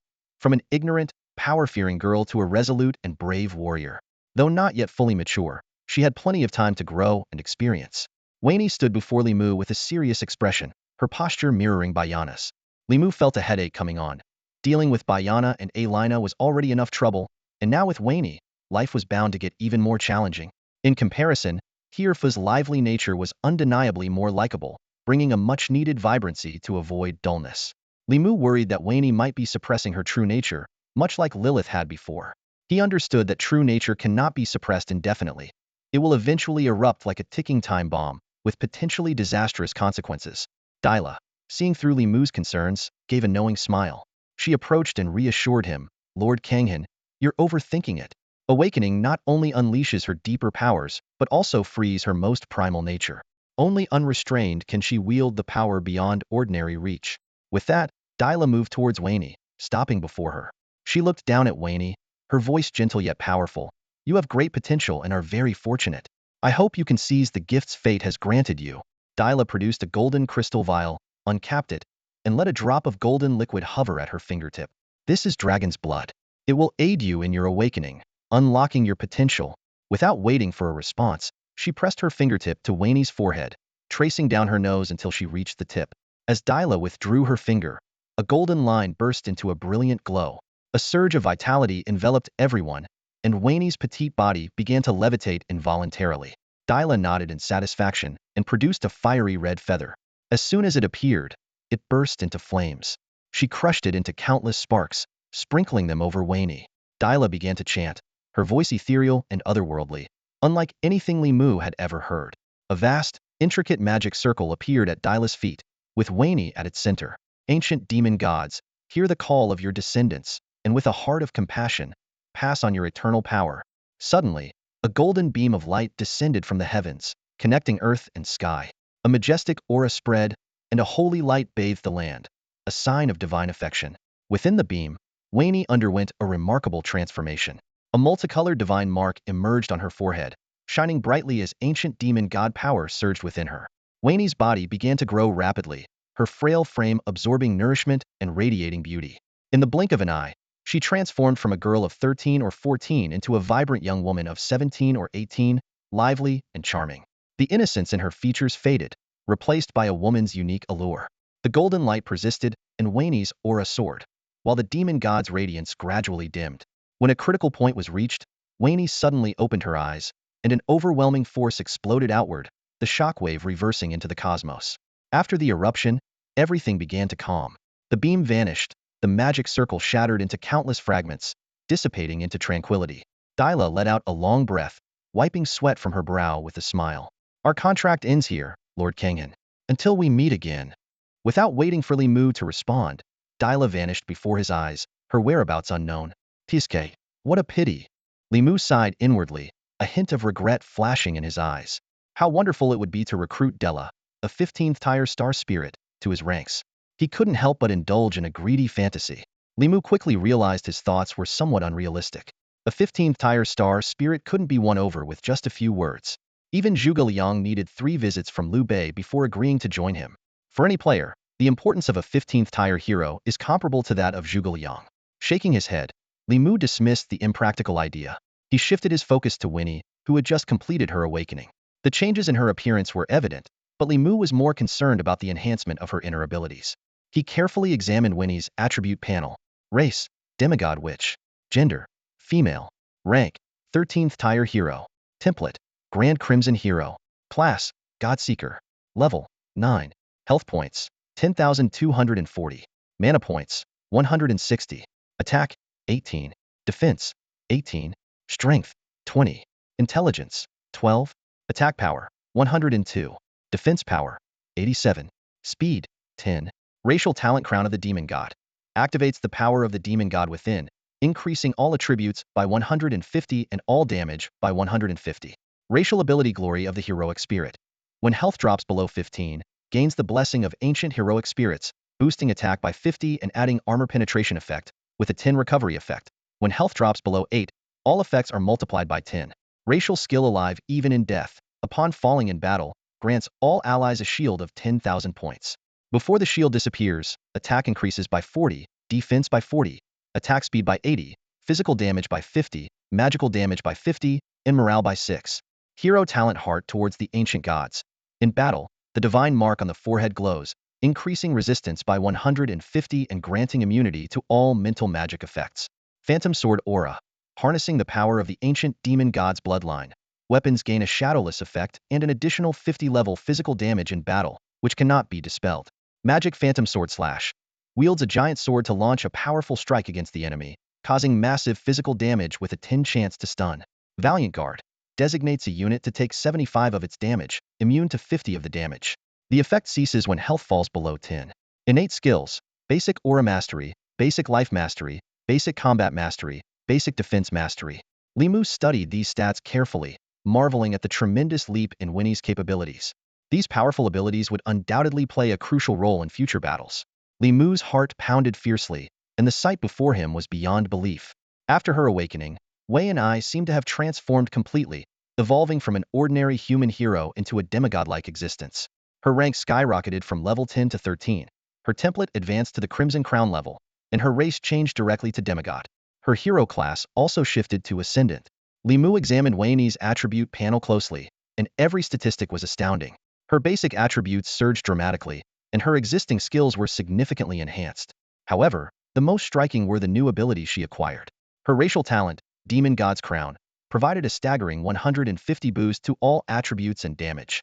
Even more astonishing to Li Mu was that Wei and I had acquired an exceptionally rare dual talent. Her original Phantom Sword Aura remained, while the newly added Heart towards the Ancient God granted her a 150 resistance boost and complete immunity to mental magic. As Li Mu was immersed in Wei's incredible transformation, her expectant voice broke through. Lord Song Han, are you satisfied with my transformation? Only then did Li Mu realize that Wei and I now stood just a half head shorter than him, making her quite tall among humanoid heroes. Absolutely satisfied. No matter how you change, you will always be my hero, and that will never change. Li Mu praised sincerely. Hearing this, Wei's face lit up with a smile more radiant than the summer sun. Hee, it's my honor. Li Mu couldn't help but think that this might be Wei's true personality. Just then, Helf suddenly jumped out, exclaiming loudly, Lord Song Han, I want to awaken too. Li Mu, amused and exasperated, explained, You're a purebred nature elf. What would you awaken? Awakening is for beings with mixed bloodlines, like humans or dragonkin. As a royal nature elf, your bloodline is already as pure as it gets. Helv, however, was relentless. I don't want to awaken.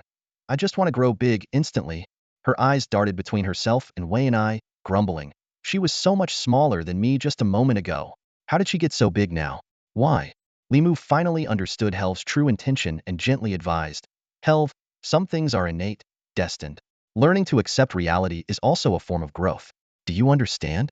Helv was momentarily stunned, then flared up in embarrassment. You're bullying me. She turned her dissatisfied gaze towards Wei and I, particularly focusing on the part of Wei and I that she envied. Wei and I crossed her arms uneasily, It's no use looking at me. I can't control it. Oomph. It's just a burden. I don't care, Helve said haughtily, turning her gaze away and reluctantly accepting reality. Limu shifted the topic, asking if they wanted to continue back to the Firefly Gorge. Helve eagerly expressed her desire to continue catching big fish, while Wei and I decided to stay and guard the Flower Fairy Fortress. After Wei and I and Helve left, Limu took out the Scroll of the Eye of Truth and a hardcover book. The Scroll of the Eye of Truth stated, basic level, can detect enemy invisible units and view basic attributes of heroes and troops. If the unit being viewed exceeds level 12, detailed basic attributes cannot be obtained, only simplified information. The book, titled Codex of Truth, documented the history of the Church of Truth. It was said that possessing it could open the door to truth and summon the Herald of Truth. At first glance, the effects of the beginner's true eye may not seem very powerful, but that's not entirely true. Limu understands its hidden potential well. He knows that at this stage, the 12th tier insight is sufficient to handle most situations. After all, encountering players like the Wolf God and Dyla, who are of such exceptional caliber, right at the game's launch is exceedingly rare.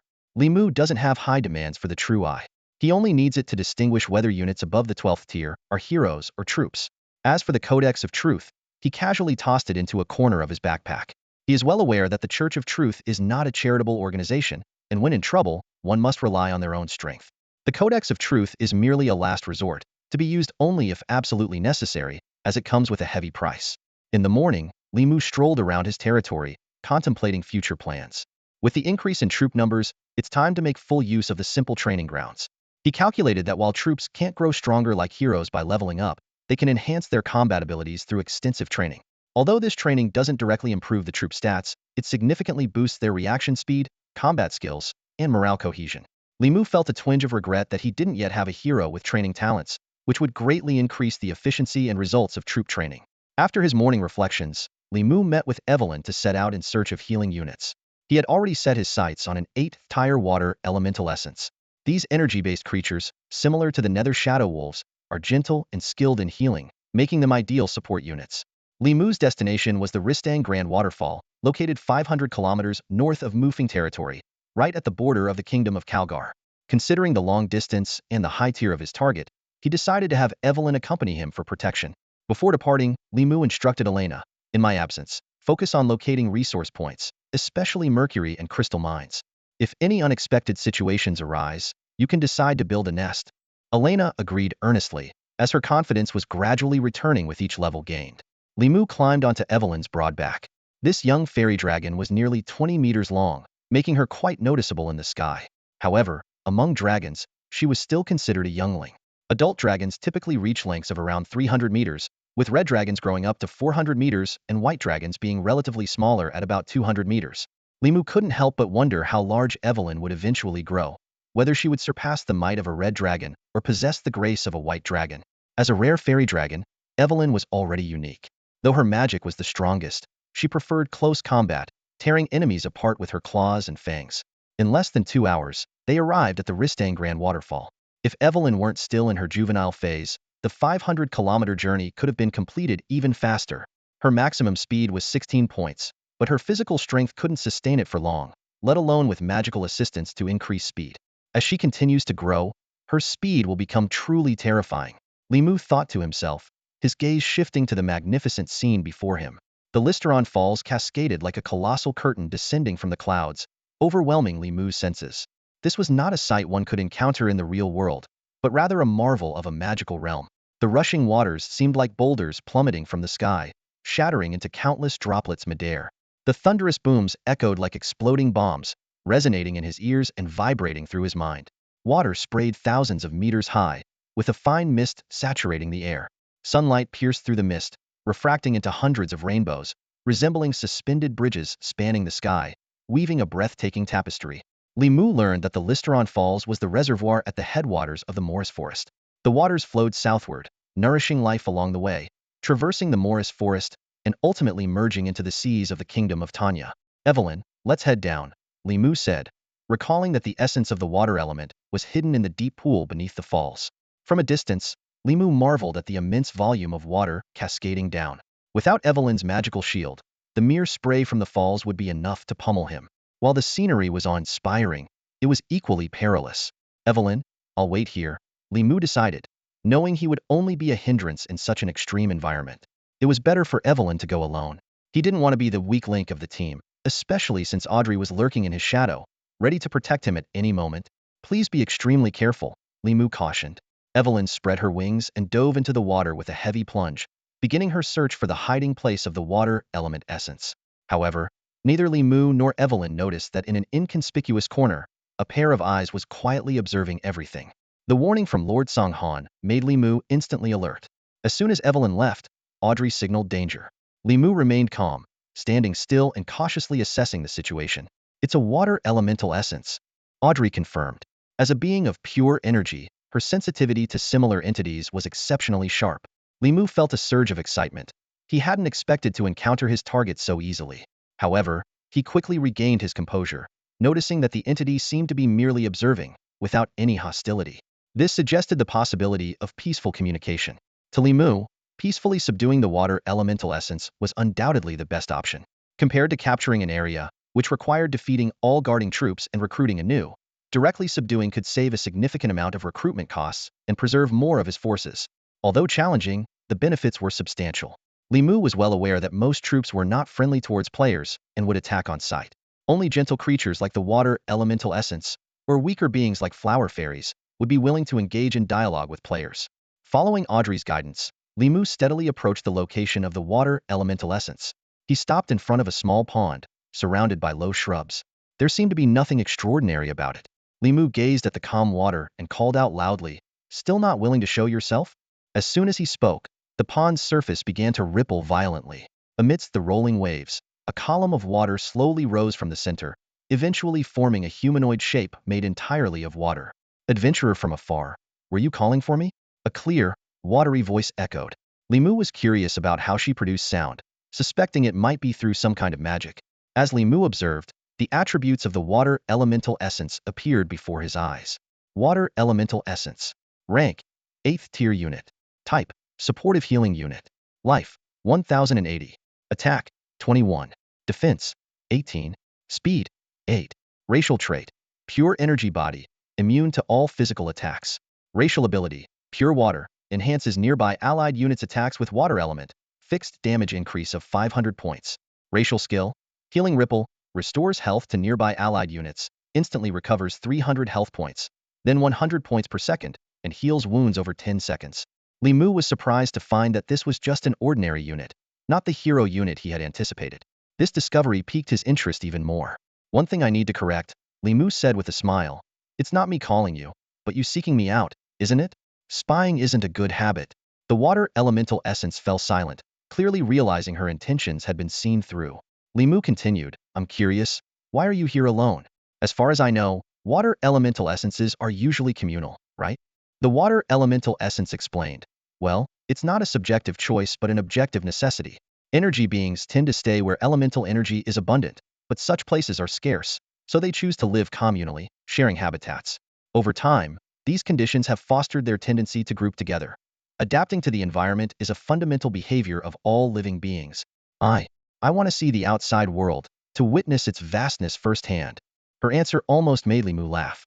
It was like an otherworldly version of, "The world is so big, I want to see it." Li Mu knew that while energy beings were powerful, they had clear limitations. Once they left energy-rich areas, they would gradually weaken and eventually vanish. For the water elemental essence, this wish was nearly impossible to fulfill. However, Li Mu admired her unique perspective. Having distinct thoughts was far better than living aimlessly. "Would you like to become part of my forces?" Li Mu proposed. "I can make your wish come true." The water elemental essence seemed swayed by the offer. She knew that an adventure with a dragon was undoubtedly her best, and possibly only option. She couldn't be sure if another adventurer would ever come by, so she had to decide. Without much hesitation, the water elemental essence declared firmly, "I am willing to serve you." At that moment, a system notification suddenly appeared. "Due to your recruitment, the water elemental essence Monica has fulfilled her long-held desire, unlocking potential, and is about to ascend to a hero unit. Please stay attentive." What the heck? She's ascending already? Li Mu's eyes widened in disbelief as he watched Monica, now radiating intense water energy. Strange fluctuations, like layered ocean waves, spread outward. This was Li Mu's first time witnessing a unit's ascension process, and he didn't want to miss a single detail. The rushing currents within Monica swirled chaotically, like countless tiny meteors darting back and forth. Shimmering droplets of water burst forth like celebratory fireworks, carrying an aura of joyful blessings. Monica stood frozen, not yet fully comprehending the situation. However, with her ascension in rank, her aura subtly transformed, becoming more light and agile than before. The water elements composing her body shifted from nearly colorless to a pale blue, becoming more solid and her features more refined. Her gentle facial features, combined with the inherent softness of water elements, gave her an elegant and graceful demeanor, reminiscent of a noble lady from a prestigious family. Under Li Mu's watchful gaze, Monica underwent a fundamental transformation, successfully ascending to the rank of hero. The system promptly announced, "Congratulations, Monica has successfully ascended to a hero unit." Since Monica was already enlisted as one of Li Mu's units, the contract was automatically established upon her ascension, requiring no additional procedures. Monica's detailed information then appeared on the system interface. Race: Water Elemental Essence. Gender: Female. Rank: Tier 9 Hero. Template: Elite Purple Hero. Class: Spirit of the Whirlpool. Level: 1. Health: 2,800. Mana: 230. Attack: 3. Defense: 4. Strength: 3. Intelligence: 10. Attack power: 21. Defense power: 18. Speed: 10. Racial talent: Pure Energy Body, immune to all physical attacks. Racial ability: Pure Water. Enhances the attack of nearby friendly units with water element damage, with a fixed increase of 300 damage. Racial skill: Healing Ripple. Restores health to nearby friendly units, instantly healing 500 health points and then 100 points per second for 20 seconds. Hero talent: Whirlpool Ripples. Attaches a multitude of water droplets to allied units, providing 2 attack power, 100 maximum health, and 15 health regeneration per second. Water droplet effects cannot be stacked. Magic: Water Vortex. Condenses water elements to form a vortex, pulling enemy units within a 20-meter radius to the center, causing a slowing effect and dealing 8 damage per second for 1 minute. Innate skills: Basic Water Element Mastery, Basic Life Mastery. Li Mu was very pleased with Monica's attributes. As a support-type water elemental essence, her abilities were comprehensive and outstanding, combining damage enhancement, healing, and control. The only slight drawback was that her template was merely an elite purple level. If it were an orange leader level, her effectiveness would be elevated significantly. Particularly, the hero talent, Whirlpool Ripples, if stackable, would have a truly remarkable impact. However, before Li Mu could ponder further, a large mass of water suddenly surged toward him. The gushing water enveloped him completely, yet strangely did not wet his clothes, instead feeling like a semi-solid gelatin. Li Mu shivered as the cool sensation spread from head to toe, his pores relaxing with a slippery, refreshing feeling that was quite pleasant. In the next instant, the sensation vanished. Li Mu looked closely and saw Monica gazing at him with a pitiful expression, her large watery eyes filled with confusion. She puzzledly asked, "Master Tsang Han, why? Why was I repelled?" Just as Li Mu was about to respond, Audrey emerged from the shadows, scoffing, "Without Master Tsang Han's consent, you cannot attach yourself." Although Audrey herself had once slipped into Li Mu's shadow without his permission, Li Mu understood that this was Audrey subconsciously rejecting Monica, as if protecting her own territory. It was she who had just expelled Monica from Li Mu's body. Whoa! Audrey's sudden appearance startled Monica, causing her to instantly dissolve into a puddle and blend into the pond. As an 11th tier hero, Audrey's power far surpassed Monica's, allowing her to easily sense Monica's presence, though the reverse was not true. Realizing through their bond that Audrey was also a hero, Monica cautiously re-emerged. She looked at Li Mu with wide, expectant eyes, seeking approval. Li Mu sighed helplessly and nodded, saying, all right, come on." As a lord, he understood the importance of not favoring one over the other due to tier differences. It's a matter of principle. Either both are treated equally, or neither is. Upon receiving his approval, Monica was overjoyed, her smile blooming like a flower.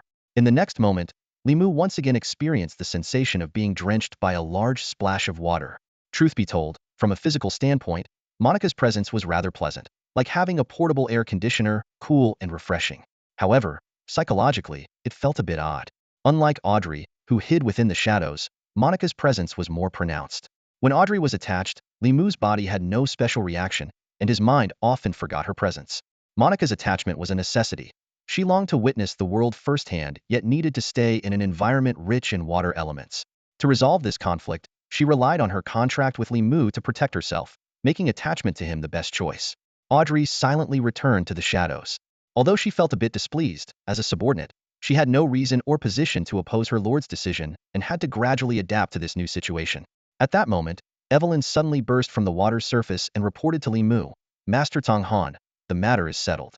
The water element spirits are willing to submit, but they have a condition that requires your decision. As soon as her feet touched the ground, Evelyn was taken aback. The enormous dragon eyes swept over Li Mu, murmuring, "Strange. Why is there a water elemental spirit here?" Her gaze shifted to Monica, clearly puzzled by her presence as well. However, Evelyn didn't delve deeper, sensing the contract on Monica and accepting it as a given fact. "Lord Song Han," Evelyn said respectfully, "they are asking for your help to destroy the labyrinth below." "What labyrinth?" Li Mu inquired. Evelyn explained, "There is a labyrinth beneath the pool, but they are unwilling to disclose the details to me. They hope you can communicate with them directly." Suddenly, Monica excitedly spurted a splash of water, exclaiming, "I know! The labyrinth below connects to who knows where, and every so often, a horde of skeletons emerges, sometimes even necromancers. It's really annoying." Li Mu pondered for a moment. From Monica's description, it seemed likely that it was a spatial rift. Such rifts dotted the main plane, linking to various subplanes.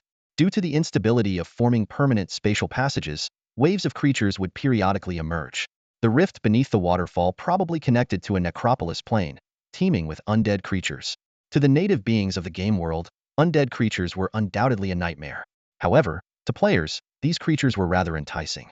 The undead had the advantages of requiring no upkeep costs, possessing remarkable spawning capabilities, and having decent overall strength. But Li Mu knew he would never specialize in the undead faction, as his relationship with the Church of Light was already beyond repair. "All right," Li Mu nodded. "Take me down and I'll negotiate with them." Such small spatial rifts weren't difficult to handle. A few powerful spells from Evelyn would suffice. Evelyn was about to cast a spell when she noticed Li Mu had already dived into the water. She murmured softly and followed him underwater. Guided by Monica, Li Mu easily swam toward the bottom of the pool. As they descended, the sunlight gradually gave way to the pale blue glow emitted by Monica, providing ample visibility for Li Mu. Before long, they reached the dwelling of the water elemental spirits, a massive and peculiar vortex. Oddly enough, Li Mu didn't feel any pull or centripetal force, as if the vortex was merely a stationary illusion. Suddenly, a stream of water coalesced into a humanoid form in front of Li Mu. Without waiting to greet him, it exclaimed in surprise, "Monica, you're still alive? And you've ascended? By the elemental god. What on earth happened?" Monica proudly replied, "I owe it all to Lord Song Han. It was his grace that allowed me to ascend." Li Mu almost chuckled. Monica's demeanor reminded him of those triumphant individuals who returned to their hometowns to astonish everyone. Just as Li Mu was about to speak, he was startled to realize he had been surrounded.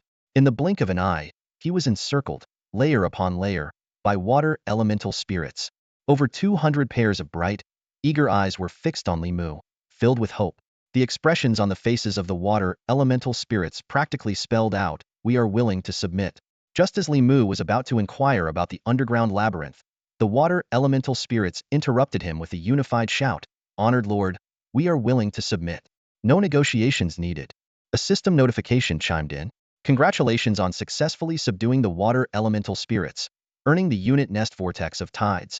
Congratulations on gaining the reverence of the water elemental spirits and obtaining the special item, Condensed Crystal of Water Elementals." This unexpected turn of events left Li Mu both amused and bemused. Who could have guessed that Monica's ascension would have such a massive impact on ordinary water elemental spirits? A living example stood before them, raising their expectations of Li Mu. As they began to fantasize about becoming the next Monica, Li Mu temporarily ignored the reactions of the water elemental spirits and turned his attention to the effects of the water elemental crystal. Condensed Crystal of Water Elementals, a high-purity elemental sediment, useful for crafting magical equipment or as an energy source. When bestowed upon a corresponding elemental unit, it has a high probability of elevating them to hero status. What a treasure! Li Mu thought with delight. After carefully reading the description, he was convinced this was a priceless gem, a rarity that money couldn't buy. Li Mu quickly realized that the Condensed Crystal of Water Elementals wasn't just for the water elemental spirits, but could be used for all units corresponding to water elements. This included a wide array of oceanic units like ancient whales, mermaids, and leviathans. Considering the impact of ascension is closely tied to the unit's rank, Li Mu decided to reserve this precious opportunity for higher-ranked units. Although he felt a bit guilty, he chose to temporarily overlook the hopeful water elemental spirits. After all, the value of a 14th tier crowned hero far exceeds that of 1,000,000 mid-tier units. Li Mu pondered how he might compensate these water elemental spirits in the future. Perhaps he could offer them additional contribution points, or provide discounts on facilities within the territory. These were decisions he could make freely as their leader. After carefully storing the condensed crystal of water elementals, Li Mu turned to the matter at hand and asked, "Where is the underground labyrinth? Take me there." Monica eagerly responded, "Lord Songhan, I know the way. Let me lead you." With that, she pulled Li Mu deeper into the water, with Evelyn following closely behind, while the other water elemental spirits could only watch enviously. Upon reaching the bottom, Li Mu was astonished to find a massive cavern hidden behind a thick stone wall.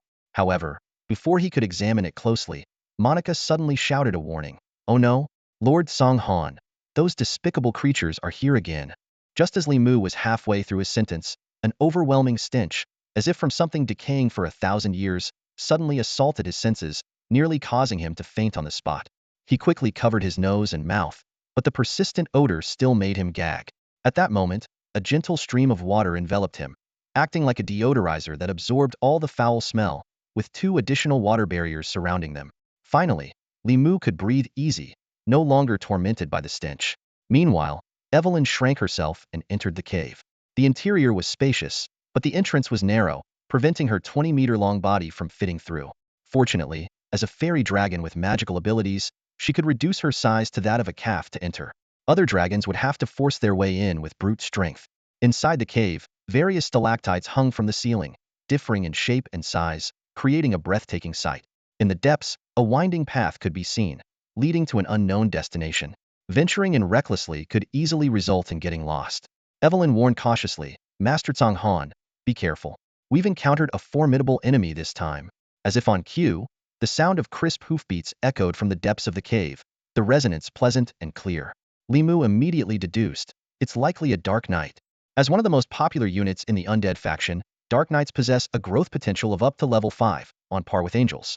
They start at level 9 and can reach up to level 13 as Death Knights, progressing through Dark Knight, Phantom Knight, and Dread Knight. Dark Knights are not only powerful but also striking in appearance. Their pitch-black armor and stern demeanor, combined with their rare knightly spirit in the Undead faction, make them a favorite among players. Their loyalty is unparalleled, requiring no additional incentives to fight fiercely and protect their master's interests. The hoofbeats drew closer, and a dark figure finally emerged. Li Mu exclaimed, "Whoa, it's actually a top-tier Death Knight." This Death Knight wore gleaming black armor, intricately etched at the joints, exuding both darkness and charisma. He rode a nightmare steed with hooves ablaze in black flames, and its breath emitted deep blue soul fire, appearing truly majestic. The Death Knight spoke, "I am Sidala, under the orders of the Crimson Duke, here to conquer. Surrender at once." Li Mu thought to himself, "This Death Knight looks impressive, but he doesn't seem very bright, so dramatic and foolish." Evelyn, who couldn't stand arrogance, snapped, "Get lost. A mere level 13 Death Knight. Prepare to meet your end." With that, she dispelled her magic and returned to her true form. The spacious cave provided her ample room to move. Li Mu stepped aside to watch the spectacle. Using his true sight, he discovered that Sidala was just a regular unit, not a hero unit, which puzzled him even more. Li Mu had never heard of the Crimson Duke. Although there were many powerful figures in the cemetery realm, the strongest being the progenitor of the blood race, said to be a survivor from the previous era with power at the upper god level. But the Crimson Duke? Li Mu was clueless. Before Li Mu could ponder further, an enraged Evelyn had already made her move. She swatted Sidala and his mount away, sending them crashing into a stalactite pillar. Many stalactites shattered along the way, with more falling from the cave ceiling. Against a regular unit 1 level lower, Evelyn didn't even need to use magic. Her sheer physical strength was more than enough. Sidala, tossed around like a punching bag, frantically yelled, "Damn it! Who are you? How did you discover the Duke's secret? It's impossible. No one knows about the Duke's treasure hidden here. No one but me." He shouted hysterically, the black flames flaring up, unleashing a terrifying heat throughout the cave. Watching this unfold, Li Mu shook his head in disbelief. Tisk, Tiska. What a mess. Yet his sympathy was directed at the Crimson Duke. Li Mu couldn't help but wonder if the Duke had somehow angered the goddess of fate to end up with such a blundering subordinate. Revealing secrets at first sight without a hint of hesitation, it's absurd. Absolutely absurd. Unaware that he had completely sold out his boss, Sidala continued his frenzied shouting. His voice, filled with anger and madness, echoed through the dark underground labyrinth. "Damn it! It must be the work of the Ashen Duke. Cursed liches, I'll kill you all." Sidala raged like a madman, and any remaining dignity of the Death Knight had been completely consumed, leaving only chaos. His armor was riddled with cracks, and his eyes glowed with a manic red light. Monica furrowed her brow, cautiously noting, "I think he's gone mad?" Li Mu replied without hesitation, a hint of mockery in his voice. "Be confident, drop though I think he's definitely mad." Li Mu scrutinized Sidala, comparing him to the formidable, stoic, and intensely charismatic Dark Knights from his past life. Sidala resembled more of a rabid dog, attacking anyone in sight without any strategy. Uninterested in dealing with a lunatic, Li Mu decisively commanded, "Evelyn, kill him." Evelyn wasted no time, springing into action like lightning. Her claws glowed with magical energy as she charged at Sidala. With resounding slaps, Evelyn pinned Sidala to the ground, her claws relentlessly striking. Finally, she pierced through his body, tearing him in half and using magic to utterly obliterate him. In the blink of an eye, the 13th tier Sidala was reduced to a heap of fragments, completely vanquished. Li Mu eagerly suggested, "Let's delve deeper, see if we can find any treasure." His eyes gleamed with anticipation as he weighed the potential risks and rewards. Evelyn was equally enthusiastic, leading the way. The magical light in her hand flickered as she carefully examined the surroundings. As a dragon, her desire for treasure was no less intense than Li Mu's. As they ventured further, countless stalactites hanging from the cave ceiling dripped water, creating a symphony of nature in the expansive cavern. Suddenly, Evelyn exclaimed excitedly, "I've found it!" She surged ahead, nearly leaving Li Mu behind. However, Evelyn's excitement quickly turned to horror. Her voice rang out from the front, "You're not dead? That's impossible." The familiar sound of hooves echoed in the cave, causing Li Mu's hair to stand on end. Undoubtedly, the sound belonged to Sidala, who had just been killed. Li Mu was baffled. He had witnessed Sidala being torn to pieces, so how could he be resurrected? Was he a hero under some player's command? But that contradicted the rule that heroes couldn't be resurrected.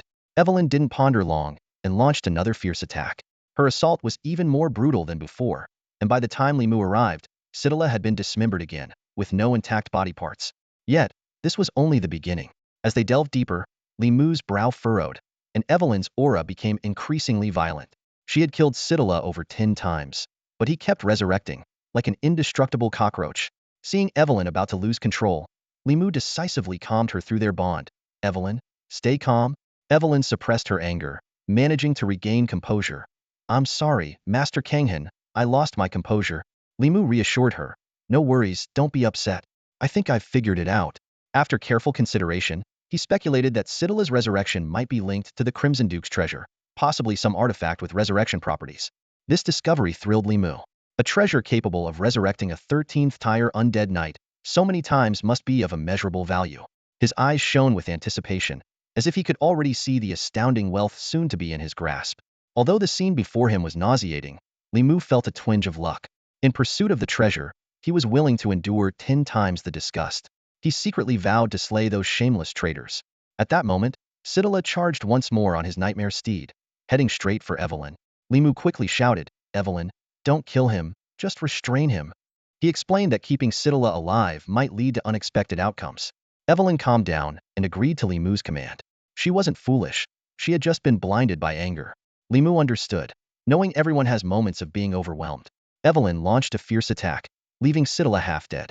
Though she spared his life, she paralyzed him from the waist down, dragging him along with magical restraints. Li Mu's eye twitched at the sight. She truly was a dragon, swift and exacting in her revenge. As they advanced, Li Mu sensed something unusual. A dense red mist began to envelop them, growing thicker the further they went, eventually becoming almost indistinguishable from blood. Ahead, a massive stone pillar blocked their path, its upper half shrouded in thick blood, obscuring its interior. Li Mu asked Evelyn to dispel the blood mist. She tried various elemental spells, but the mist remained unmoved. Suddenly, Li Mu caught sight of a fleeting shadow and vaguely discerned a name. He asked Evelyn if she knew soul magic. As a fairy dragon, Evelyn was skilled in various types of magic, but being young, she only had a basic grasp. Encouraged by Li Mu, she began to cast a soul spell. With an intricate incantation, a shadowy figure took form before Li Mu. He recognized it as the remnant soul of the Crimson Duke. Evelyn worked to awaken him, and with a burst of crimson light, the Crimson Duke awoke. Sidala, eager to break free and pay his respects, was sorrowfully halted by the Duke. The Duke thanked Li Mu for awakening him, openly acknowledging that he knew Li Mu sought the treasure. He made a request, to free Sidala by breaking the lich core that bound him. Li Mu cautiously asked for specifics, not agreeing hastily. His cautious approach surprised the Crimson Duke, who praised his exceptional character. The Duke explained that all it required was breaking the Lich core. Lich? This was the second time Li Mu had heard the term, as Sitala had mentioned it before. Li Mu furrowed his brow, pondering the implications of this information. It seemed likely that the real culprit behind the Scarlet Duke's death was indeed a Lich. However, this conclusion puzzled Li Mu. The Scarlet Duke, who could command a 13th level undead knight, must have been of considerable rank. Yet, Liches are not ranked that high. Although they are high tier units, their starting rank is only 11, and even after advancing, they reach only 12, which is still inferior to an undead knight. How could a Lich possibly kill the Scarlet Duke? Just as Li Mu was about to voice his question, the Scarlet Duke spoke first. I know you're confused, but it was indeed a Lich. I can't tell you more, and even if I could, it might not be in your best interest. There was a warning in the Scarlet Duke's tone, clearly indicating his reluctance to discuss the matter further. Understanding the cue, Li Mu refrained from pressing the issue. He recalled the various factions in the Chronicles of Creation, whether empires, church organizations, or subplanes. None were monolithic, with conflicts rampant. This was similar to the players, who, apart from their own heroes and retinue knights, couldn't fully trust even members of the same guild, always having to be wary of betrayal. Li Mu thought to himself, in the Chronicles of Creation, there are no laws or moral constraints. Players would do anything for profit. This reminded him of his own experiences and the importance of contracts. New players often overlook contracts, thinking them unnecessary, only to realize their importance after suffering losses. Li Mu had learned this lesson the hard way. Returning to the present situation, Li Mu directly asked, where is the Lich's core? Doesn't Sitala know? No, answered the Scarlet Duke crisply, with a decisiveness that made Li Mu almost want to slap him. Was he supposed to turn the entire cavern upside down? Sensing Li Mu's dissatisfaction, the Scarlet Duke added, you can think of Sitala as a special Lich, but he didn't become a Lich of his own will. His soul is bound by a forbidden spell, preventing him from directly revealing the core's location. However, a Lich can't stray too far from its core, or it will be forcibly pulled back into it. This is the price of immortality. Li Mu suddenly understood and nodded. I see, that makes sense. He mused that immortality is sought after by most intelligent beings, but achieving it often comes at a severe and costly price. Liches, as energy beings, are distinct from ordinary energy creatures, possessing eternal life. Unless their soul-containing physical core is destroyed, they won't perish. Li Mu turned to Evelyn and instructed, Evelyn, go and search. Based on the disappearing trait, you'll find the core's location after a few attempts. Sitala's soul is under a forbidden spell. No wonder he's always in a frenzied state. Relying on him for help is out of the question. Evelyn nodded in agreement and dragged Sitala in a random direction, moving forward headlong. Before long, Sitala vanished, only to emerge from the labyrinth in a fit of rage. It was as if he had been reset, forgetting both the Scarlet Duke and Li Mu, and charged out with overwhelming fury. No wonder it's a labyrinth, Evelyn remarked disdainfully.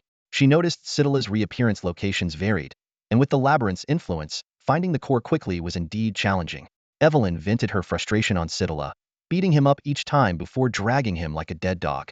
The Scarlet Duke hesitated for a moment while watching, then couldn't resist asking, Is that the legendary fairy dragon? Li Mu cleared his throat awkwardly and nodded. Yes, indeed, that's a fairy dragon. Receiving confirmation, the Scarlet Duke seemed struck, his already faint soul becoming even more indistinct, like a candle flickering in the wind, on the verge of going out. He couldn't help but ask again, but why does she seem more ferocious than a red dragon? Because she's strong, Li Mu replied without a second thought. The Scarlet Duke was left dumbfounded by this answer. Something felt off, but he couldn't find a reason to argue. After a while, Evelyn finally pinpointed the core's approximate location. She stomped Sitala into the rock layer, burying him on the spot, then charged into the labyrinth with a fierce aura. This trip to the cavern had left her extremely irritable and aggressive. Bang, bang, bang. Evelyn's roars mixed with the sound of shattering rocks echoed throughout the cavern. Watching this scene, the Scarlet Duke muttered to himself, I never imagined fairy dragons could be so vigorous. He initially wanted to say ferocious, but considering Evelyn's astonishing destructive power, he decisively changed it to vigorous. His fear of Evelyn was evident. Before he could finish speaking, Evelyn returned, cradling a massive statue. Li Mu's eyes widened as he thought to himself, could this be the core of Cydela? Yes. It wasn't Evelyn who answered, but the Crimson Duke. At this moment, the Duke seemed even more unstable, exuding a thick aura of blood. His voice filled with hatred and fury. Duke of Ashes, what a move, truly a cunning move. Li Mu examined the statue closely, understanding its significance. This must be the Duke of Ashes. No wonder the Crimson Duke was so furious. Indeed, the Duke of Ashes' actions were a calculated insult, even after the Crimson Duke's death. The sheer malice and ruthlessness were terrifying. Li Mu took another look at the statue, committing its features to memory. Such a formidable figure must be approached with caution in the future. Whether they meet or not, it's better to be prepared. Despite his rage, the Crimson Duke was now nothing more than a fading remnant, helplessly venting his anger. He growled, "Please, destroy it, explorer." His voice held not just resentment but a deep sense of helplessness. Li Mu turned to Evelyn and softly said, "Evelyn, go ahead." Typically, cores are made from extremely hard, indestructible materials or kept in their most primitive form to ensure durability. However, faced with the currently enraged Evelyn, no material could withstand her wrath. Evelyn let out a long roar, her body glowing with enchanting magical light. Under the watchful eyes of Li Mu and the Crimson Duke, her front claws emitted an unstoppable aura, then struck directly into the statue's core. A system notification immediately followed. "Congratulations on fulfilling the Crimson Duke's last wish, freeing the undead knight Cydela. You will receive his eternal treasure, the Blood Princess. As her lord, you have unlocked the special dungeon, City of Blood." Subsequently, a system announcement was broadcast to all players. "Attention all players, the special dungeon City of Blood will commence shortly. In 2 hours, the game will undergo a 1-hour maintenance. Please plan your gaming time accordingly. Esteemed adventurer, I entrust my most precious treasure to you. Please treat her well and cherish her," said the remnant spirit of the Crimson Duke, a gentle smile gracing his face before he dissipated into the air. At the same time, Cydela struggled to his feet. He stood shakily but managed to steady himself, bowing deeply to Li Mu and Evelyn. "Thank you for your benevolent rescue." Cydela's voice was no longer frenzied but had turned strong and resonant. "I have no way to repay your kindness. Please accept this. It will shine even brighter under your glory." With that, he performed a knight's salute and, much like the Crimson Duke, vanished completely, finally at peace. Where Cydela disappeared, a jet-black knight's longsword lay quietly on the ground, as if awaiting its new master. A system notification promptly chimed in. "Congratulations, you have acquired the Orange Epic Equipment, Inferno Black Sword." This series of events and system notifications hit Li Mu like a whirlwind, leaving him stunned. The sheer amount of information was overwhelming. The Crimson Duke's actions were completely unexpected. Where was the legendary treasure? This wasn't a villain at all, but rather a hero. Li Mu was momentarily taken aback, then realized he might have struck it rich. If given a choice between a Crimson artifact and a 14th tier crown hero, he would unhesitatingly choose the hero.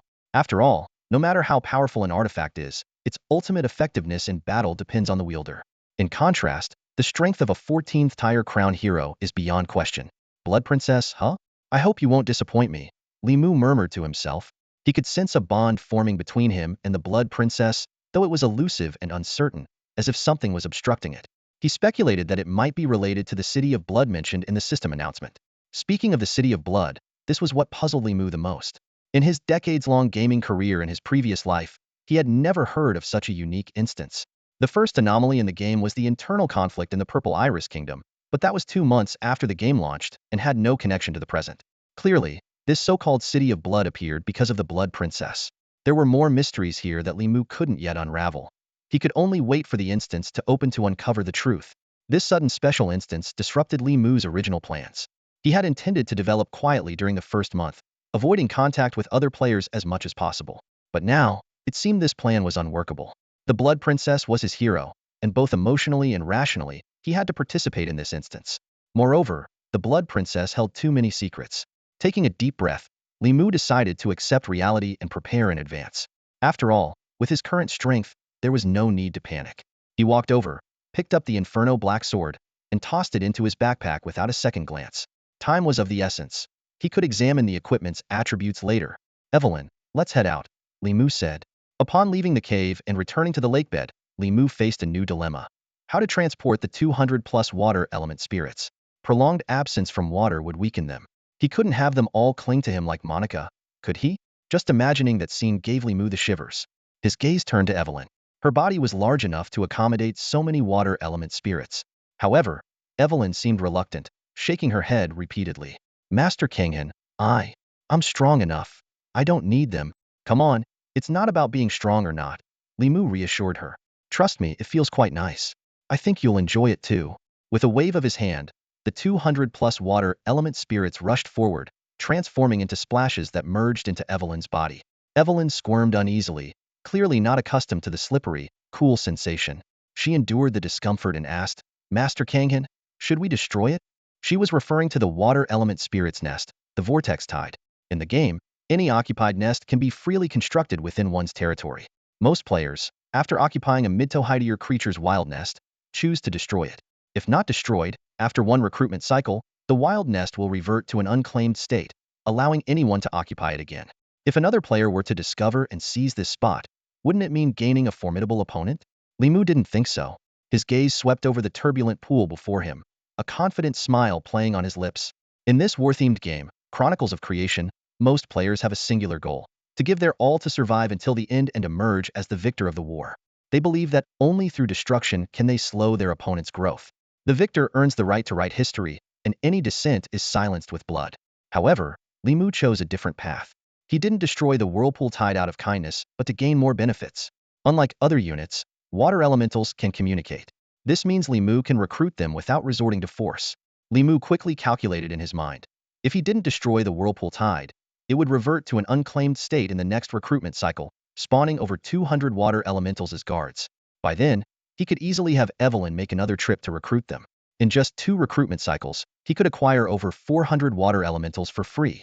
In contrast, building a Whirlpool Tide on his own territory would only yield 22 water elementals at a time. To amass over 400, it would take at least 3 months and a hefty recruitment fee. In terms of efficiency and cost, this was an incredibly advantageous choice. Li Mu wasn't worried about the Whirlpool Tide being taken by other players. The harsh geographical conditions made it nearly inaccessible to most. Even if someone managed to reach it, what could they do? Not everyone owns a 14th tier crown unit. Although water elementals are gentle by nature, they are not foolish. They would naturally choose to follow a more powerful lord. Without sufficient strength as a backing, other players couldn't easily subdue them. Li Mu was engrossed in his plan, unaware that both inside and outside the game, excitement was brewing over the sudden appearance of the Blood City dungeon. Countless players were eagerly anticipating it. Yet, Li Mu's focus remained on the opportunity at hand, secretly delighted at the immense gains he was about to reap. The phrase City of Blood spread like lightning, quickly dominating trending topics and headlines, with the discussion volume swiftly surpassing 1 billion. The sudden emergence of this special game instance took everyone by surprise, and what was even more astonishing was that it was created to fulfill a promise to Li Mu. In a high-end office building in the bustling metropolis, a massive room formed by merging 7 or 8 living rooms houses rows of over 100 gaming pods. This is the headquarters of Tianwen Esports Club, the base of the first professional gaming team to enter the world of Chronicles of Genesis. In a brightly lit small meeting room nearby, 2 men were engaged in a crucial conversation. This is a golden opportunity, one man said sternly. I don't care what it takes, but you must make Tianwen's name known. Otherwise, the board will withdraw all funding. Don't worry, Mr. Li, the other replied confidently.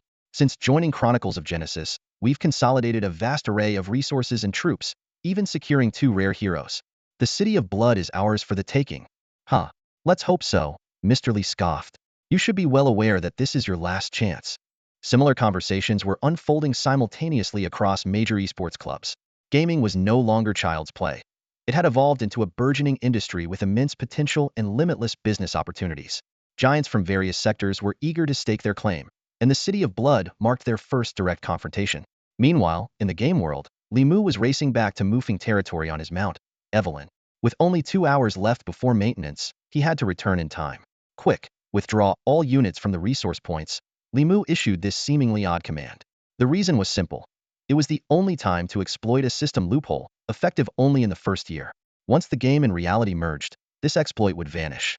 By withdrawing all units before maintenance, the resource points would yield an additional day's worth of resources post-maintenance, ready to be used immediately. Although just a day's worth, for a player like Li Mu with numerous resource points, this extra income was substantial. Upon returning to Mufeng territory, Li Mu spent the last 20 minutes swiftly constructing a vortex tide to house the water elemental essences.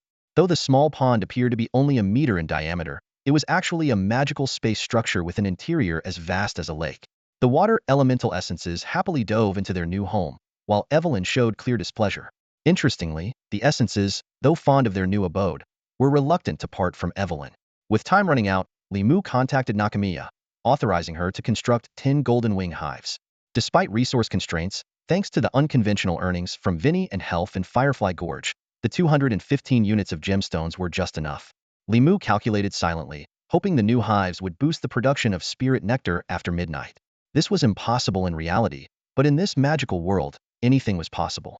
Regardless of the outcome, increasing the number of rock golden wings was a top priority. Just as Li Mu completed these tasks, the system announcement sounded again, and he was forcibly logged out as the game entered maintenance mode. Stepping out of the gaming pod, Li Mu decided to grab something to eat while waiting for the maintenance to finish. He knew it was going to be a sleepless night, not just for him, but for all the players. As soon as he exited the bedroom, he saw Li Shiyu carefully placing the prepared dishes into the microwave. While setting the heating time, she curiously asked, Muge, what is the City of Blood? People have been talking about it since this evening, but I couldn't find any information on it. Li Mu slumped wearily onto the sofa, then sprawled out lazily, trying to relax his tense body. Closing his eyes, he replied simply, it's a special instance that suddenly appeared, causing the game to go down for an hour. I see. Li Shiyu nodded thoughtfully, her eyes reflecting a glimmer of curiosity. After a moment's hesitation, she asked, by the way, Muge, does the game have a streaming feature? I'd like to help you out while also earning some money through streaming, so I can pay back what I owe you. Realizing her words might have seemed ungrateful, Li Shiyu quickly added, 3 won't go back on our original agreement. Even after I repay the 5 million, I'd still work for you my whole life. Without you, I wouldn't even. At that moment, the microwave beeped, interrupting her. She looked at Li Mu, flustered and unsure. Li Mu opened his eyes and, with a half-joking tone, spoke candidly, don't worry. I've already said my conditions are not that simple. By then, you won't be able to leave even if you wanted to. He knew there were things he couldn't explain to Li Shiyu just yet. After a brief pause, Li Mu continued, oh, about streaming yes, you can stream, but you have to follow my guidelines. We can't reveal our strengths. Li Shiyu breathed a sigh of relief, a smile spreading across her face. Don't worry, Muge. I've researched a lot, and I definitely won't expose important things like our heroes. Her voice was filled with confidence, showing the effort she had put into understanding her role and planning her future. Seeing Li Shiyu's earnestness, Li Mu nodded internally. He needed someone who faced life proactively and was willing to overcome challenges, not just a puppet who followed orders. Li Mu believed that only by fostering such qualities could he truly help Li Shiyu grow and become a valuable assistant. An hour of maintenance flew by as Li Mu and Li Shiyu chatted leisurely. As the system maintenance concluded, Li Mu got up, ready to return to his bedroom to log back into the game. Before leaving, he turned to Li Shiyu and said, your game pod will be installed tomorrow. Once you're prepared, you can enter the game at any time. But there's no rush. Take your time to get ready. There's plenty of time. So you can take things slow and adjust your mindset. Li Mu's tone became serious, but remember, once you enter the game, there's no time for sentimentality. You must quickly adapt and fulfill your duties. So I remind you again to be thoroughly prepared. Li Shiyu responded with determination, Mu Gu, I understand. I won't hold you back. Her eyes sparkled with confidence. I've studied a lot of material, not just about the game content but also expert evaluations and analyses of Genesis Chronicles. I understand this game has the potential to change the global economy and impact countless lives. Its importance is no less than that of work or study in the real world. It's just another form of striving. Li Mu smiled. Don't put too much pressure on yourself. I'll be waiting for you. He refrained from adding any extra pressure on Li Shiyu, then turned and walked into his bedroom to log back into the game pod. As soon as the game screen appeared, a massive blood-red countdown suddenly filled Li Mu's view. 23 hours, 55 minutes, and 24 seconds. 3 seconds later, the countdown shrank and moved to the top left corner of the main panel. What the heck? It's not starting immediately. Seriously? Li Mu exclaimed, momentarily stunned. He wasn't alone. All the players who eagerly logged in were bewildered. I've got something to say, and I must say it today. This was the common sentiment among all players, feeling a bit deceived. Li Mu took a deep breath and reread the system announcement. The phrase about to start was indeed vague and could mean anything from soon to later. Just as he was about to join the other players in venting their frustration, Alina approached him. Master Zhang Han, according to Nakamiya, yesterday's nectar production was 350 units. This news instantly lifted Li Mu's spirits. 350 units of Lingwen nectar meant that all 10 golden wing beehives he had established before maintenance were successfully producing. Suddenly, the fact that Blood City wasn't opening immediately seemed like a blessing. Evelyn, quickly, go fetch all that nectar. Li Mu said excitedly, I want to upgrade you and Alina. Such a quantity of Lingwen nectar was enough to boost 2 or 3 heroes to level 20, giving his heroes the opportunity for their first evolution. Upon hearing she could consume Lingwen nectar, Evelyn immediately shed her usual dragon pride and dignity, vanishing in an instant. During this time, Li Mu took out the Inferno Black Sword he had acquired 3 hours earlier and examined its attributes closely. Inferno Black Sword. Level. Epic Orange. Type, weapon equipment. Condition, hero exclusive. Attributes, attack speed 50, strength 10, attack power 80. Skill, Annihilation Thrust. Charge up and deliver a powerful physical attack to a single enemy ahead, inflicting severe injury. If the target is a heavily armored unit, such as a heavy warrior or knight, the damage is doubled and armor penetration is added. Special effect, Soul Flame. Each attack weakens the soul strength of the enemy unit. If the same unit is attacked 5 times consecutively, their soul ignites, leading to their demise. Note, this effect only applies to units below true god level. Wow, this is incredible. Li Mu couldn't help but exclaim. The Inferno Black Sword was a solid mid to high tier weapon among epic gear, particularly effective against heavily armored frontline units. However, what amused Li Mu the most was the Soul Flame skill description, only effective on units below true god level. It seemed almost like an insult to one's intelligence. Just as Li Mu was contemplating asking Evelyn for more details, she returned, carrying a basket full of lingua nectar. Wow, and in such a beautifully crafted basket, Li Mu said in surprise as he took the large and exquisite basket. Evelyn responded with slight amazement. It was made by that little thing, Lashi, using flowers. Despite her small size, she's quite skillful. Don't underestimate that adorable little thing. Li Mu chuckled. Lashi has mastered construction, so weaving a flower basket is a piece of cake for her. Alina, you go first. Li Mu called Alina over, fulfilling his promise to prioritize her with the lingua nectar. Under Evelyn's eager gaze, Alina successfully reached level 20. A system prompt immediately appeared. Your hero Alina has reached level 20. Please assist her in completing her first evolution. Li Mu gently placed his palm on Elena's smooth forehead and softly whispered, Elena, let your unique brilliance shine. I will forever watch over you and journey alongside you. These heartfelt words, conveyed through their contract, sparked a magical transformation within Elena's soul. A dazzling magic circle appeared beneath them, enveloping Elena in golden light as her aura subtly shifted. Her blonde hair was lifted by a gentle breeze, adding a touch of grace to the sacred moment. A minute later, the magic circle dissipated, completing the transformation.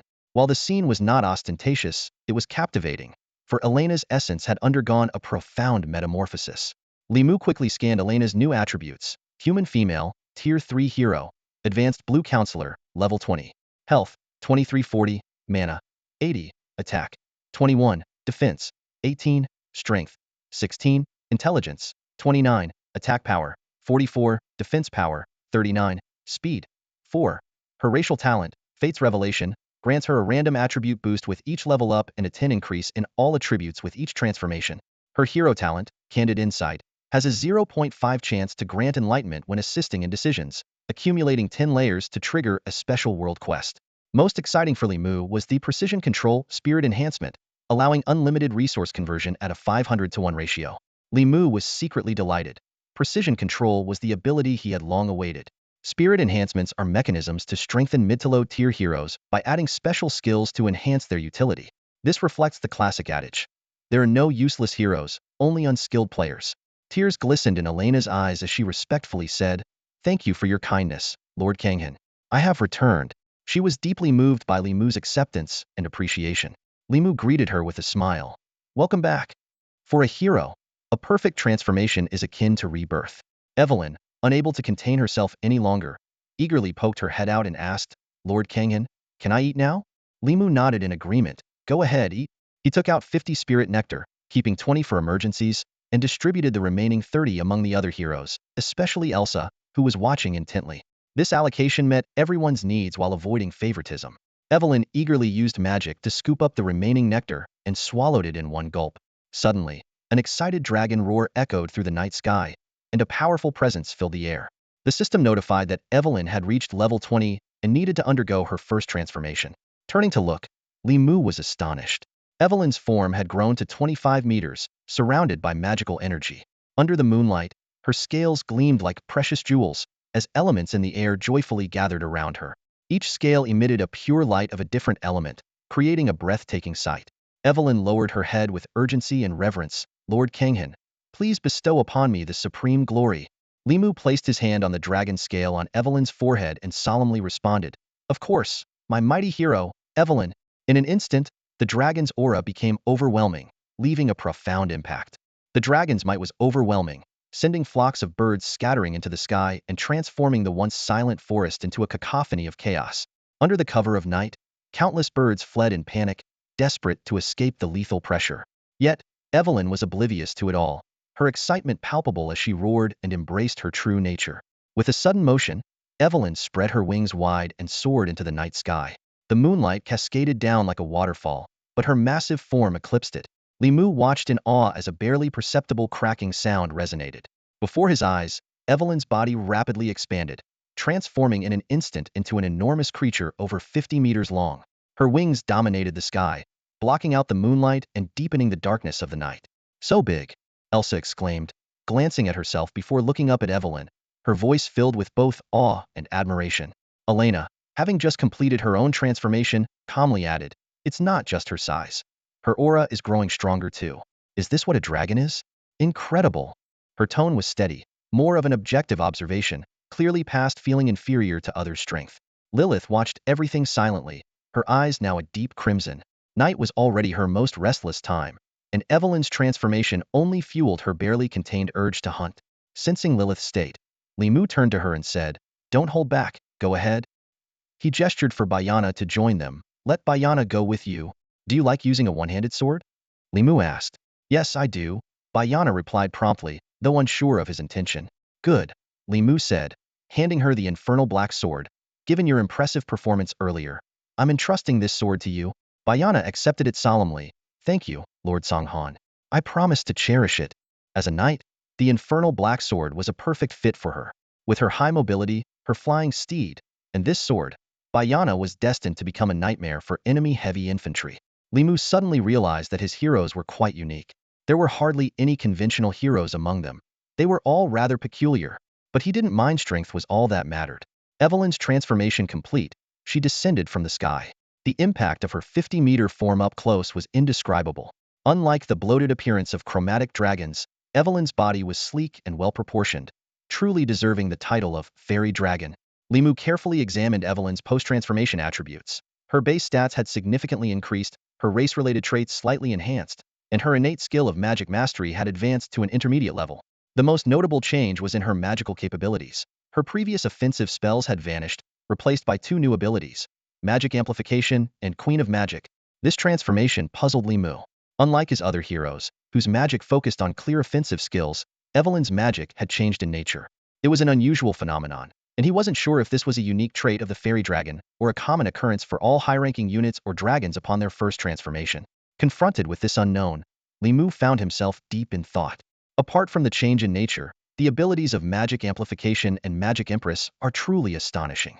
Although Evelyn prefers close combat, at her core, she remains a magic-based character. Her primary fighting style and source of damage are rooted in magic, which is fundamental to her and cannot be altered. Magic Amplification and Magic Empress are universal skills for magic-based heroes, known for their versatility. Magic Amplification reduces casting time, effectively speeding up skill release. For magic heroes, casting time has always been a formidable obstacle, representing their most vulnerable moments. Even though Evelyn, as a dragon, doesn't fear assassins, shortening cast times is undeniably advantageous. Additionally, reducing mana consumption is a blessing, as sometimes casting one more spell can turn the tide of battle. In contrast, the power of Magic Empress is something Li Mu finds difficult to grasp. It allows for dual casting, meaning each spell cast is equivalent to casting the same spell twice consecutively. Astonishingly, the second casting is instant, requiring no casting time and consuming no mana. This directly more than doubles Evelyn's actual combat power, making her formidable. With the precedent set by Elena and Evelyn, Li Mu is even more eager to see other heroes undergo their first transformation. Unfortunately, the production of Lingyue Nectar is limited, preventing all heroes from completing their initial transformation. By 3 a.m., Li Mu decides to log off and rest. With Blood City opening at midnight, he needs to be well rested. After giving a few simple instructions, Li Mu logs out of the game, takes a shower, and goes straight to bed. Despite smooth progress, the effort he expended far exceeded that of an average player, leaving him exhausted after a full day. In his dreams, Li Mu fantasizes about bringing game attributes into the real world. A year later, the game and reality indeed overlap, allowing players to easily bring everything from the game into reality, including attributes, heroes, and troops. By then, players will become superhumans, but for now, Li Mu is still an ordinary person, prone to fatigue. Waking up late in the morning, Li Mu gets up leisurely. As he walks into the living room, he sees Li Shiyu intently focused on her phone. "What are you looking at?" Li Mu asks suddenly. Li Shiyu is startled, nearly dropping her phone. She steadies it and explains, "It's nothing, just news about Blood City. All the major clubs want to monopolize this instance, and they've even held press conferences." It feels quite tense. Li Mu nods in understanding. Although Chronicles of Creation just launched and boasts advanced technology, its profitability is still uncertain. Investors behind the clubs need Blood City to assess the game's investment value. Brother Mu, have you thought about joining a club? Li Shiyu asks. I heard you participated in college leagues before and dominated for 2 consecutive seasons. Your skills aren't inferior to professional players. Li Mu smiles and shakes his head. You think clubs are that simple? There are a lot of complexities involved. Skill level isn't the most important factor. He briefly explains how he once joined a club, but left voluntarily due to its unsavory aspects. As a burgeoning industry, esports is vibrant but lacks regulation, leading to many issues. Not dwelling on club matters, Li Mu goes to wash up and have breakfast before logging back into the game. He decides not to expand today but instead to consolidate his gains and await the opening of Blood City. Suddenly, Helve excitedly contacts Li Mu. Lord Kanghan, I've caught another big one. Li Mu's eyes light up. The previous 2 catches had been immensely rewarding, and this one promised to be no different. Great job. Bring it back quickly. Helve chuckles and replies, just wait. I'm on my way back. Li Mu is in high spirits, buoyed by good news early in the morning. However, a system notification interrupts his good mood. Your hero Lilith Shadow and Bayana have attacked the Wood Elf tribe and obtained their secret treasure, inciting the entire Wood Elf's wrath. In one day, your territory will be besieged by 100,000 Wood Elves. Please hold out for at least 4 hours. Li Mu is taken aback. What on earth is going on? Li Mu and Elena were dumbfounded, and they could see the same expression in each other's eyes. Bewilderment. 100,000 Wood Elves? Elena shivered slightly, realizing that this posed a huge crisis for the Mu Feng territory. The territory was currently defenseless, not due to Li Mu's negligence, but rather because resources were scarce during the early stages of development. He had focused on expanding outward from the territory, clearing surrounding threats. Without contact with other players, he chose not to waste resources on building fortifications. But now, with the situation critical, Li Mu had to immediately start constructing defenses. If the 100,000 Wood Elves attacked, the Mu Feng territory would be flattened in no time. He didn't blame Lilith and Bayana, knowing they must have thought things through carefully. He wouldn't speculate or blame them without understanding the reasons. Lacking blueprints for defensive structures, Li Mu could only build the simplest of defenses, piling up rough stone walls around the territory. These man-made constructions only had basic physical properties, unlike the special abilities of structures built from blueprints, but they were better than nothing. As long as they could slow down the Wood Elves' advance, it would be enough. Luckily, it's just Wood Elves, Li Mu said with a hint of relief. Wood Elves are typically long-range units with high attack range and frequency, but they deal low damage and are fragile with low defense and health. As long as they were kept outside the territory, there was hope. The high-level heroes under Li Mu had decent base attributes, making it difficult for the Tier 3 Wood Elves to break through their defenses. The only issue was the sheer number of 100,000, which would take a lot of time to eliminate. Fortunately, the system only required them to hold out for 4 hours, which significantly reduced the difficulty. Evelyn, lead the Wind Guard to quickly build defensive structures at the front of the territory. Li Mu commanded decisively. Yes, Lord Songhan. Evelyn immediately responded, leading a large group of Wind Guards to the front gate of the territory. Elena, go and convert 100 units of gems right away. I have a use for them. Understood. Li Mu contacted Helve through their contract. You and Vini come back, and bring Rashi along. At your command. Helve replied solemnly, aware of the situation from the system notification. The system had given Li Mu a day to prepare. If they were attacked now, they could only await rebirth. As for Rashi, her construction expertise would make the defense structure sturdier and more durable, which was better than nothing. Having done everything possible, all that was left was to wait for Lilith and Bayana to return and explain the situation. Half an hour later, under Li Mu's watchful eye, the two returned with peculiar expressions. All right, tell me what's going on, Li Mu said calmly. Exchanging a glance, Lilith took out an emerald longbow and handed it to Li Mu. Lord Songhan, this is the spoils of war. Ah, you've all learned from Helve, always thinking about the spoils. Li Mu glanced at Lilith and took the longbow. The first impression was a sense of smoothness. The entire bow seemed crafted from a single piece of top-grade emerald, transparent, smooth, and lightweight. The bowstring was nearly invisible unless looked at closely. Each side of the bow had a leaf carved into it, with a white gem embedded in the center, creating a flawless design. Tisk, just a purple-grade piece of equipment, does it warrant such a fuss? Li Mu remarked, noting the purple glow around the bow, immediately recognizing its grade. As someone who possessed orange epic and crimson legendary items, his standards were high, and ordinary purple rare-grade equipment rarely caught his attention. He couldn't understand why a mere piece of purple equipment would warrant assembling a 100,000 strong army to fight over it, which seemed utterly absurd. Even so, Li Mu still checked the bow's specific attributes. Artemis longbow. Grade: rare purple. Type: weapon equipment. Requirement: universal armament. Attributes: attack 10, strength 8, attack power 23. Skill: moon essence, enchanting arrows with the essence of the moon, causing a purification effect, with 30 damage against demons and undead enemies. Special effect: Moon's Blessing, gaining a 30-point attack power bonus while bathed in moonlight. When attacking, a 1 chance to instantly kill enemy units, applicable only to those below tier 14. Upon seeing the attributes, Li Mu immediately apologized. "I'm sorry, I was wrong. It's completely worth it." The fact that it was a universal armament alone justified the 100,000 Wood Elves scramble. More importantly, its attributes reached the pinnacle of purple rare quality, making it an exceptionally exquisite, high-performance piece. With Moon's Blessing activated, this single piece of equipment could increase attack power by a total of 63 points, which was a significant boost for mid to low-tier heroes. What was most surprising was that players could also equip it. A player with over 63 attack power would see their combat capability soar, comparable to a low-tier hero. This meant previously weak players could now hold their own in battle, no longer just decorative figures. This greatly enhanced Li Mu's ability to defend and fight back, easing the burden and concerns of his heroes, allowing them to charge forward without worrying about the Lord being ambushed. Taking a deep breath to calm his excitement, Li Mu asked, "Tell me in detail about your activities last night." "All right." Seeing that Li Mu wasn't blaming them, Lilith relaxed visibly, which amused Li Mu. Was he really that intimidating? "Last night, Bayana and I had just left the territory when, suddenly, Helve's voice, filled with astonishment, came from a distance. "Oh, by the sacred tree. Isn't that the Artemis longbow? How did it end up here?"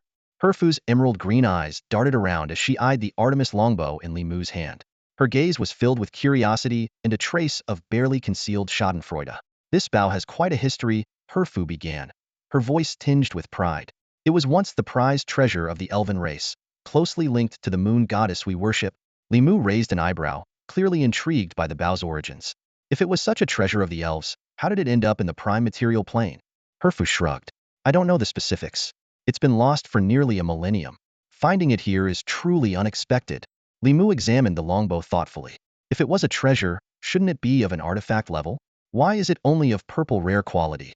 "Without the divine power of the moon goddess, its quality has been declining," Herfu explained. "Even when it was being venerated, it was no longer an artifact.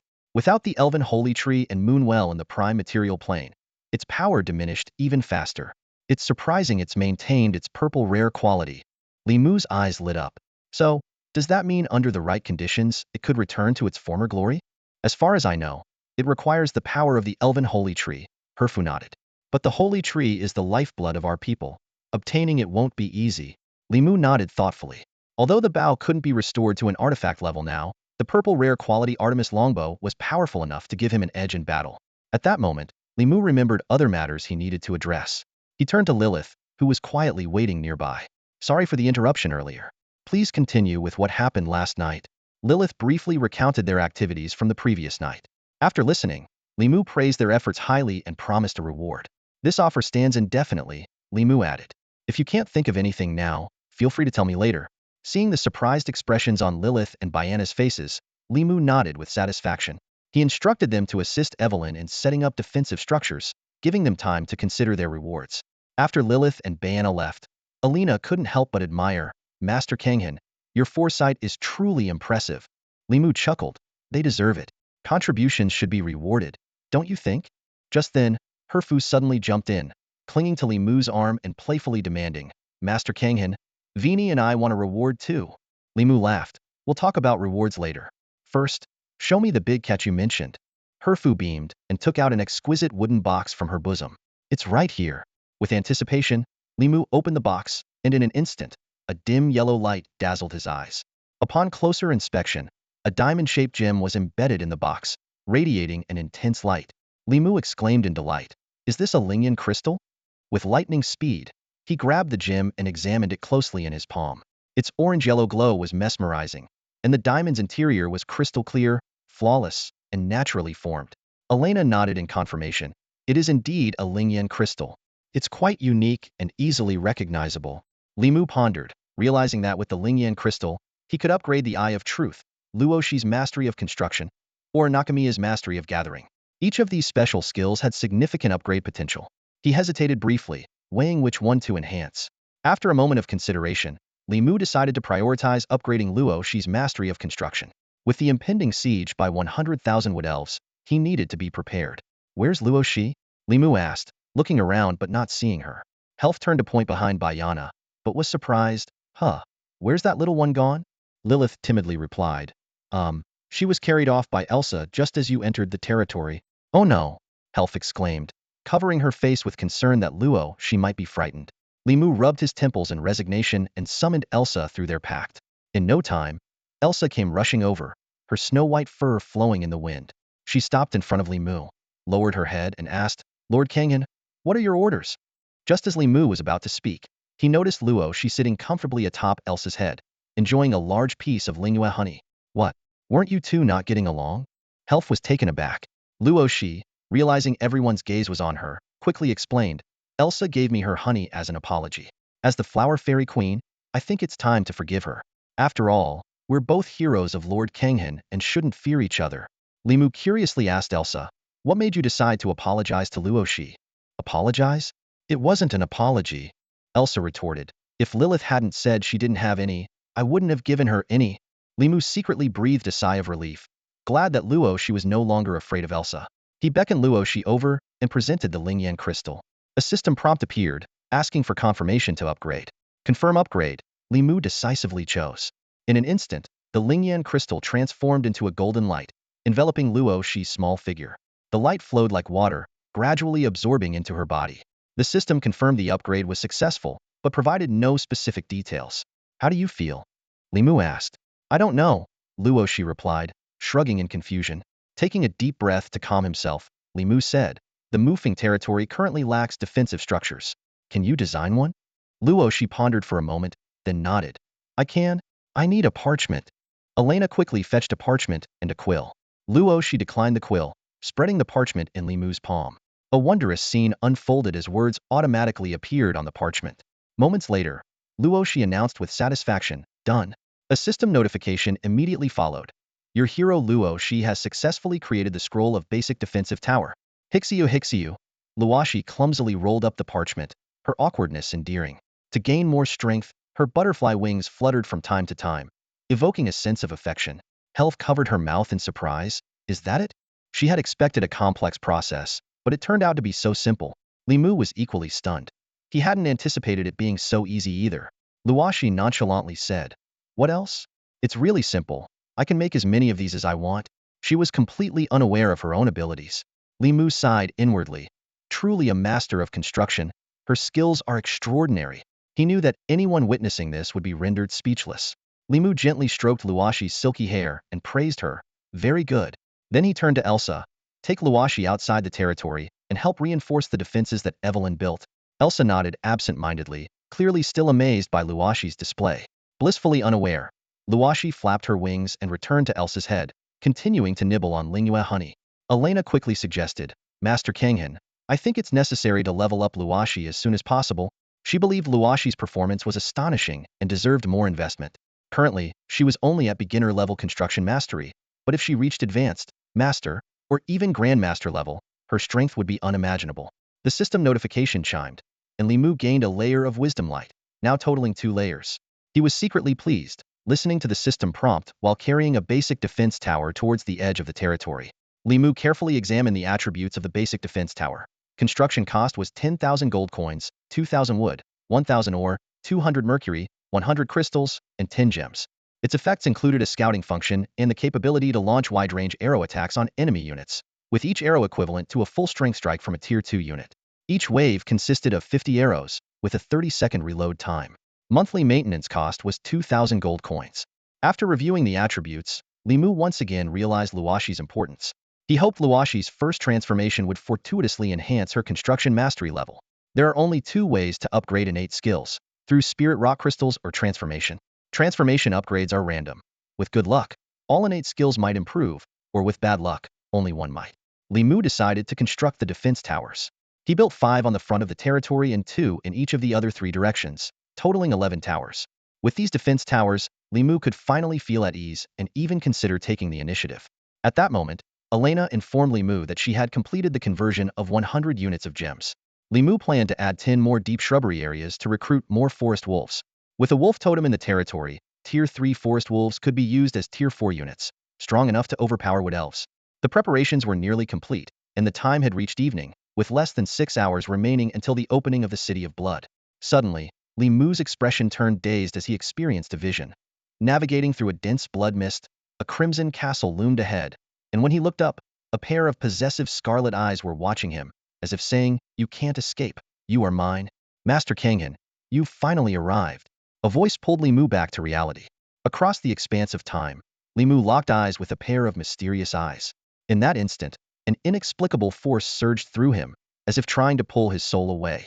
A chill raced from his spine to his crown, yet there was no fear in his heart, only exhilaration.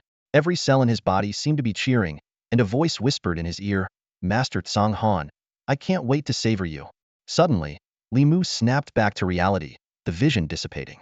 He immediately realized it was the work of the Blood Princess.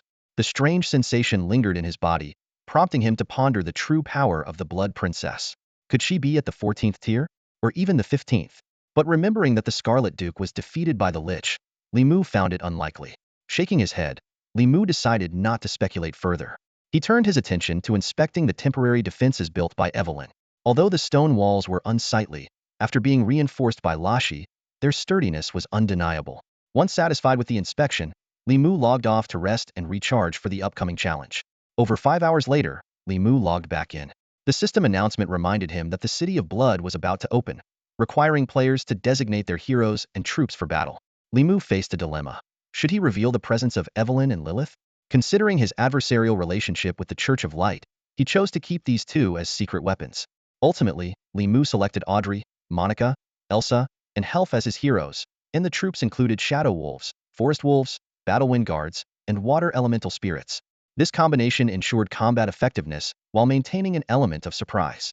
The energy beings Audrey and Monica were difficult to detect, and the Shadow Wolves and Water Elemental Spirits could conceal their true strength. Li Mu's choices not only safeguarded his position, but also left room for future growth. He awaited the final countdown, ready to face the challenge of the City of Blood. "Hiss!" Li Mu exclaimed, a hint of excitement flashing in his eyes. An energy-based life form, truly impressive.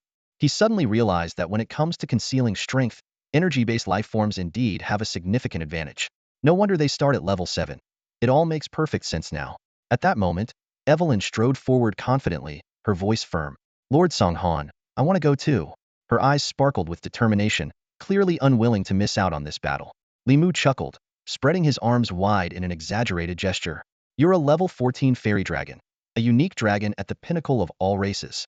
These minor characters aren't worthy of your attention." He leaned closer to Evelyn, lowering his voice. "Your target should be those lofty gods. Drag them down from the divine realm, tear apart their halos, trample on their glory." His flattery worked like a charm. Evelyn was so flattered that she completely forgot her original intention to join the battle. The surrounding heroes had varied reactions. Helv covered her mouth, stifling a laugh, while others either struggled to keep a straight face or pretended not to hear, turning their gazes elsewhere. Only Elsa nodded repeatedly, fully agreeing. "Exactly. These weaklings aren't worthy of making our ace take action." Evelyn pondered for a moment before declaring haughtily, "Since Lord Song Han has spoken, I'll await your triumphant return at Mufeng territory." "Naturally," Li Mu responded proudly. As a reborn individual who had exclusive access to all the resources of Morris Forest, if at this stage he couldn't even defeat other players, he might as well quit the game. What truly concerned him were the native forces in the game, not these players. Just then, a system notification sounded. "The City of Blood is now open. Please do not move. Teleportation will begin shortly." In the next instant, space and time twisted.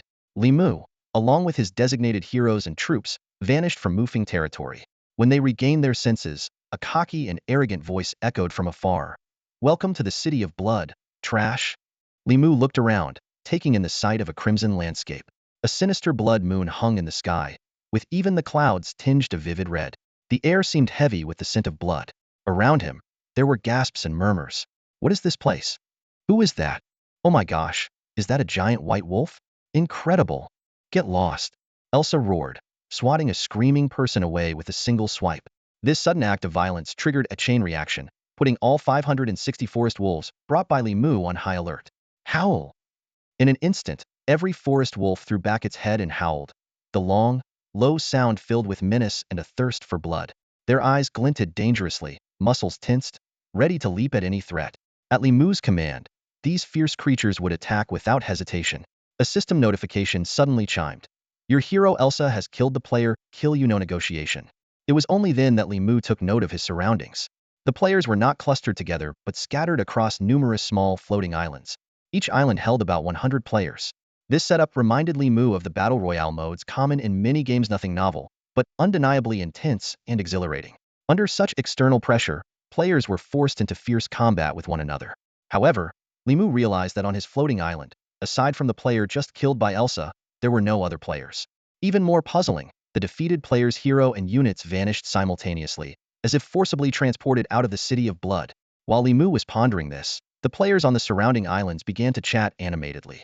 Oh my god, look at the island next door, that's definitely a big spender, one player exclaimed. His units are 3 retire forest wolves. I was wiped out by those beasts a few days ago, theory cunning and fierce. Are you blind? Another player retorted. Didn't you see the massive Wolf King? Quit staring at the wolf pups. I'll bet that Wolf King is a hero unit.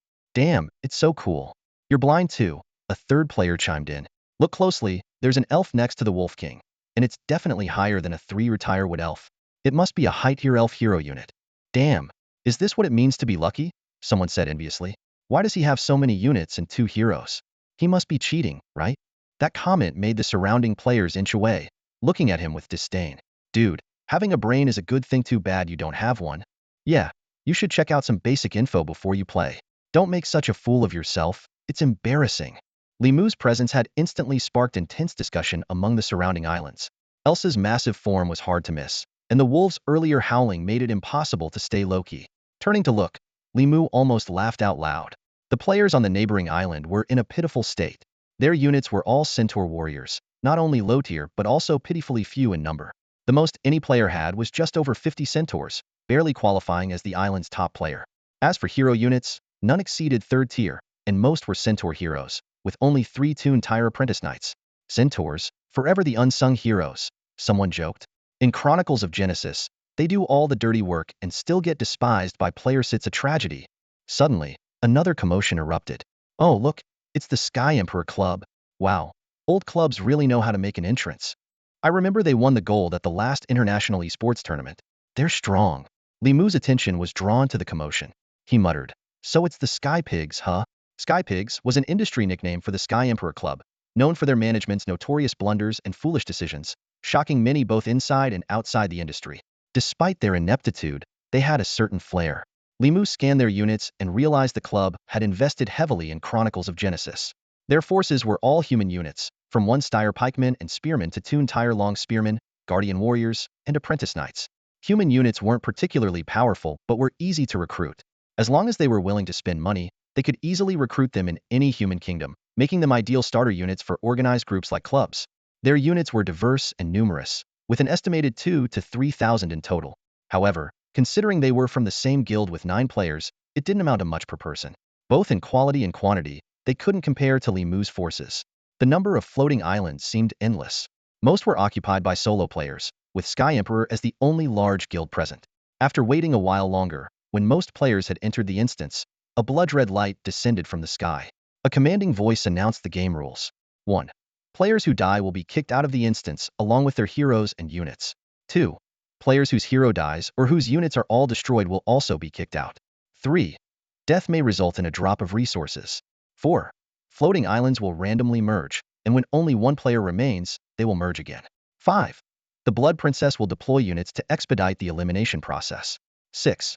Only the final victor will have the chance to meet the Blood Princess. Note, the Blood Princess is a 14th tier hero unit.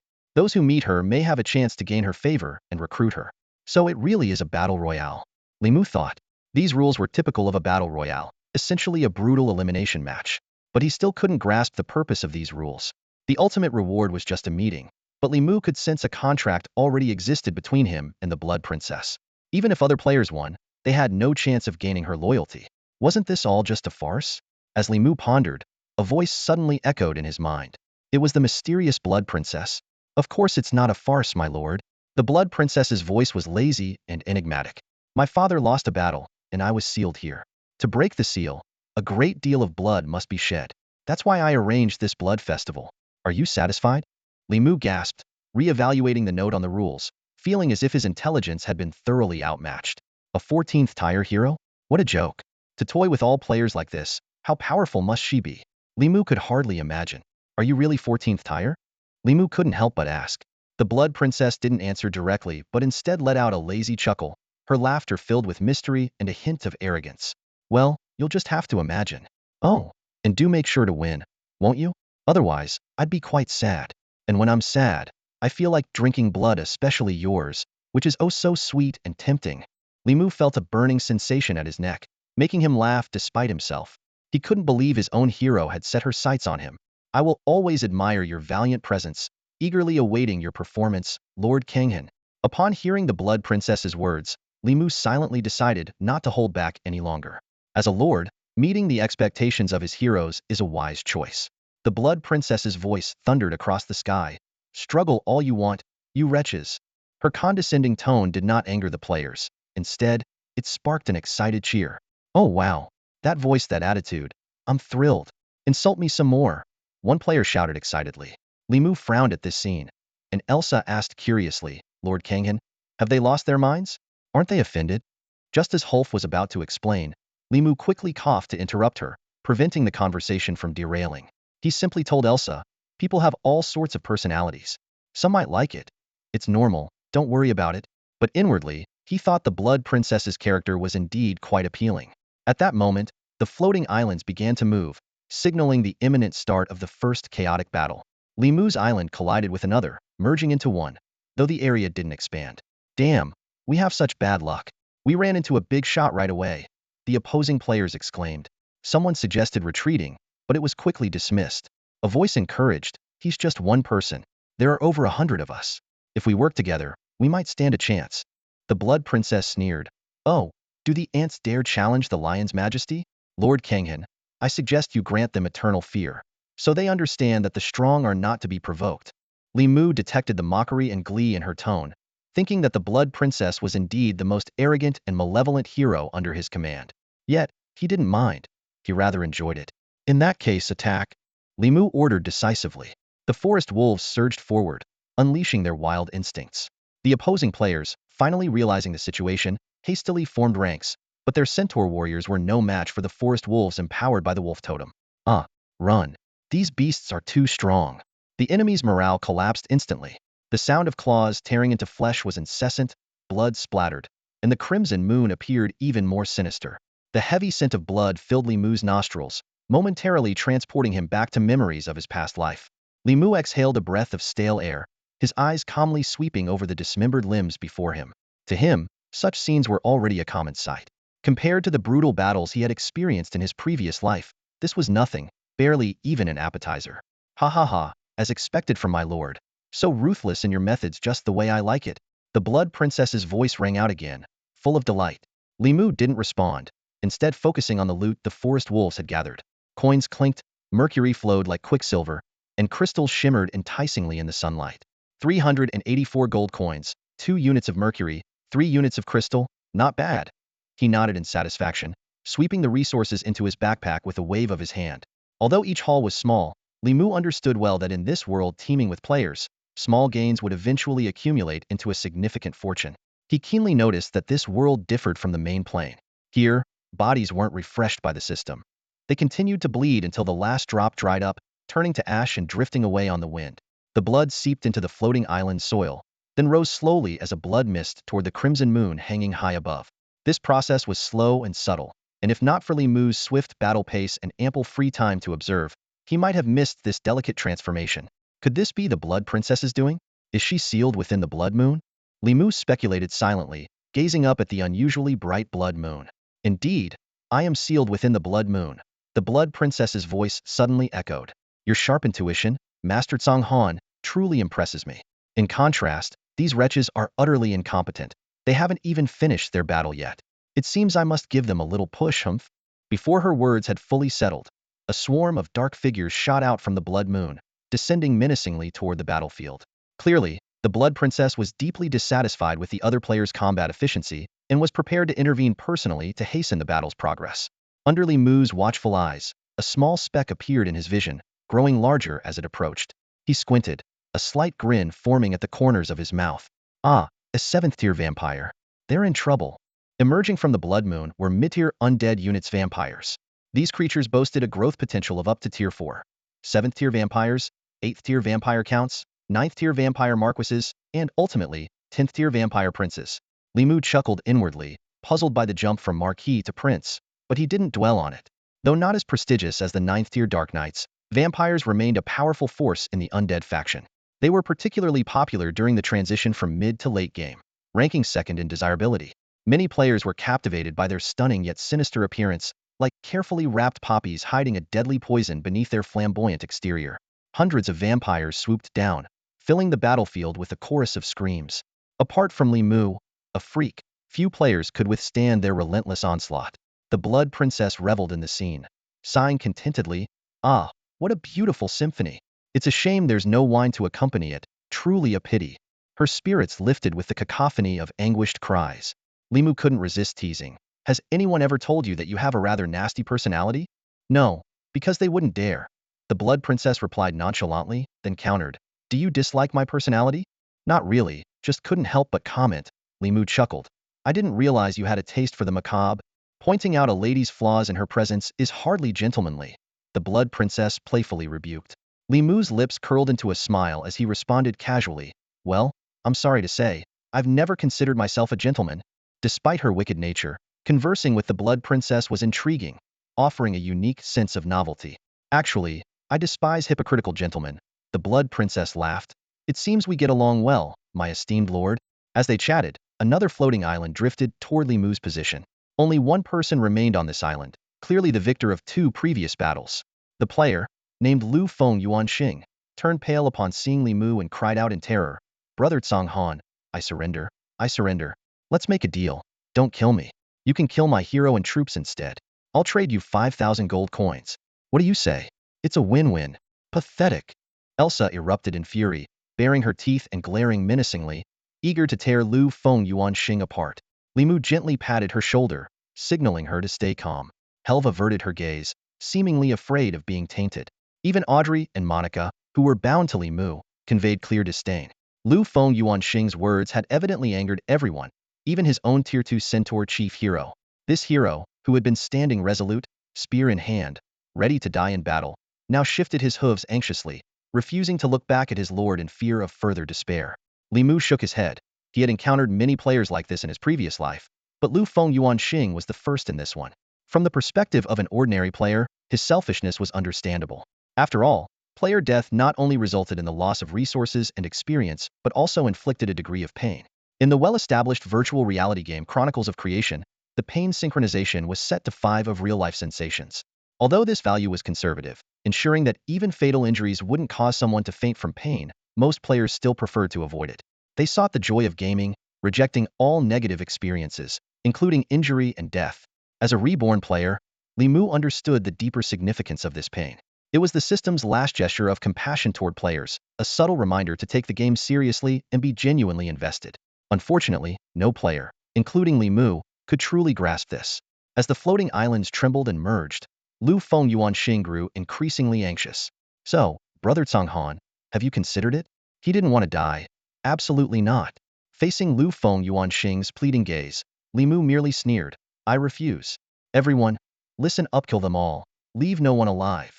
One must never lose their integrity. That was Li Mu's bottom line. "Curse you, Cang Han. Just you wait." Lu Feng Yuanxing immediately lashed out, pointing at Li Mu and cursing, "Don't think you're all that because you have some money. Next time I see you, I'll kill you." Li Mu couldn't be bothered with such impotent rage and ordered the attack. The forest wolves howled in unison, Elsa's anger fueling their frenzy and bloodlust. With little resistance, Lu Feng Yuanxing, his centaur hero, and his troops were swiftly annihilated. Elsa, still seething, spat, "Pathetic scum. You deserved it." Li Mu was about to assess the surrounding battle when a chilling thought struck him. Could this have been orchestrated by the Blood Princess? Giggle, Lord Cang Han. The Blood Princess responded cheerfully, "Being too clever won't win you a lady's favor." Her words were tantamount to an admission. Li Mu's heart sank. She had indeed planned this. As Li Mu reviewed the rules, he suddenly realized that these were not just simple game rules. They were a test of the player's moral choices. He recalled Lu Fingyuan's selfish decision earlier, sacrificing a hero to save himself. Li Mu frowned, imagining the complex feelings the Centaur leader would have towards his master in the future. Although rebellion was unlikely, the execution of orders might suffer significantly. Li Mu calmly analyzed the current situation. In the early stages of the game, from a purely strategic standpoint, actively choosing death when faced with a strong enemy was the wisest move.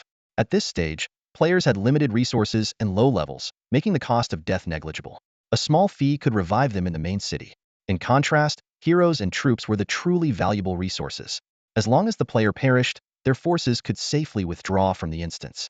As Li Mu pondered, Blood Princess asked with interest, Lord Songhan, what would you choose? Li Mu replied without hesitation, I would kill myself on the spot. His tone was firm and unwavering. In his mind, Li Mu calculated the enormous resources needed to resurrect the four heroes, Audrey, Monica, Elsa, and Helve. Especially for high-level heroes, the revival required a vast number of gems, which he currently lacked. In comparison, the cost of his own death was trivial. Level loss could be remedied with Lingua Nectar, and resource loss was within acceptable limits. As for troop losses, most were low-tier units that could be easily recruited again. The only regret was the rare Nether Shadow Wolf. But this loss paled in comparison to the four heroes. Blood Princess was surprised and exclaimed softly, Wow, Lord Songhan, I'm growing more fond of you. Although she couldn't directly sense Li Mu's emotions through their contract, she could clearly feel his seriousness and determination. Li Mu responded with a wry smile. His decision, though decisive, was based on rational judgment of the situation. If the interests were reversed, he would also choose to sacrifice heroes without hesitation. However, he would not act as foolishly as Lu Fengyuan. He would communicate with the heroes beforehand. Heroes did not fear sacrifice. What they truly feared was meaningless sacrifice and betrayal by their lord. While Li Mu and Blood Princess were conversing, another floating island drifted towards them and collided with their own. Helve quietly reminded, Lord Songhan, it's the sky pig you mentioned. He's here. With the sound of stones colliding and merging, the two floating islands quickly became one. The player opposite immediately recognized Li Mu and exclaimed, Mugu? Is that you? Li Mu responded with a blank expression, Why can't it be me? His tone was cold. The other player, named Wang Yu, with the game ID Tianyi Rain God, was barely an acquaintance of Li Mu. Wang Yu laughed awkwardly and explained, Mugu, you know it's tough in the club these days. The sponsor said if we don't deliver results, they'll cut our pay. He paused and continued, How about this? You give up here, and I'll transfer 500,000 to you later. I'll also treat you to a nice meal as a thank you. You know my reputation. I always keep my word. Li Mu smirked disdainfully and said coldly, Don't call me Mugu. Are we that close? Do you really think that highly of yourself? This barrage of rhetorical questions struck Wang Yu like a cold slap, leaving him speechless. His face quickly turned red with anger. As the leader of a club and the president of the Tianyi Guild, how could he tolerate such an insult? Wang Yu gritted his teeth and said, Calling you Mugu was out of respect. Don't be ungrateful. Li Mu cast a disdainful glance at Wang Yu. His eyes filled with undisguised contempt. Inwardly, he mused about how modern people often play the game of political correctness, putting on airs while doing things. Wang Yu was a prime example at this moment. To an outsider, it might appear that Li Mu was being ungrateful. The terms Wang Yu proposed 500,000 plus a meal seemed to Li Mu like a beggar's pittance. If he suffered heavy losses this time, it would cost him at least 3 million, not to mention the priceless gems that couldn't be measured in money. Li Mu sneered inwardly. How could a 500,000 token of gratitude possibly make up for a 3 million loss? This level of math was laughable, as if Wang Yu hadn't even graduated from kindergarten. Li Mu felt indignant. Wang Yu clearly lacked sincerity, yet he pretended to be polite before resorting to force, attempting to claim the moral high ground. For this, Li Mu could only use 2 words to describe it: disgusting. Sensing Li Mu's disdain, Wang Yu suddenly became arrogant. He looked at Li Mu with contempt, boasting that he would demonstrate his power and make Li Mu repent with his life. As soon as he finished speaking, 2 heroes emerged from behind Hema, male level 4 Wood Elf Captain and a level 6 Harpy. Behind them stood 300 Centaur warriors, over 100 level 3 Wood Elves, and more than 30 Harpies. The scale of this force gave Wang Yu a bit of confidence, but he was unaware that these units likely included the strength of other players. Li Mu remained unimpressed, leaping off Elsa's back to stand alongside Helve. Elsa was already eager for battle, itching to tear the enemies apart. Seeing Elsa's massive figure, a trace of envy flashed in Wang Yu's eyes, quickly replaced by jealousy. He barked an order. Kill it. The level 6 Harpy launched the first attack, soaring into the sky and sending countless feathers raining down on Elsa. However, with a long howl, Elsa summoned extreme cold, instantly covering herself in thick ice armor, deflecting the feathers harmlessly. It was then that Wang Yu realized his grave mistake, shouting in horror, "No, it's not a forest wolf king." He had thought himself lucky, having a level 6 hero from the start, but he hadn't anticipated someone being even luckier. Even so, Wang Yu refused to give up, stubbornly declaring, "So what if it's level 7? My hero has already undergone her first transformation. She will surely bring me victory." However, he was unaware of Elsa's true power. Although Elsa, at level 17, had not yet completed her first transformation, she was not alone. She also carried 2 energy-based Creaturesa Water Elemental Essence and a Nether Shadow Wolf unknown assets to Wang Yu. 3 against 1. How could you lose? The 6th-tier Harpy let out a piercing scream, a deafening shriek that felt like an invisible blade stabbing into everyone's ears. The pack of forest wolves had to retreat, whimpering, with blood seeping from many of their ears, clearly suffering from severe injuries. Wang Yu laughed maniacally at the sight. "Ha ha ha, that's right. Shatter these beasts for me." He boasted triumphantly, "Being a hero isn't about having the highest rank. It's about what's right for you. You, a loser, wouldn't understand. You have no real grasp of the game." Li Mu almost burst out laughing at Wang Yu's smug demeanor.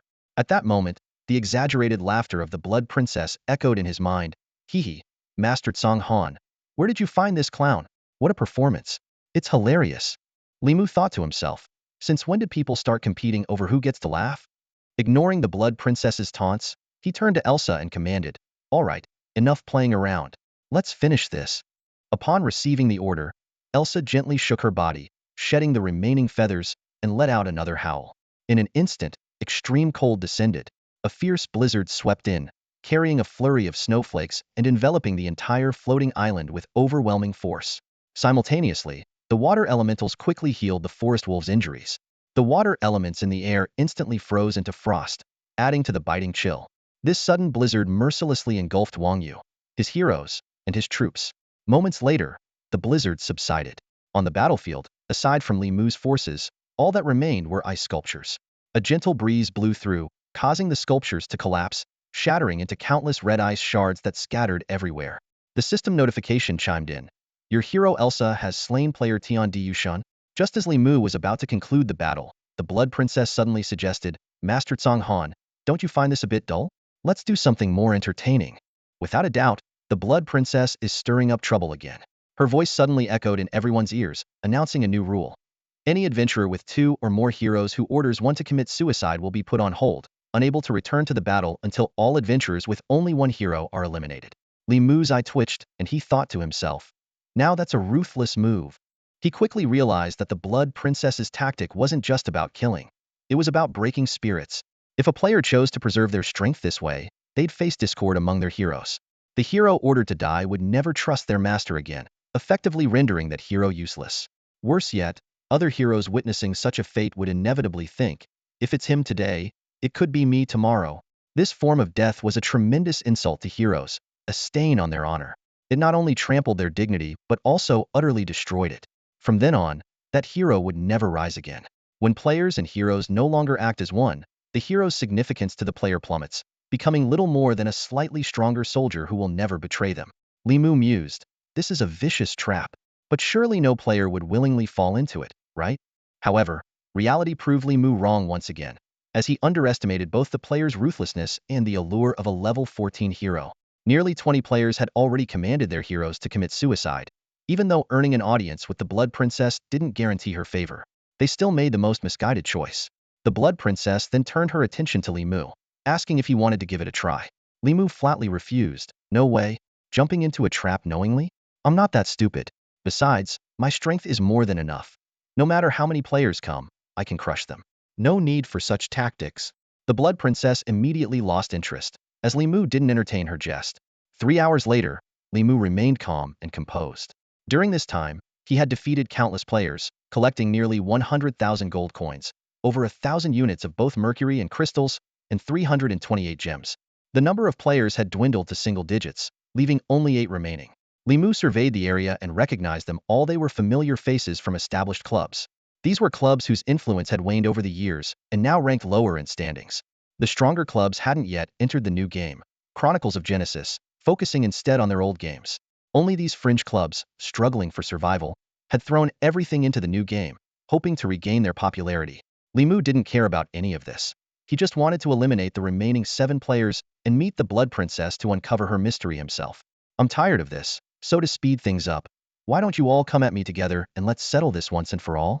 Li Mu declared. He was indeed bored. Although dominating others was satisfying, it became tedious after a while. The 8 floating islands merged into one, and the 8 players eyed each other warily. Suddenly, a man stepped forward and declared, "We're all leaders of major clubs, except for one coward who's chosen to run. Why don't we send him off first, then battle each other?" This man was Lu Ningqing, the current head of the Tianwen Club, where Li Mu had spent 3 months. Li Mu could sense the tension between them in his words. Li Mu retorted without hesitation, "Oh, give it a rest. A coward? Really? If I remember correctly, you've never beaten me in a solo match, you little loser. It's one thing to be bad at games, but to have such a rotten character? Tianwen will be ruined under you." Lu Ningqing, fuming, was about to retort when Li Mu cut him off brusquely. "Shut it, you useless dog. You can all come at me. You're just washed up has-beens anyway. Do you really think you can beat me? No way, right? No way." Li Mu's mocking tone thoroughly offended all 7 club representatives, but he didn't care in the slightest. Seeing this, the Blood Princess became intrigued and excitedly said in Li Mu's mind, "Now that's more like it. My lord should never be a timid and fearful person. Crush them, grind them into the ground and show them that only the weak huddle together for warmth. The strong always stand alone." To quickly end the battle, Li Mu decided to stop holding back and drew out his Artemis longbow. As soon as this lightweight bow appeared, a refreshing breeze swept across Li Mu's face, invigorating him. Turning to his 4 heroes, Li Mu commanded, "Elsa, Helve, Audrey, Monica, do your thing. I have just one request. Take them down as fast as you can." Helve, unusually, was the first to respond, her green eyes flashing with determination. "Rest assured, I'll give it my all." Normally gentle, Helve seemed particularly aggressive, clearly provoked by Lu Ningqing's words. The other 3 heroes also expressed their resolve, united in their determination to avenge Li Mu. Lu Ningqing, enraged, laughed derisively and shouted, "See this? The once uncrowned king. How imposing. Are you all just going to stand by and watch? Wait for him to humiliate you? Humph. I can't stand it. Today, I'll show him how insignificant individual power truly is. Everyone, follow my command, attack and kill this scum." With Lu Ningqing's roar, at least 3,000 troops began to move, their presence exuding a chilling aura. Li Mu scanned the scene, noting that the opposing forces included formidable 5th-tier light units like the Golden Flame Knights, and even a few 6th-tier listening priests. Their main force consisted of 4th-tier heavy knights. Wow, Li Mu marveled to himself, an entire lineup of light units. Lu Ningqing really knows his stuff. He understood that in the early game stages, light units were indeed the most effective, but it was merely a trap set by the Light Church. Boasting, Lu Ningqing declared, "Ha ha ha, you probably don't know, but in just these few days, Tianwen has invested nearly 50 million. What makes you think you can compete with me?" Upon hearing this, Li Mu was taken aback. "Is that all? You spent 50 million and ended up with this mediocre bunch? Truly a case of fools and their money." Lu Ningqing regained his composure and arrogantly replied, "Ha, keep talking tough. I hope you can still be so glib when I crush you bit by bit." Immediately, the heavy knights charged toward Li Mu like a torrent, the ground trembling under their iron hooves. At this moment, the heavy knights were at their most powerful, and even 7th-tier mid-tier units dared not face them heat-en, choosing instead to wait until their charge was over to counterattack. There's no need to elaborate on the forest wolves. They are inherently designed for ambush and surprise attacks. Direct confrontation has never been their forte. Li Mu calmly analyzed the battlefield, his eyes gleaming with intelligence. "Elsa, Monica, break the charge," he commanded decisively, his voice brimming with confidence. He chuckled inwardly, "You have Zhang Liang's strategy, I have my own tricks. Who's afraid of whom?" Monica, who had been silent, suddenly spoke up, her voice gentle yet firm. "Lord Songhan, may I use your presence as a cover?" Li Mu immediately understood her intention to mislead the enemy into thinking it was him casting spells, thereby concealing Monica's presence. She knew that the better she remained hidden, the more effective she would be. Of course, Li Mu agreed readily, relaxing his body. "I'll relax my body. You just need to channel the elements." "Thank you for your understanding," Monica whispered softly. In an instant, a dense wave of water elements radiated outward from Li Mu. The air was filled with fine water droplets, making it exceedingly difficult to breathe, as if a heavy stone was pressing against one's chest. Li Mu raised his arm, and the usually gentle blue now blazed brightly and intensely. The water droplets in the air rapidly converged, resembling a myriad of water serpents racing and roaring in the sky. Water vortex. Monica's delicate voice resonated in Li Mu's ears, melodious and clear. With a sudden surge, the small stream swelled into a massive wave. A gigantic vortex appeared on the path of the advancing heavy cavalry, blocking their way. Elsa. Li Mu promptly reminded her, fearing she might miss the opportunity. Got it. Elsa immediately unleashed an ice storm, hurling it into the enemy ranks. With the combined force of ice and water, the speed of the heavy cavalry plummeted, as if they were trapped in a quagmire. Deprived of their momentum, their power dropped by over 70%. At that moment, the Battlewind Guards, who had been lying in wait, finally made their entrance. For this special mission, Li Mu had specifically increased their numbers, bringing 400 into the fray. The feast of slaughter had begun. This is impossible. Lu Ningqing cried out in horror, his eyes wide as he stared at Li Mu, his face turning ghostly pale. The air was thick with water elements, almost suffocating him, and the remaining 6 players also wore expressions of shock. Despite being from a declining club, their understanding of the game far surpassed that of ordinary players. In their view, players at this stage were merely decision-makers, devoid of any real combat power. However, Li Mu's performance completely overturned their game concept. Players can be this strong, one player muttered in disbelief. Lu Ningqing's face quickly flushed crimson with humiliation, almost devoured by the intense shame. Just seconds ago, he had been mocking Li Mu without restraint, only to be humiliated in return. The pain was searing. You must be an insider. Yes, that's it. Damn beta tester. Lu Ningqing grasped for a desperate explanation to ease his embarrassment. Li Mu chuckled dismissively. If he were truly an insider, he could have used his privileges to deal with Lu Ningqing without wasting time in argument. This isn't fair. You've broken the game's balance. I'm going to report you. Just wait to face the consequences. Lu Ningqing yelled, glaring daggers at Li Mu, his handsome face twisted with rage. Li Mu shrugged indifferently and replied with contempt, suit yourself, loser. This only fueled Lu Ningqing's fury further, and he erupted in a fit of rage, shouting incoherently. He was seething, yet utterly helpless, unable to express the frustration boiling inside him. Ignoring Lu Ningqing's outburst, Li Mu ordered the War Wind Guards to enter the battlefield. These perfect warriors, driven by steam and magic, felt no pain and operated with precision and efficiency. With the sound of metal scraping, the War Wind Guards automatically organized themselves. The front row equipped with metal shields and tactical long blades, while the rear row anchored themselves to the ground, revealing cannon barrels from their abdomens. The process was seamless, requiring no detailed commands from Li Mu. Truly remarkable technology from the Bloodline Gnomes, Li Mu marveled to himself. The Blood Princess noticed these unique guards and asked curiously, wow, they're creations of the Bloodline Gnomes? Lord Kangin, how did you get them? I thought they went extinct in the last era. Li Mu paused briefly, wanting to save Elsa some face, and simply replied, just lucky, stumbled upon a relic. Your luck is extraordinary, the Blood Princess exclaimed. The Bloodline Gnomes were annoying, but their steam magic was formidable. Even true gods couldn't underestimate them. Li Mu nodded in agreement, feeling more eager for the upcoming second trial. At that moment, Lu Ningqing's enraged voice rang out again. Damn it, I can't swallow this. I'm done pretending. Today, I'm going to let the holy light knock you down. With his outburst, a new unit appeared behind him, a group of women dressed in golden robes, wearing tall hats, and holding staffs. No way, priestesses? Li Mu exclaimed in surprise, finally understanding where Tianwen had spent the 50 million. The priestesses, a hidden light-affiliated unit, were only at tier 6, but their strategic value was irreplaceable. Not only did they possess powerful support and healing abilities, but crucially, they could resurrect allies who had died within the past 2 hours. Although they could only do this once per day, and for only one unit, it made them a core unit.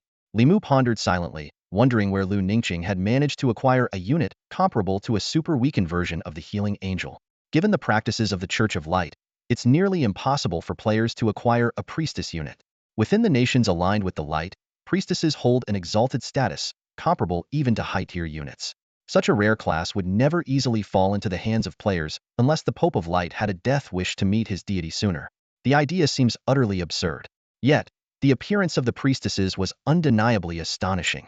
More than 20 women, clad in pure white robes and holding golden scepters, stood on the battlefield, radiating a divine aura that left both allies and enemies breathless. Despite their limited numbers, their presence was undoubtedly a game-changer. Li Mu calmly assessed the situation and quickly made a decision. Nether Shadow Wolves, heed my command. His deep voice resonated across the field. Prioritize assassinating the enemy's new unit, the priestesses. A cold smile played on his lips. So what if they can resurrect others? Can they resurrect themselves? The assassination traits of the Nether Shadow Wolves are their bane. As soon as he finished speaking, hundreds of shadowy forest wolves emerged from the darkness.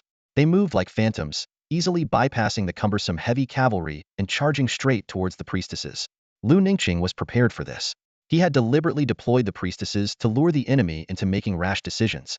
Come on, you little beasts, he sneered inwardly. Surrounding the priestesses were gold flame knights, elite warriors clad in golden armor who could not only protect the priestesses but also effortlessly slay ordinary forest wolves. However, Li Mu's forces were anything but ordinary. These Tier 4 forest wolves far exceeded the speed and attack power of the usual Tier 3 packs. Even against the Tier 5 gold flame knights, they wouldn't easily fall. With over 100 fierce forest wolves against a dozen gold flame knights, a breach was inevitable. In the heat of battle, the forest wolf pack paid a heavy price, losing nearly half their numbers. But they finally broke through the defenses and closed in on the priestesses. A cruel smile appeared on Lu Ningqing's face, confident that he held the upper hand in this clash. Foolish, Lu Ningqing scoffed. Even if the priestess is a support unit, mere forest wolves can't hunt them down. The difference in ranks is clear. But Li Mu's voice echoed from afar, with a hint of mockery. Oh, is that so? Before the words had even settled, the battlefield was pierced by over 20 agonizing screams. To everyone's horror, the priestesses fell simultaneously, blood gushing forth like fountains. The intense scent of blood filled the air, and Lu Ningqing's face turned ashen. He was thunderstruck, collapsing in despair. Lu Ningqing stared blankly at the blood-stained ground, his mind completely blank. He couldn't comprehend why a mere Tier 3 forest wolf could kill his Tier 6 priestess. This question, like a sharp blade, kept twisting in his heart. The other 6 players looked at Li Mu as if they'd seen a ghost, unable to accept the absurd reality despite witnessing it firsthand. This is ridiculous, someone couldn't help but shout. How can a Tier 3 forest wolf break through the Tier 5 Golden Flame Knight's defense and take down a Tier 6 hidden unit priestess? Everyone was deeply puzzled, as if the whole world had gone mad. They had no idea that the real culprit was a Tier 10 Nether Shadow Wolf, whose power made it easy to instantly kill a Tier 6 priestess. The death of the priestess directly shattered the morale of Lu Ningqing's troops. With their strongest force obliterated, how could they continue the battle? At this moment, a Golden Flame Knight stepped forward and shouted, "My lord, we have not yet lost. We can still fight." His resolute words acted like a shot of adrenaline, slightly reviving the collapsed morale. Li Mu secretly admired Lu Ningqing's strength, having both a priestess and a Golden Flame Knight hero. Unfortunately for Lu Ningqing, he had encountered someone as overwhelmingly powerful as Li Mu, and could only watch as defeat became inevitable. Audrey, finish him off, Li Mu ordered without hesitation. If they eliminated this hero, Lu Ningqing's morale could never recover. Yes, Master Kanghan, Audrey replied, moving like a phantom through the shadows, appearing beside the Golden Flame Knight in an instant. Shadow kill. In Li Mu's eyes, Audrey became a black shadow, striking like lightning and severing the Golden Flame Knight's neck. From the others' perspective, they only saw the Golden Flame Knight suddenly gush blood as his head fell to the ground, undeniably dead. Lu Ningqing was on the verge of fainting, glaring at Li Mu with gritted teeth, forcing out words through his clenched jaw. Li Mu, don't you have any shame? As a former esports player, does using such cheating methods amuse you? If you have the guts, let's fight fair and square. Li Mu simply replied with 2 words, ignorant fool. These words were like pouring gasoline on Lu Ningqing, igniting his fury. Fine, you're impressive. I concede. He trembled as he stepped forward, pointing at Li Mu with bloodshot eyes. But mark my words, I've recorded everything, and I'll request arbitration from the officials. You'll have to compensate our Tianwen club for all the financial losses. I'd like to see if the officials will cover for you. Let's see what you have to offer as compensation. Before he could finish, an arrow struck his forehead, blood splattering everywhere. His eyes widened, lips trembling as if to speak, but no sound came out. If you want, go ahead, I don't mind. Li Mu's light words were the last thing Lu Ningqing heard. With the Artemis Longbow's power, Li Mu easily finished off Lu Ningqing. With Lu Ningqing's death, the remaining 6 players were silent, knowing their fate would be even worse. Li Mu, don't go too far. Someone mustered the courage to say, we're all reputable people here. Killing us using a glitch won't work. Justice may be delayed, but it will never be absent. Yeah, Li Mu, I advise you to stop now. Another chimed in, otherwise, we'll join Tianwen in requesting arbitration, and you'll be in serious trouble. Faced with their bluster, Li Mu was dismissive. I still say the same thing, I don't care. If you want arbitration, go ahead. It's no concern of mine. Li Mu wasn't afraid of arbitration. He hadn't cheated, used any glitches, or had insider help. so why should he fear? Something that doesn't exist can't become reality. Eliminate them all. Leave no one alive. Li Mu commanded. His troops sprang into action. The Wind Guards shifted their attack targets, providing ranged fire support. The Forest Wolves and frontline Wind Guards charged directly. Among them, Elsa charged the fastest, her massive form bringing a chilling wind, leaving frost in her wake as the deadly winter quietly descended. In under 20 minutes, the remaining 6 players were easily taken down by Li Mu, posing no real threat. Combined, they weren't as formidable as Lu Ningqing alone. Ding dong, congratulations on clearing the City of Blood. The system notification sounded. You have received a reward, and it's me. The Blood Princess spoke in her charming voice. Recalling her previous traps, Li Mu felt momentarily disoriented. Was this the same Blood Princess he knew? In her playful words, the scene rapidly shifted. Blood surged upward, flowing into the bloody moon in the sky. With the immense amount of blood, the moon shrank, but its light grew even brighter. The brightness was so intense that Li Mu squinted, leaving only a slit to observe the moon's changes. He seemed to see a shadow swiftly pass by. Finally, I get to meet you, Master Kanghan. A familiar voice whispered in his ear. Instinctively, Li Mu opened his eyes to find an extraordinarily beautiful face close to his, the air filled with a strange yet alluring fragrance. Her blood-red eyes sparkled with joy, and her expressive eyebrows seemed to convey a longing to Li Mu. A wave of heat surged through him, particularly around his neck, where it felt like a fire was burning. I can't hold back any longer, Master Kanghan, the Blood Princess murmured. I must leave my mark on you. Before Li Mu could react, a fragrant breeze swept over him. Blood Princess, with the grace of a serpent, wrapped around his neck, her blood-red eyes fixed intently on him. Instantly, Li Mu's heart raced, and his breathing grew rapid. What are you staring at? Never seen a beauty before? Blood Princess teased, revealing 2 small canine teeth. She looked less like a vampire and more like a playful kitten. Hey, don't mess around. Li Mu tried to feign calmness, but couldn't hide his inner tension. Ignoring his protest, Blood Princess moved even closer. Master Tsang Han, I'm afraid I'll have to take your first time, she said, sinking her teeth into his neck. In that moment, an indescribable pleasure surged through him like a tide. Li Mu felt as though he was spinning, lost in a vast sea of stars. Blood rushed through him, his cells rejoiced, and he was enveloped in unparalleled ecstasy. Hiss, Li Mu gasped, as unfamiliar images flashed through his mind. Wait, your name is Lesia? Lesia Primordial Blood Scarlet. Blood Princess released him, licking her lips with satisfaction. Oh dear, I've been found out. I didn't expect Master Tsang Han to be so perceptive, even peeking into my memories. Li Mu touched the wound on his neck, half amused, half exasperated. You little devil, you nearly drained me dry.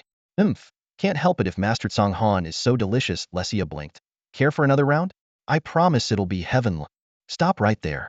Li Mu quickly intervened. First, introduce yourself. Who exactly are you? Lesia gave a graceful bow, her tone laced with arrogance. I am Lesia Primordial Blood Scarlet, a pureblood survivor of the previous generation. Mortal, being favored by this princess is your great fortune. Pureblood? How's that different from a vampire? Li Mu pressed. Lesia scoffed. Don't compare noble purebloods to those inferior beings.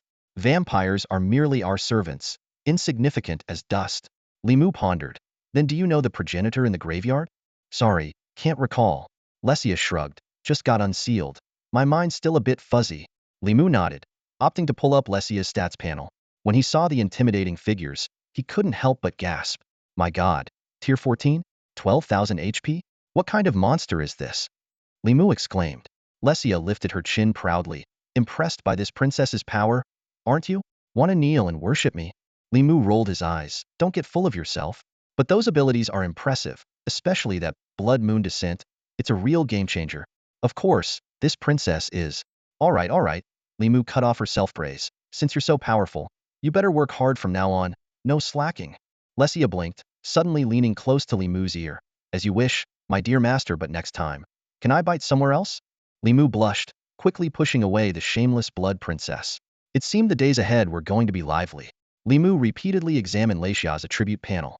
He recognized every word, but together they baffled him. After a thorough investigation, he finally discerned the anomaly. It could all be summed up in 2 words. Ridiculous. The first thing he noticed was Lesia's status, weakness and curse. However, this did not align with her demeanor. Lesia showed no signs of weakness or curse. She was full of energy, eating and drinking heartily, even joking with Li Mu and, along the way, took his first time. Li Mu couldn't help but think of Lilith, who also suffered from a curse and had been tormented for a long time. Although comparing them seemed unfair to Lilith due to their vastly different identities, backgrounds, and experiences, it highlighted the peculiarity of Leixia's current state. More perplexing was Leixia's level, 14. This mysterious plus sign reminded Li Mu of terms from fantasy novels like Half-Step Emperor or Quasi-Saint of ancient worlds. Regardless of its origin, the effect of this plus sign was evident. Despite being sealed at level 1, Leixia's attributes were astonishingly high. She had 12,000 health points at level 1, more than double the 5,000 health points of the Dragon Evelyn at the same level. All her four-dimensional attributes reached 10, which was beyond Li Mu's comprehension. Li Mu recalled the system's compromise to balance the game by keeping hero attributes modest. Typically, a level 1 hero's base attributes are not impressive to prevent data inflation and facilitate player calculations. The difference in tiers mainly manifests in racial bonuses and growth potential. However, Leixia's base attributes were shockingly high, completely defying this norm.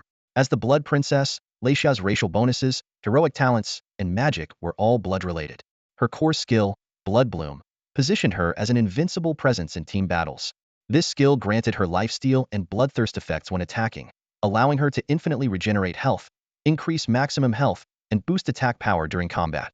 In large-scale battles, Leixia was practically an army by herself. She could swiftly transform into a war goddess with extraordinarily high health and godlike attack power. To defeat her, unknown combat seemed the only option, yet even that was no easy task. Blood Oath and Blood Raider further enhanced Leixia's abilities, with the former boosting her dueling and escape capabilities, and the latter strengthening her teamfight prowess. Finally, the area damage skill Blood Descent, combined with its group buff effects, made Leixia an almost unbeatable hero. Incredible, without a single flaw. Li Mu stared intently at Leixia's attribute panel, his brow furrowed. The thing that troubled him the most was her singular yet immensely powerful magic.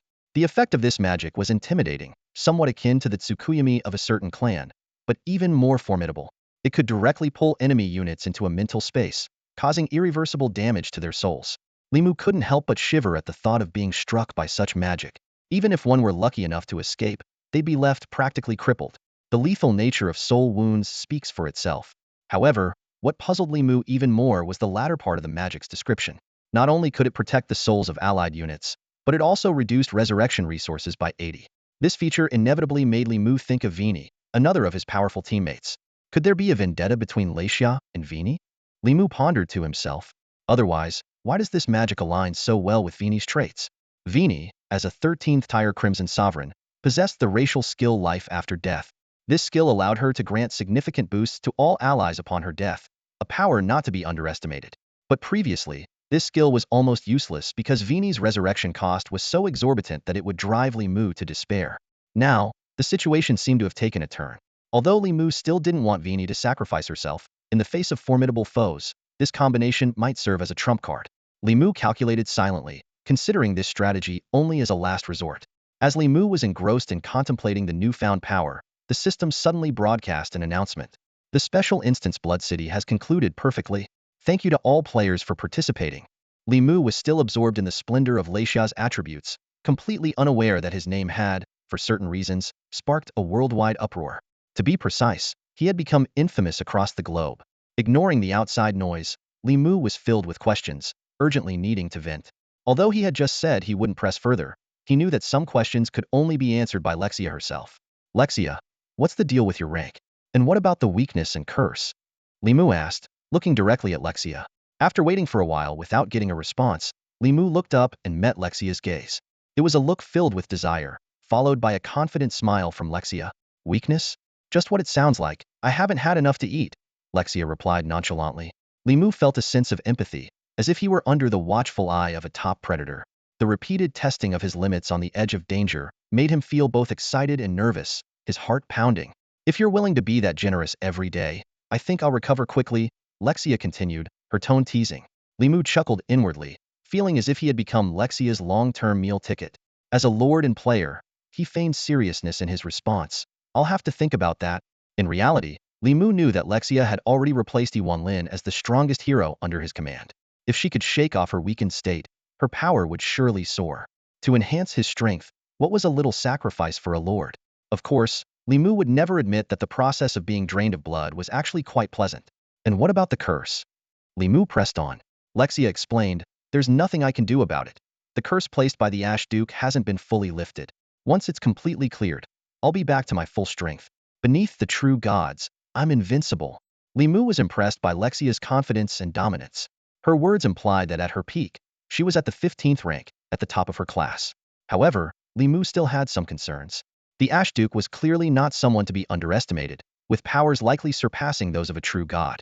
Sensing Li Mu's unease, Lexia's eyes glinted with mischief as she added, "Oh, I forgot to mention, the Ash Duke is a powerful god."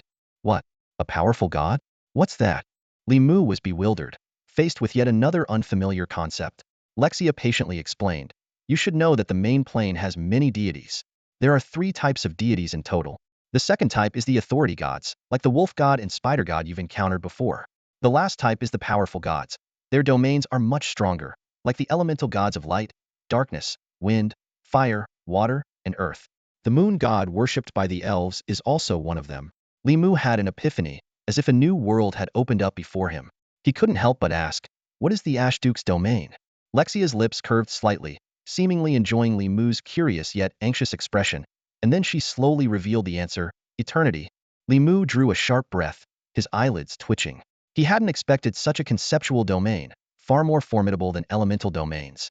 Seeing Li Mu's shocked expression, Lexia couldn't help but laugh. "But you don't need to worry. The entanglement between my clan and him is a grudge from a past generation, and it should be over. Although he's an extremely petty and disgusting guy, he won't attack you because of me, so you can rest easy." Li Mu breathed a slight sigh of relief, thankful he didn't have to face the hostility of 2 powerful gods and 1 authority god simultaneously. Just then, a system notification sounded. "Dear player, you have an urgent call. Would you like to accept it?" Li Mu chose to accept, and immediately heard the anxious voice of Li Shiyu. "Muge, something's wrong. There's a bunch of reporters at the door wanting to interview you. I checked online and found that the whole internet is criticizing you, calling you a cheater, saying you exploit bugs, and even claiming you're an inside system administrator. Tianwen, along with Tiandi and several other clubs, have applied for arbitration with the officials, demanding severe punishment for you. What are we going to do, Muge? Notify the property management to get them out in 10 minutes, or prepare to face complaints." Li Mu said without hesitation, his fingers tapping rapidly on his phone screen. His brow was furrowed, and his tone was filled with impatience. Li Mu thought to himself that the tens of thousands he paid in property fees each year couldn't be wasted. He deserved proper service. As for the noisy skepticism online, he couldn't care less. Most people were just there for the spectacle, and as for those clubs, let them make a fuss. He was curious to see what tricks they could pull off. With a cold smirk, Li Mu thought, "Who says he has to pay attention to them? If they've got the guts, they should send a legal notice. Even if they did, so what?" He hadn't cheated or used any unconventional methods. His conscience was clear, so there was nothing to fear. Even if the opposition wanted to resort to underhanded tactics, Li Mu was unafraid. Although his family background wasn't top tier, he wasn't someone who could be easily bullied. He had all the necessary connections, and if they dared to act recklessly, he would ensure they faced serious consequences. I understand." Li Shiyu hesitated on the other end of the line, her voice filled with concern. After hanging up with Li Shiyu, Li Mu's phone lit up again. Seeing the number on the screen, he frowned, feeling a bit of a headache, but decided to answer the call anyway. Once connected, there was a strange silence as neither side spoke immediately. After a long pause, an elderly yet strong voice broke the silence. "If you're willing to come back, I'll handle all those issues for you." "Humph. These days any riffraff dare to jump around." The speaker was Li Mu's grandfather, a figure quite unfamiliar to him. The Li family was a prominent one, with assets starting in the billions. Li Mu felt estranged from his grandfather because he had never met this nominal elder in his life. The story was a classic one. Li Mu's father came from a prestigious family, while his mother was from an ordinary background. Because of this mismatch, the Li family disapproved of their relationship. His strong-willed father cut ties with his family and moved to a new city with his wife. This departure and refusal to communicate disappointed the Li family, especially the old man. He had hoped to resolve things through negotiation and compromise, but was hurt by his son's impulsive actions, and thus ceased contact. Li Mu didn't want to delve into or comment on the previous generation's grievances. The crux of the matter was that he and his grandfather were complete strangers. From birth to adulthood, they had barely met, let alone developed any emotional connection. Now, asking him to return to a completely unfamiliar environment, both people and matters would take a long time to adapt to. Moreover, given his father's actions back then, whether the rest of the Li family would welcome him was still a question. Taking a deep breath, Li Mu calmly replied, "Thank you for your concern, but I can handle it myself. I appreciate your care." He politely but distantly declined his grandfather's offer. Well done. The old man's voice carried a hint of approval, steady in handling matters, with the composure of a Li. If you don't need help, I won't insist. Remember, the doors of the Li family are always open to you. May you have health and prosperity. After ending the call, Li Mu didn't immediately return to his game. He chose to wait and see how the company behind the game, Chuangshi Zhangji, would react. Truth be told, he was quite curious about this company. In the previous era, people's focus was always on the game itself, rarely on the company that produced and published it. Shindai Cultural Technology Company, Limited. Before releasing Chuangshi Zhangji, it was an obscure small company. Then it inexplicably expanded wildly, with assets skyrocketing over 10,000 times in just 1 month. An incredible feat after completing its restructuring and expansion. It took only a week to finish the game's promotion and public testing, a speed that shocked the world. If he could use this opportunity to probe into Shundai Cultural's reality, Li Mu would be delighted. He wasn't afraid of trouble. In fact, he hoped it would escalate. The bigger the commotion, the better for him. It would achieve 2 goals, slapping those noisy clubs in the face and uncovering the secrets of Shindai Cultural. Meanwhile, at the Tianwen Club's base, Lu Ningqing was in a fit of rage. Damn it! Li Mu, you just wait. I'll make sure you lose everything, he roared, grabbing a fine ashtray and smashing it on the ground. Shards flew everywhere, and the secretary in the corner shrank back, too scared to make a sound. After venting his anger, Lu Ningqing straightened his disheveled collar and calmly instructed the secretary, contact Tiandi and several other clubs now. We'll hold a joint press conference. I refuse to believe that Li Mu alone can block out the sky. This time, I'll ensure he's disgraced for good. I've had enough of him. Lu Ningqing continued to mutter to himself. Does having good skills matter? If you can't handle societal chaos, what's the point of being an adult? Ridiculous. I came from a worse background. My skills aren't as good as his, but so what? I still rose to the top of Tianwen, became the leader, while he can only fade away. Isn't the difference between us obvious? Why not just quietly fade away? Must he jump out now and seek trouble? Fine. I'll help you with that. His words were filled with disdain and provocation towards Li Mu, as if he were engaged in a fierce dialogue with an unseen opponent. Lu Ningqing's eyes flashed with a sinister light, clearly determined to make Li Mu pay the price. In the reception hall of the Tianwen headquarters, Lu Ningqing sat at the head of the table, with Wang Yu, the Emperor of Heaven, by his side. Lu Ningqing glanced around the room, his gaze sweeping over each journalist present, and began to speak. The purpose of this press conference is something some of you might already be aware of. However, in the spirit of fairness and transparency, I will play the evidence video in front of everyone and also share the original files, ensuring there has been no editing whatsoever. There was a note of repressed anger in his voice as the large screen lit up, displaying the footage of him being mercilessly beaten by Li Mu. In the footage, Li Mu's voice was clear. If you have the guts, go ahead, I don't care. Even with his back to the screen, Lu Ningqing's face involuntarily showed signs of pain, as if the contemptuous, arrogant tone was a file grating away at his nerves. Under the table, Lu Ningqing's fists were clenched tightly, his knuckles turning white from the pressure. He vowed silently to himself, Li Mu, don't blame me for this. This is how society works. To succeed, you must step on countless stepping stones. You, born with a silver spoon, could never understand the struggles and pains of ordinary people. Suddenly, an arrow shot across the screen, causing it to shake violently before going completely black. The reception hall erupted into a flurry of astonished reactions. Was that last arrow shot by Li Mu too? Why is his damage so high? Isn't it obvious? He must be cheating. There's no doubt about it, the evidence is clear. Who would have thought that the esports champion from 2 years ago would fall so far? Truly, how unpredictable life can be. The hall buzzed with heated discussions. Lu Ningqing exchanged a discreet glance with Wang Yu, a satisfied smirk flickering in both their eyes. Wang Yu spoke up, his tone filled with helplessness and sorrow. You are all professionals in the industry, and you have seen it with your own eyes. Li Mu's actions are nothing short of brazen. He is openly challenging the justice that all players hold dear. The allure of esports lies in its relatively fair environment, where it doesn't matter where you come from. If you have the skill, there's always a path forward. He continued, you all know the precarious state of our company, Tiandi, which is nearing dissolution. Genesis Chronicles is our last hope, and we invested 20 million, putting everything on the line, only to encounter the malicious Li Mu. It's truly devastating. The journalists echoed his sentiments, with one even exclaiming passionately, ugh, Li Mu is despicable. I once dedicated an entire column to him, and now I feel disgusted, like it was all for nothing. Exactly. Another journalist chimed in, who among us hasn't written about him? The prodigious young talent who burst onto the scene, unbeatable in the arena.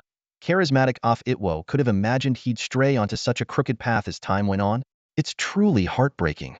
Amidst the wave of criticism against Li Mu, Lu Ningqing spoke again, his voice slightly choked with emotion. I have already submitted the video evidence to Shandai Culture. I know we are weak, and I know we are powerless, so I implore everyone. I hope the entire online community of players will bear witness and oversee this. We seek nothing but fairness.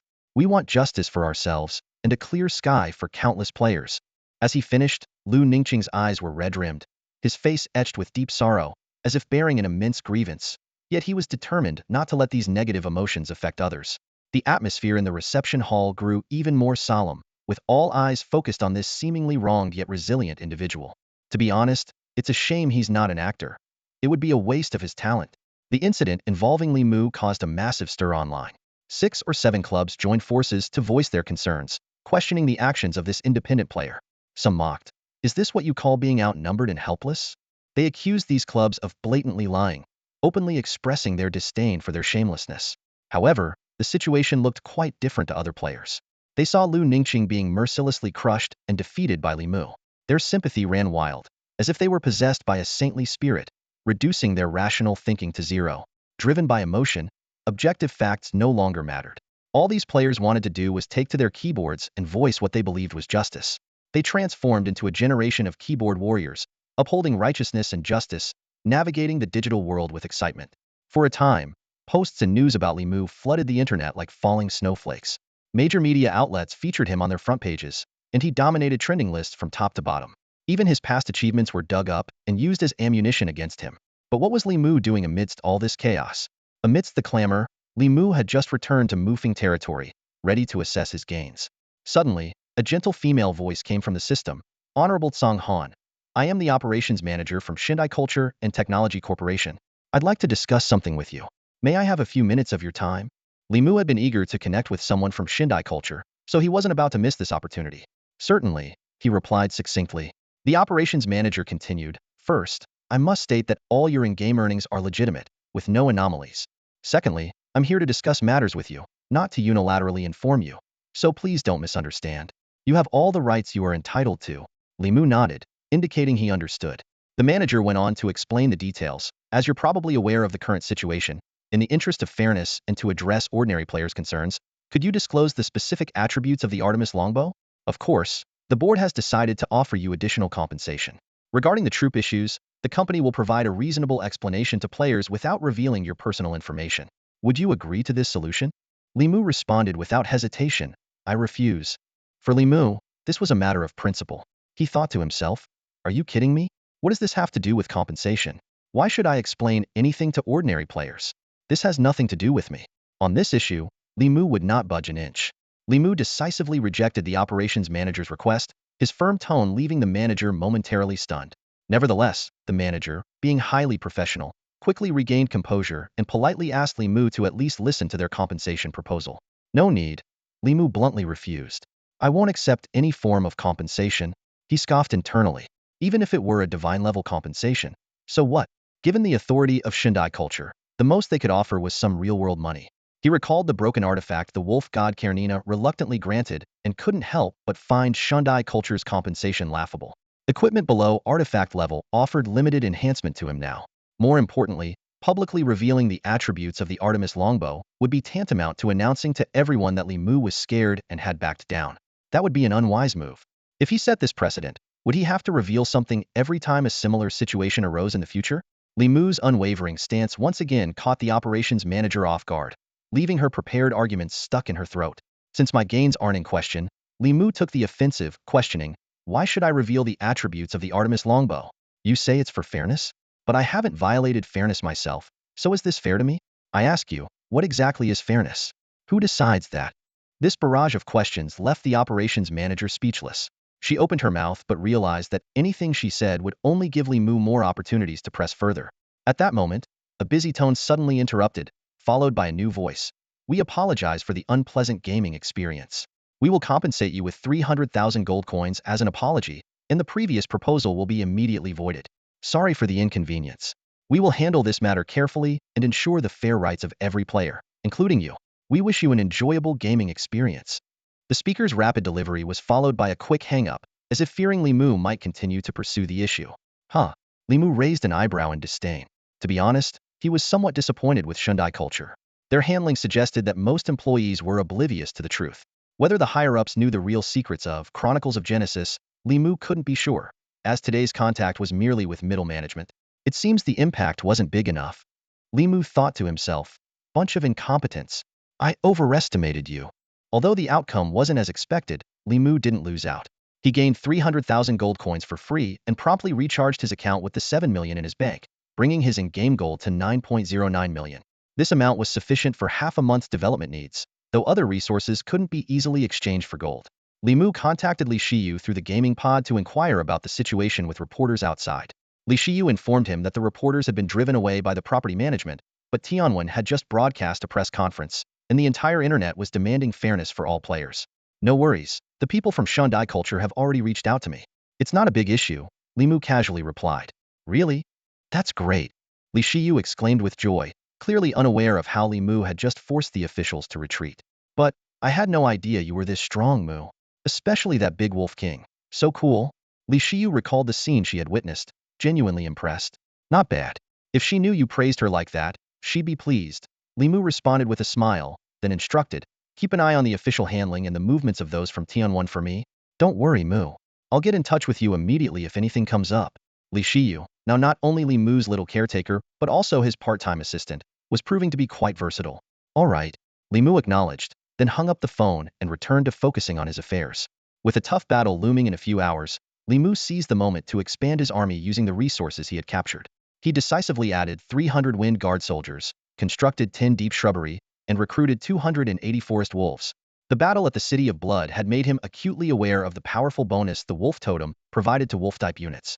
He calculated privately that, whether in the short or long term, significantly increasing his wolf units was a surefire investment. Meanwhile, outside the game, a storm was brewing in the real world. The internet was abuzz with Li Mu's victory, and skepticism was rampant. Amidst the clamor, the long-silent official entity, Shundai Culture, finally spoke up. They chose to address the skepticism with a live press conference. The spokesperson for Shundai Culture stood before the camera, appearing serious yet confident. He began by expressing gratitude to the players. First, I want to thank all the players for their tremendous support of Chronicles of Creation. It's because of you that we strive to become better and work harder. He then got straight to the point, addressing the players' most pressing concerns one by one. Regarding your concerns about whether the player Tsong Han used cheats, exploited bugs, or is an insider in our company, I will answer each of these. With a firm tone and direct gaze into the camera, the spokesperson stated.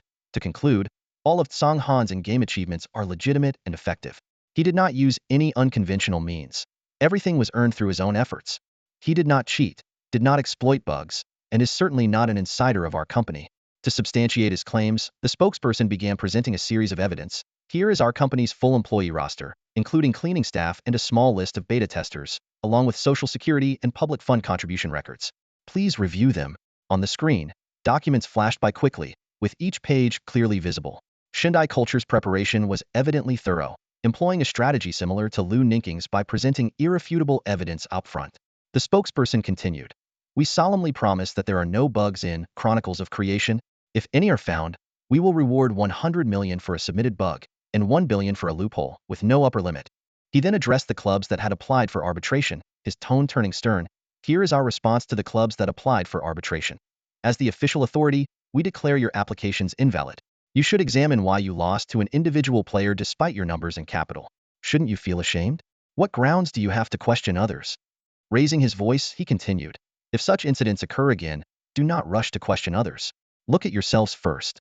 To prevent similar situations from arising, the game will undergo further maintenance, after which more leaderboards will be introduced to inform all players of the gap between them and top-tier players. In conclusion, the spokesperson ended with a powerful statement. Finally, I have one thing to say. In esports, mediocrity is the ultimate sin. This press conference undoubtedly put an exclamation mark on the entire controversy, leaving players with much to ponder. In an instant, the world fell silent. Hundreds of journalists in the conference hall were stunned, their eyes fixed on the speaker on stage. Her words seemed to carry a magical force, echoing in their minds, almost overwhelming them.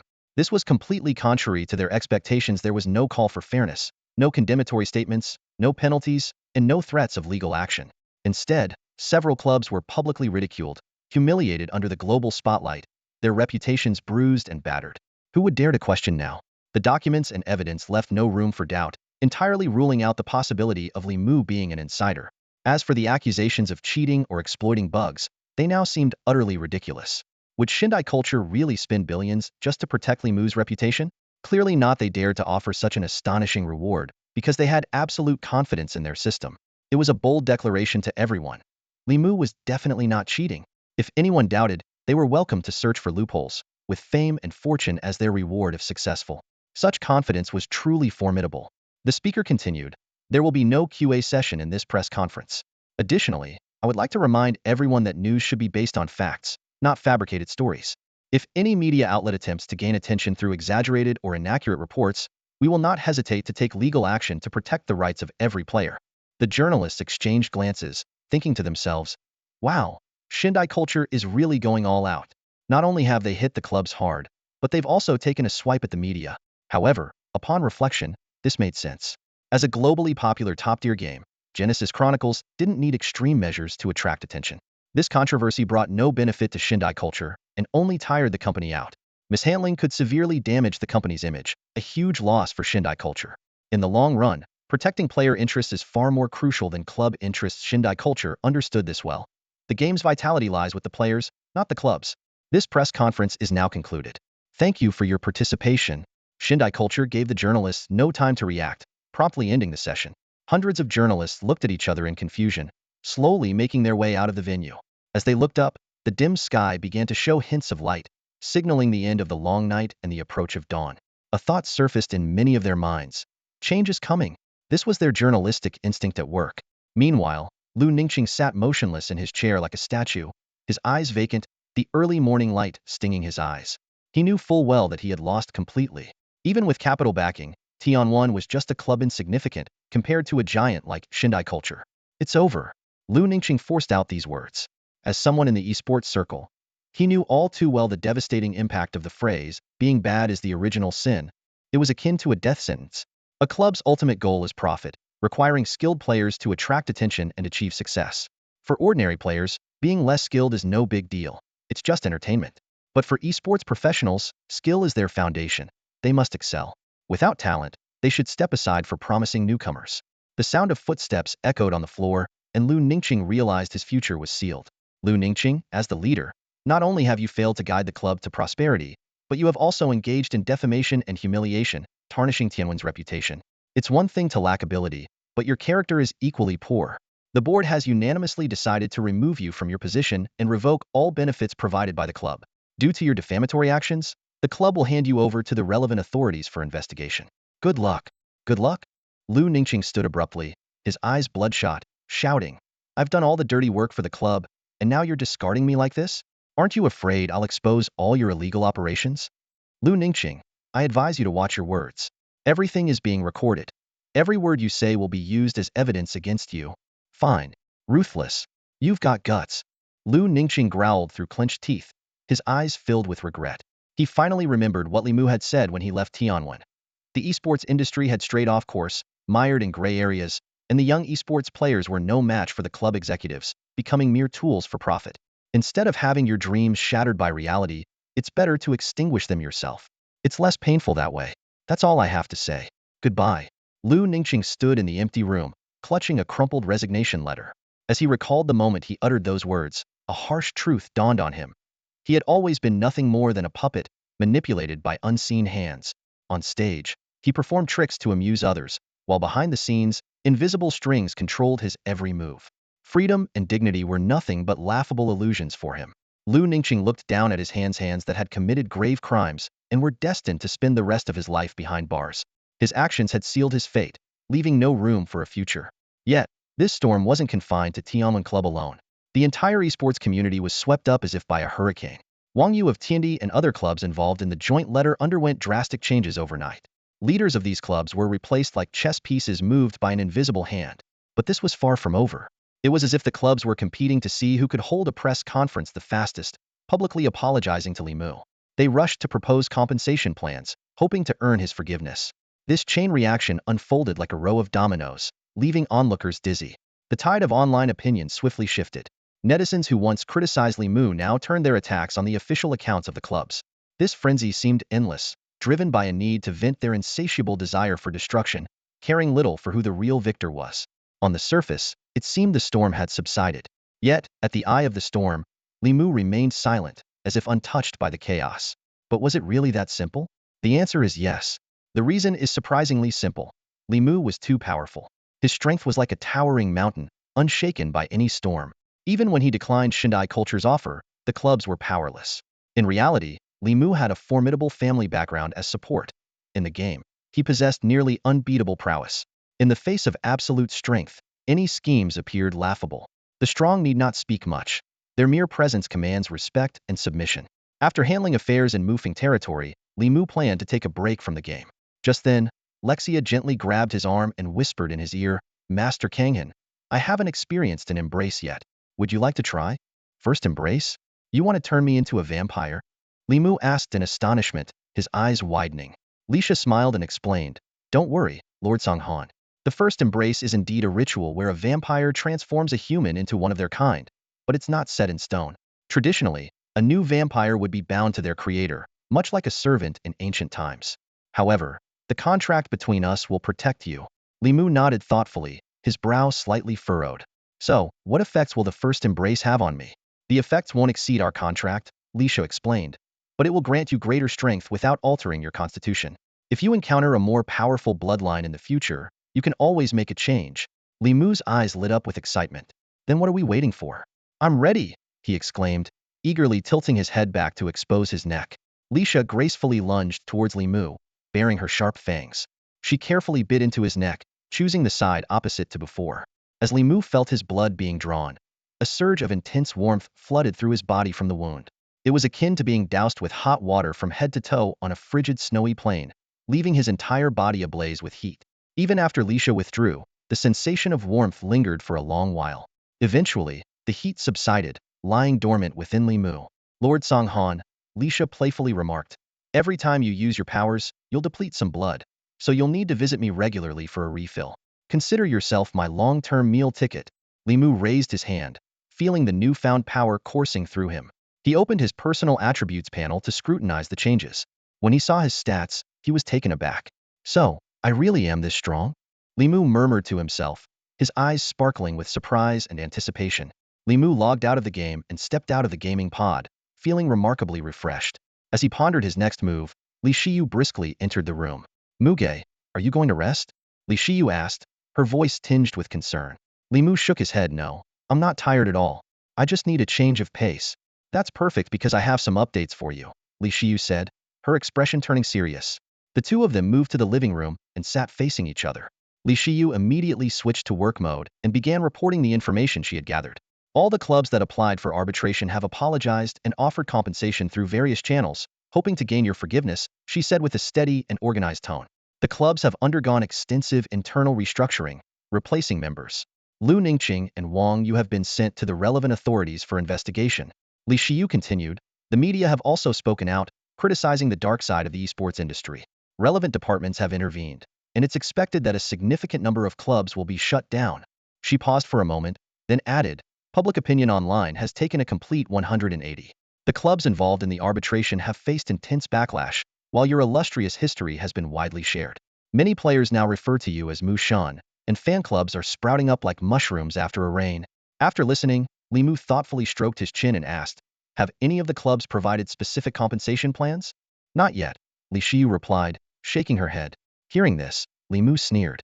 He understood these clubs' true intentions. They hoped Li Mu would approach them first, using compensation as leverage to get him to publicly reconcile or even speak favorably on their behalf to clear their names. It was a tired old tactic that Li Mu had long since seen through. At that moment, Li Mu's thoughts drifted back to the game. He recalled what Lexia had said. His physical state hadn't changed, and he was still human, but now with a vampire hybrid status. This transformation had its pros and cons. The advantage was the ability to easily change races in the future, but the downside was that his character template remained at the lowest white quality level. Li Mu frowned, reflecting on the annoying attribute panel design in Genesis Chronicles. Equipment bonuses weren't displayed, and only natural attribute improvements from leveling up were shown, which felt mocking. He mused that if he could transform into a higher race like a dragon, his template quality would undoubtedly rise, and his strength would increase accordingly.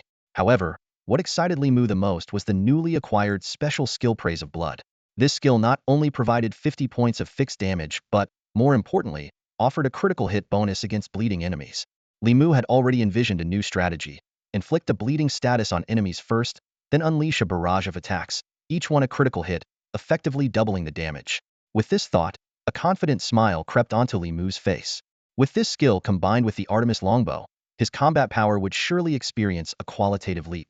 Perhaps he could finally contend with low-tier heroes of the same level. Dream on, Li Mu sneered, a hint of disdain flashing in his eyes. He had already seen through their schemes. Those people clearly overestimated the allure of money to him. Standing by the window, Li Mu reflected on the experiences of his past life. The memories flooded back like a tide, strengthening his resolve. He knew well that in harsh environments, dignity was more important than anything. Those who lost their dignity often met a swift and miserable end. Without dignity, a person becomes like a dog, Li Mu murmured to himself. And who really cares about the fate of a dog? Just then, Li Shiyu gently knocked and entered the room. She carried a stack of documents, pulling out an exquisite card to hand to Li Mu. Brother Mu, this is an invitation from Shandai Culture. They mentioned that their company executives will personally host you this weekend. Li Mu took the card and examined it closely. The card was crafted with precision, featuring a high-end metallic cutout design. The front displayed Shandai Culture's logo, while the back bore Li Mu's gaming ID. Oh, such a nice gesture, Li Mu remarked nonchalantly, though a flicker of interest appeared in his eyes. He was curious about the so-called company executives and who they might be. Got it, I'll think about it, Li Mu replied coolly. Suddenly, Li Shiyu let out a small yelp and quickly lowered her head, muttering a hasty "hm." Li Mu looked at her in confusion. What's wrong? Are you feeling unwell? No, no. Li Shiyu waved her hands dismissively. Just feeling a bit warm, that's all. Seeing that Li Shiyu wasn't keen on elaborating, Li Mu didn't press further. He got up and headed towards his bedroom. I'll go lie down for a bit. Okay, Li Shiyu replied softly. Once Li Mu's bedroom door closed, Li Shiyu collapsed onto the sofa, covering her flushed cheeks with her hands. She muttered to herself in a voice only she could hear. Why does Brother Mu look so handsome today? It's like, no, no, no. Li Shiyu, what are you thinking? I advise you to put those thoughts away right now. After resting with his eyes closed for 3 hours, Li Mu had a simple meal and logged back into the game. As usual, Elena greeted him with a radiant smile. Welcome back, Lord Kanghan. Li Mu nodded lightly in response and glanced around the territory of Mufeng. The atmosphere was serious, except for Lexia, who was playfully teasing Losai. Her smile was especially dazzling in the sunlight.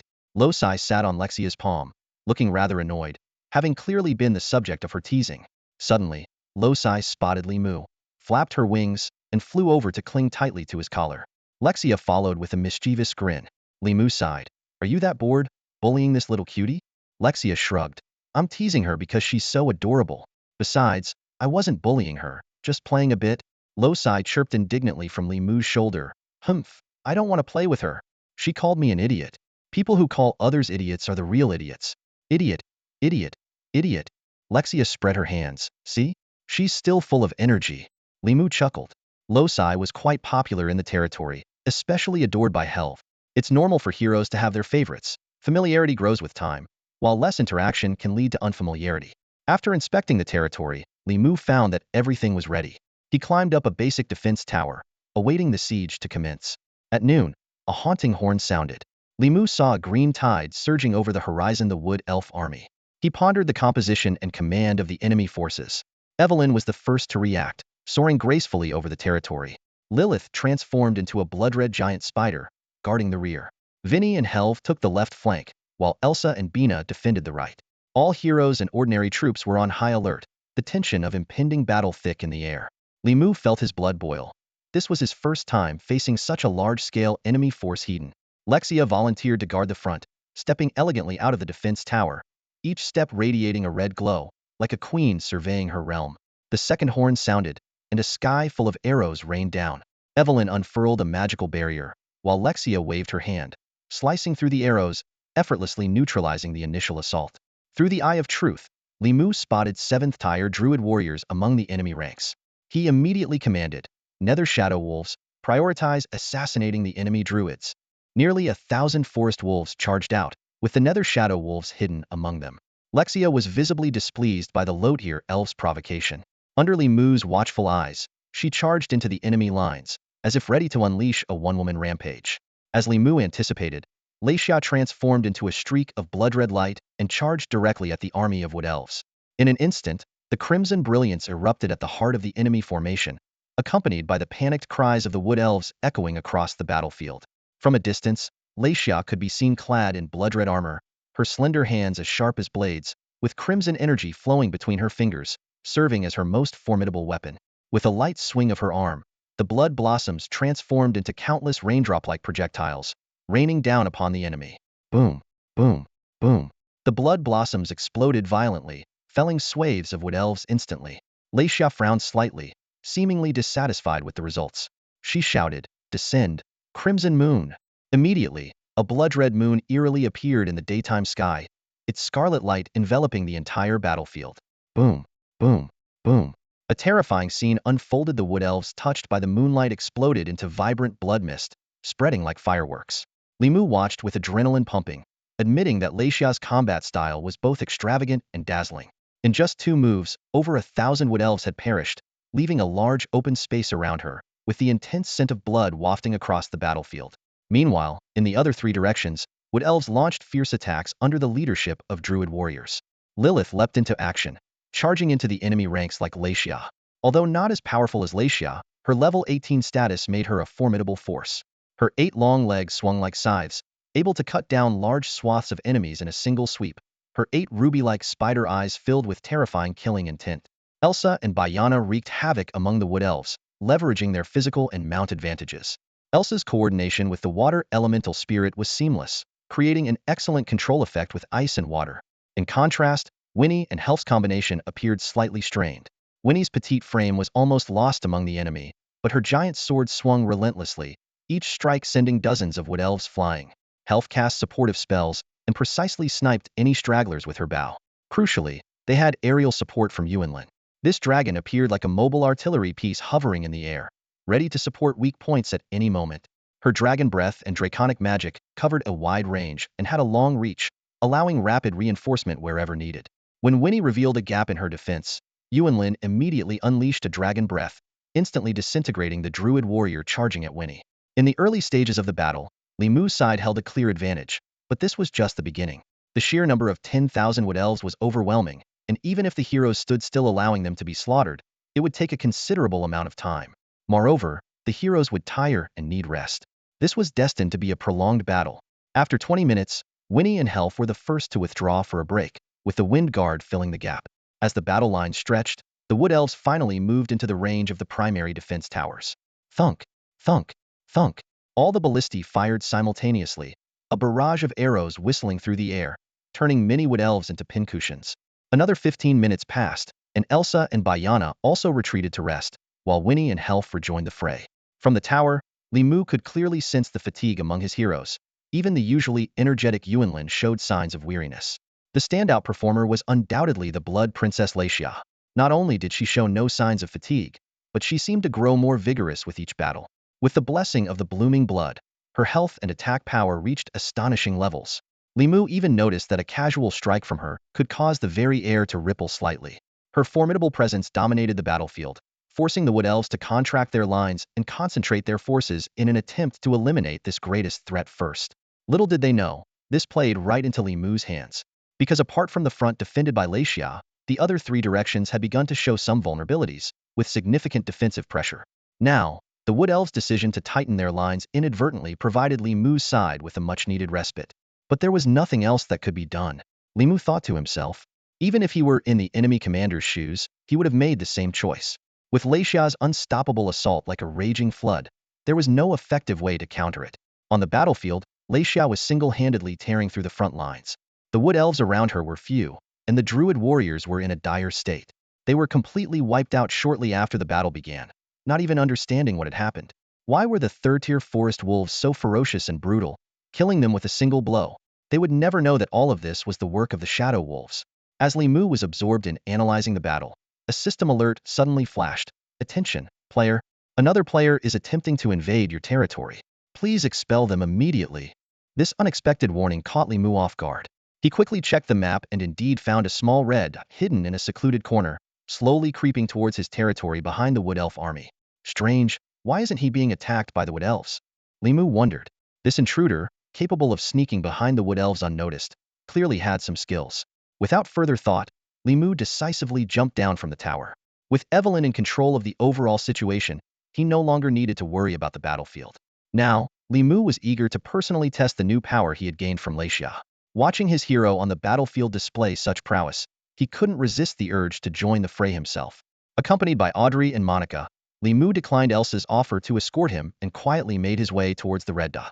Lord Kanghan, please wait a moment, Audrey whispered. I can lower your presence. While it might not be very effective against other heroes, it's quite useful against explorers. Before she finished speaking, a wisp of faint smoke wrapped around Li Mu, reducing his presence to the minimum. Using this advantage, Li Mu easily maneuvered behind the player. Sister Shuang, you won't believe what I've discovered, the female player excitedly muttered to herself. I've found explosive information that will go viral. Li Mu acquired a 14th tier dragon from the City of Blood, a dragon over 50 meters long. One breath of fire and countless deaths. It's so powerful. Yes, I think it's quite powerful too. Li Mu chimed in naturally. Wow, you think so too? The dragon is so strong. I really want it. The female player exclaimed with excitement, then quickly realized something was wrong and scrambled to her feet, turning around. She found Li Mu with his bow fully drawn. Her face turned pale with shock. Before she could explain, Li Mu, with a bright smile, said, Miss, peeking into others' privacy isn't very ladylike, and it calls for punishment. With that, Li Mu released the bowstring. The arrow whistled through the air, piercing the female player's throat instantly, killing her on the spot. Such ruthless beauty, congratulations, Li Mu muttered to himself mockingly, then shook his head in denial. No, it's terrifying. A system notification popped up. You have killed player Little Sheep. As Li Mu watched the gradually dissolving corpse, the smile on his face suddenly vanished. He stood still, his sharp gaze sweeping towards the direction of his territory, then relaxed slightly. Due to the geographical location and viewing limitations of Mufeng territory, combined with Evelyn's massive size, Little Sheep mistakenly assumed she was Li Mu's prize from the Blood City. This misunderstanding was somewhat beneficial for Li Mu. Although it exposed Evelyn's existence, it concealed Lexia. After weighing the pros and cons, Li Mu accepted this outcome. After all, Evelyn's size was continuously increasing, and her current height of 50 meters was already enough to draw attention. She would continue to grow 200 meters, 300 meters, even 500 or 600 meters, making it impossible to keep her hidden. Although Evelyn could use magic to shrink her body, it was torturous for a dragon, akin to wearing ill-fitting shoes. Li Mu was reluctant to suppress the nature of his heroes, knowing exposure was only a matter of time. It just happened a bit sooner than he would have liked, which left him feeling displeased. Since he was displeased, he needed to vent his frustration.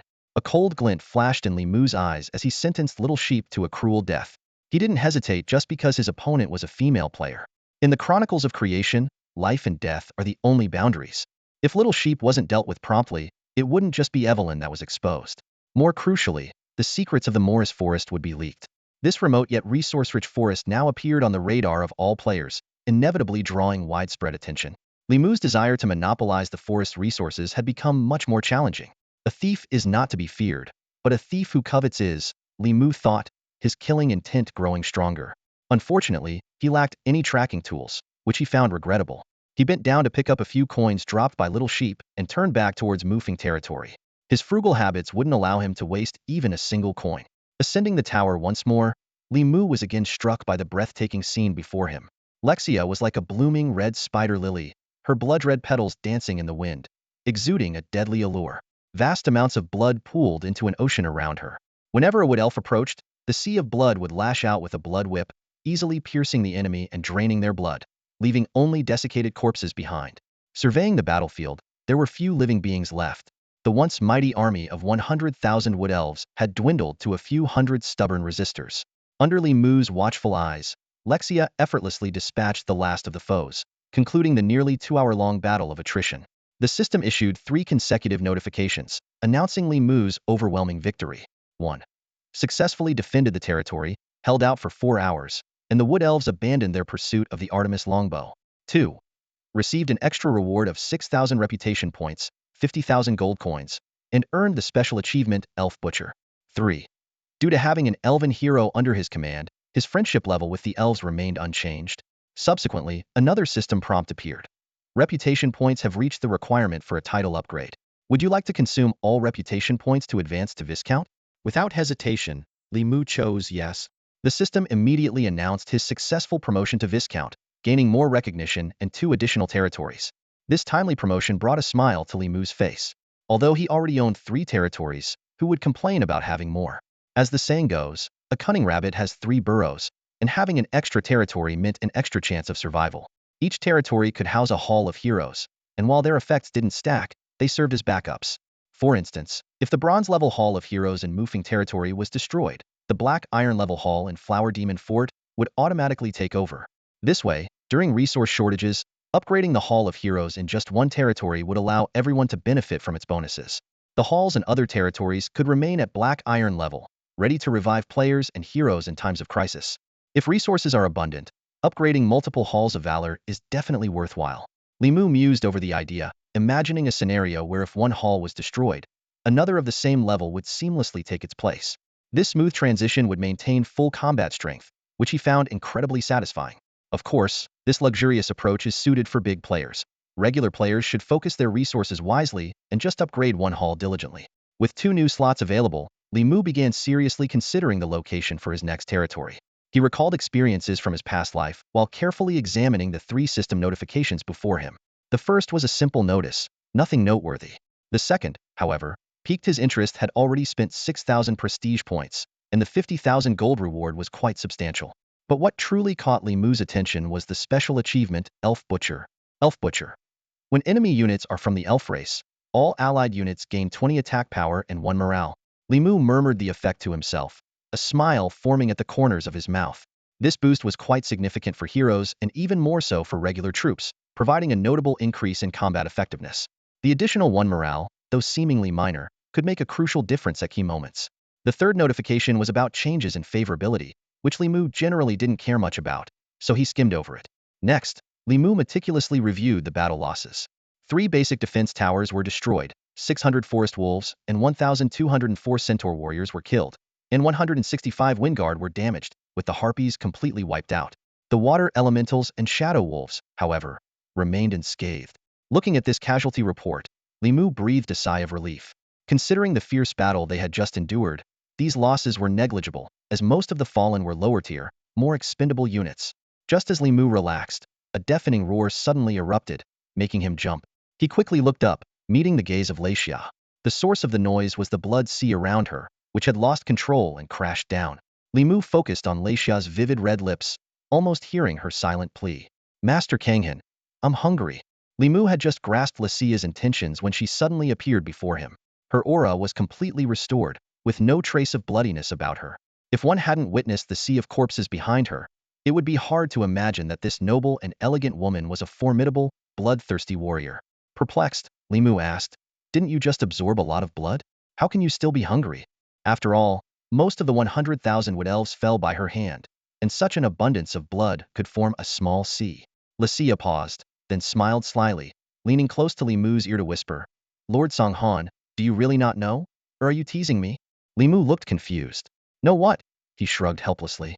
I only know that some vampires have a preference for virgin blood. Do you have such a taste? Absolutely not. Leixia denied firmly. After staring at Li Mu for a while, she sighed. You would have me consume such lowly blood? I'm truly heartbroken. She pretended to be sorrowful, covering part of her face with her hand. Yet her blood-red eyes were fixed on Li Mu, making her intentions clear. Lord Songhan, feed me. Li Mu couldn't help but laugh. It was the first time he had seen someone be so picky about their food with such justification. He even had the urge to pat Leixia on the head and tell her not to be so choosy. But then again, she was a 15th tier pureblood from the previous era, so it made sense that she wouldn't fancy wood elves. While the elf race is generally considered superior, the individual differences are significant. Wood elves may share the beauty of the elven race, but they're not as powerful as nature elves or frost elves. They're more like a notch above mid-tier species than truly superior. Li Mu didn't mind feeding Leixia. She never took much blood, just a small sip, always careful not to affect Li Mu's health. Besides, the sensation of being bitten by her was unexpectedly pleasant. Most importantly, she deserved the reward more than anyone. Without her, even if they had won the battle, it would have been a costly victory, and all their hard-earned resources might have been lost. With this in mind, Li Mu unhesitatingly exposed his neck. Leixia beamed with a captivating smile. Thank you for the treat. That familiar sensation washed over him once more. Even though it was the 3rd time, the feeling remained just as intense, never diminishing with repetition. After a couple of sips, Leixia's face showed a satisfied expression, exuding charm. Li Mu then jumped down from the tower, surveying the war-torn landscape around him, feeling a twinge of frustration. What was once a decent view was now desolate, with barren grounds and deep grooves marking the scars of battle.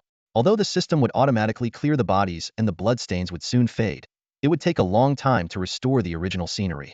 Of course, that's assuming no human intervention.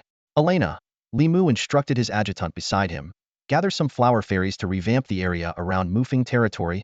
With over 1,000 flower fairies, they couldn't just sit idle. It was time to put their skills to good use and improve the environment. Understood. I've noted it down. Elena nodded seriously. As the highest-ranking official in Mufeng territory, the chaotic scene before her was upsetting, even though she said nothing. She fully supported Li Mu's decision. Li Mu checked the remaining resources and casually replenished 300 Windguard troops. Other units couldn't be replenished at the moment and would require capturing wild nests to increase their numbers. They'd have to wait until the next recruitment cycle to replenish from the nests within the territory. The damaged primary defense towers and frontline fortifications also needed to be dismantled and rebuilt. As everything gradually calmed down, the sun set. The golden light lazily spread across the land, stirring a longing to return home. Suddenly, a system notification chimed. You have an external call. Do you wish to answer it now? Yes, Li Mu replied. Brother Mu, something's wrong? Li Shiyu's anxious voice came through. Your 14th tire dragon has been exposed, and the location of your territory has been posted online, along with battle footage of the dragon. Alright, I understand. Unlike Li Shiyu's panic, Li Mu remained unusually calm. From the moment he spotted the little lamb, he had anticipated this outcome and wasn't surprised at all. Mu, what should we do? Li Shiyu asked anxiously, her eyes filled with worry. She stared intently at Li Mu's face, searching for any sign that could ease her troubled mind. The territory being exposed is too dangerous. If someone sneaks in and destroys the Hall of Heroes, wouldn't your escape route be cut off? Li Mu looked calmly at Li Shiyu, his expression unwavering. Don't worry, he said softly, his voice carrying a subtle hint of confidence. You'll understand once you enter the game. I have my own ways to handle this. Feeling the calm assurance in Li Mu's words, Li Shiyu's breathing gradually steadied. Noticing this, Li Mu shifted the topic. By the way, I've seen you adjusting well. How about trying to enter the game tomorrow? Li Shiyu paused for a moment, recalling the events of the past few days. She had witnessed Li Mu's journey from being criticized online to being praised and now envied by all. In this short span, Genesis Chronicles had completely changed her perception of the game. As a top student who successfully entered a prestigious university, Li Shiyu quickly recognized the immense value hidden within Genesis Chronicles. She knew well that the earlier one enters the game, the greater the advantage. She also understood that one cannot dwell in the past forever. It was time to bravely move forward. Yes, I can. Li Shiyu replied resolutely. I want to log in with you tomorrow morning, Mu. Li Mu nodded in approval. Yes, that's best. He already had a preliminary plan in mind, considering having Li Shiyu manage the Flower Demon Fort, but the final decision would depend on the actual circumstances. After hanging up the call, Li Mu didn't log off immediately.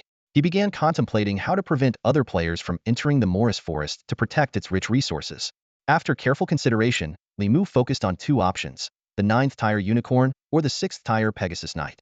Both units possessed high mobility, capable of swiftly patrolling the entire forest.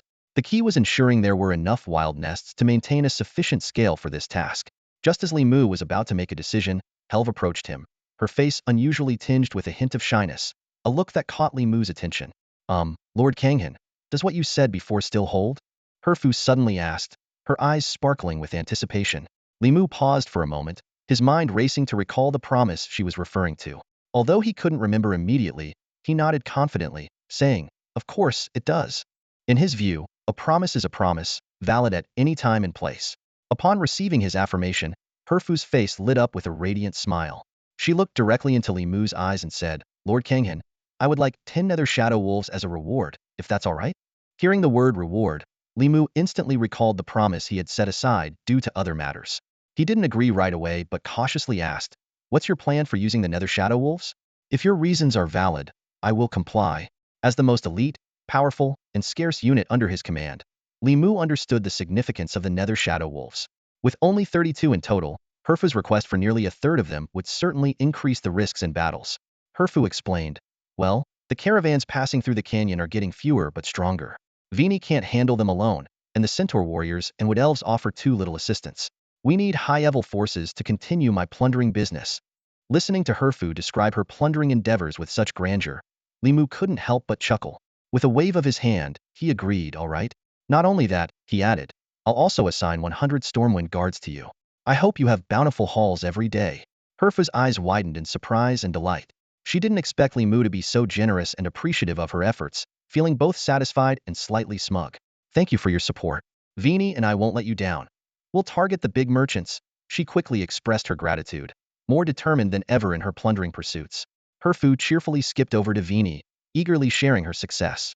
Vini merely smiled and nodded, speaking little. From Li Mu's perspective, their roles seemed reversed. The tall, ageless Herfu appeared like an excited younger sister, while the petite, quiet Vini seemed like the indulgent older sister. The scene was both peculiar and harmonious, leaving Li Mu at a loss for words, so he simply smiled and shook his head. Back at the town hall, Li Mu resumed pondering his earlier dilemma, choosing between Pegasus Knights and Unicorns. Both had their advantages. Pegasus Knights, though lower in initial rank, could be trained by Bayana into the 9th rank hidden unit Valkyries. Unicorns, on the other hand, had a higher initial rank and were more cost-effective.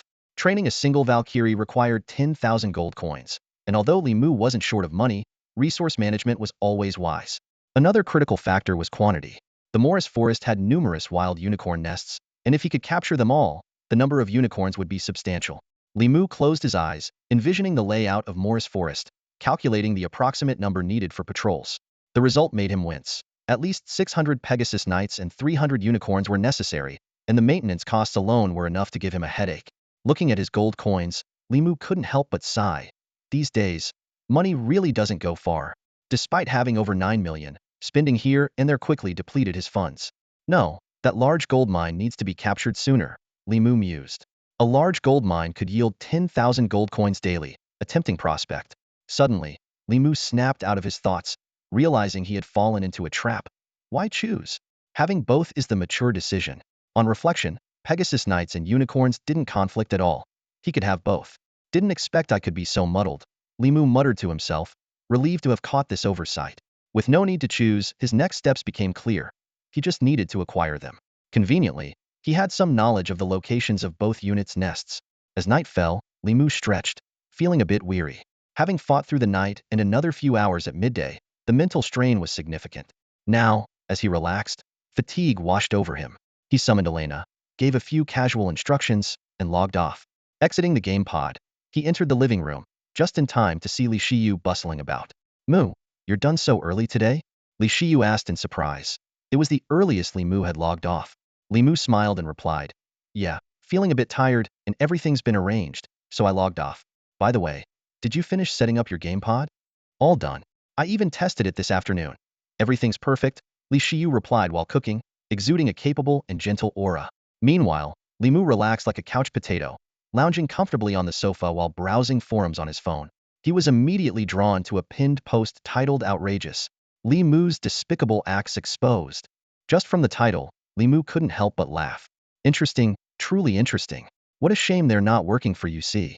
He clicked in and quickly skimmed through the content, laughing even more brightly. Well done, little lamb. Your ability to stir up trouble is impressive, he thought. The post's author was none other than Little Lamb, the female player Li Mu had previously defeated. In her account, Li Mu was depicted as a ruthless villain with vile intentions, who not only humiliated her, but also killed her mercilessly. Was she really that pretty? Li Mu wasn't angry. Instead, he tried to recall her face. Truthfully, he had no strong impression. Too ordinary, he muttered to himself. Hearing Li Mu's hearty laughter, Li Shiyu curiously looked up and asked, Mu, what's making you so happy? Li Mu's eyes were still glued to his phone screen as he casually responded, I'm reading a pinned post. This girl's storytelling skills are quite something. She really knows how to captivate an audience. It's interesting. Upon hearing this, Li Shiyu's expression immediately turned sour, and she huffed angrily, Humph. Ridiculous. I read that post too, and it's full of nonsense. Her photos are all heavily edited, and even then, she's just average looking. Are you seriously interested in her? It's laughable.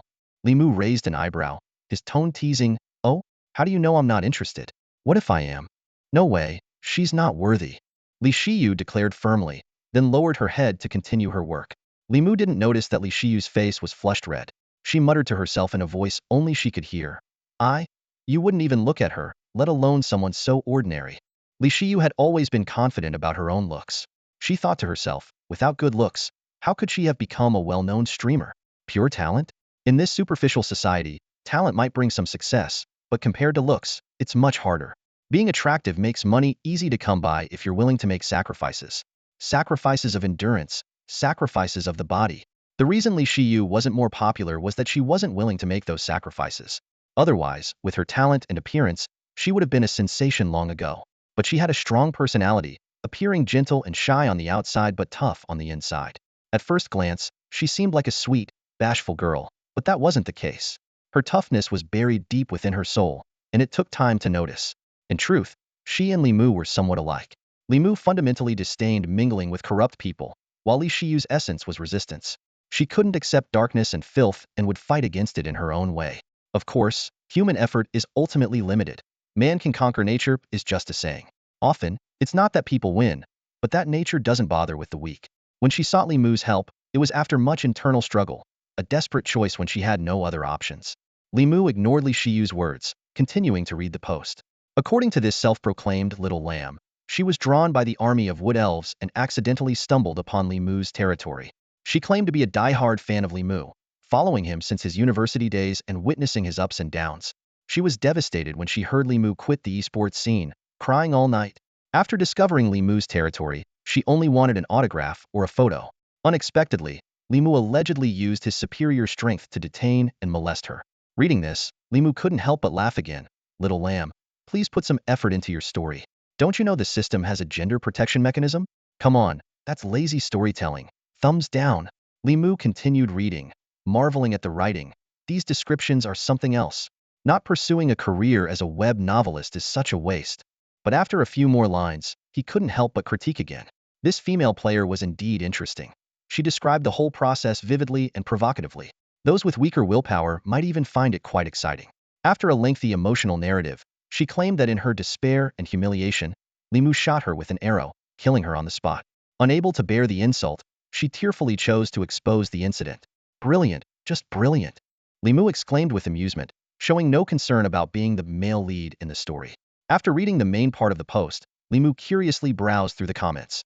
They were roughly divided into two camps, which he found amusing.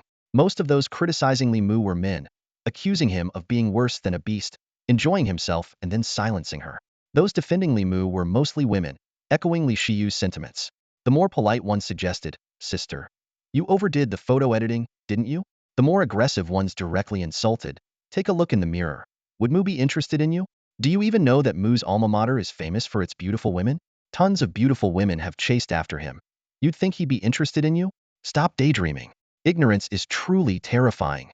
Mu, dinner's ready." Li Shiyu's voice interrupted Li Mu's moment of joy. Seeing the bright smile on his face, she couldn't help but sigh. "I really don't know how you can laugh at this. Aren't you afraid your reputation will be tarnished by people like that? At least clarify the facts." "You don't understand." Li Mu shook his head, refusing. "It's not just because I'm lazy. It's because those people are waiting for it. It's like a barking dog. If you ignore it, it'll eventually stop on its own. The more you pay attention, the more excited it gets. Besides, this little lamb's writing is good, but she's a bit dumb. There are too many logical flaws in her story. Anyone who's played Genesis Chronicle can easily see through her lies. She can only fool casual players and passersby. Her level isn't enough to warrant a response from me. I think you're just lazy." Li Shiyu couldn't help but jab, pointing out Li Mu's true nature. On second thought, Li Shiyu still found it unacceptable. "Mu, why don't you let me handle this? I promise she'll regret it." "Oh." Li Mu glanced at Li Shiyu in surprise. "What? You can't swallow this? Do you have connections? If you really can't stand it, I can give a heads up." Li Mu certainly had the means to deal with Little Lamb, but he found it too troublesome. She was just a clown. He'd deal with her in the game when he saw her. Outside the game, he had no interest in targeting her specifically. There were too many people seeking attention like this, and he couldn't possibly deal with each one. Otherwise, he'd have no time for anything else. "Mu, you're underestimating me," Li Shiyu said indignantly. "I'm a streamer, albeit a minor one, so I have some connections. But I need your permission to proceed." "All right, if you can't let it go, a little lesson won't hurt." Li Mu nodded in agreement, then added, "Next time, remind her to use her brain when writing stories. Fancy words without basic logic won't do." Li Shiyu couldn't help but laugh. "Mu, your focus is all wrong." After Li Mu's remarks, most of Li Shiyu's anger had dissipated. But even though she felt calmer, she wasn't planning to let Little Lamb off the hook. They were all adults, and everyone had to take responsibility for their actions. Little Lamb had to face the consequences for spreading false rumors and defaming others. Li Mu wore a smile on his lips. but he had no intention of letting the little lamb off the hook. He simply found it beneath him to use underhanded tactics outside the game, considering them too troublesome and likely to cause unnecessary issues. Just like with the matter involving Li Shiyu. Although Li Mu had the connections to resolve the problem and save 5 million, he valued his time more. As for the little lamb, Li Mu had no qualms about defeating her in-game until she quit in frustration, but he would never resort to real-world measures. To him, the effort simply wasn't worth the payoff. After dinner, Li Mu washed up and prepared to go to bed. Meanwhile, Li Shiyu sat in her gaming pod, dialing a number. Sister Wang, did you see that post about my brother Mu? Li Shiyu asked directly. A mature woman's voice came from the other end of the line. I saw it. Is he planning to take action? You're overthinking it. Brother Mu wouldn't waste his time on such trivial matters, Li Shiyu replied coldly. But I can't swallow this insult. No one can slander Brother Mu without consequences. There was a pause on the other end, as if considering the situation. There are many ways to deal with her. Do you want to do it by the book or? This involves Brother Mu, so it must be done openly and honorably, Li Shiyu interrupted. All right, I'll file a lawsuit against her for spreading obscene information, and you can charge her with defamation. As long as she's not a minor, she could be looking at a year or so behind bars, plus a criminal record. Does that sound about right? That'll do, Li Shiyu replied coolly, showing no signs of hesitation. Having experienced life's ups and downs, Li Shiyu had become more mature and understood one fundamental truth. In this world, everyone must be accountable for their actions, even if they are merely caught in the crossfire. The world doesn't gently reason with you. After a final glance at the equipment inside the gaming pod, Li Shiyu stood up to rest. Brother Mu, rest assured, I will fulfill my duty as your loyal knight. Absolutely, she vowed silently in her heart. The next morning, after breakfast, Li Mu didn't immediately log into the game. Instead, he went to Li Shiyu's bedroom. Log into the game first and follow the guide to create your character, Li Mu instructed. Remember, don't linger in the newbie village. Transport directly to Morris Forest. I'll give you the exact coordinates. I'll be waiting for you there. Got it. Li Shiyu nodded in agreement. As Li Mu watched, the door of the gaming pod slowly closed. A gaming pod is not just a gaming device. In some ways, it's a survival apparatus. It's made of an extremely sturdy material, impervious to small arms fire like pistols, light machine guns, or grenades. For players immersed in the game, the pod not only provides an exceptional gaming experience, but also an unparalleled sense of security. Once ready, Li Mu returned to his bedroom and logged into the game. Welcome back, Lord Kanghan. The system greeted as usual. Li Mu smiled and nodded, then opened the system panel to check the hero overview. This subpanel allowed him to quickly assess his hero's basic information, especially their levels. With a new day beginning, Li Mu had 350 Lingwen Nectar at his disposal and planned to continue leveling up his heroes. Wow, how did so many reach level 20? Li Mu was surprised to see that Lilith, Audrey, Elsa, and Vinny had all reached level 20 and were ready to evolve. He remembered that killing those wood elves who attacked them didn't yield any experience points. Otherwise, Lacey would have been over level 40 by now, given she had killed the most. Sensing Li Mu's confusion, Elena immediately explained, Lord Kanghan, while you were away, a large number of adventurers appeared around the territory. To protect our land, I ordered them to take the initiative and eliminate all those adventurers. I apologize for acting on my own. Upon hearing this, Li Mu quickly pulled up the system logs and indeed, it was as Elena described. From the time he logged off until just before he logged back in, at least 1,000 players had fallen to his heroes. Given their prior experience, it wasn't surprising they had reached level 20 now. A system notification suddenly popped up. Your hero Lilith Shadow has slain player Screw. Look, here's another one. Li Mu thought, recalling that the system notifications in Chronicles of Genesis were one way. Li Mu received a special system notification that only he could see. Players who were killed received no system alerts, only knowing they had been eliminated. This clever design increased the game's difficulty and subtly encouraged suspicion and competition among players. Li Mu suddenly realized that as the highest-ranking official of Mufeng territory, it was only natural for him to have such authority. He even felt that his actions deserved praise, as they aligned perfectly with the game's original intent. Reflecting on his earlier predictions, Li Mu realized he had underestimated the enthusiasm of other players. He initially thought they would arrive at Morris Forest gradually throughout the day, but the reality exceeded his expectations. To address this situation, Li Mu decided to take action. After inquiring about the current resource reserves, he learned that apart from gemstones, other resources were plentiful. Li Mu decisively ordered the conversion of 200 units of gemstones into other resources and instructed that if ores and lumber were insufficient, they should be supplemented with gold coins. Elena carried out his orders, while Li Mu headed to the intermediate alchemy workshop behind the town hall. He decided to conduct a small-scale military expansion. In the system prompt, Li Mu chose to allocate resources to build 5,000 Windguard units. This decision consumed a significant amount of resources: 250,000 gold coins, 50,000 ores, 10,000 mercury, and 1,000 crystals. The mercury and crystals Li Mu had painstakingly accumulated were nearly depleted. The alchemy workshop began operating at full capacity, continuously producing new wind guards, creating an impressive scene. Li Mu's purpose for building these troops was to replace the heroes who were intercepting other players. He knew his heroes' capabilities well and believed it was a waste to have them hunting players. In contrast, having the wind guards ensure the security around Mufeng territory was more appropriate. While Li Mu was busy directing the military expansion, he suddenly remembered the forgotten Li Shiyu. Li Shiyu was waiting at the designated coordinates but saw no sign of Li Mu. Just as Li Mu admitted his oversight and promised to pick her up immediately, the situation became urgent. Li Shiyu, in a panic, called for help, claiming that Li Mu's dragon had targeted her. Li Mu immediately realized the seriousness of the situation and urgently commanded Evelyn to stop, emphasizing that Li Shiyu was one of his own. He felt a sense of regret, knowing that if Li Shiyu were really harmed, the consequences would be troublesome, akin to a case of friendly fire, leaving him both amused and exasperated. That's all for today. Thank you so much for watching. I hope you guys enjoyed. If you wish to have another part of this recap, please give us at least 1,000 likes. Please don't forget to comment and subscribe to our channel for more content like this. Until next time.